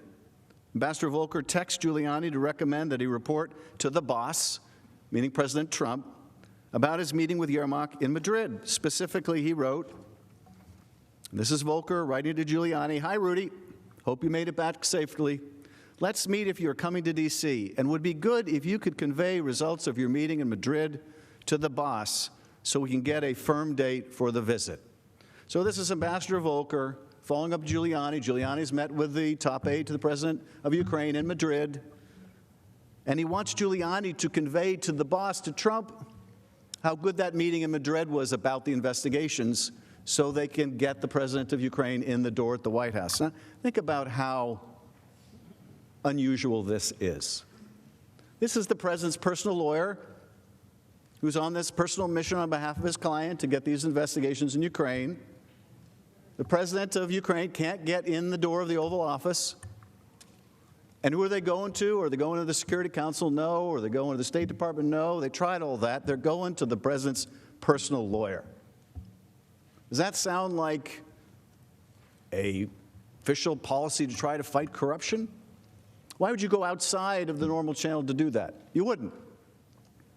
No, you go to your personal attorney who's on a personal mission that he admits is not foreign policy when your objective has nothing to do with policy. When your objective is a corrupt one. Now, what does that mean, to have a corrupt objective? Well, it means an illicit one. It means an impermissible one. It means one that furthers your own interests at the cost of the national interest. The willingness to break the law, like the Impoundment Control Act, by withholding aid, is indicative of that corrupt purpose, the lengths the president would go, not in furtherance of U.S. policy, but against U.S. policy. Not even a difference on policy at all. The mere pursuit of personal interest, the pursuit of an illegal effort to get foreign interference, is the very embodiment of a corrupt intent. So here we are, August 7th, and Volker is saying, Rudy, if you're coming to D.C., let's get together. It'd be good if you can talk to the boss, because we can't get a meeting other way. Around that time, Ambassador Volker received a text message from Yermak, who asked him, and this is Yermak asking Volker, "Hi, Kurt, how are you? Do you have some news about the White House meeting date?" And Volker responds, "Not yet. I texted Rudy earlier to make sure he weighs in following your meeting. Gordon," meaning Sondland, "should be speaking with the president on Friday. We are pressing this." So there is Gordon Sondland is pressing this. This is the man you've heard from already, Gordon Sondland, the man who says there was absolutely a quid pro quo. You've asked about a quid pro quo. There was a quid pro quo about this White House meeting. This is what they're talking about right here. Gordon will be speaking with the president on Friday. We are pressing this. Ambassador Volker's contact with Giuliani spurred a flurry of communications. The patterns of calls from August 8th strongly suggest Giuliani's attempting to call the White House to speak to a senior White House official, left a message, then had a 4-minute call with that official later that night. We don't know from the call records who that White House official was, but recall that Giuliani has publicly stated that when he spoke to the White House, he usually spoke to President Trump, his client. Also on August 8th, Yermak texts Volker that he had some news. Ambassador Volker replies that he can talk then, and Ambassador Volker updates Giuliani in a text the next day. Volker says to Giuliani in the text, "Hi, Mr. Mayor. I had a good chat with Yermak last night. He was pleased with your phone call. Mentioned," he's referring to President Zelensky here, "making a statement. Can we all get on the phone to make sure I advise," and here he's referring to President Zelensky, "correctly as to what he should be saying. Want to make sure we get this done right." So here, August 9th, there's an effort by Volker to make sure that they get the statement right about the investigations. Because if they can't get the statement right, he ain't going to get in the door of the Oval Office. It also makes clear who is exactly in charge of this, and that's Rudy Giuliani. Ambassador Volker is checking with Rudy Giuliani about what he should advise President Zelensky. And we know that Giuliani is taking his orders from President Trump. Text messages and call records obtained by the committees show that Ambassador Volker and Giuliani connected by phone twice around noon on August 9th for several minutes each. Following the calls with Giuliani, Ambassador Volker created a 3-way group chat using WhatsApp that included himself, Ambassador Sondland, and Yermak. Ambassador Volker initiated the chat around 2:20 that day. And this is Volker chatting with Sondland and Yermak. It's a three-way chat. And Volker says, "Hi, Andre," meaning Yermak. "We have all consulted here, including with Rudy. Could you do a call later today or tomorrow, your afternoon time?" And Sondland says, "I have a call scheduled at 3 p.m. Eastern for the three of us. Ops will call." Call records obtained by the committee show that on August 9th, Ambassador Sondland twice connected with phone lines associated with the White House. Once in the early afternoon for about 18 minutes and once in the late afternoon for about 2 minutes. We know that Ambassador Sondland had direct access to President Trump. After all this activity, Ambassador Sondland and Volker thought they had a breakthrough. Finally, a breakthrough. Minutes after this call, which was likely with Tim Morrison about a possible date for the White House meeting, Ambassador Volker and Sondland discussed the agreement they believed they'd reached. And it starts with Sondland in this text message. "Morrison ready to get dates as soon as Yermak confirms." Volker says, "Excellent. How did you sway him?" "Not sure I did," says Sondland. "I think POTUS really wants the deliverable." Well, we know what that deliverable is. It's the political investigations. Volker says, "But does he know that?" And Sondland says, "Yep. Clearly lots of convos, meaning conversations, going on." And Volker says, "Okay, then that's good. It's coming from two separate sources." Ambassador Sondland told the committees that the deliverable required by President Trump was a press statement from President Zelensky, committing to do the investigations into the Bidens and the allegation of Ukraine election interference that President Trump mentioned on July 25th. But Tim Morrison testified that he didn't know anything about the deliverable. He was just involved in trying to schedule the White House meeting, which everyone wanted to schedule as a sign of support for President Zelensky and our ally Ukraine. But Trump's agents wouldn't just accept Ukraine's word for it. Ambassador Sondland then recommended to Ambassador Volker that Yermak share a draft of the press statement to ensure that the statement would comport with the president's expectations. So here on August 9th, so we're still less than 2 weeks after the July 25th call, or I guess we're about 2 weeks. Sondland says in this message, "To avoid misunderstandings, might be helpful to ask Andre for a draft statement, parentheses embargoed, so that we can see exactly what they propose to cover. Even though Z, referring to Zelensky, does a live presser, they can still summarize in a brief statement. Thoughts?" And Volker says, "Agree." At his deposition, Ambassador Sondland said that he suggested reviewing a written summary of the statement because he was concerned that President Zelensky would say whatever he would say on live television and it still wouldn't be good enough for Rudy / the president, unquote. Yermak, in turn, was concerned that the announcement would still not result in the coveted White House meeting. On August 10th, Yermak texted Volker attempting to schedule a White House meeting before the Ukrainian president made a public statement in support of the investigations into Burisma and the 2016 election. So you can see what's going on here. The president and his agent, Giuliani, they want this public statement of the investigations before they'll give a date. And the Ukrainians want a date before they have to commit to making public they're going to do the investigations. And so you've had this standoff where each is trying to get the deliverable first. But there's no debate about what the deliverable is on either side. There's no debate about the quid pro quo here. You give me this, I'll give you that. You give me the White House meeting, I'll give you the public announcement of the investigation into your political rival. No, no, no. You give me the announcement of the investigation into my rival, and then I'll give you the meeting. The only debate here is about which comes first. So August 10th, Yermak texts Volker, "I think it's possible to make this declaration and mention all these things which we discussed yesterday, but it will be logic to do after we receive a confirmation of date. We inform about date of visit, about our expectations and our guarantees for future visit. Let's discuss it." Ambassador Volker responded that he agreed, but that first they would have to iron out a statement and use that to get a date, after which President Zelensky would give the statement. The two decided to have a call the next day and to include Ambassador Sondland. Yermak texts Ambassador Volker, "Excellent. Once we have a date, we will call for a press briefing announcing upcoming visit and outlining vision for the reboot of U.S.-Ukraine relationship, including, among other things, Burisma and election meddling in the investigations."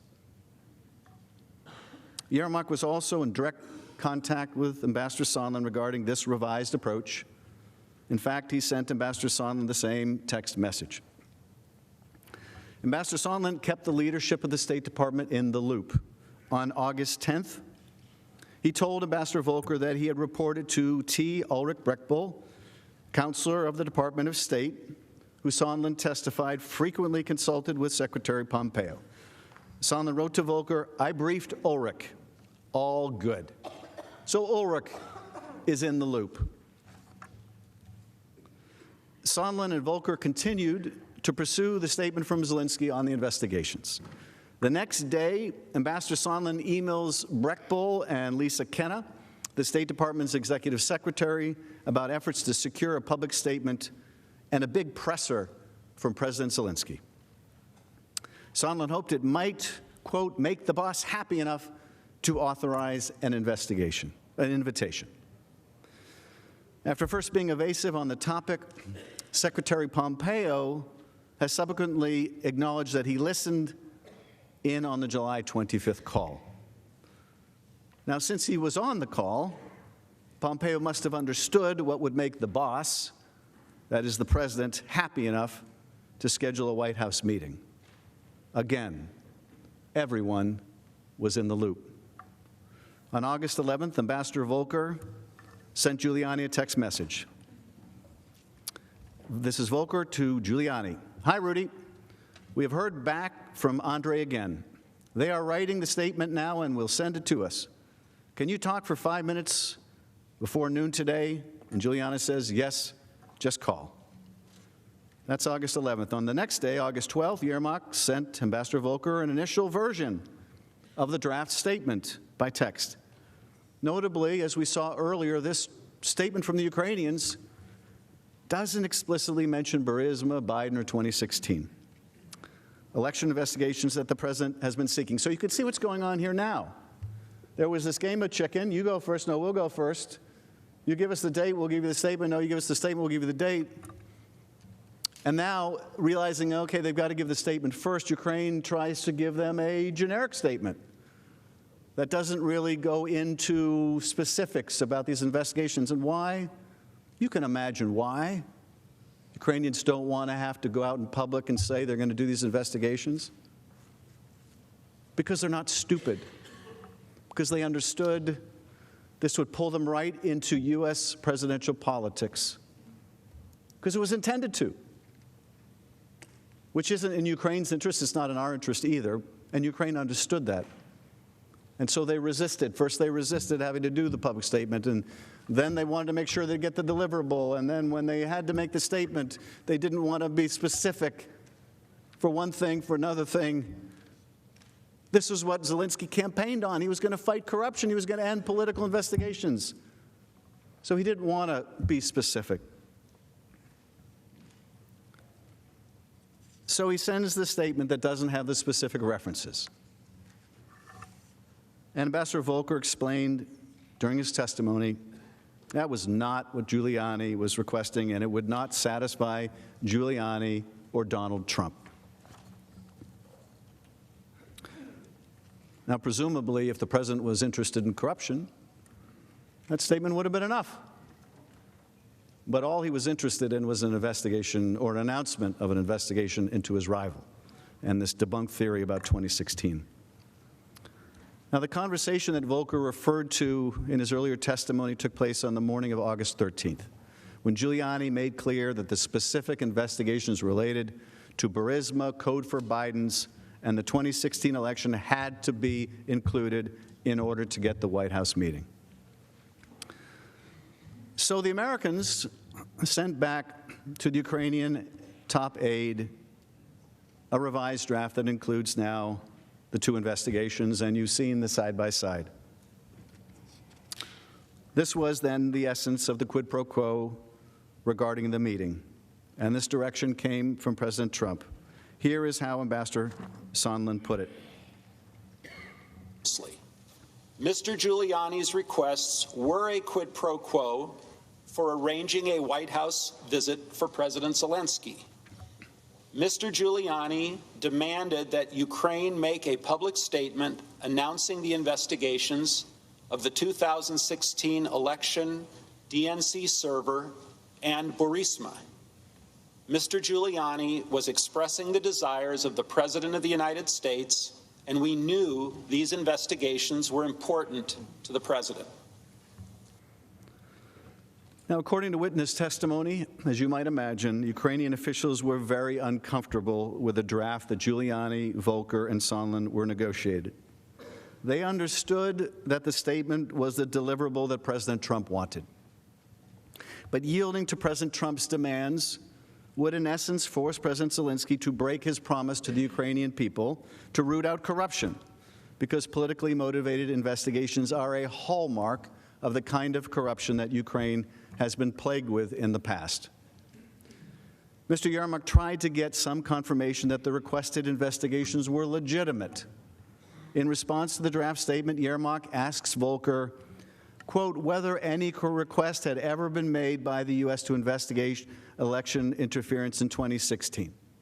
In other words, whether any request had been made by any official U.S. law enforcement agency through formal channels, as you would expect if it were a legitimate request. Ambassador Volker tried to find a satisfactory answer. On August 15th, Volker's assistant asked Deputy Assistant Secretary George Kent whether there was any precedent for such a request for investigations. At his deposition, Kent testified that, if you're asking me, have we ever gone to the Ukrainians and asked them to investigate or prosecute individuals for political reasons? The answer is, I hope we haven't, and we shouldn't, because that goes against everything that we are trying to promote in the post-Soviet states for the last 28 years, which is the promotion of the rule of law. The next day, we're now on August 16th.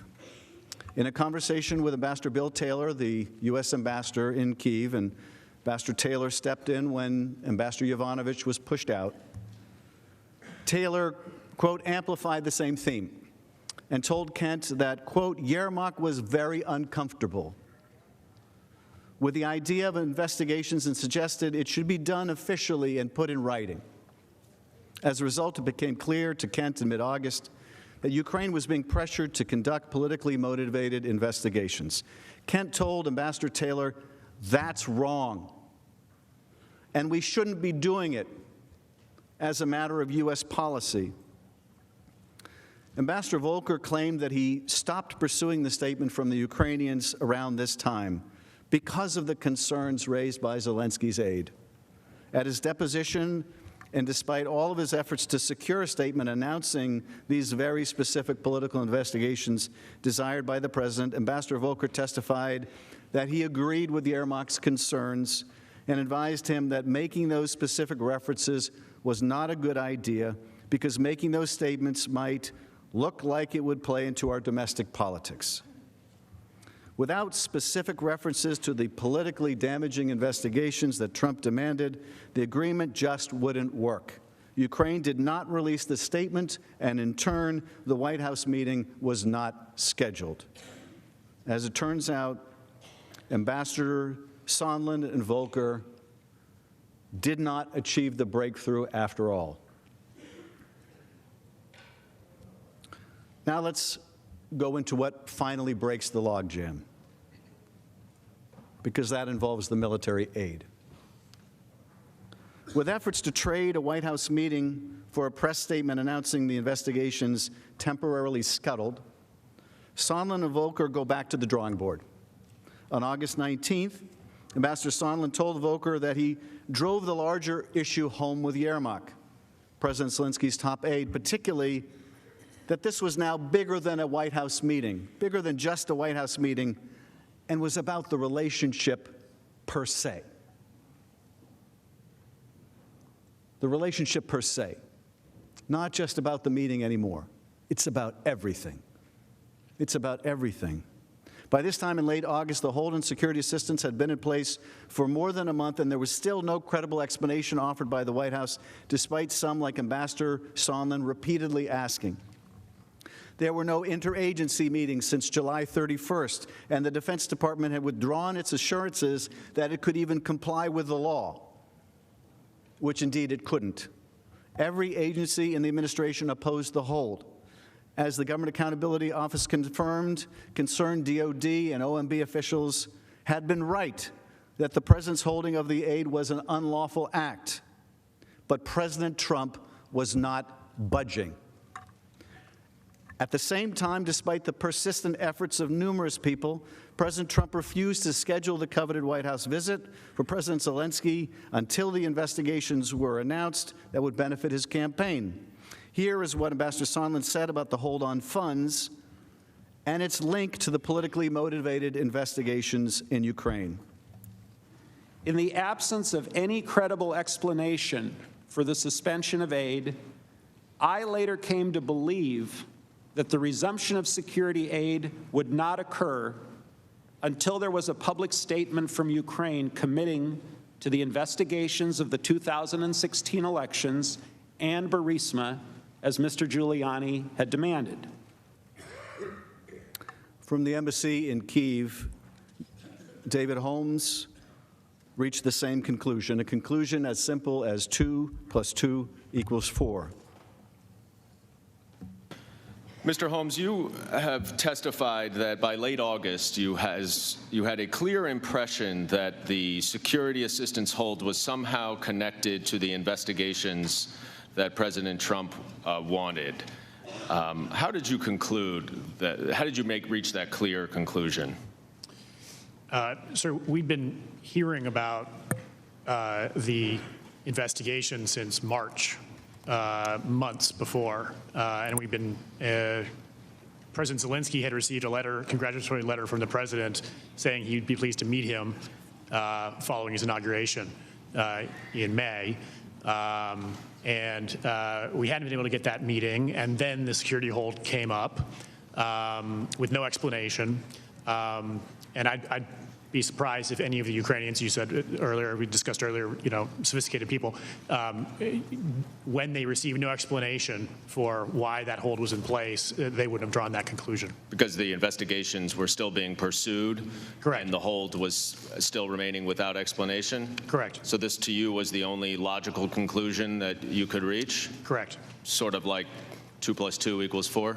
Exactly.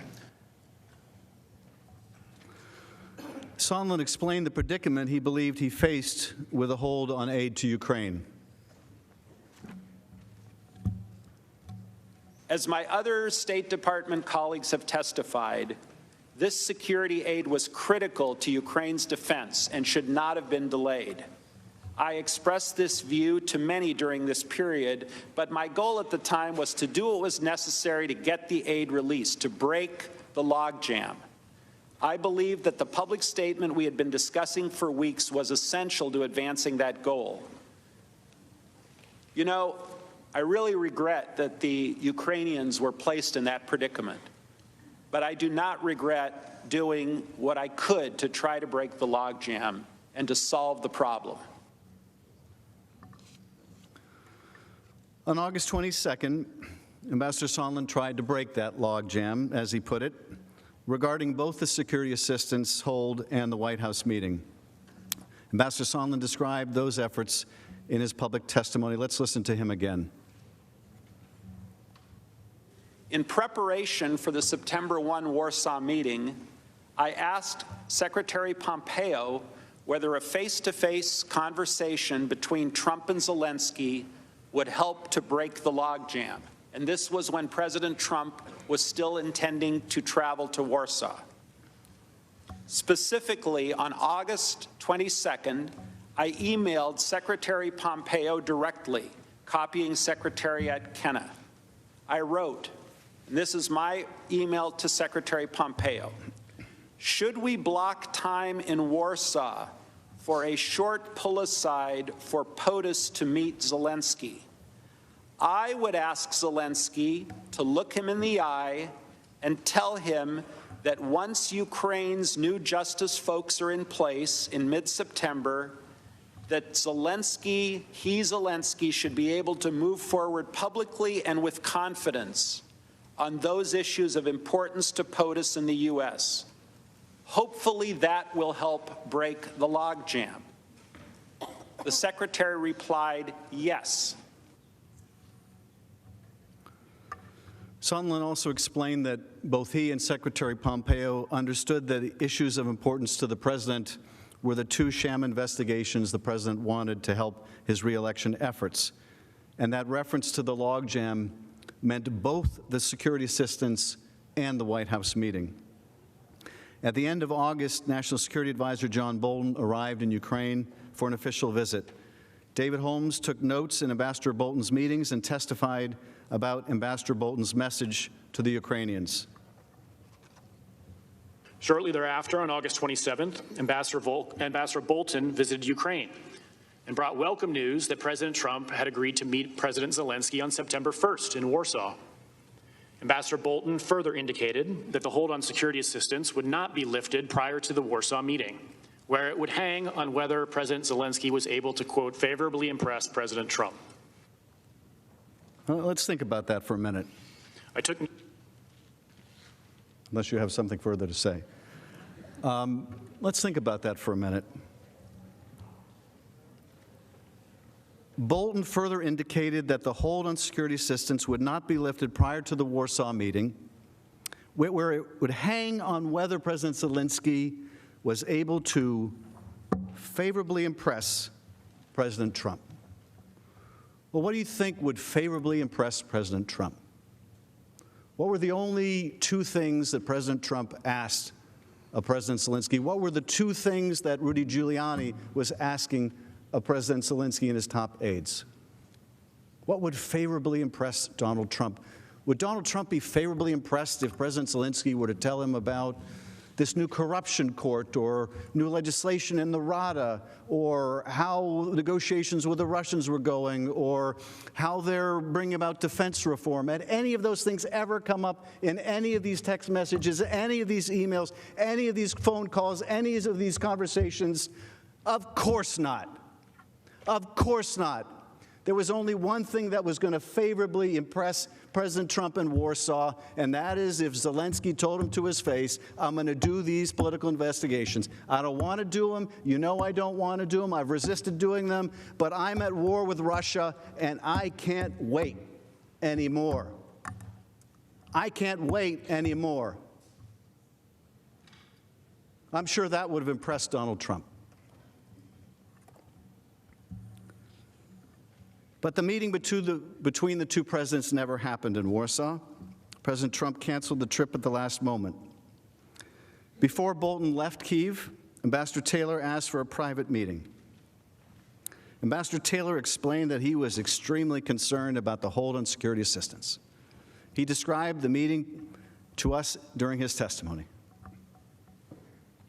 Near the end of Ambassador Bolton's visit, I asked to meet him privately, during which I expressed to him my serious concern about the withholding of military assistance to Ukraine while the Ukrainians were defending their country from Russian aggression.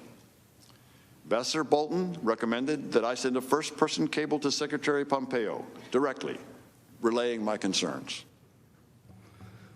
Now, in the State Department, sending a first-person cable is an extraordinary step. State Department cables are ordinarily written in the third person. As Ambassador Taylor testified at his deposition, sending a first-person cable gets attention because there are not many first-person cables that come in. In fact, in his decades of service in the diplomatic corps, he had never written a single one until now. Taylor sent that cable on August 29th. Would you like me to read that to you right now? I would like to read it to you right now, except I don't have it, because the State Department wouldn't provide it. But if you'd like me to read it to you, we can do something about that. We can insist on getting that from the State Department. If you'd like to know what John Bolton had in mind when he thought that Zelensky could favorably impress the president in Warsaw, we can find that out too, just for the asking, and a document called a subpoena. So Taylor sends that cable August 29th. The State Department did not provide that cable to us in response to the subpoena.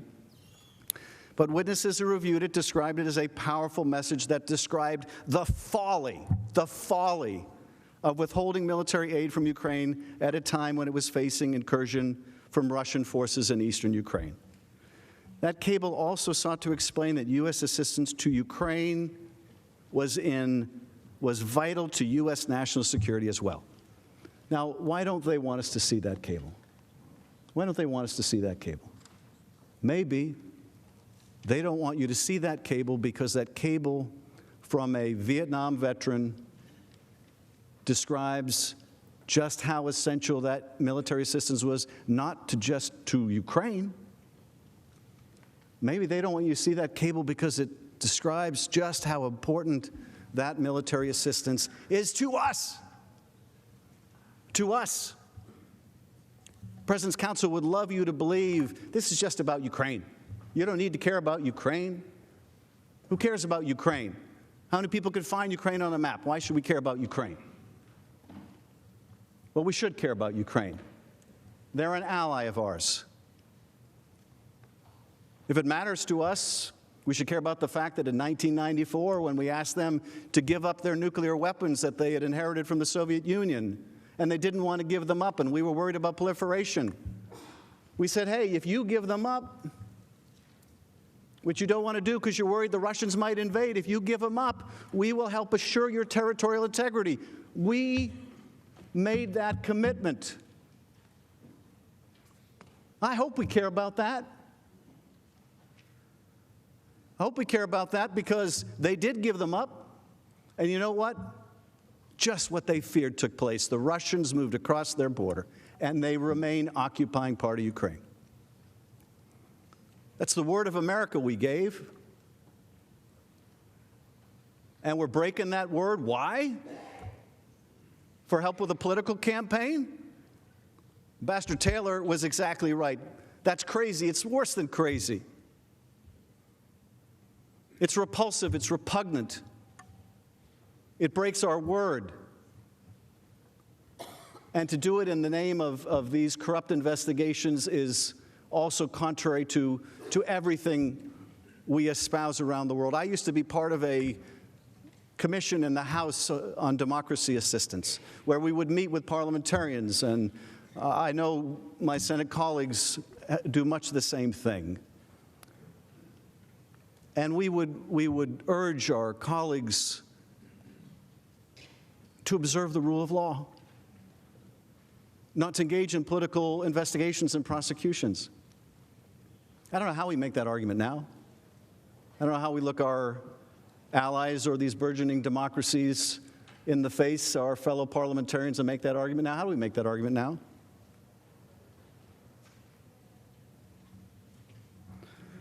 Now, testimony indicated that Secretary Pompeo eventually carried that cable into the White House. But there's no evidence that those national security concerns that they don't want you to see were able to outweigh the president's personal interest in his getting foreign help in his reelection campaign. There's no evidence at all. Now we get to August 28th. Politico was the first to publicly report that President Trump had implemented a hold on nearly $400 million of U.S. military assistance to Ukraine that had been appropriated by Congress. Now that the worst-kept secret was public, Ukrainian officials immediately expressed their alarm and concern to their American counterparts. As witnesses explained, the Ukrainians had two serious concerns. One, of course, was the aid itself, which was vital to their ability to fight off Russia. But in addition, they were worried about the symbolism of the hold, that it signaled to Russia and Vladimir Putin that the United States was wavering in its support for Ukraine. Witnesses testified that this was a division that Russia could and would exploit to drive further wedge between the United States and Ukraine to its advantage. The second concern was likely why Ukrainian officials had wanted the hold to remain a secret in the first place, because it would add to the negative impact to Ukraine if the hold itself became public. It was bad enough that the President of the United States put a hold on their aid. It was going to be far worse if it became public, as indeed it did. Andrei Yermak, the same Zelensky aide, sent Ambassador Volker a link to the Politico story, and then texted, "Need to talk with you." Other Ukrainian officials also expressed concerns to Ambassador Volker that the Ukrainian government was being singled out and penalized for some reason. Well, what do we think that reason was? Why were they being singled out? Why was that country be singled out?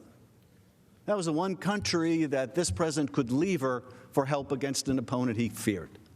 That's why Ukraine was being singled out. On August 29th, Yermak also contacted Ambassador Taylor. Yermak said the Ukrainians were very concerned about the hold of military assistance. He said that he and other Ukrainian officials would be willing to travel to Washington to explain to U.S. officials the importance of this assistance. Ambassador Taylor, who was on the ground in Ukraine, explained the Ukrainian viewpoint and, frankly, their desperation. In September, the Minister of Defense, for example, came to me, I would use the word desperate, to figure out why the assistance was being held.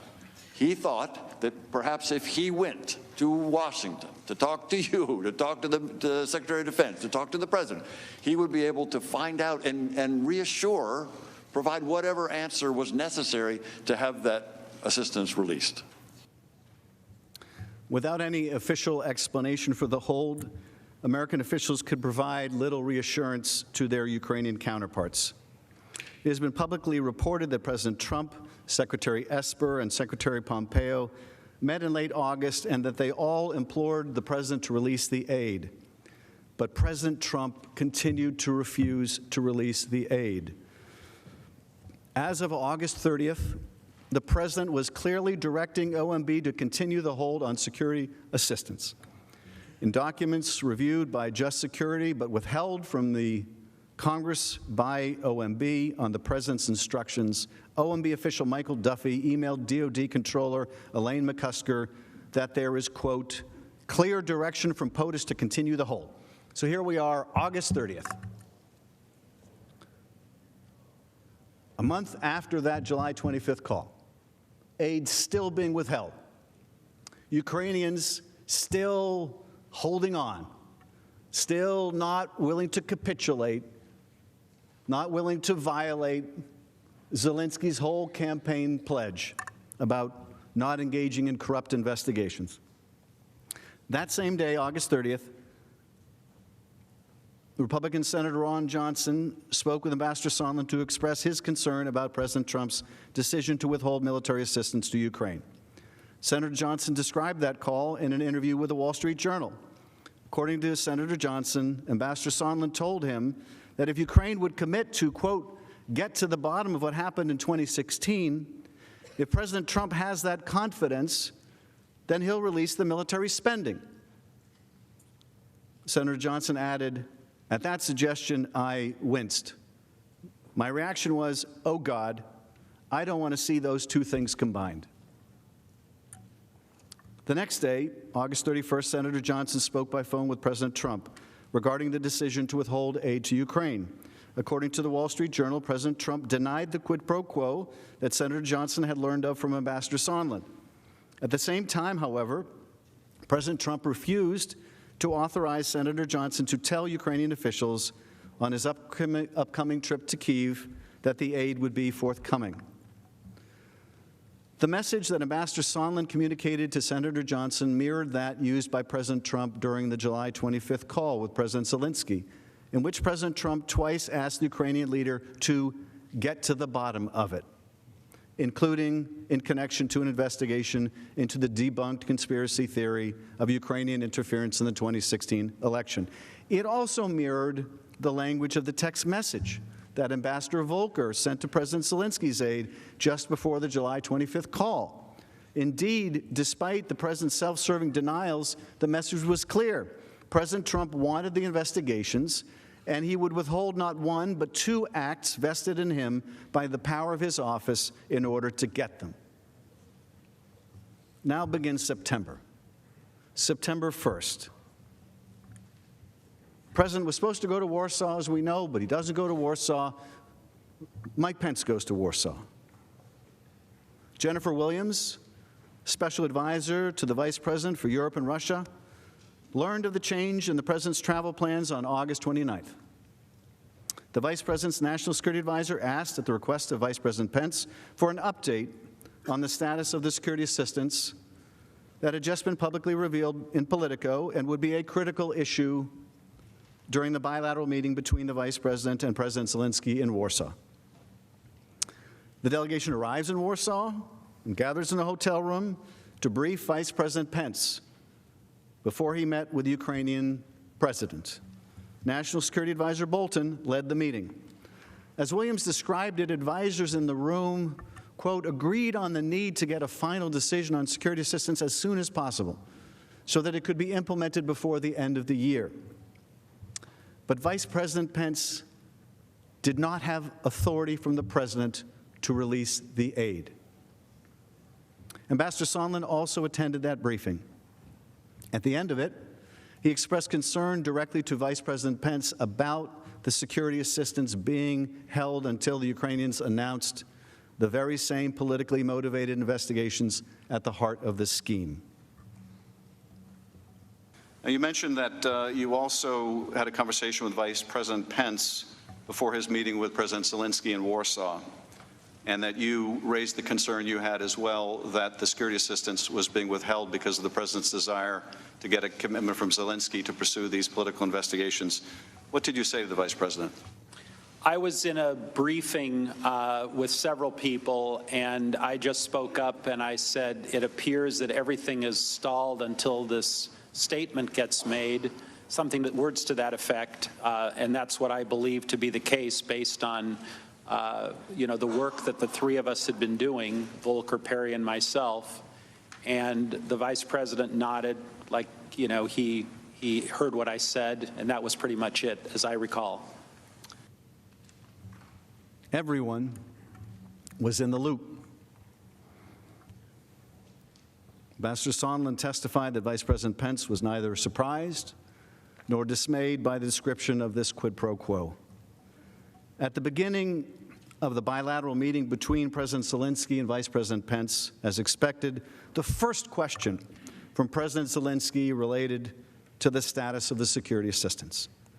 As Vice President Pence's aide, Jennifer Williams, testified, President Zelensky explained that just equally with the financial and physical value of the assistance, that it was the symbolic nature of that assistance that really was the show of U.S. support for Ukraine and for Ukraine's sovereignty and territorial integrity.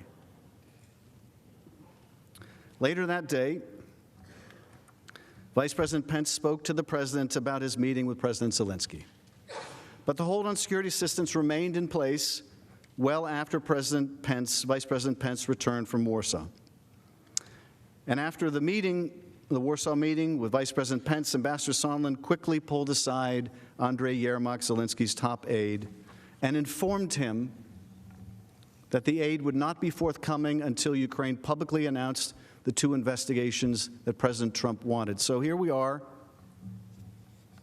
After the meeting, right after the meeting, they're still in Warsaw, and Zelensky pulls aside his Ukrainian counterpart, Yermak, and explains the aid is not coming until the investigations are announced.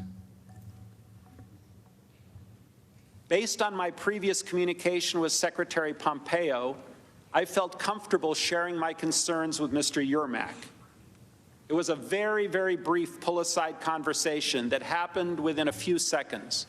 I told Mr. Yermak that I believed that the resumption of U.S. aid would likely not occur until Ukraine took some kind of action on the public statement that we had been discussing for many weeks. I mean, let's let that sink in for a minute, too. You've heard my colleagues at the other table say Ukrainians felt no pressure. There's no evidence they felt any pressure. Of course, we've already had testimony about how they did feel pressure and they didn't want to be drawn into this political campaign. And you saw over and over in these text messages and emails, no, you go first, you announce, no, you go first. And we're supposed to believe they felt no pressure. And there it is, it breaks out in the open. The military aid is being withheld. And there's a connection between the holding of the military aid and these investigations. And the first thing they're asking about, they send the copy of the article, what's happening with this aid? They're ready to come to D.C. to plead for the aid. They go to Warsaw, they meet with the vice president. It's the first question is the aid. And what happens after that meeting?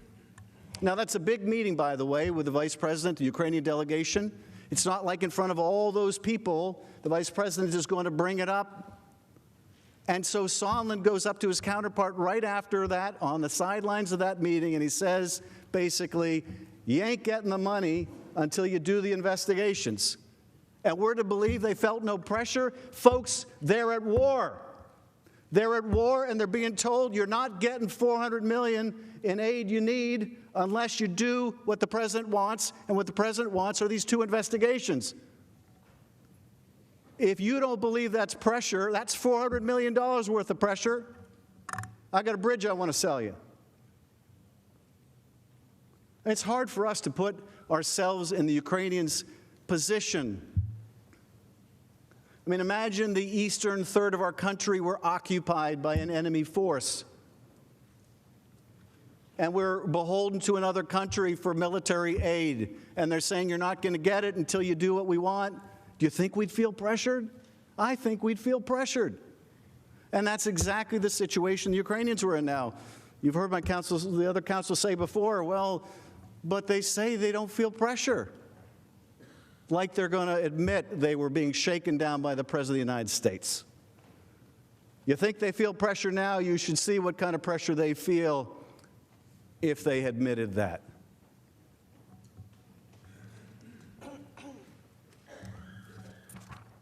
Tim Morrison, the NSC official, witnessed the conversation between Sondland and Yermak from across the room, and immediately thereafter received a summary from Ambassador Sondland.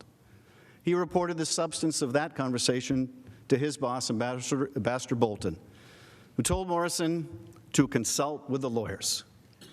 Go talk to the lawyers. You know, if you keep getting told you got to go talk to the lawyers, there's a problem. If things are perfect, you don't get told, go talk to the lawyers time and time again. Morrison confirmed that he did talk to the lawyers, in part to ensure there was a record of what Ambassador Sondland was doing.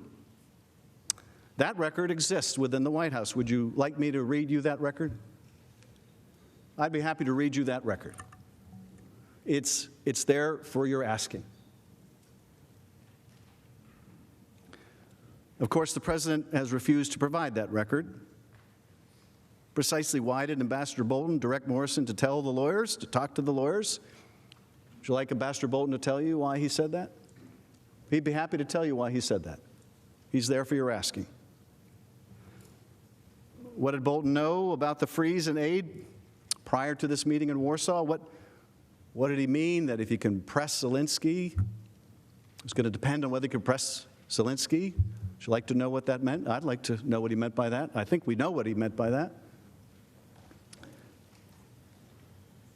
Tim Morrison also conveyed the substance of the Sondland-Yermak pull-aside to his colleague, Ambassador Taylor. So this is now Tim Morrison, told by Bolton, go talk to the lawyers, and he talks to also Ambassador Taylor, our ambassador in Ukraine. On the evening of September 1st, I received a readout of the Pence-Zelensky meeting over the phone from Mr. Morrison, during which he told me that President Zelensky had opened the meeting by immediately asking Vice President about the security cooperation. The Vice President did not respond substantively, but said that he would talk to President Trump that night. The Vice President did say that President Trump wanted the Europeans to do more to support Ukraine, and that he wanted the Ukrainians to do more to fight corruption. During the same phone call with Mr. Morrison, he described a conversation Ambassador Sondland had with Mr. Yermak in Warsaw. Ambassador Sondland told Mr. Yermak that the security assistance money would not come until President Zelensky committed to pursue the Burisma investigation. I was alarmed by what Mr. Morrison told me about the Sondland-Yermak conversation. Ambassador Taylor then explained why he was so alarmed by this turn. Let's hear that as well. You said previously that you were alarmed to learn this. Why were you alarmed? It's one thing to try to leverage a meeting in the White House.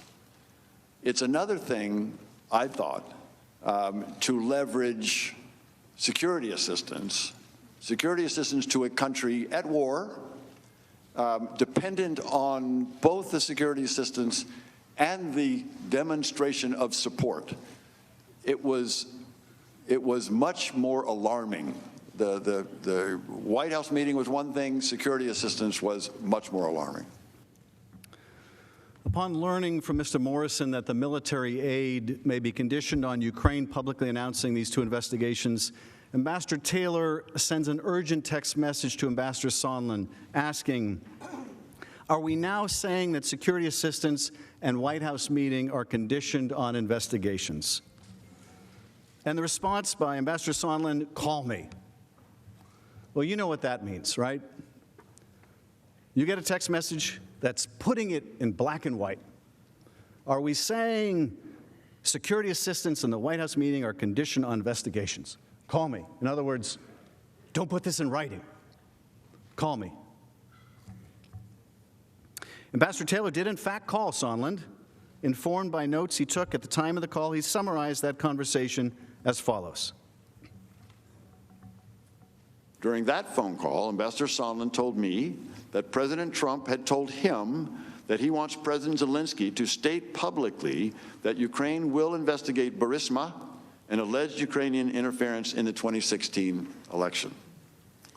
Ambassador Sondland also told me that he now recognized that he had made a mistake by earlier telling Ukrainian officials that only a White House meeting with President Zelensky was dependent on a public announcement of the investigations. In fact, Ambassador Sondland said, everything was dependent on such an announcement, including security assistance. He said that President Trump wanted President Zelensky in a public box by making a public statement about ordering such investigations. Ambassador Taylor testified that his contemporaneous notes of the call reflect that Sondland used the phrase public box to describe President Trump's desire to ensure that the initiation of his desired investigations was announced publicly. A private commitment was not good enough. The State Department has Ambassador Taylor's extensive notes, and of course, we would like to show them to you to corroborate his testimony. But pursuant to the President's instructions, the State Department will not turn them over. You might recall from the tape yesterday, Ambassador Taylor said, they'll be shortly coming, I'm told. Well, somebody countermanded that instructions. Who do we think that was? But you should see them.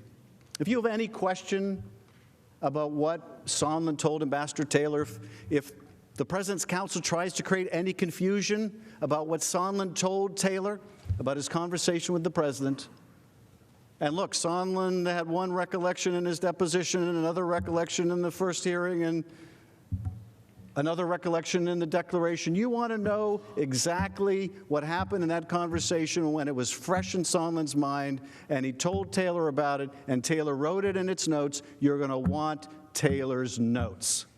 In any courtroom in America holding a fair trial, you would want to see contemporaneous notes. This Senate should be no different. Demand those notes. Demand to see the truth. We're not afraid of those notes. We haven't seen them. We haven't seen them. Maybe those notes say something completely different. Maybe those notes say no quid pro quo. Maybe those notes say it's a perfect call. I'd like to see them. I'm willing to trust Ambassador Taylor's testimony and his recollection. I'd like to see them. I'd like to show them to you. They're yours for the asking. On September 25th, the Washington Post editorial board reported concerns that President Trump was withholding military assistance for Ukraine in a White House meeting in order to force President Zelensky to announce investigations of Vice President Biden and purported Ukrainian interference in the U.S. election. The Post editorial board wrote, "We're reliably told that the president has a second and more venal agenda.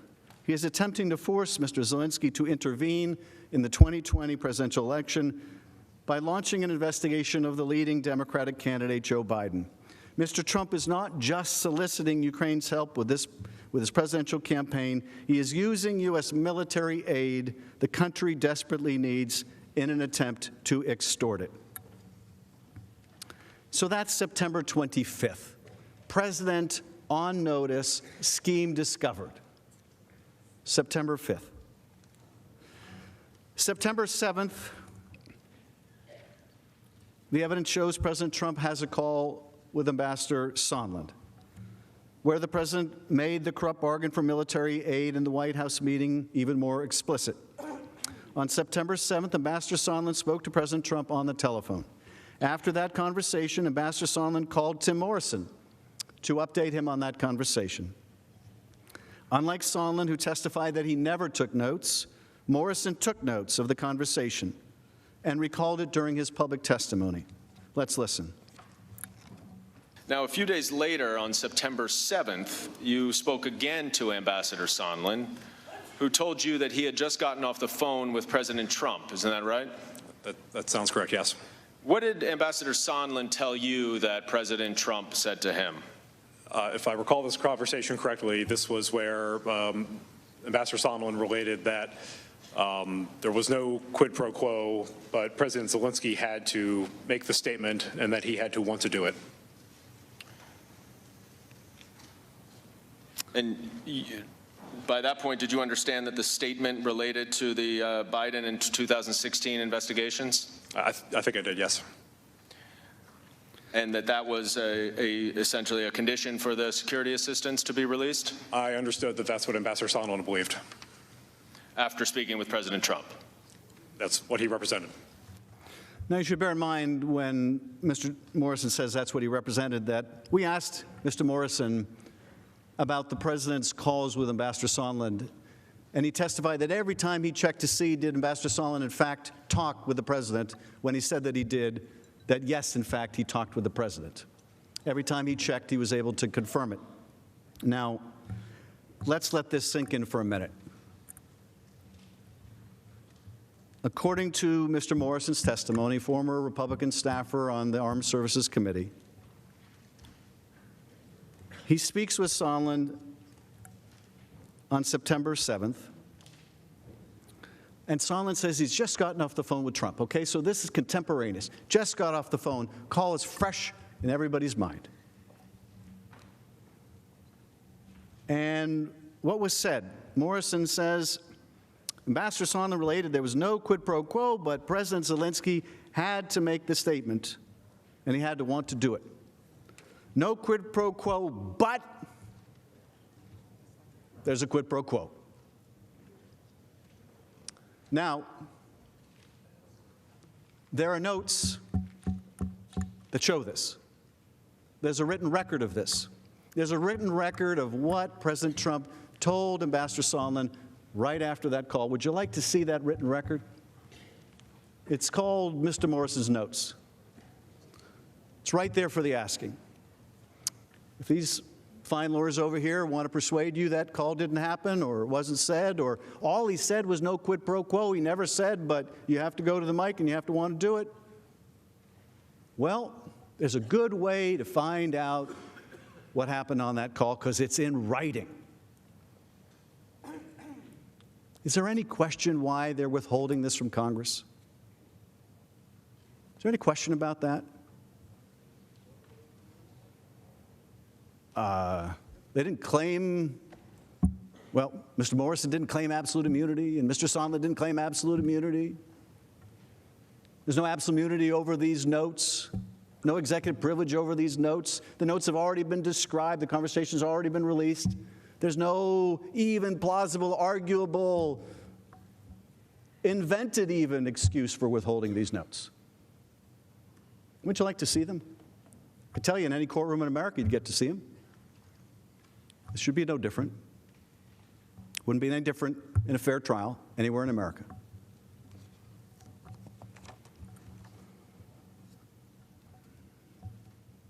Morrison again informed Ambassador Bolton of this September 7th conversation, and guess what Ambassador Bolton said? I think you could probably figure this out by now. Go talk to the lawyers. Go talk to the lawyers. And yet again, for the third time, Morrison went to talk to the lawyers about this conversation with Ambassador Sondland. Morrison also called Ambassador Taylor to inform him about the conversation, and we have the testimony from Ambassador Taylor about their conversation, which is also based on his contemporaneous notes. Let's look at the conversation now between Mr. Morrison and Ambassador Taylor. According to Mr. Morrison, President Trump told Ambassador Sondland he was not asking for a quid pro quo. But President Trump did insist that President Zelensky go to a microphone and say he is opening investigations of Biden and 2016 election interference, and that President Zelensky should want to do this himself. Okay, so here we have two witnesses taking contemporaneous notes, both reflecting the same conversation. Conversation between Sondland and the president, in which the president says no quid pro quo, but quid pro quo. There are documents that prove this. Documents that prove this, that are yours for the asking.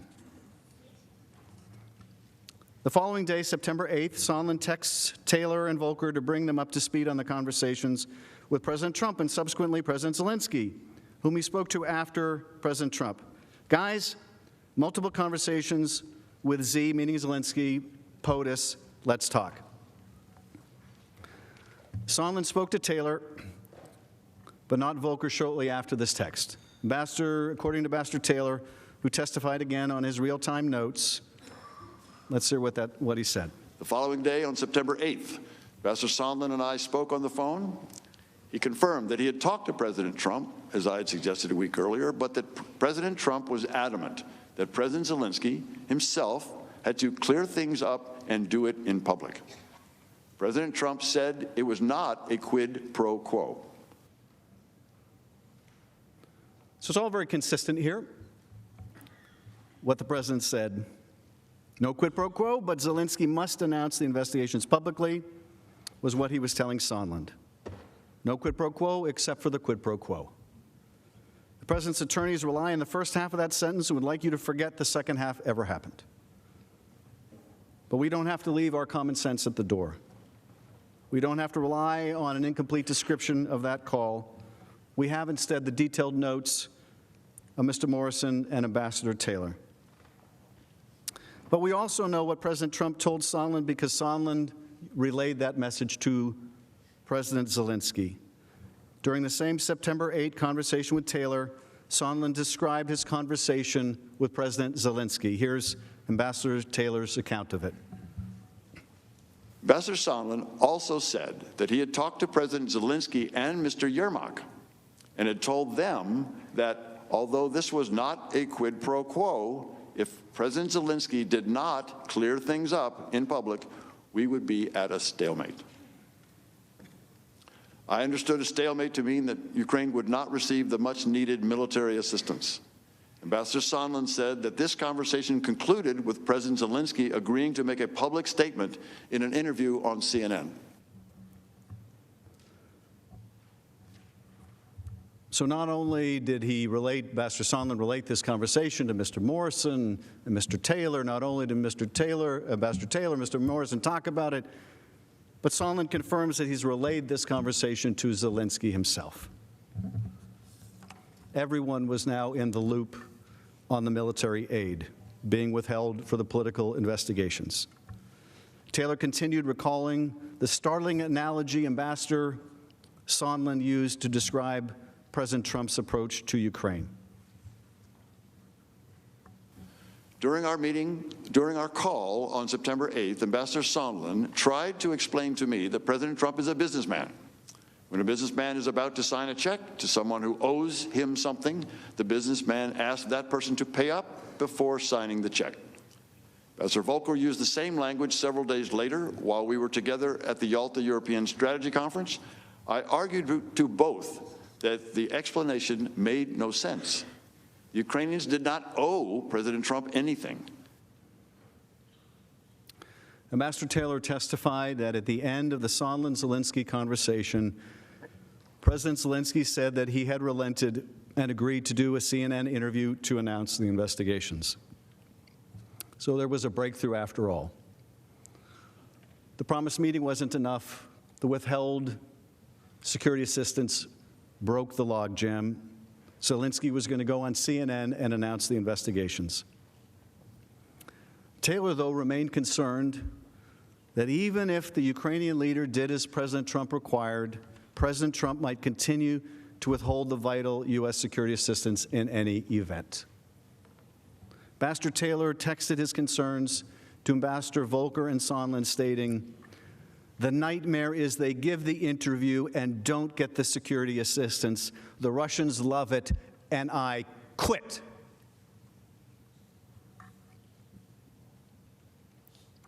I mean, that's quite telling, too. What's Ambassador Taylor worried about? He's worried the Ukrainians are finally going to agree to do it. They're going to make the announcement, and they're still going to get stiffed on the aid.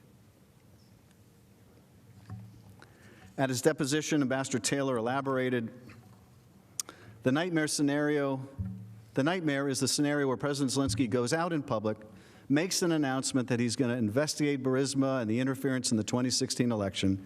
Maybe, among other things, he might put that in some series of investigations, but the nightmare was he would mention those two, take all the heat from that, get himself in big trouble in this country, meaning Ukraine, or this country, meaning the United States, and probably in this country as well, meaning both, I guess, and the security assistance would not be released.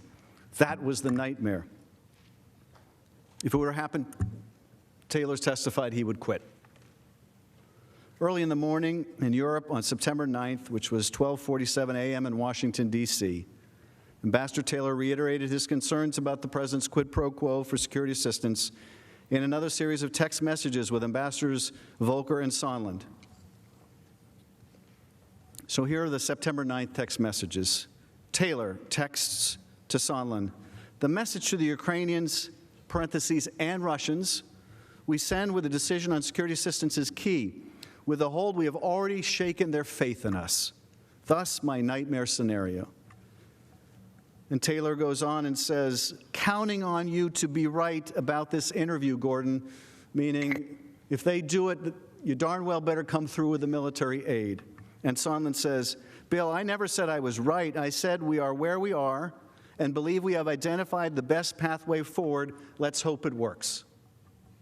And Taylor said, as I said on the phone, I think it's crazy to withhold security assistance for help with a political campaign.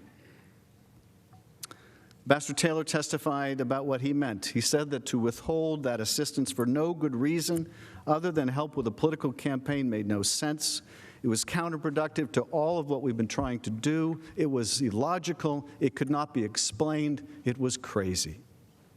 In response to Ambassador Taylor's text message, Sondland replies at about 5 a.m. in Washington. So the message from Taylor goes out at 12:47 a.m. The message back from Sondland comes at 5 a.m. So it looks like it may be 5 hours later. So Taylor has texted at 12:47 a.m. As I said on the phone, I think it's crazy to withhold security assistance for help with the political campaign. There he is again, putting it in writing, for crying out loud. Hadn't Sondland said to call him about this stuff? And so 5 hours later, you get this really interesting message from Sondland. Bill, I believe you're incorrect about President Trump's intentions. The president has been crystal clear. No quid pro quos of any kind. The president is trying to evaluate whether Ukraine is truly going to adopt the transparency and reforms that President Zelensky promised during his campaign. I suggest we stop the back and forth by text. In other words, can you please stop putting this in writing? Congress may read this one day. If you still have concerns, I recommend you give Lisa Kenna or S a call to discuss them directly. Thanks. Now, as you can see, Ambassador Sondland's subsequent testimony revealed that this text and other denials of a quid pro quo were intentionally false and simply designed to provide a written record of a false explanation that could later be used to conceal wrongdoing. The text message says there were no quid pro quos of any kind, but you've seen his testimony. He swore under oath. He was crystal clear when he said there was a quid pro quo for the White House meeting, and he subsequently testified there was a quid pro quo for the security assistance as well, as confirmed by President Trump's direction to him on September 7th. Sondland's recollection of his conversation with President Trump, as I mentioned, has evolved over time. Initially, in his deposition, he testified that the conversation with the president occurred between Taylor's text of September 9th at 12:47 Washington time and his response at 5 a.m. He recalled very little of the conversation at that time other than his belief that his text message reflected President Trump's response. Subsequently, though, and again, this is one of the reasons why you do depositions in closed session. Subsequently, after the opening statements of the testimony of Ambassador Taylor and Mr. Morrison were released, which described in overlapping and painful detail Sondland's conversation with President Trump on September 7th, Ambassador Sondland submitted an addendum to his deposition testimony, which in relevant parts said this. Finally, as of this writing, I cannot specifically recall if I had one or two phone calls with President Trump in the September 6 to 9 timeframe.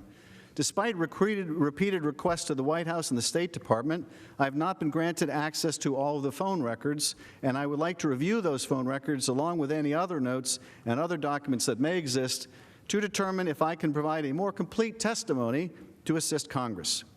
However, although I have no specific recollection of phone calls during this period with Mr. Taylor, Ambassador Taylor, Mr. Morrison, I have no reason to question the substance of their recollection about my September 1 conversation with Mr. Yermak.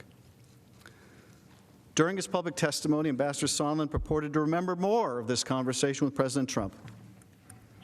Although he still couldn't, or maintained he couldn't remember if it was on September 7th or September 9th.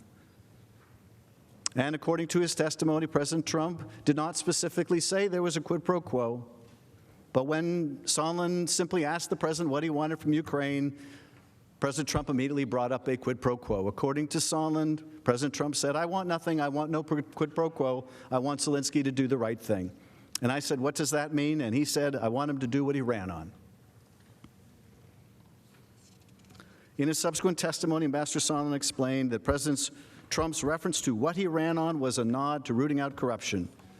Here, however, corruption like Burisma has become code for the investigations that President Trump has sought. So you've got Ambassador Sondland's emerging recollection. But what you've got is actually written notes taken at the time that he does not contest. Written notes of Ambassador Taylor and Mr. Morrison. Notes which I believe will reflect quite clearly the understanding of dirt for dollars that was confirmed by this telephone call with President Trump. Well, you weren't dissuaded then, right? Because you still thought that the aid was conditioned on the public announcement of the investigations after speaking to President Trump. By September 8th, I was absolutely convinced it was. And President Trump did not dissuade you of that in the conversation that you acknowledge you had with him? I don't ever recall, because that would have changed my entire calculus. If President Trump had told me directly, I'm not— That's not what I'm asking, Ambassador Sondland. I'm just saying, you still believed that the security assistance was conditioned on the investigation after you spoke to President Trump, yes or no? From a time frame standpoint, yes. Okay, so here we have Sondland saying that whatever his recollection may be about that call, he was still very clear what the president wanted, and he was very clear there was a quid pro quo. That is consistent, obviously, with what Mr. Morrison has had to say and Ambassador Taylor. In other words, he didn't believe President Trump's denial of a quid pro quo, and neither should you. Sondland's understanding was further confirmed by President Trump's own chief of staff. On October 17, at a press briefing in the White House, Mick Mulvaney admitted that President Trump withheld the essential military aid for Ukraine as leverage to pressure Ukraine to investigate the conspiracy theory that Ukraine had interfered in the 2016 election. So those were the driving factors. Did he also mention to me in the past that the corruption related to the DNC server? Absolutely, no question about that. But that's it. And that's why we held up the money. When pressed that he had just convinced of the very quid pro quo that President Trump had been denying, Mulvaney doubled down. Let's listen to that. But to be clear, what you just described is a quid pro quo. It is funding will not flow unless the investigation into the Democratic server happens as well. We do that all the time with foreign policy.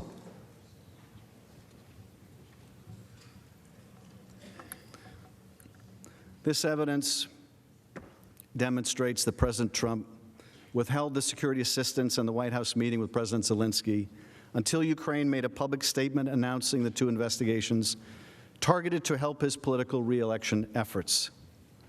But as you will learn next, he got caught, and the cover-up ensued.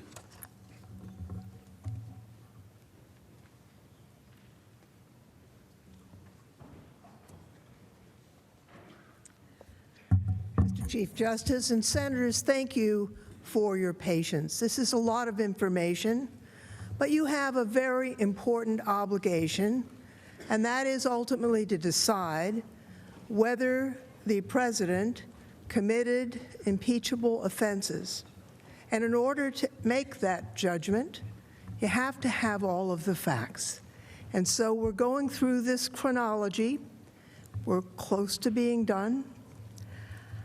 But it's important to know that while all of this material was going on, these deals were being made, there were other forces at work. Even before the president's freeze on U.S. military assistance to Ukraine became public on August 28th, members of both houses of Congress began to express concern. On August 9th, the Democratic leadership of the House and Senate Appropriations Committee wrote to the OMB and the White House warning that a hold on assistance might constitute an illegal impoundment of funds. They urged the Trump administration to follow the law and obligate the funding. When the news of the frozen aid broke on August 28th, congressional scrutiny of President Trump's decision increased. On September 3rd, a group of senators, both Republicans and Democrats, including Senator Jeanne Shaheen, Senator Rob Portman, Senator Dick Durbin, Senator Ron Johnson, Senator Richard Blumenthal, sent a letter to acting White House Chief of Staff Mick Mulvaney expressing, and I quote, deep concerns that the administration is considering not obligating the Ukraine Security Initiative funds for 2019. 2 days later, as has been mentioned, on September 5th, a Washington Post editorial expressed concern that President Trump was withholding military assistance to Ukraine in order to pressure President Zelensky to announce these investigations. That was the first public report linking the frozen security aid to the investigations that Mr. Giuliani had been publicly pressing for, and that President Trump, as we've heard, had privately urged President Zelensky to conduct on the July 25th call. That same day, Senators Murphy and Johnson met with President Zelensky in Kiev. Ambassador Taylor went with them, and he testified Mr. Taylor testified that President Zelensky's, quote, first question to the senators was about withheld security assistance. Ambassador Taylor testified that both senators, quote, stressed that bipartisan support for Ukraine in Washington was Ukraine's most important strategic asset, and that President Zelensky should not jeopardize that bipartisan support by getting drawn into U.S. domestic politics. Now, Senator Johnson and Senator Murphy later submitted letters where they explained that they sought to reassure President Zelensky that there was bipartisan support in Congress for providing Ukraine with military assistance and that they would continue to urge President Trump to lift the hold. Here is what they said in that letter.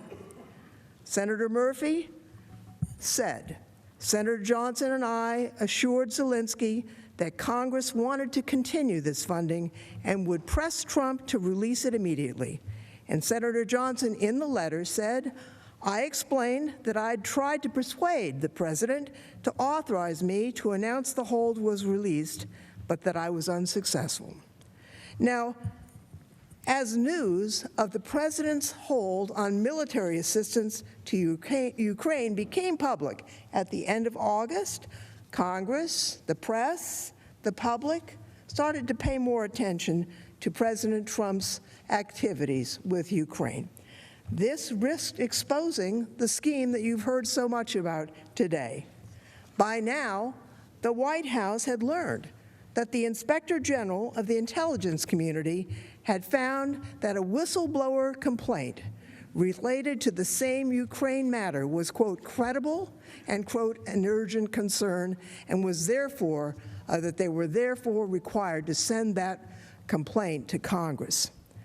On September 9th, 3 House investigating committees sent a letter to White House counsel Pat Cipollone stating that President Trump and Giuliani, quote, appear to have acted outside legitimate law enforcement and diplomatic channels to coerce the Ukrainian government into pursuing 2 politically motivated investigations under the guise of anti-corruption activity.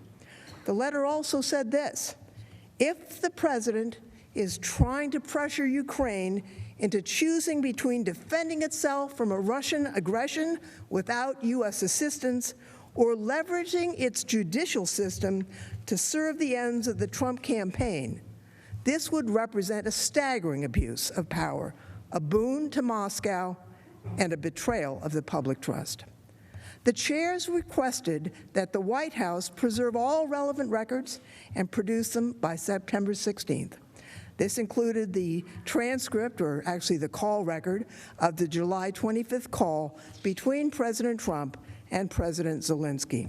Now, based on witness testimony, it looks like the White House counsel's office circulated the committee's document request around the White House.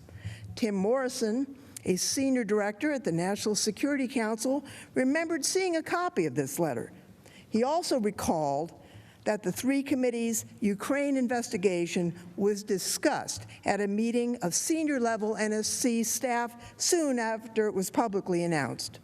Lieutenant Colonel Vindman recalled discussions among the NSC staff members that the investigation, and here's a quote, might have the effect of releasing the hold on Ukraine military assistance because it would be, quote, potentially politically challenging for the administration to justify that hold to Congress. Later that same day, on September 9th, the Inspector General informed the House and Senate Intelligence Committees he determined that the whistleblower complaint that had been submitted on August 12th appeared to be credible, met the definition of urgent concern under the statute, and yet, he reported, that for the first time ever, the acting director of national intelligence was withholding this whistleblower complaint from Congress. That violated the law, which required him to send it in 7 days. The acting director later testified that his office initially withheld the complaint based on the advice from the White House and an unprecedented intervention by the Department of Justice. Now, according to public reporting and testimony from the acting DNI at a hearing before the House Intelligence Committee on September 26th, the White House had been aware of the whistleblower complaint for weeks prior to the IG's September 9th letter to the intelligence committees. Acting DNI McGuire testified that when he received the whistleblower complaint from the Inspector General, his office contacted the White House counsel's office for guidance. Consistent with acting DNI McGuire's testimony, the New York Times has reported that in late August, the president's current defense counsel, Mr. Cipollone, and NSC lawyer John Eisenberg personally briefed President Trump about the complaint's existence and told the president they believed the complaint could be withheld from Congress on executive privilege grounds. Now, on September 10th, the next day, Ambassador Bolton resigned from his position as National Security Advisor. On that same day, September 10th, Chairman Schiff of the House Intelligence Committee wrote a letter to the acting director demanding that he provide the complaint as the law required.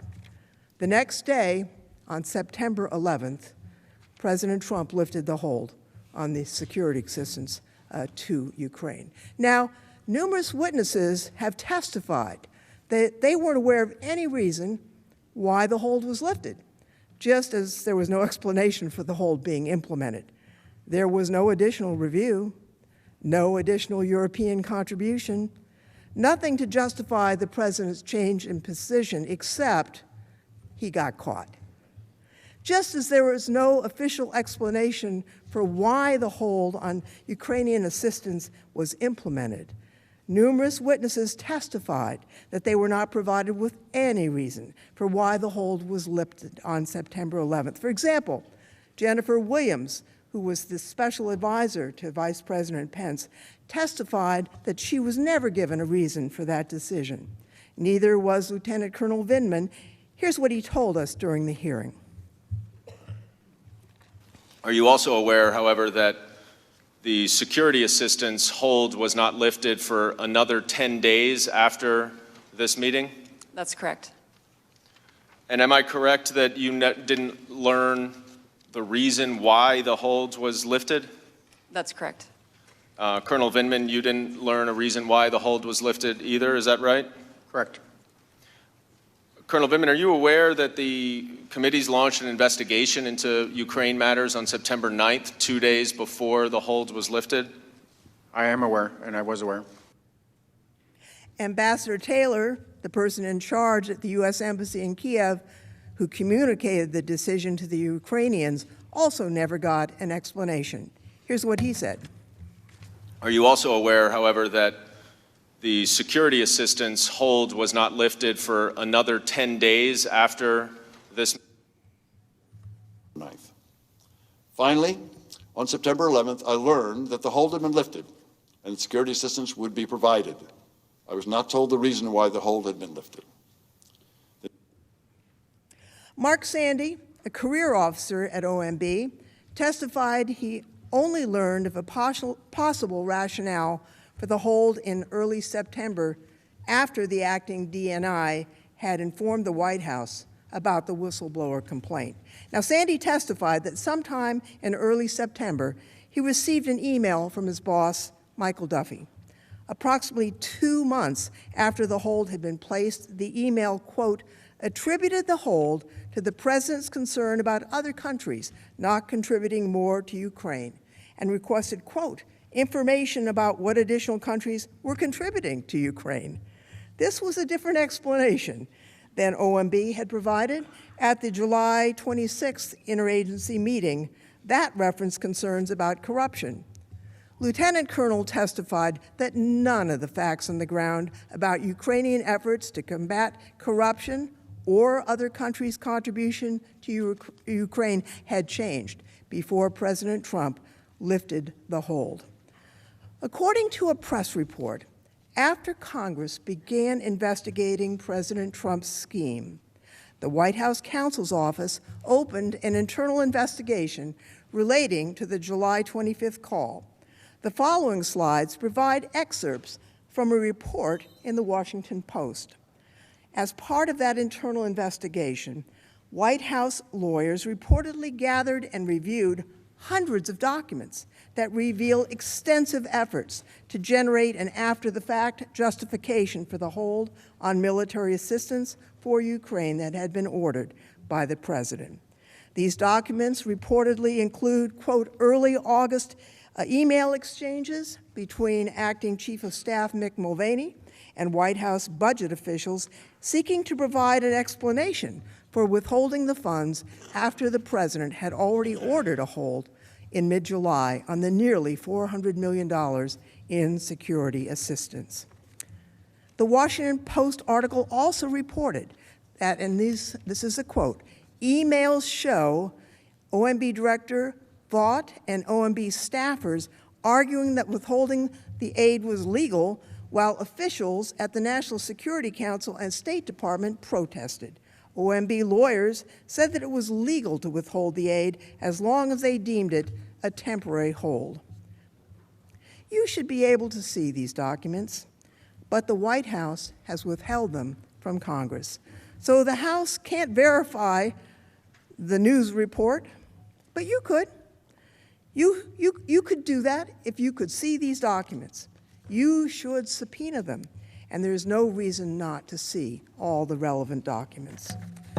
Now, the lengthy delay created by President Trump's hold prevented the Department of Defense from spending all congressionally appropriated funds by the end of the fiscal year, as we've mentioned before. That meant the funds were going to expire on September 30th because, as we know, unused funds do not roll over to the next fiscal year. This confirmed the fears expressed by Cooper, Sandy, and others, concerns that were discussed within the relevant agencies in late July and throughout August. Ultimately, $35 million of Ukraine military assistance, that's 14% of the DoD funds, remained unspent by the end of the fiscal year in order to make sure that Ukraine did not permanently lose the $35 million of critical military assistance that had been frozen by the White House. Congress had to pass a provision on September 27th, 3 days before the funds were to expire, to ensure that the remaining $35 million could be sent to Ukraine. Now, George Kent is an anti-corruption and rule of law expert. He told us that American anti-corruption efforts prioritize building institutional capacity, support for the rule of law, not the pursuit of individual investigations, particularly of political rivals. Here's how he explained their approach. U.S. efforts to counter corruption in Ukraine focus on building institutional capacity so that the Ukrainian government has the ability to go after corruption and effectively investigate, prosecute, and judge alleged criminal activities using appropriate institutional mechanisms. That is, to create and follow the rule of law. That means that if there are criminal nexuses for activity in the United States, U.S. law enforcement should pursue the case. If we think there's been a criminal act overseas that violates U.S. law, we have the institutional mechanisms to address that. It could be through the Justice Department and FBI agents assigned overseas, or through treaty mechanisms, such as the Mutual Legal Assistance Treaty. As a general principle, I do not believe the United States should ask other countries to engage in selective, politically associated investigations or prosecutions against opponents of those in power, because such selective actions undermine the rule of law, regardless of the country. Now, David Holmes concurred during his testimony. Holmes also compared the official approach that we believe in, that we promulgate across the world, with what the president and Mr. Giuliani actually were doing. So our long-standing policy is to encourage them to establish and build rule of law institutions that are capable and that are independent and that can actually pursue credible allegations. That's our policy. We've been doing that for quite some time with some success. So focusing on particular cases, including particular cases where there is a interest of the president's, It's just not part of what we've done. It's hard to explain why we would do that. Unfortunately, we do know the explanation. We know why President Trump wanted President Zelensky to announce investigations, because it would help him in his election. Now, on September 18th, approximately a week before he was supposed to meet with President Trump at the United Nations General Assembly in New York, President Zelensky spoke by telephone with Vice President Pence. During her deposition, Jennifer Williams testified, and she was Vice President Pence's assistant. She testified that Vice President Pence basically reiterated that the hold on aid had been lifted and asked a bit more about how Zelensky's efforts were going. Now, following her deposition and while preparing for her testimony at the open hearing on November 19th, Williams reviewed the documents. They've not been produced to us by the White House, and those documents refreshed her recollection of Vice President Pence's call with President Zelensky. Now, the White House blocked Williams from testifying about her refreshed recollections of the Vice President's call when she appeared at the open public hearing. They claimed that certain portions of the September 18th call, including the information that Williams wanted to tell us about, were classified.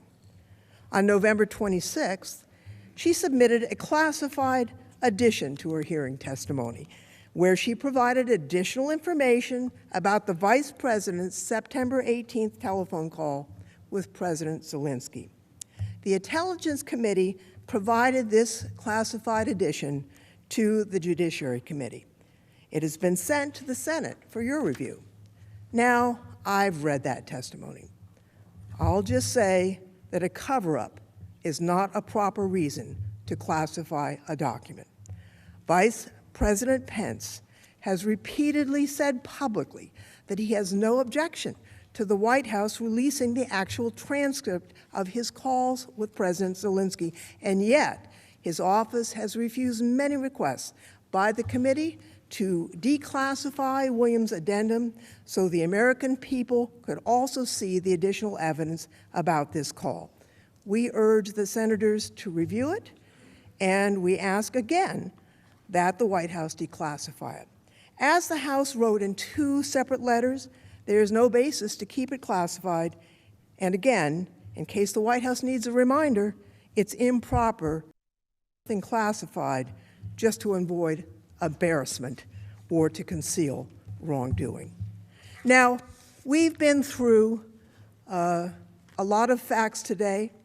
We've seen the president's scheme, a shakedown of Ukraine for his personal benefit, was, I believe, an obvious abuse of his power. But this misconduct, the scheme, became exposed. Congress asked questions. The press reported. Non-political officers in the government expressed concern. The whistleblower laws were activated. As this happened, there was an effort to create an after-the-fact, misleading record to avoid responsibility for what the president had actually been doing. These were not the only efforts to hide misconduct, and the misconduct continued. Congressman Schiff will review some of those items.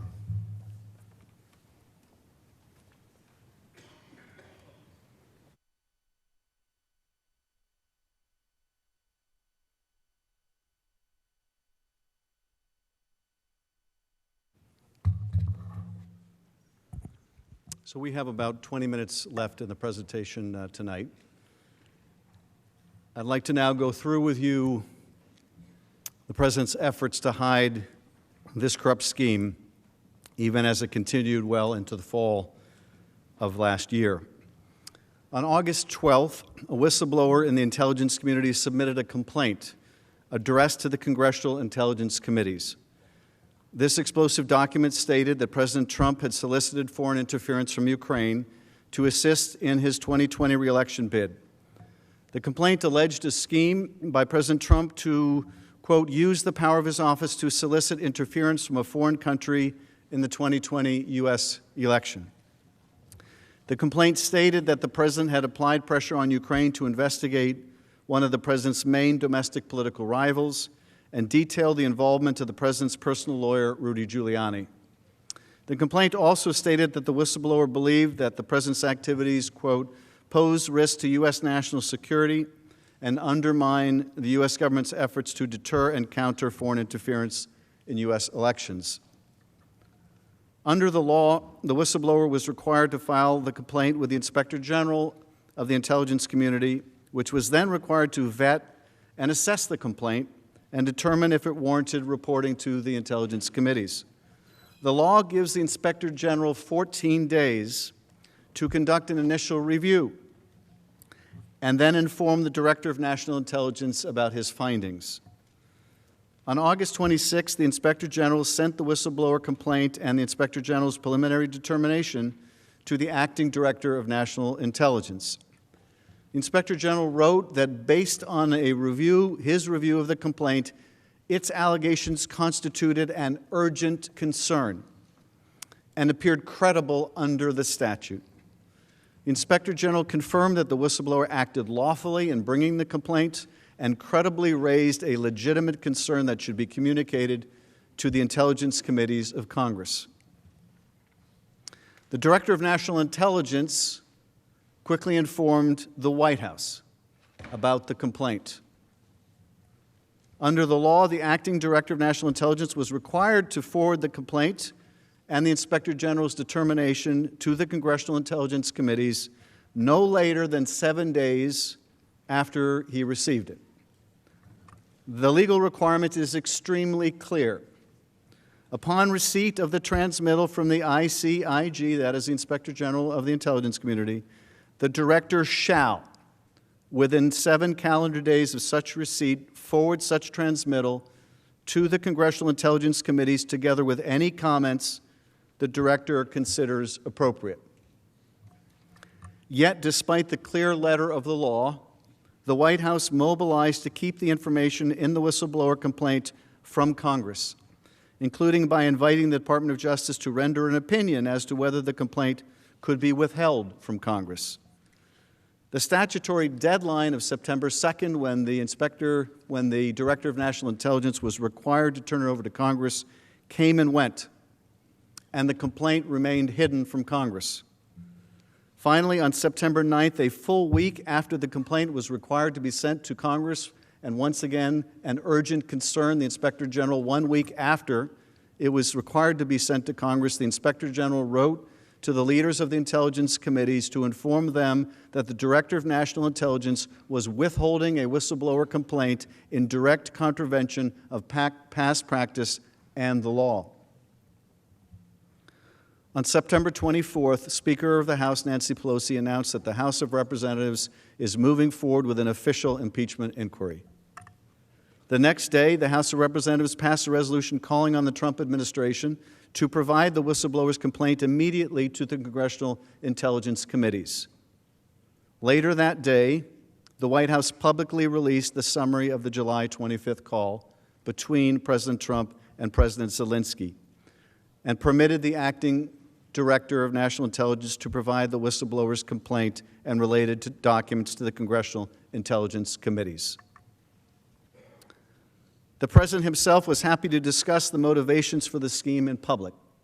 That day, in a joint press availability with President Zelensky at the United Nations General Assembly, President Trump reiterated that he wanted Ukraine to investigate the Bidens. To do more on Joe Biden and the investigation? No, I want him to do whatever he can. This was not his fault. He wasn't there. He's just been here recently. But whatever he can do in terms of corruption, because the corruption's massive. Now, when Biden's son walks away with millions of dollars from Ukraine and he knows nothing, and they're paying him millions of dollars, that's corruption.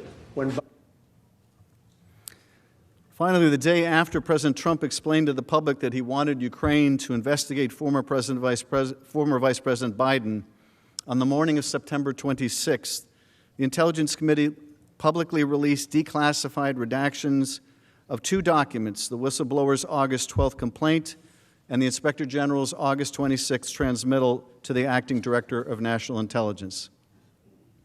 Even after the impeachment inquiry into the Ukraine matter began, President Trump and his proxy, Rudy Giuliani, have continued to publicly urge President Zelensky to launch an investigation of Vice President Biden and alleged 2016 election interference by Ukraine.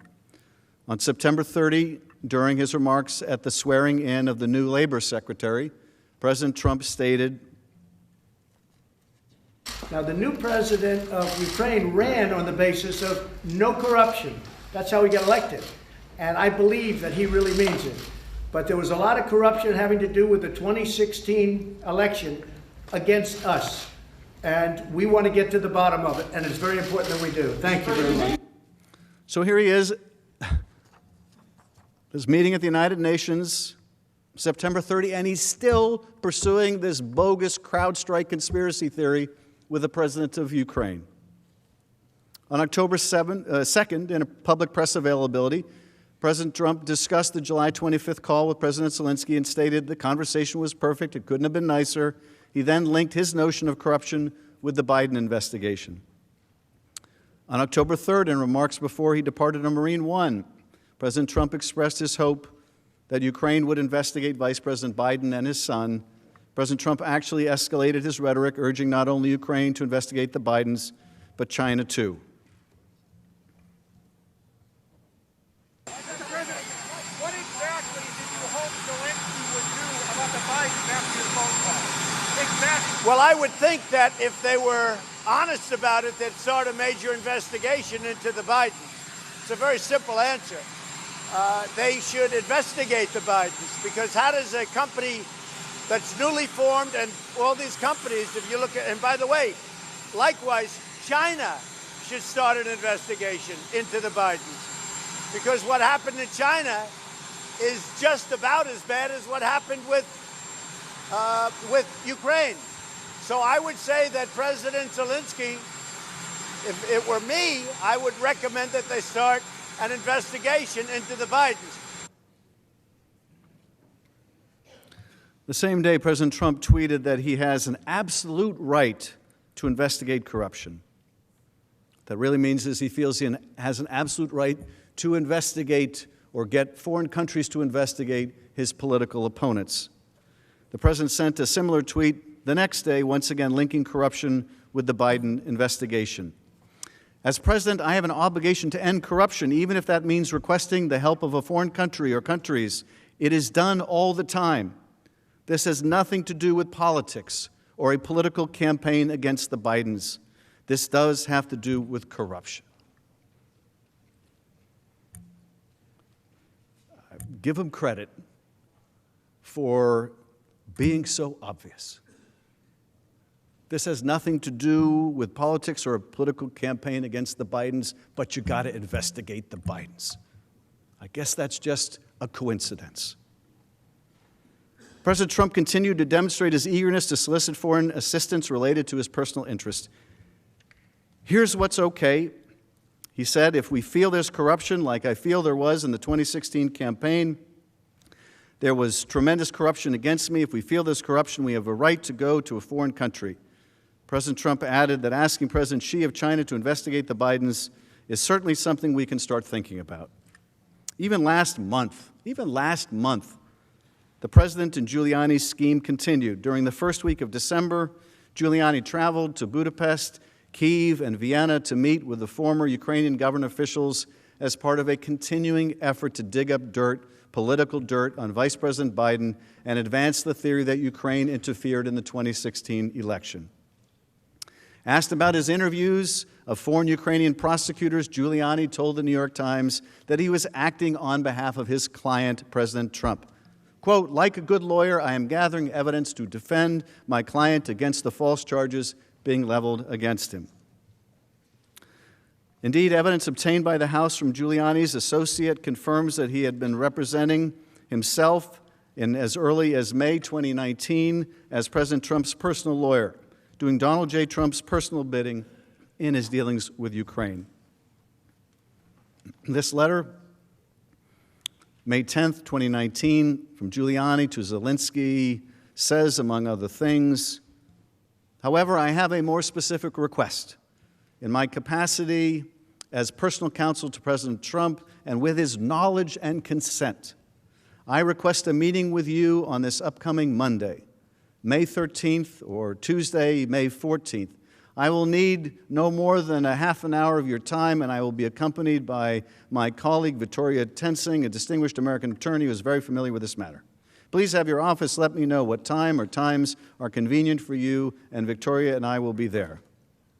So this is evidence recently obtained showing his effort to get that meeting in May with Zelensky. Giuliani told the Wall Street Journal that when he returned to New York from this most recent trip on December 7th, President Trump called him as his plane was still taxiing down the runway. "What did you get?" he said, President Trump asked. "More than you can imagine," Giuliani replied. Giuliani claimed that he was putting his findings into a 20-page report that the president had asked him to brief the Attorney General and the Republicans in Congress. Shortly thereafter, on the same day, President Trump told reporters before departing on Marine One that he was aware of Giuliani's efforts in Ukraine and that Giuliani was going to report his purported findings to the Attorney General and Congress.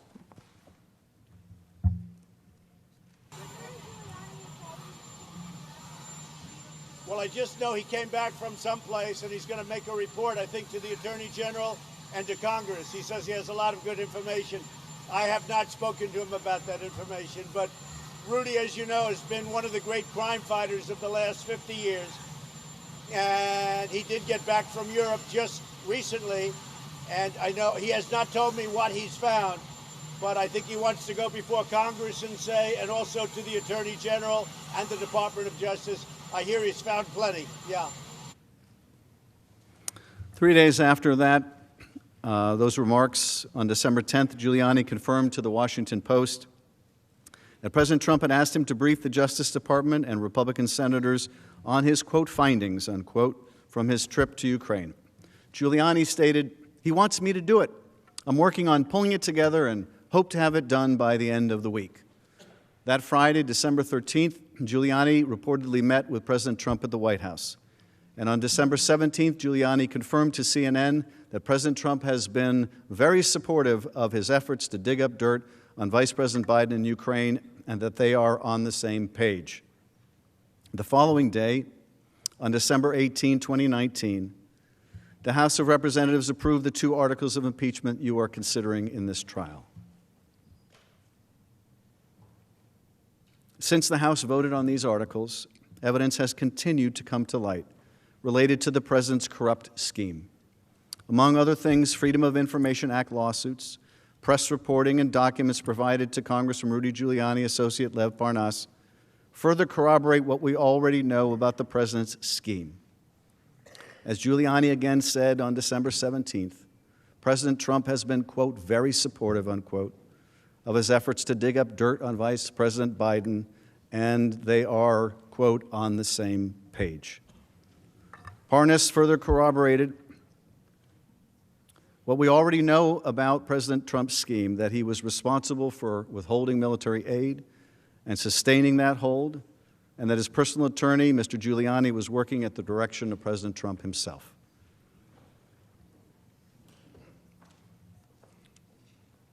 On December 20th, new emails were released showing that 91 minutes after President Trump's call with Ukrainian President Zelensky, a top Office of Management and Budget aide asked the Department of Defense to hold off on sending military aid to Ukraine.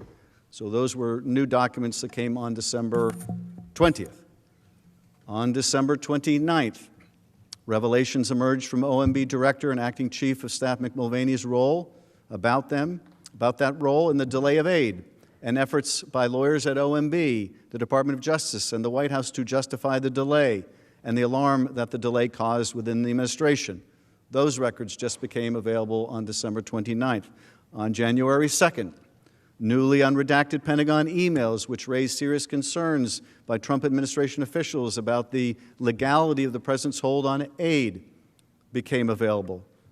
On January 6th, Former Trump National Security Advisor John Bolton announced that he would comply with a Senate subpoena compelling his testimony. His lawyers stated that he has new relevant information.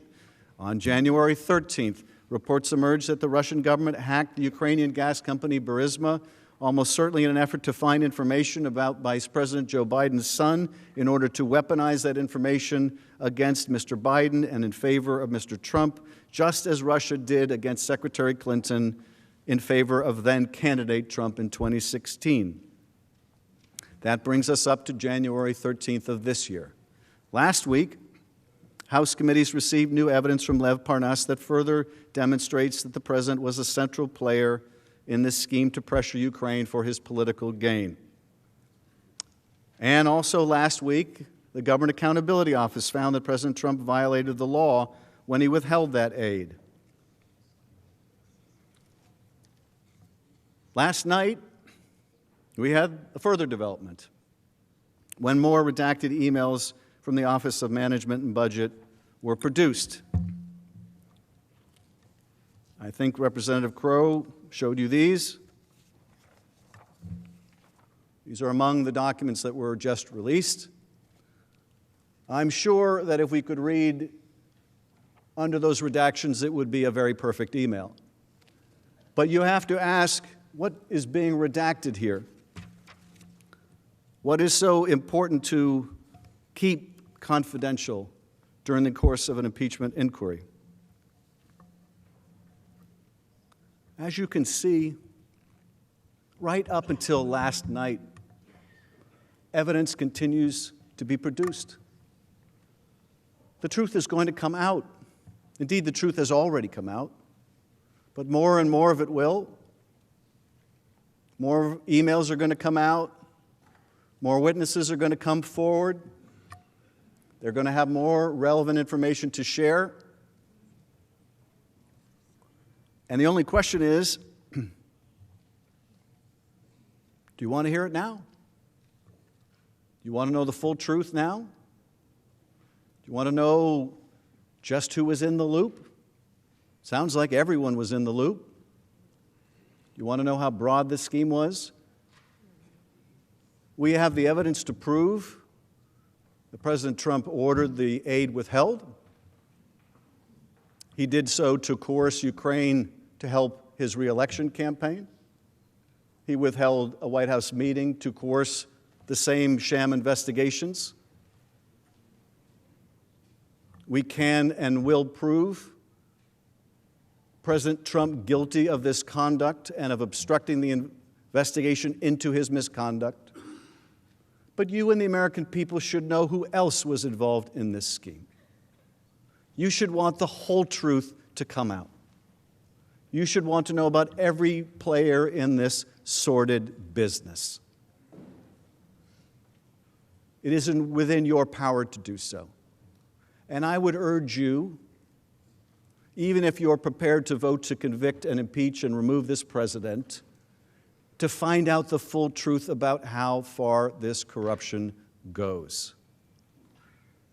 Because I think the public has a right to know.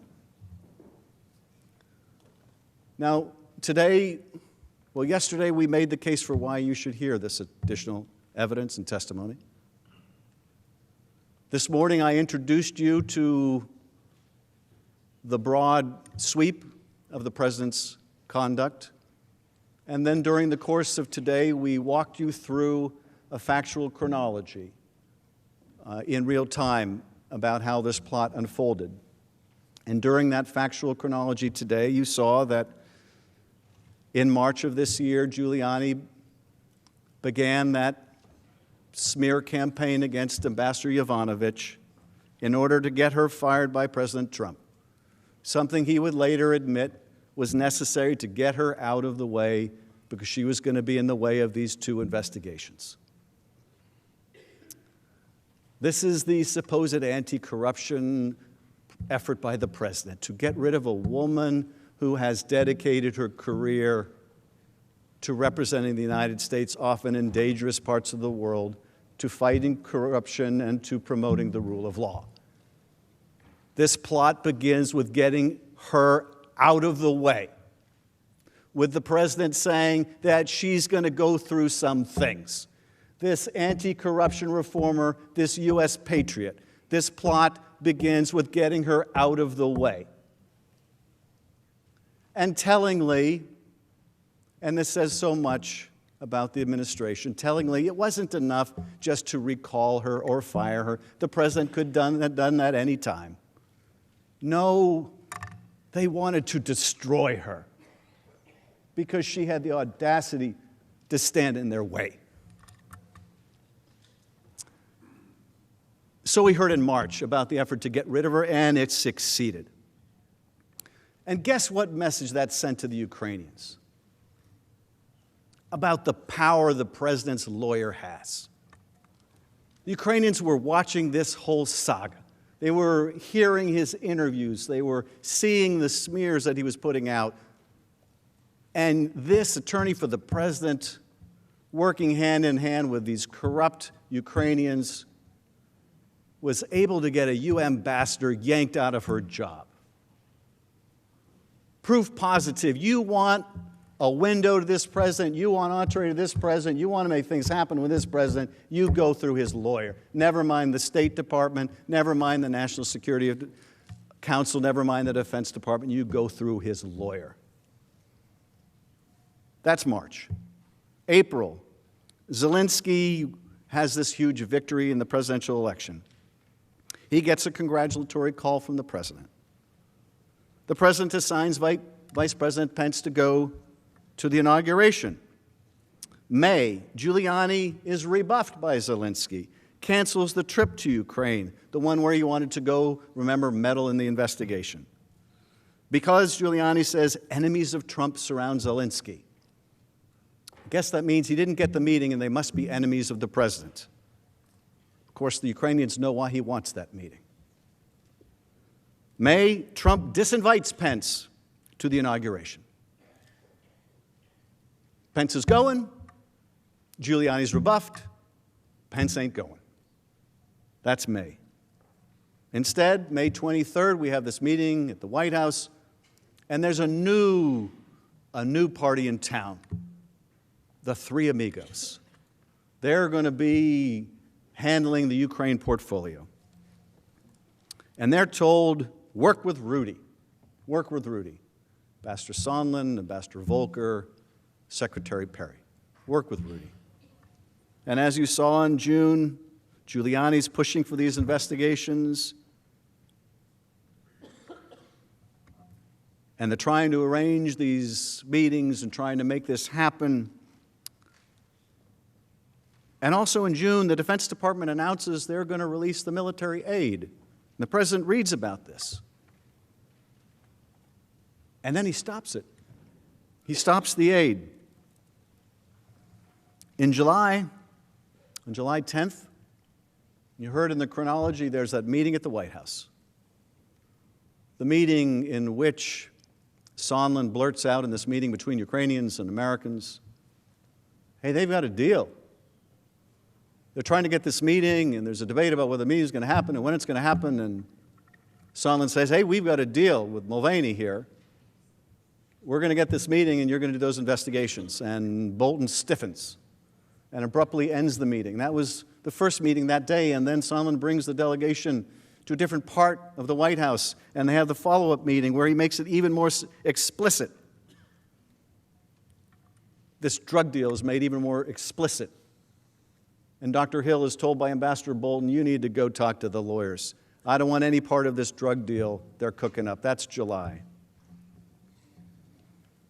July is the month where that email goes from Sondland to Pompeo and others, and everybody is in the loop. July is the month where the hold is implemented with no explanation.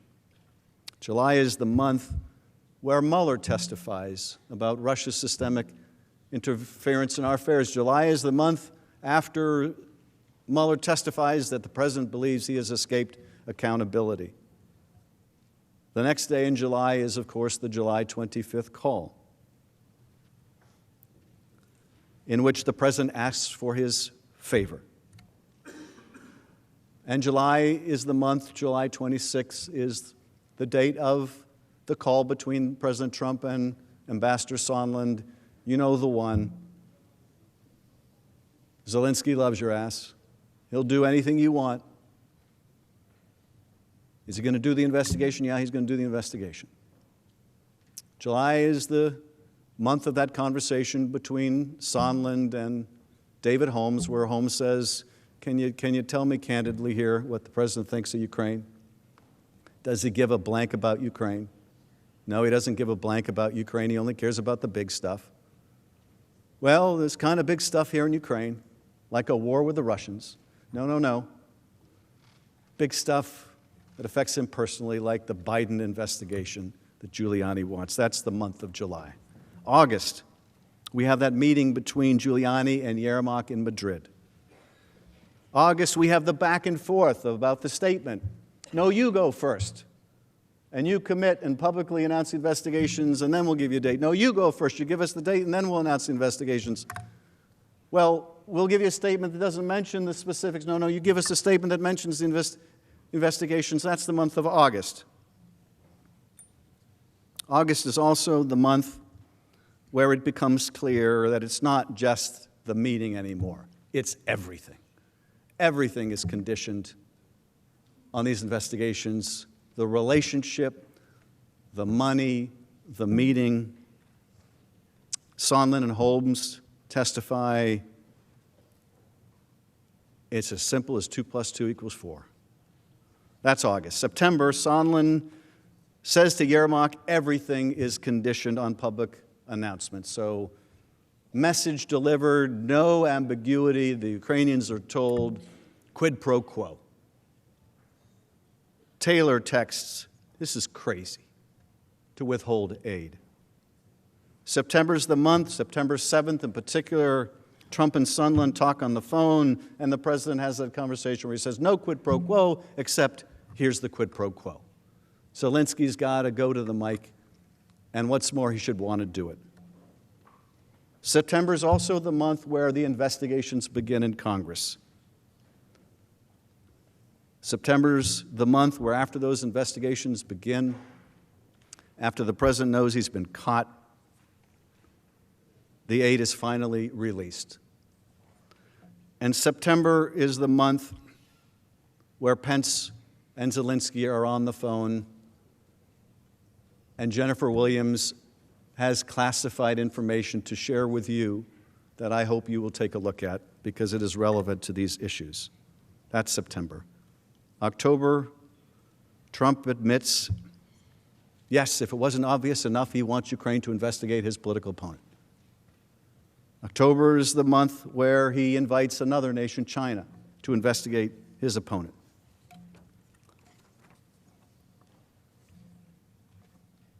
This is the broad outline of the chronology that we went through today. Tomorrow, we will go through the law, the Constitution, and the facts as they apply to Article 1. That is the plan for tomorrow. We've introduced the case, we've gone through the chronology, and tomorrow we will apply the facts to the law as it pertains to the president's abuse of power.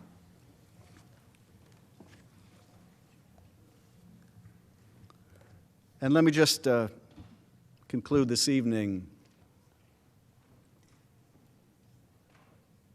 by remarking again on what brought us here.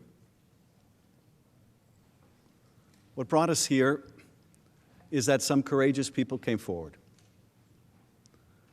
Courageous people that risked their entire careers. And one of the things that's been so striking to me about that as I watch these witnesses like Maria Yovanovitch and Ambassador Taylor and David Holmes and others, Dr. Hill, is how much these dedicated officials were willing to risk their career, the beginning of their career, or the middle of their career, or late in their career, when they had everything to lose. But people senior to them who have every advantage, who sit in positions of power, lack that same basic commitment, lack that same basic willingness to put their country first and expose wrongdoing? Why is it that Colonel Vindman, who worked for Fiona Hill, who worked for John Bolton and Dr. Kupperman, why is it that they were willing to stick their neck out and answer lawful subpoenas when their bosses wouldn't?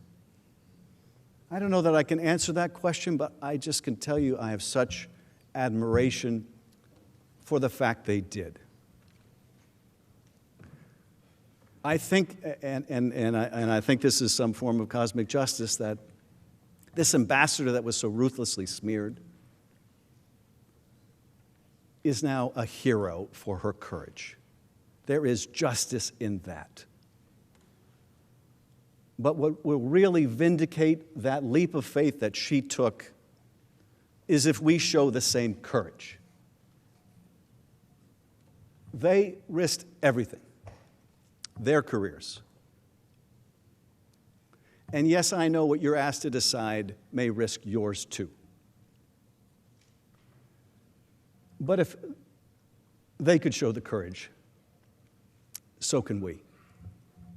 I yield back.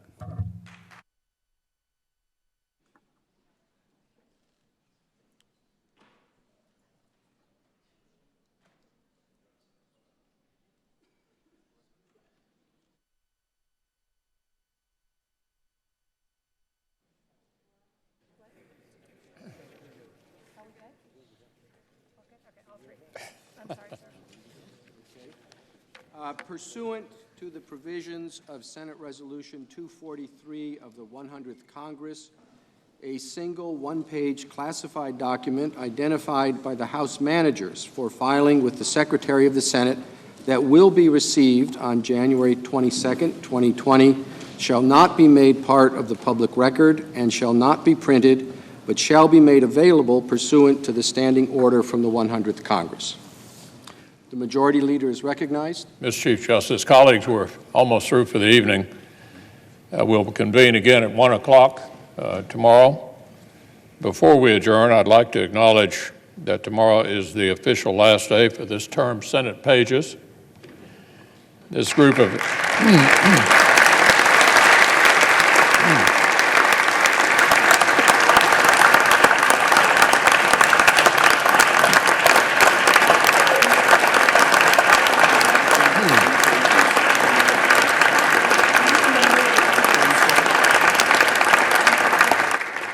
in addition to witnessing this unusual event that we're all experiencing, they're studying for their final exams as well, and we wish them well as they head off back to boring normal high school. Mr. Leader, let me just add my thanks and gratitude for all of us. It is rare, particularly these days, when 100 senators from both sides of the aisle of every political persuasion get up and give someone a standing ovation. But you deserve it. Thank you for your good work, and we hope you have beautiful and successful lives.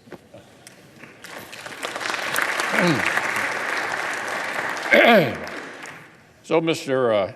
Chief Justice, I ask unanimous consent that on Tuesday, January the 28th, from 10 a.m. to 11 a.m., while the Senate is sitting as a court of impeachment, and that notwithstanding the Senate's adjournment, the Senate can receive House messages and executive matters, committees be authorized to report legislation and executive matters, and senators be allowed to submit statements for the record, bills, resolutions, and co-sponsor requests, and where applicable, the Secretary of the Senate, on behalf of the presiding officer, be permitted to refer such matters. Without objection, so ordered. Finally, I ask unanimous consent that trial adjourn until 1 p.m. Thursday, January 23rd, and this also constitute the adjournment of the Senate. Without objection, so ordered. Senate is adjourned.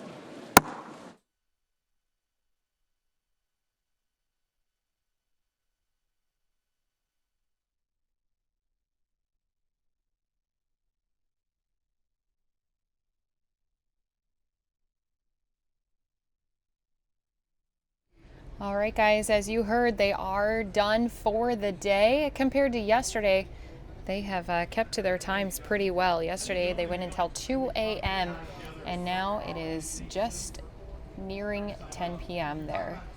Just want to say thanks again for being here with us on News Now. Of course, we are going to still have you covered here. A lot of senators going to be leaving and hopefully stopping and talking with the microphone. So we are going to be sticking around, giving you that full coverage still right here on News Now.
All right. What are your thoughts at the end of day one? So I think, look, it's going exactly as we expected it would. They laid out their timeline. That's what they said they would do. They laid out a timeline. The first question, of course, is what's the relevance between the timeline and actually the law and the articles of impeachment? They're putting on their case. We will put on our case. I'm not going to give you time frames on the case, on how long it will take to do ours, but I will tell you this. We will be putting on both an affirmative case in defense of the president, but also pointing out some of the errors in the case that they've presented. Are you prepared for moderates to kind of come out and say they want to see the memo, like the Taylor memo to Pompeo and situations like that? Are you? When it's, look, these are questions, first of all, that the Senate has to address. They will determine what will go in the record and what will not, under the rules that were adopted. So our position right now is the Senate, we are governed by a Senate resolution, and that's exactly what we're going to do. What really stands out in your mind today, the first thing you want to refute when you get to speak beginning on Saturday? Well, I thought it was interesting that they're making the references to the career people that were in the various agencies. But when you read the transcripts, they also said things that were very positive about the president and the president's policies. So we may be talking about some of that, but we probably won't get to talk about that for a couple of days, I suspect. The managers talked about, they repeatedly told the senators, you could see this document, you could subpoena this document. Why shouldn't the senators? Why do you oppose them? I said this morning, I said it yesterday, I'm going to say it again. The Constitution protects executive privilege. There's a reason for that. Despite what Manager Nadler said, you cannot call the executive privilege and other nonsense. There's constitutional privileges at stake that don't just affect this presidency, by the way, that affect the office of the presidency for other presidents that come. I saw you step out of the chamber briefly. Have you been speaking to the president throughout the... I would never discuss with you if I had a conversation with the president or why I stepped out of the chamber. What about the president tweeting during this, responding in real time? He tweeted, "No pressure," for example. Okay. During the What Democrats' is his case. mood, though? Well, I'm sure he's fine. I've been in a hearing all day, as you all have been. So, I mean, look, I'm not going to have conversations about the president's mood. I think this whole fact that we're here is ridiculous. I mean, think about why we're here. I said that at the beginning of when we spoke yesterday, which seems like about 2 weeks ago. But the truth of the matter is, why are we here? Are we having an impeachment over a phone call? Or has this been a 3-year attempt to take down a president that was duly elected by the American people? And we're doing this with 10 months to go to a general election. Pretty dangerous for our republic, in my view. Why not make a motion to dismiss if this doesn't get changed? Because I want to let them try their case, and we want to try our case.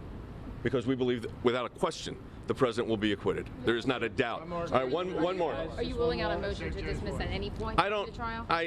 Those of you that know me know I don't rule out anything. Nothing is ruled out. But at this point, the way the procedures are set up, the way the procedures are set up, at this point, here's what I believe is going to happen. It looks like they're going to spend tomorrow and Friday. And then I suspect we'll start on Saturday. And then we'll go probably another day or two. But who knows? I mean, we've got to make that determination with our team. And then what do you think happens after that? Then there's questions. 2 days of that. Then there's probably a half-day argument on will there be witnesses or not. So that's probably a day.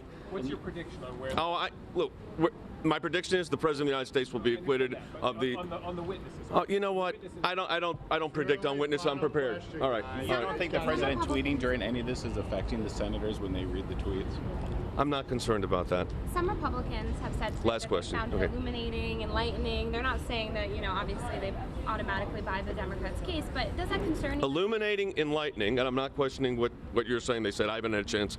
I mean, obviously I've been in the proceedings. Is there anything we learned today that we have not heard for the last 3 months? Senator Kennedy said that if you took a poll, 9 out of 10 senators would have absolutely no idea and the 10th would be lying. Are you concerned that... What did you say? He said 9 out of 10 senators would have no idea what really went on in the hearings and the 10th one would be lying. That's his... Because the hearings don't make sense to people? Is that what they're saying? No, they didn't pay attention. He's saying senators have they're learning stuff. They're learning, he's learned a lot, and a lot of Republican senators have as well.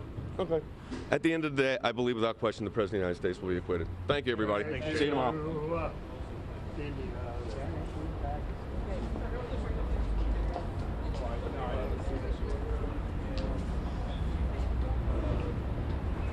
I really worried.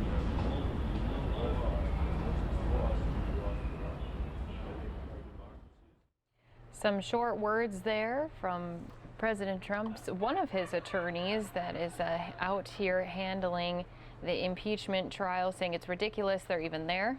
I thought it was a really powerful day, and I thought it was a very helpful day, the way the managers laid out their case. They had a great chronological report about what had happened, which is good to have it all in one place.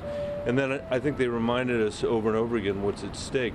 I'm deeply worried that our democracy is at risk. You know, I don't view Donald Trump as the cause of all of our problems. I think he's made matters much worse since he's been here, but he is a symptom in part of a democracy that's beginning to erode. Those of you that have covered this place for the last decade know what we've done to the Senate's responsibility to advise and consent with respect to judicial nominations. That has been turned from a process that was a solemn process of weighing the qualities of people and not infecting the judiciary with our hopefully temporary partisan insanity, and one that had an independent judiciary.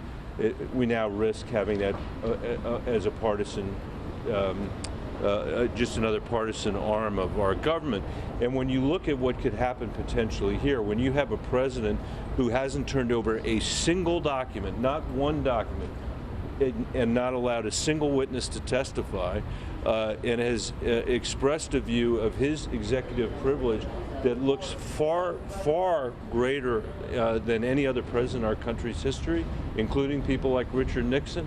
I have a tremendous concern that if he can get away with that, that every president in our future will try to get away with that, and that forever the legislative branch of the Congress will have given up its prerogative as a co-equal branch to do the investigations that the American people have sent us here to do, and to hold presidents, whether they're Republicans or Democrats, accountable to the rule of law. If you can't indict a president, which is their argument, you can't investigate a president, which they're arguing, and then you can't get the documents you need to be able to have a successful impeachment and Senate trial, no matter what the outcome of that trial is. That's a huge problem for the democracy. Senator, do you think your Republican colleagues are listening to the House managers, or have their minds been made up? I hope so. I hope they are, because there's a lot at stake. I mean, what Congressman Schiff said at the end is so true. I mean, just add something to it. You know, it is moving that these Foreign Service officers came and testified, even when their higher level bosses wouldn't respond to the subpoenas, in fact rejected the subpoenas, that they risked their careers, that they risked their jobs. Maybe part of the reason why they did it was that a number of them have been working in countries where there is no, very little commitment to the rule of law, very little history of the rule of law, and part of their job representing the United States of America is to represent the rule of law in these countries where there is none, and maybe it's that sense of what can happen if you lose the rule of law that made them willing to testify and want to testify. And I'm sure that it was also confidence that people in the Senate, whether they're Republicans or Democrats, want to actually hear this out. Senator, in thinking about witnesses, when a prosecutor brings witnesses into a trial, usually they know what the witnesses are going to say. So is there any risk to Democrats to trying to bring in people like Bolton and others where you really don't know what they're going to say? There is, but I think, Congressman Schiff made the point tonight on documents. He talked about, he said, look, we don't know whether these are going to be exculpatory documents for the president or whether they will further suggest the wrongdoing. But that's not, he said we're willing to take that risk, and I'm certainly willing to take that risk. Senator, do you think, given the votes, the party line votes yesterday and the tone and tenor inside the chamber today, are you more optimistic or less optimistic? I can't say. I can't, having seen what I've seen done in the Merrick Garland case, it always makes me hard to be optimistic about the degree to which we might be willing to, see the end of our republic. But having said that, I think in the end, people are going to have a very hard time explaining to their constituents why they didn't want to hear the evidence in this case. People like members of the Senate, any members of the Senate, members of the Senate. And so what I hope the votes were yesterday were a vote that reflected a loyalty that they wanted to give to their majority leader at the outset of the case. I think it was a completely illegitimate set of rules that he put forward. I mean, when you look, they tried to compare it to the Clinton trial. Clinton trial had 90,000 documents at this time. At this time, they had 90,000 documents, and we have had 0 documents. They had almost countless witnesses. We've had a few that are people that have been willing to testify. And let me say this also. I mean, every single newspaper in America, I hope, is covering what's going on here and seeing this as, I think, an opportunity for us all to be fighting for democracy, to be fighting for sunlight, to make sure that a president can't just stiff-arm the American people. After all, this isn't, in the end, about the Senate. It's about the American people and what they're entitled to be able to know in this democracy. What do you think it'll take to change the dynamic that we saw yesterday, where it felt like it was just a 53-47? I don't know. I hope that it will be a public outcry that will say, with the public calling into their members of the Senate and saying, don't come home and tell us that you didn't listen to the evidence. You know, we probably don't even want, don't come home and tell us you didn't listen to the evidence. You got to listen to the evidence. No other trial in American history would have been run the way this is currently being run, and that doesn't mean it can't change. I mean, the good news is we can change the rules of the Senate, and I think we will, or I hope we will. Senator Cruz said earlier today that Hunter Biden's testimony is critical, he said, and directly relevant. Is that a kind of a trade that Democrats would be willing to make, a Bolton for a Biden? I certainly have no interest in making that trade. I mean, I don't have any idea what the Biden's feeling about it is, but unlike every other witness that the House managers have referred to and every single document that they've referred to, which actually are relevant, it's hard for me to see how Hunter Biden could shed any relevant light on anything that we've heard over the last 2 days. I mean, Senator Cruz can say that, but it's one of the reasons I think we put a vote on the floor last night that would have allowed the Chief Justice of the Supreme Court to decide whether witnesses were relevant or not. We were saying, look, we're willing to, just like your earlier question about other trials when you don't know what a witness is going to say, we were willing to say we don't really know what the Chief Justice is going to say. And even though he was appointed Chief Justice by Republicans, we're willing to take the chance because we think the American people ought to have the benefit of evidence and of witnesses. So we'll have to keep fighting. You're among a small group of senators who are also running for president. Can you talk to me a little bit about balancing the two roles as a candidate and as a senator? I think, obviously none of us that are running for president picked this timing, and I choose not to worry about it because it's outside my control. I've got great people working in Iowa and New Hampshire. I assume, unless the schedule changes, I'll be up in New Hampshire on Sunday, and we're going to keep plugging away. But there are 100 people in America that have the privilege of serving in this jury pool, and I think every single one of us is going to take that seriously. I hope that's true. One thing we saw. Your Republican colleagues last year have been saying that the trial was getting repetitive in some of the points that were being made, and also that they weren't hearing anything they hadn't heard before. What's your response to that? I totally disagree. Maybe they're much smarter than I am, but I think that it was very powerful to have the chronological layout of the case. I think that the way they discussed the phone call itself, which the president has said is a perfect call, and on its face has the president shaking down the Ukrainian president for his own, President Trump's own political purposes. It's hardly a perfect call, a call where he mocks our long-serving ambassador, who's had nothing but the best reports from the Foreign Service, and at the same time praises a corrupt former Attorney General of Ukraine, a prosecutor of Ukraine. I mean, hardly a perfect call. I thought the way they laid out the president's public statements, continuing to invite Ukraine to interfere in our election, to invite China to interfere in our election. It's helpful to have that stuff in one place. some of these things you lose sight because every day, I mean, there's just more and more and more of the reality TV show that's Donald Trump. This is not a reality TV show that's going on up here.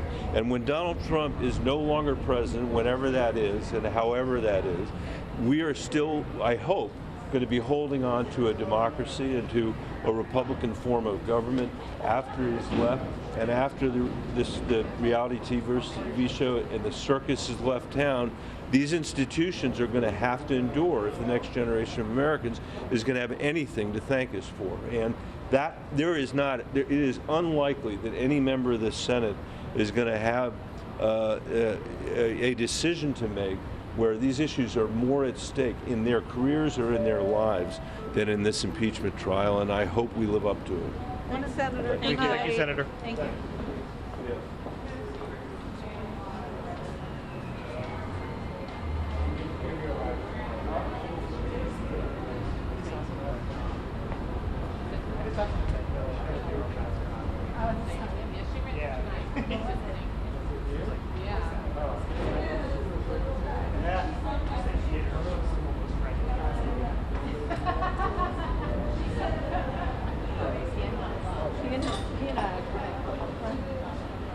I think that's it. Yeah. I saw someone already.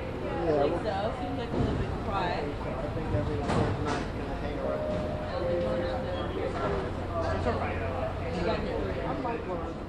I'm Beatrice. You've met before. Yeah, I was out in Skip for a while. I'm usually the campaign trail, but I was Just want to say thanks again for everyone who is here watching with us. News Now streams nonstop news that happens across the country each and every single day. Tonight we do have 2 more hours left of our stream.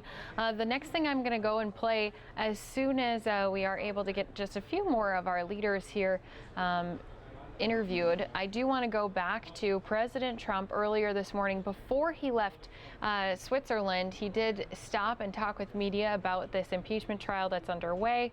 So I'm going to be playing that again after we do get a few more of our representatives and senators stepping up to the mic here. I know, of course, Senator Schumer is one of those people who loves to chat and talk in front of the cameras, so I'm sure he'll be stepping up here any moment. So we're going to be sticking around here for a few more minutes, and then, as I mentioned, as soon as they are done here on Capitol Hill, then we will take you out to that Trump speech from earlier this morning when he answered media questions.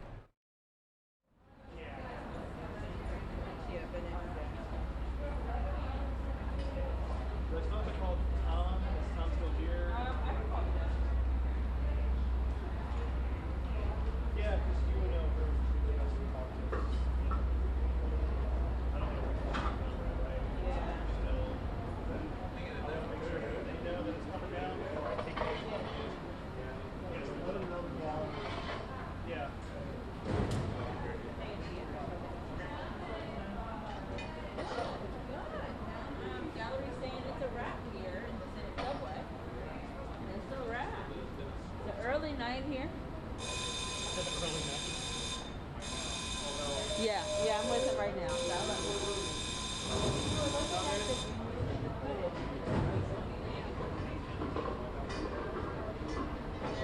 That's my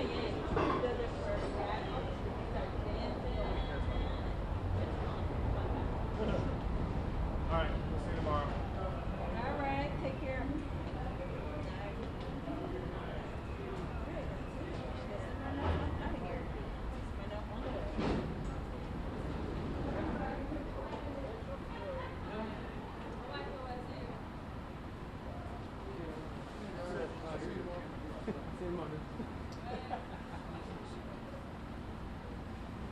You can loosen your Rowie clamp. I will Oh, make yeah, off sure. with my mic stand and Abscond with your stand. take your time. Oops, wrong one. Remind me of your name. I'm Michael. Kevin. Kevin. Yes. Good to see you. Yeah. Kevin. All right. Good night, everyone. Thank you. See you tomorrow. All right. So we're clear? Yep, you're clear to go. All right. See you tomorrow. Sayonara.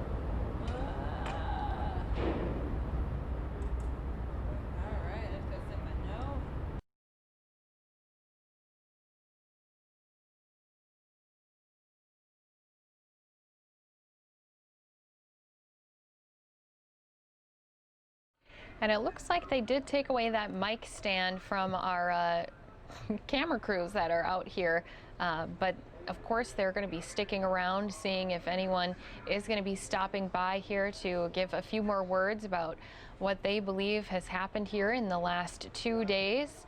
And of course, they are not done. They're going to reconvene tomorrow, and we will have you fully covered here on News Now.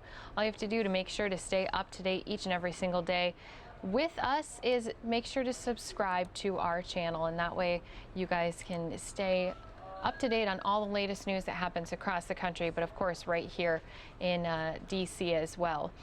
One mention I did want to make is we have been clipping some different memorable moments that have happened through this Senate trial, and so those are on our video links. As you can see, we do have no more signal coming from Capitol Hill. I'm going to take us out quickly to some breaking news that has happened here in Seattle. Give you a quick update on that before we go to President Trump. So as I mentioned, this is a breaking news scene here in downtown Seattle where unfortunately 6 people have been shot, and 1 of those people have been dead. Here's what we do know at this time, and police have talked with our sister station out there in Seattle. So 6 people shot in downtown Seattle.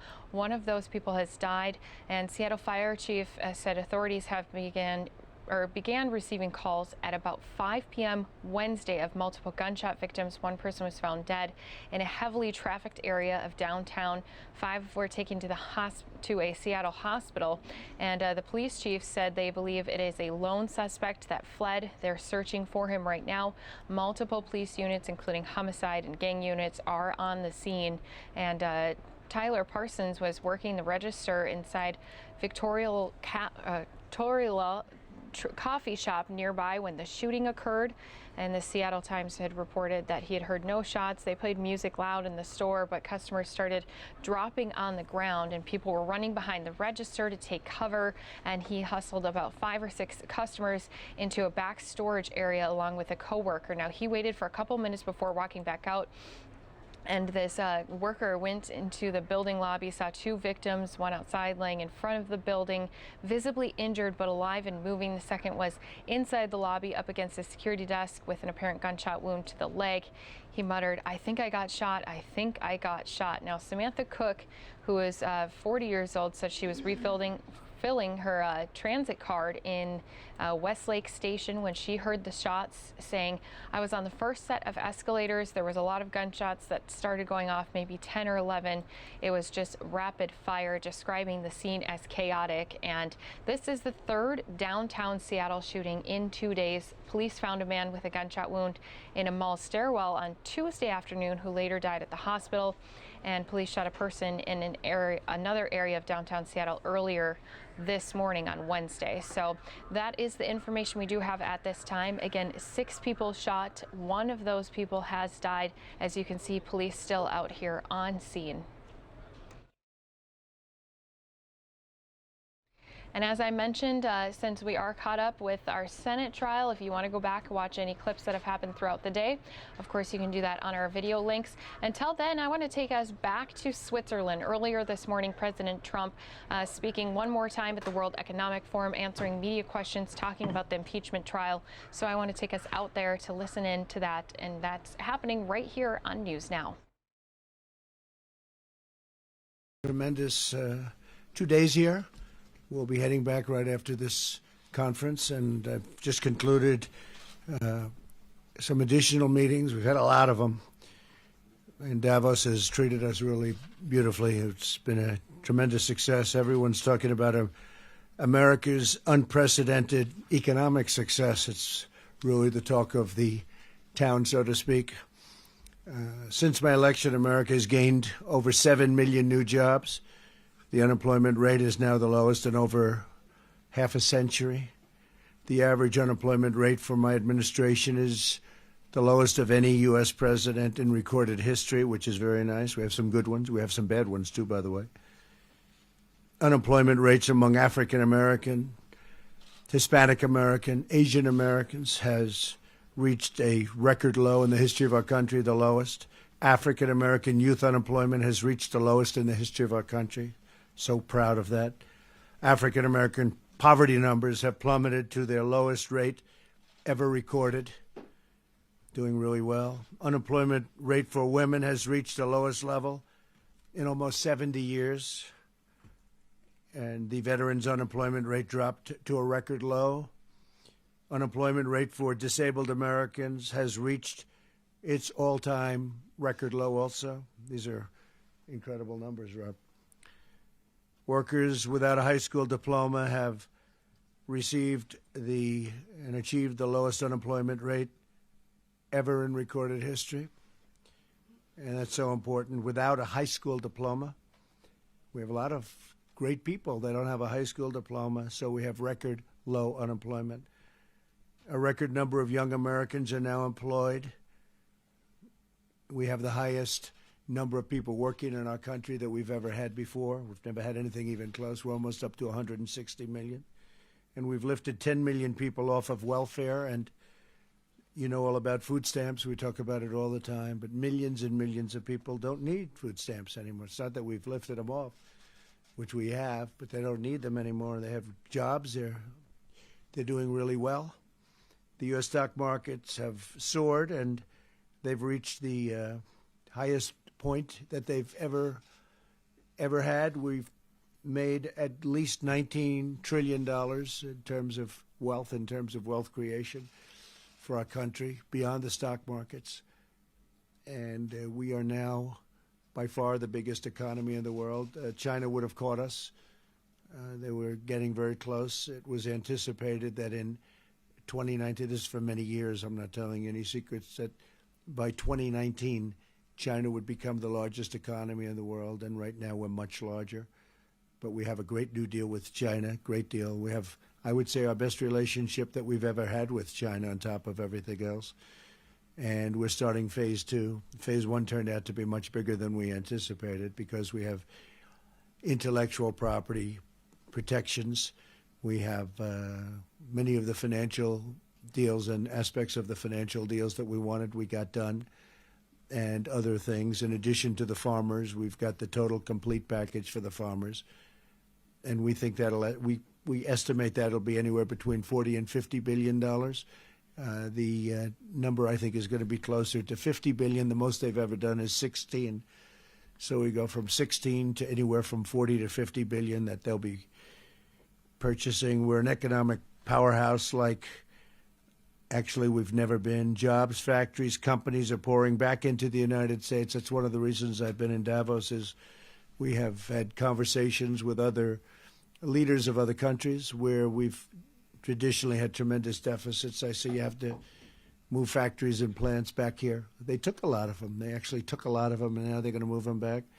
They're not going to move them back. The companies are coming back because everybody wants to be here. But the countries also understand that we have to balance out our trade, and we're doing incredibly well in that way. And one of the people that was very important for me to meet from the World Trade Organization is Roberto Azevedo, and he is a highly respected man.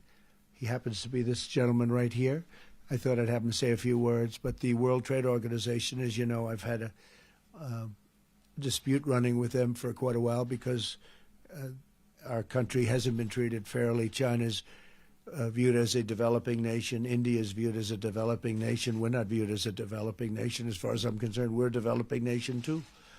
But they got tremendous advantages by the fact that they were considered developing and we weren't. And they shouldn't be. But if they are, we are. And we're talking about a whole new structure for the deal, or we'll have to do something. But the World Trade Organization has been very unfair to the United States for many, many years. And without it, China wouldn't be China. China wouldn't be where they are right now. I mean, China, that was the vehicle that they used. And I give them great credit. And I also don't give the people that were in my position great credit because, frankly, they let that all happen. But the vehicle was the World Trade Organization. And Roberto and I have a tremendous relationship, and we're going to do something that I think will be very dramatic. He'll be coming with a lot of his representatives to Washington sometime, maybe next week or the week after, and we'll start working on it. So I'd like to introduce just for briefly Roberto and say a few words on behalf of the WTO, and Then I'm going to introduce Larry Kudlow to say exactly where we are in terms of our economy. Some of you know, but we've had some tremendous numbers just over the very recent past. So please, Roberto. Well, thank you, Mr. President, and I think it's fair to say that we have been saying for quite some time that if the multilateral system, if the WTO is to deliver it and perform its role in today's global economy, it has to be updated. It has to be changed. It has to be reformed. This is an agenda that is squarely before members. I don't think anybody in Geneva misses the point. I think they understand that the system has not been functioning properly in many areas. That's something that we're trying to address. I'm very happy that in the conversation today with President Trump, he agreed that this is something that needs to happen. The WTO has to change. We are committed to effect those changes, and this is something that we're serious about. And I am going to be, together with President Trump, as soon as possible, discussing what needs to change, what needs to be effected in the WTO, and we're committed to doing that. And of course, I will be talking to all the other WTO members, making sure that they all understand that this is serious. This is a path that we all have to be on together if we want to make the WTO relevant and performing to today's requirements, frankly. So thank you very much, Mr. President. It's an honor to be with you and with everybody else. Thank you. Thank you very much. Great. Thank you. Larry, please. Larry. Thank you, sir. So I think we're coming into the new year with a lot of positive momentum in the economy. And again, I want to repeat what President's speech yesterday. These are transformational free enterprise policies, lower tax rates, across the board deregulation, energy independence, and breaking down trade barriers for better deals for exporting. Just recently, we've seen all the confidence surveys are strong. Consumer confidence, business confidence, small business confidence. The huge stock market rally, which continues, is, I believe, a sign of business and consumer confidence and predicting an even stronger economy in 2020. Also, lately, housing markets are very strong. We've seen some huge numbers in new housing starts and existing and new home sales. That's a great omen. It's a leading indicator. And even with softness in manufacturing last year, we're seeing now the IHS market surveys for PMI manufacturing up 4 straight months for the U.S., and I think that's a terrific sign of a comeback. I think the President's trade deals have inspired a lot of confidence among large and small businesses, and I think it's going to add at least a half a point to GDP this year. I think we're going to be moving into the 3% zone. We still have to cope with the slowdown in Boeing. We'll see how that plays out. But I think USMCA and the China deals are going to add a lot to growth this year and the years ahead. And the great part about this to me, I've been around for a while, is when you look inside, look under the hood, in this growth spurt with 3.5% unemployment and virtually no inflation, which itself is a remarkable development, it is the American middle class, it is the American blue-collar middle class. They have the fastest wage growth, and in fact, the lower wage folks are getting the fastest wage increases, exceeding significantly from what their managers are making. And I would add also, as the President has indicated, in this stock market rally, I know it's commonplace to say it only helps a few rich people. That is just not true. Over half the households in this country own shares through 401ks and IRAs and brokerage accounts and so forth. You look at the numbers, and the CEA just published a great slide book on this. The bottom 50% has had a 47% increase in their net wealth, consumer net wealth, between home prices and share prices, and that is a booster rocket to this economy. It not only gives them confidence, it gives them some serious spending power, and consumer spending numbers bear it out. So ours is an optimistic message, and I think the President really carried the day in his speech yesterday. Thank you, sir. Thank you very much, Larry. I mean, when you think that soon, it'll start pretty soon. It's already started to a certain extent. I asked them to do it. China is going to be purchasing more than $250 billion worth of goods from our country. That's massive. Those are numbers that nobody's ever heard of before. And that number can grow. It can grow. With time, it's going to grow substantially, I predict. And then you have the USMCA, Mexico, Canada, and that's massive numbers we're talking about there. And we made a deal with Japan, $40 billion. And we made a deal with South Korea. That's a tremendous deal also. That was a horrible deal. We turned it into a really good deal. So it was really something. While we were in Davos, most of you know this, we met with the world leaders, various world leaders, including the president of the European Commission, who we're going to start negotiating a trade deal with, because the European Commission was, frankly, in many ways tougher than China. I say that respectfully, but that's the way it is. They've taken advantage for a long time, and so we're going to have a deal. I suspect we're going to be able to make a deal. Otherwise, we'll have to do something else. And I think they're going to make a deal. They haven't wanted to negotiate with past presidents, but they're going to negotiate with me. The president of the Swiss Confederation, who's been very nice and terrific. The president of Kurdistan, we had a tremendous meeting, along with President Saleh of Iraq, Prime Minister Khan of Pakistan, and President Ghani of Afghanistan. In addition, we met with many of the business leaders, both at breakfast today and lunch yesterday and dinner yesterday. Many of you were at those meetings, at least for a little while. And tremendous numbers of jobs will be coming into the United States. A lot of these leaders, these are the biggest business leaders in the world. And this morning was very inspirational. I mean, these companies are really going to expand. And it was a request of mine, but what we did, we've been very good to them. They're all doing very well. And we have companies from Europe, companies from Asia now coming to the United States. That's where the action is, as one of them said. That's where the action is. So it's really been great. And now we'll be leaving and going back to Washington. Okay? Yes. Mr. President, I'm so sorry. Go ahead. All right, Mr. President, do you want to hear from witnesses in the impeachment trial? Your team has been a little inconsistent on this. Well, I'll tell you the way I look at it. It's a total hoax. It's a disgrace. They talked about their tremendous case, and it's all done, their tremendous case. They had no case. It's all a hoax. It's a con job, like Schiff. He's a corrupt politician. Now, I'll leave that to the Senate. The Senate's going to have to answer that. I have great respect for the Senate as a body and many of the individuals. I have great respect. So I'll leave that to the Senate. But this is the greatest witch hunt. This started from the day I came down with the future First Lady. The day we came down the escalator, this started. And I watched they've been driven crazy. You know what's driven them crazy? All of these record numbers on unemployment, African American, Asian American. You take a look, Hispanic American is numbers that nobody's even believing. They're looking at all of this. They're looking at this tremendous success, the likes of which they've never seen before in this country. They've never seen anything like this. And it's driven the Democrats crazy. As Congressman Green said, Al Green, he's a beauty.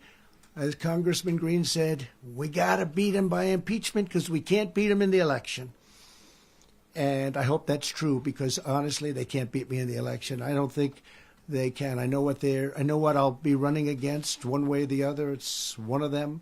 And I think we're going to do very well. But I think we're going to do well because nobody's done in the first 3 years, less than 3 years, because a lot of these numbers were taken from 2 months ago. They ended 2 months ago.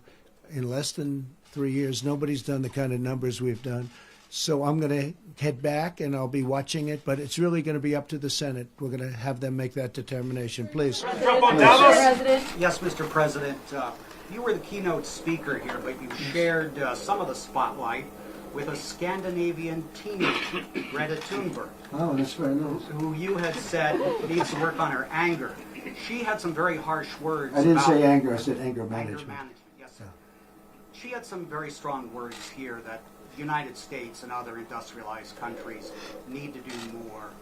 Do you still feel that you're doing enough? You talk about clean how air. old is she? She's 17 now. Oh, Yes. that's good. But What is your response to her? She beat me out on Time Magazine.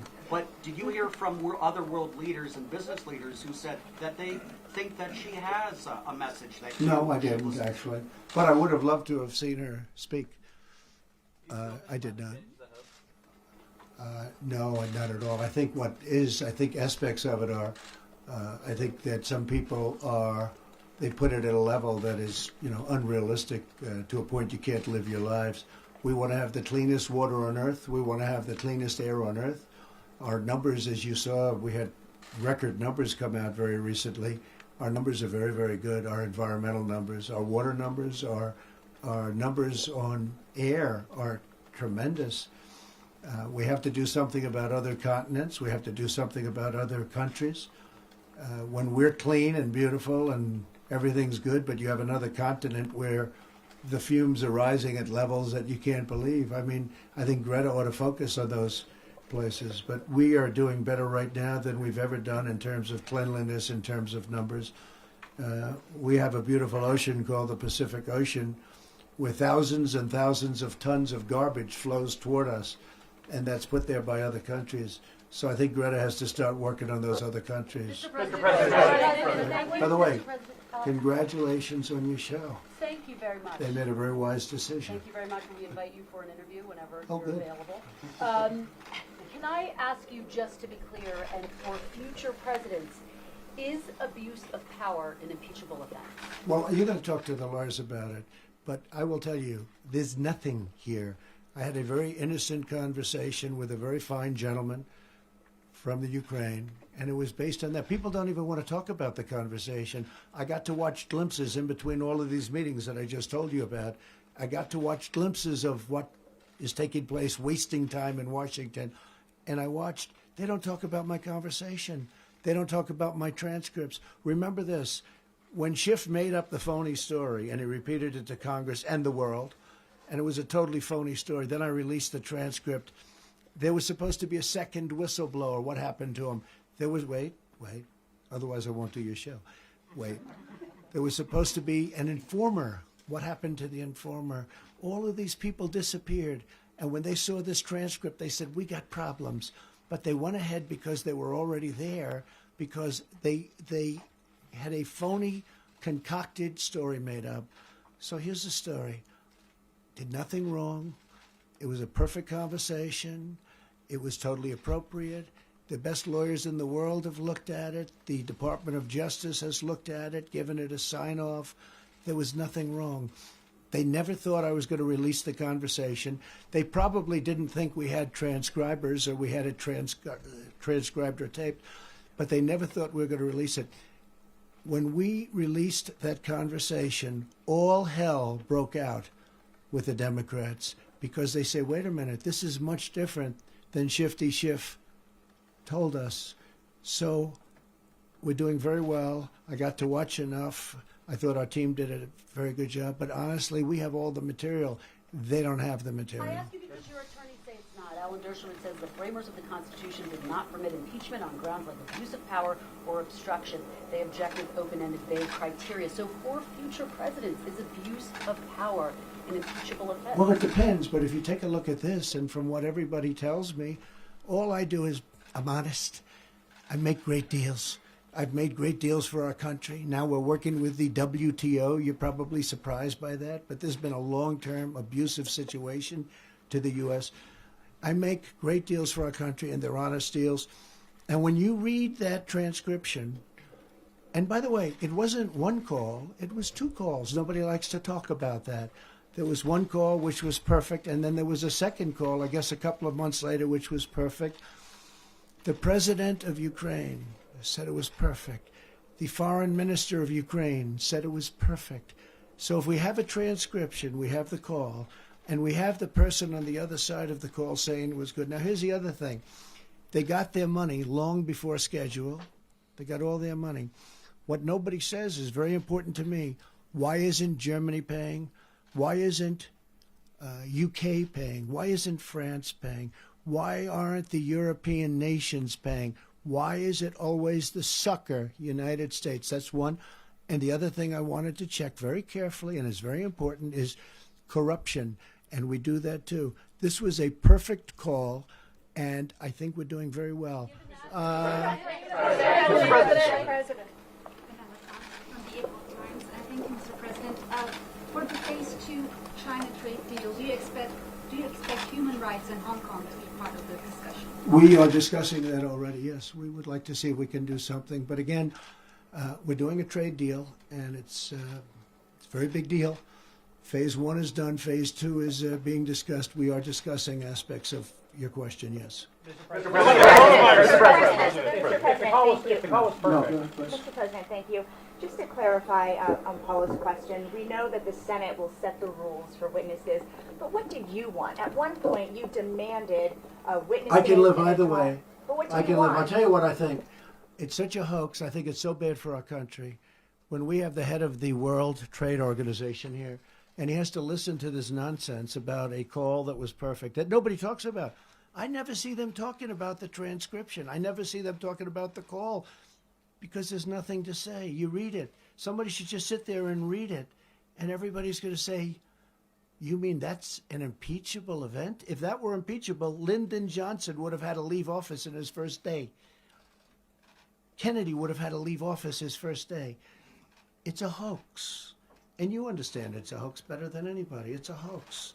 And that's the way it is. Yeah, go ahead. Mr.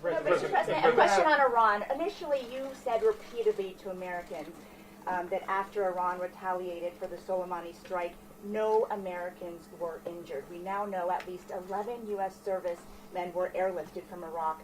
Can you explain the discrepancy? No, I heard that they had headaches and a couple of other things, but I would say, and I can report, it is not very serious. So you don't consider potential traumatic brain injury serious? They told me about it numerous days later. You'd have to ask Department of Defense. No, I don't consider them very serious injuries relative to other injuries that I've seen. I've seen what Iran has done with their roadside bombs to our troops. I've seen people with no legs and with no arms.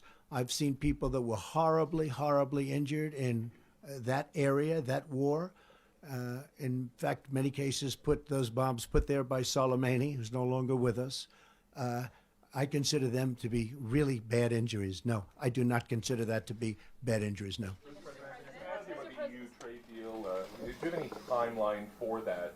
And if you don't hit that timeline, if there is one, are you automatically going to go to I have a tariffs, or timeline. is there another avenue other than auto Yeah, tariffs? great question, actually. I don't have a timeline, but maybe I do in my own mind. They have to move relatively quickly, but they have to treat us fairly.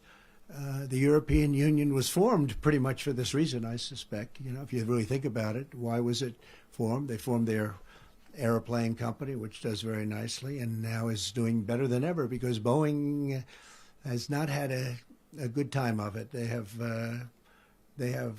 better start recovering fast. I hope they do. They have some good people in there now. They have great people in the company, but they have some good people leading it now. So hopefully that'll be taken care of. But I know I have a date in my mind, and it's a fairly quick date. And if we're unable to make a deal, then we'll do even better. We'll do even better. But they haven't treated us right. Look, the United States has been losing $150 billion and more for many years. $150 billion. More. I mean, really more than that with the European Union. They have trade barriers where you can't trade. They have tariffs all over the place. They make it impossible. They are, frankly, more difficult to do business with than China. We have a great relationship with China now. We had some testy moments, very testy, beyond testy. Worse than a lot of people would understand. But we got it done, and I think phase 2 will go nicely also. But with the European Union, and frankly, I'll be honest, I wanted to wait till I finished China before I went to work on, respectfully, Europe. But Europe, you know, is so beautiful. I guess a lot of us come indirectly from Europe. Isn't that nice? But they are actually more difficult to do business with than China. All you have to do is ask Boris. But I think Boris is going to be okay, too. I think he's going to come out great. I think he had a lot of guts. He's done a terrific job. I think he's in a good position, which they would have never been able to do before Boris. I have a date. I have a very specific date in my mind. Before or after the election? Your election? Before. I think we'll have a deal before. With the EU? Yeah, I think so. They have to do that. I mean, I don't want to, look, I'm not saying it from strength or from weakness. I'm just saying they have to do it. They wanted to make a deal, our nation, our country, wanted to make a deal under President Obama. The EU refused to talk to them. And then they said, no, we like it the way it is. Of course they like it the way it is. They're making 150 billion plus, right? And as you know, President Bush was desperate to make a deal. They wouldn't even talk to him. Me, they're talking to. And we'll have a deal. If we don't have a deal, we'll do even better. Yes, President, is it true that you're considering extending the travel ban, and if so, to which countries? So we have a travel ban. It's a very powerful ban. And a lot of, I heard a reporter recently say, he lost the ban in court. They didn't say that we won it in the Supreme Court. I'd say that's a little deceptive, John, wouldn't you? He said he lost the travel ban. I didn't lose the travel ban. The travel ban was lost in the lower courts and won in the Supreme Court 2 years ago. No, we're adding a couple of countries to it. We have to be safe. Our country has to be safe. You see what's going on in the world. Our country has to be safe. So we have a very strong travel ban, and we'll be adding a few countries to it. Could you give us a hint about the region or the country? Well, it's going to be announced very shortly. Okay? Mr. President. John. Mr. President. Yeah, John. Thank you, Mr. President. In regards to the proceedings going on in the Senate, would you like to see this over quickly? Would you like to see a thorough examination of the facts?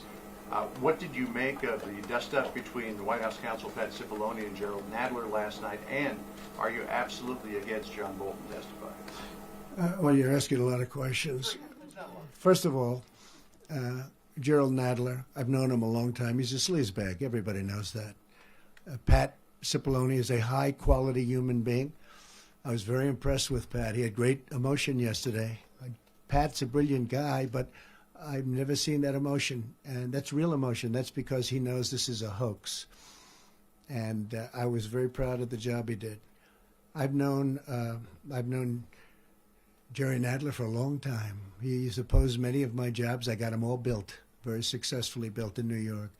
But so we have yet another fight. Isn't it amazing? Isn't it surprising? Isn't it amazing? But if you look at other aspects or other parts of your question, I think that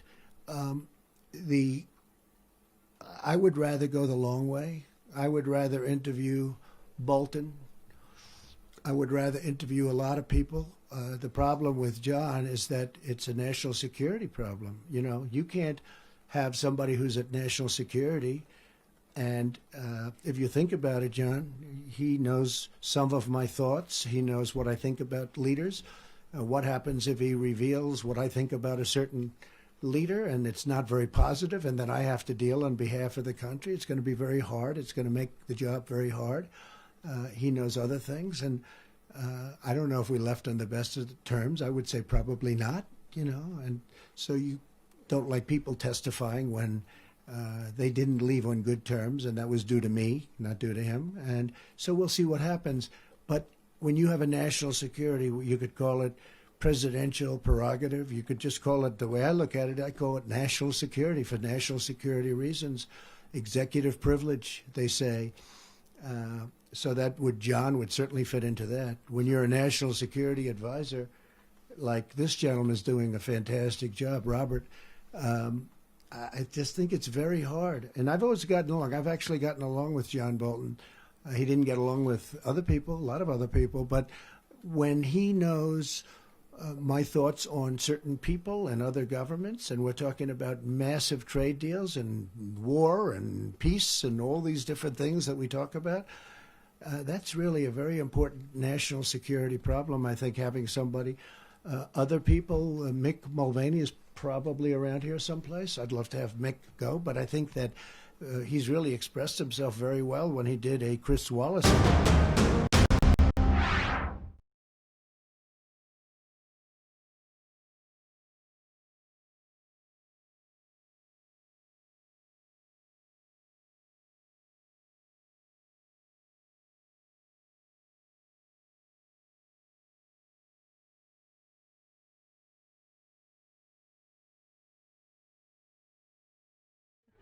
All right, guys, we do have an engineer on set who is helping us update a few things. That's why we were testing out that news alert button.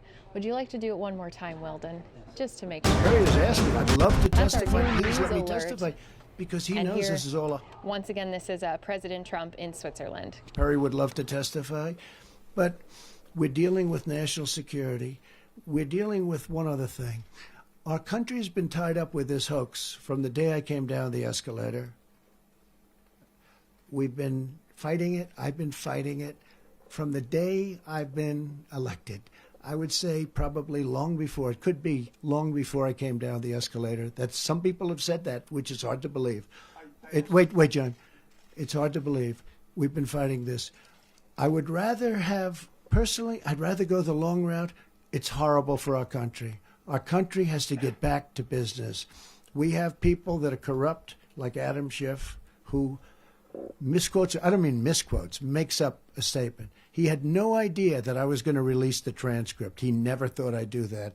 And for that, I thank the president of Ukraine, because we got their approval. He had no idea I was going to do that. But these are corrupt people, some of them. And some of them are just playing the political game.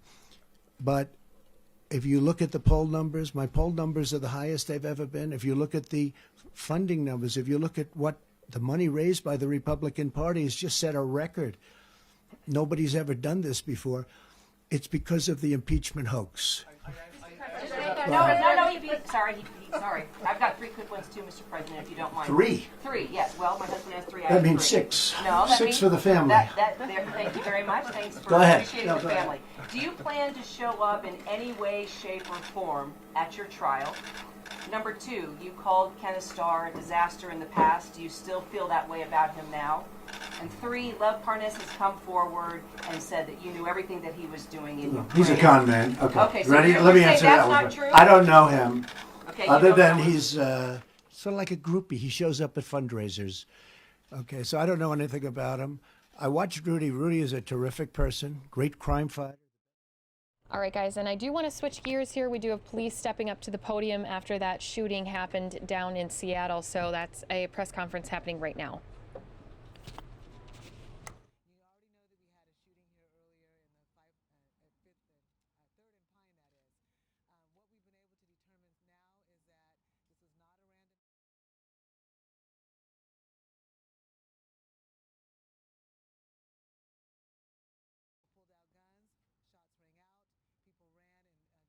Directions, and as you know, we had multiple people that were injured. Officers were here quickly. We've been doing emphasis in the area for quite some time now. We were able to quickly arrive to provide life-saving measures to those that we found and located at the scene. Since that time, we've had our homicide unit out here, our crime scene investigations, and our gang unit. So we've locked everything down. Right now, we're in the process of collecting any additional information that we can. Based on the forensic information that we've got so far, as well as video, we were able to determine that multiple people involved as shooters, and we're trying to ferret out exactly other details that we can get at this point. So right now, if you have any information, if anybody saw anything, if anybody was here and they fled the scene, we do have a tip line, 206-233-5000. Again, we've locked it down. We're going to continue to pull up evidence, and we'll have this cleared before the early morning commute. I'm going to turn it over to Harold Scoggins to give you an update on that he might have, and then I'll stand by for a few questions. So just to give you a brief update, as I reported earlier, we transported 5 patients to Harborview. What we know is Harborview has reported receiving a total of 7 patients. So that means 2 additional patients have shown up. To give you an update, one of the patients we transported, which is approximately a 50-year-old female, she is in critical condition and she was in surgery earlier, and we do not have an update. And the 9-year-old boy that we reported that got shot also is in very serious condition. All the other patients are in stable condition. So that's the brief update on the patients. So there's 8 shooting victims, then 7, and then the 1 person who was killed, Chief? Well, Harborview is reporting that they received 7. We transported 5, so that's the piece we're trying to put together if 2 self-transported or got there by some other means. But you're saying 7 does not include the person that is deceased? That does not include the DOA that's still here at the scene. Thank you. Is there an active search going on, and are the suspects known to police? Well, that's all information we're trying to ferret out right now. We're looking at video, doing all the forensic review that we can. If we have video available, we'll get that out immediately and enlist the media and the public to help us locate the suspects. Chief, you said multiple shooters. Is there 2 or 3? How many? You know, again, that's all detail that's kind of murky at this point. We do know from the video there were several people outside, shots rang out, a lot of people running in a lot of directions. So we're trying to figure out exactly how many people involved. We want to make sure we give you the accurate number. So when we have that, we'll provide it to you. Chief, is there a connection between the shooting here by the McDonald's and the shooting earlier at 3rd and Lantern? At this point, we have nothing to connect the two, but clearly we're going to investigate all aspects on each of these shootings. What is your response knowing that there have been 2 shootings in just a matter of hours, a couple of blocks away? Well, what I can tell you is that we have had a number of officers deployed in this area, as you know, for some time on emphasis patrols. You know, we were working in operation in one area, and that ended up with the suspect, being shot by officers. In this area, this is a completely other event where there was a disruption and some sort of dispute, and shots rang out. Chief, with the shooting victims, the number of shooting victims. So the number of shooting victims here, all of the people that have been transported, were any of them involved and also shooters? Everything is possible at this point, so I can't give you a definitive answer. I don't want to speculate. And then one follow-up to that, you talked about what may have motivated this a little bit. I mean, do you have any indication that there's a greater danger to the public tonight? I don't see any future danger to the public. We've locked down the scene. There's no active shooting going on at this point. We have, as you can see, dozens of officers in this area, so everything is safe for the night. Chief, this is such a central area. Did this person get away on foot, or was there a car? Did they go into the Sound Transit Tunnel? I can tell you multiple people fled from the scene, and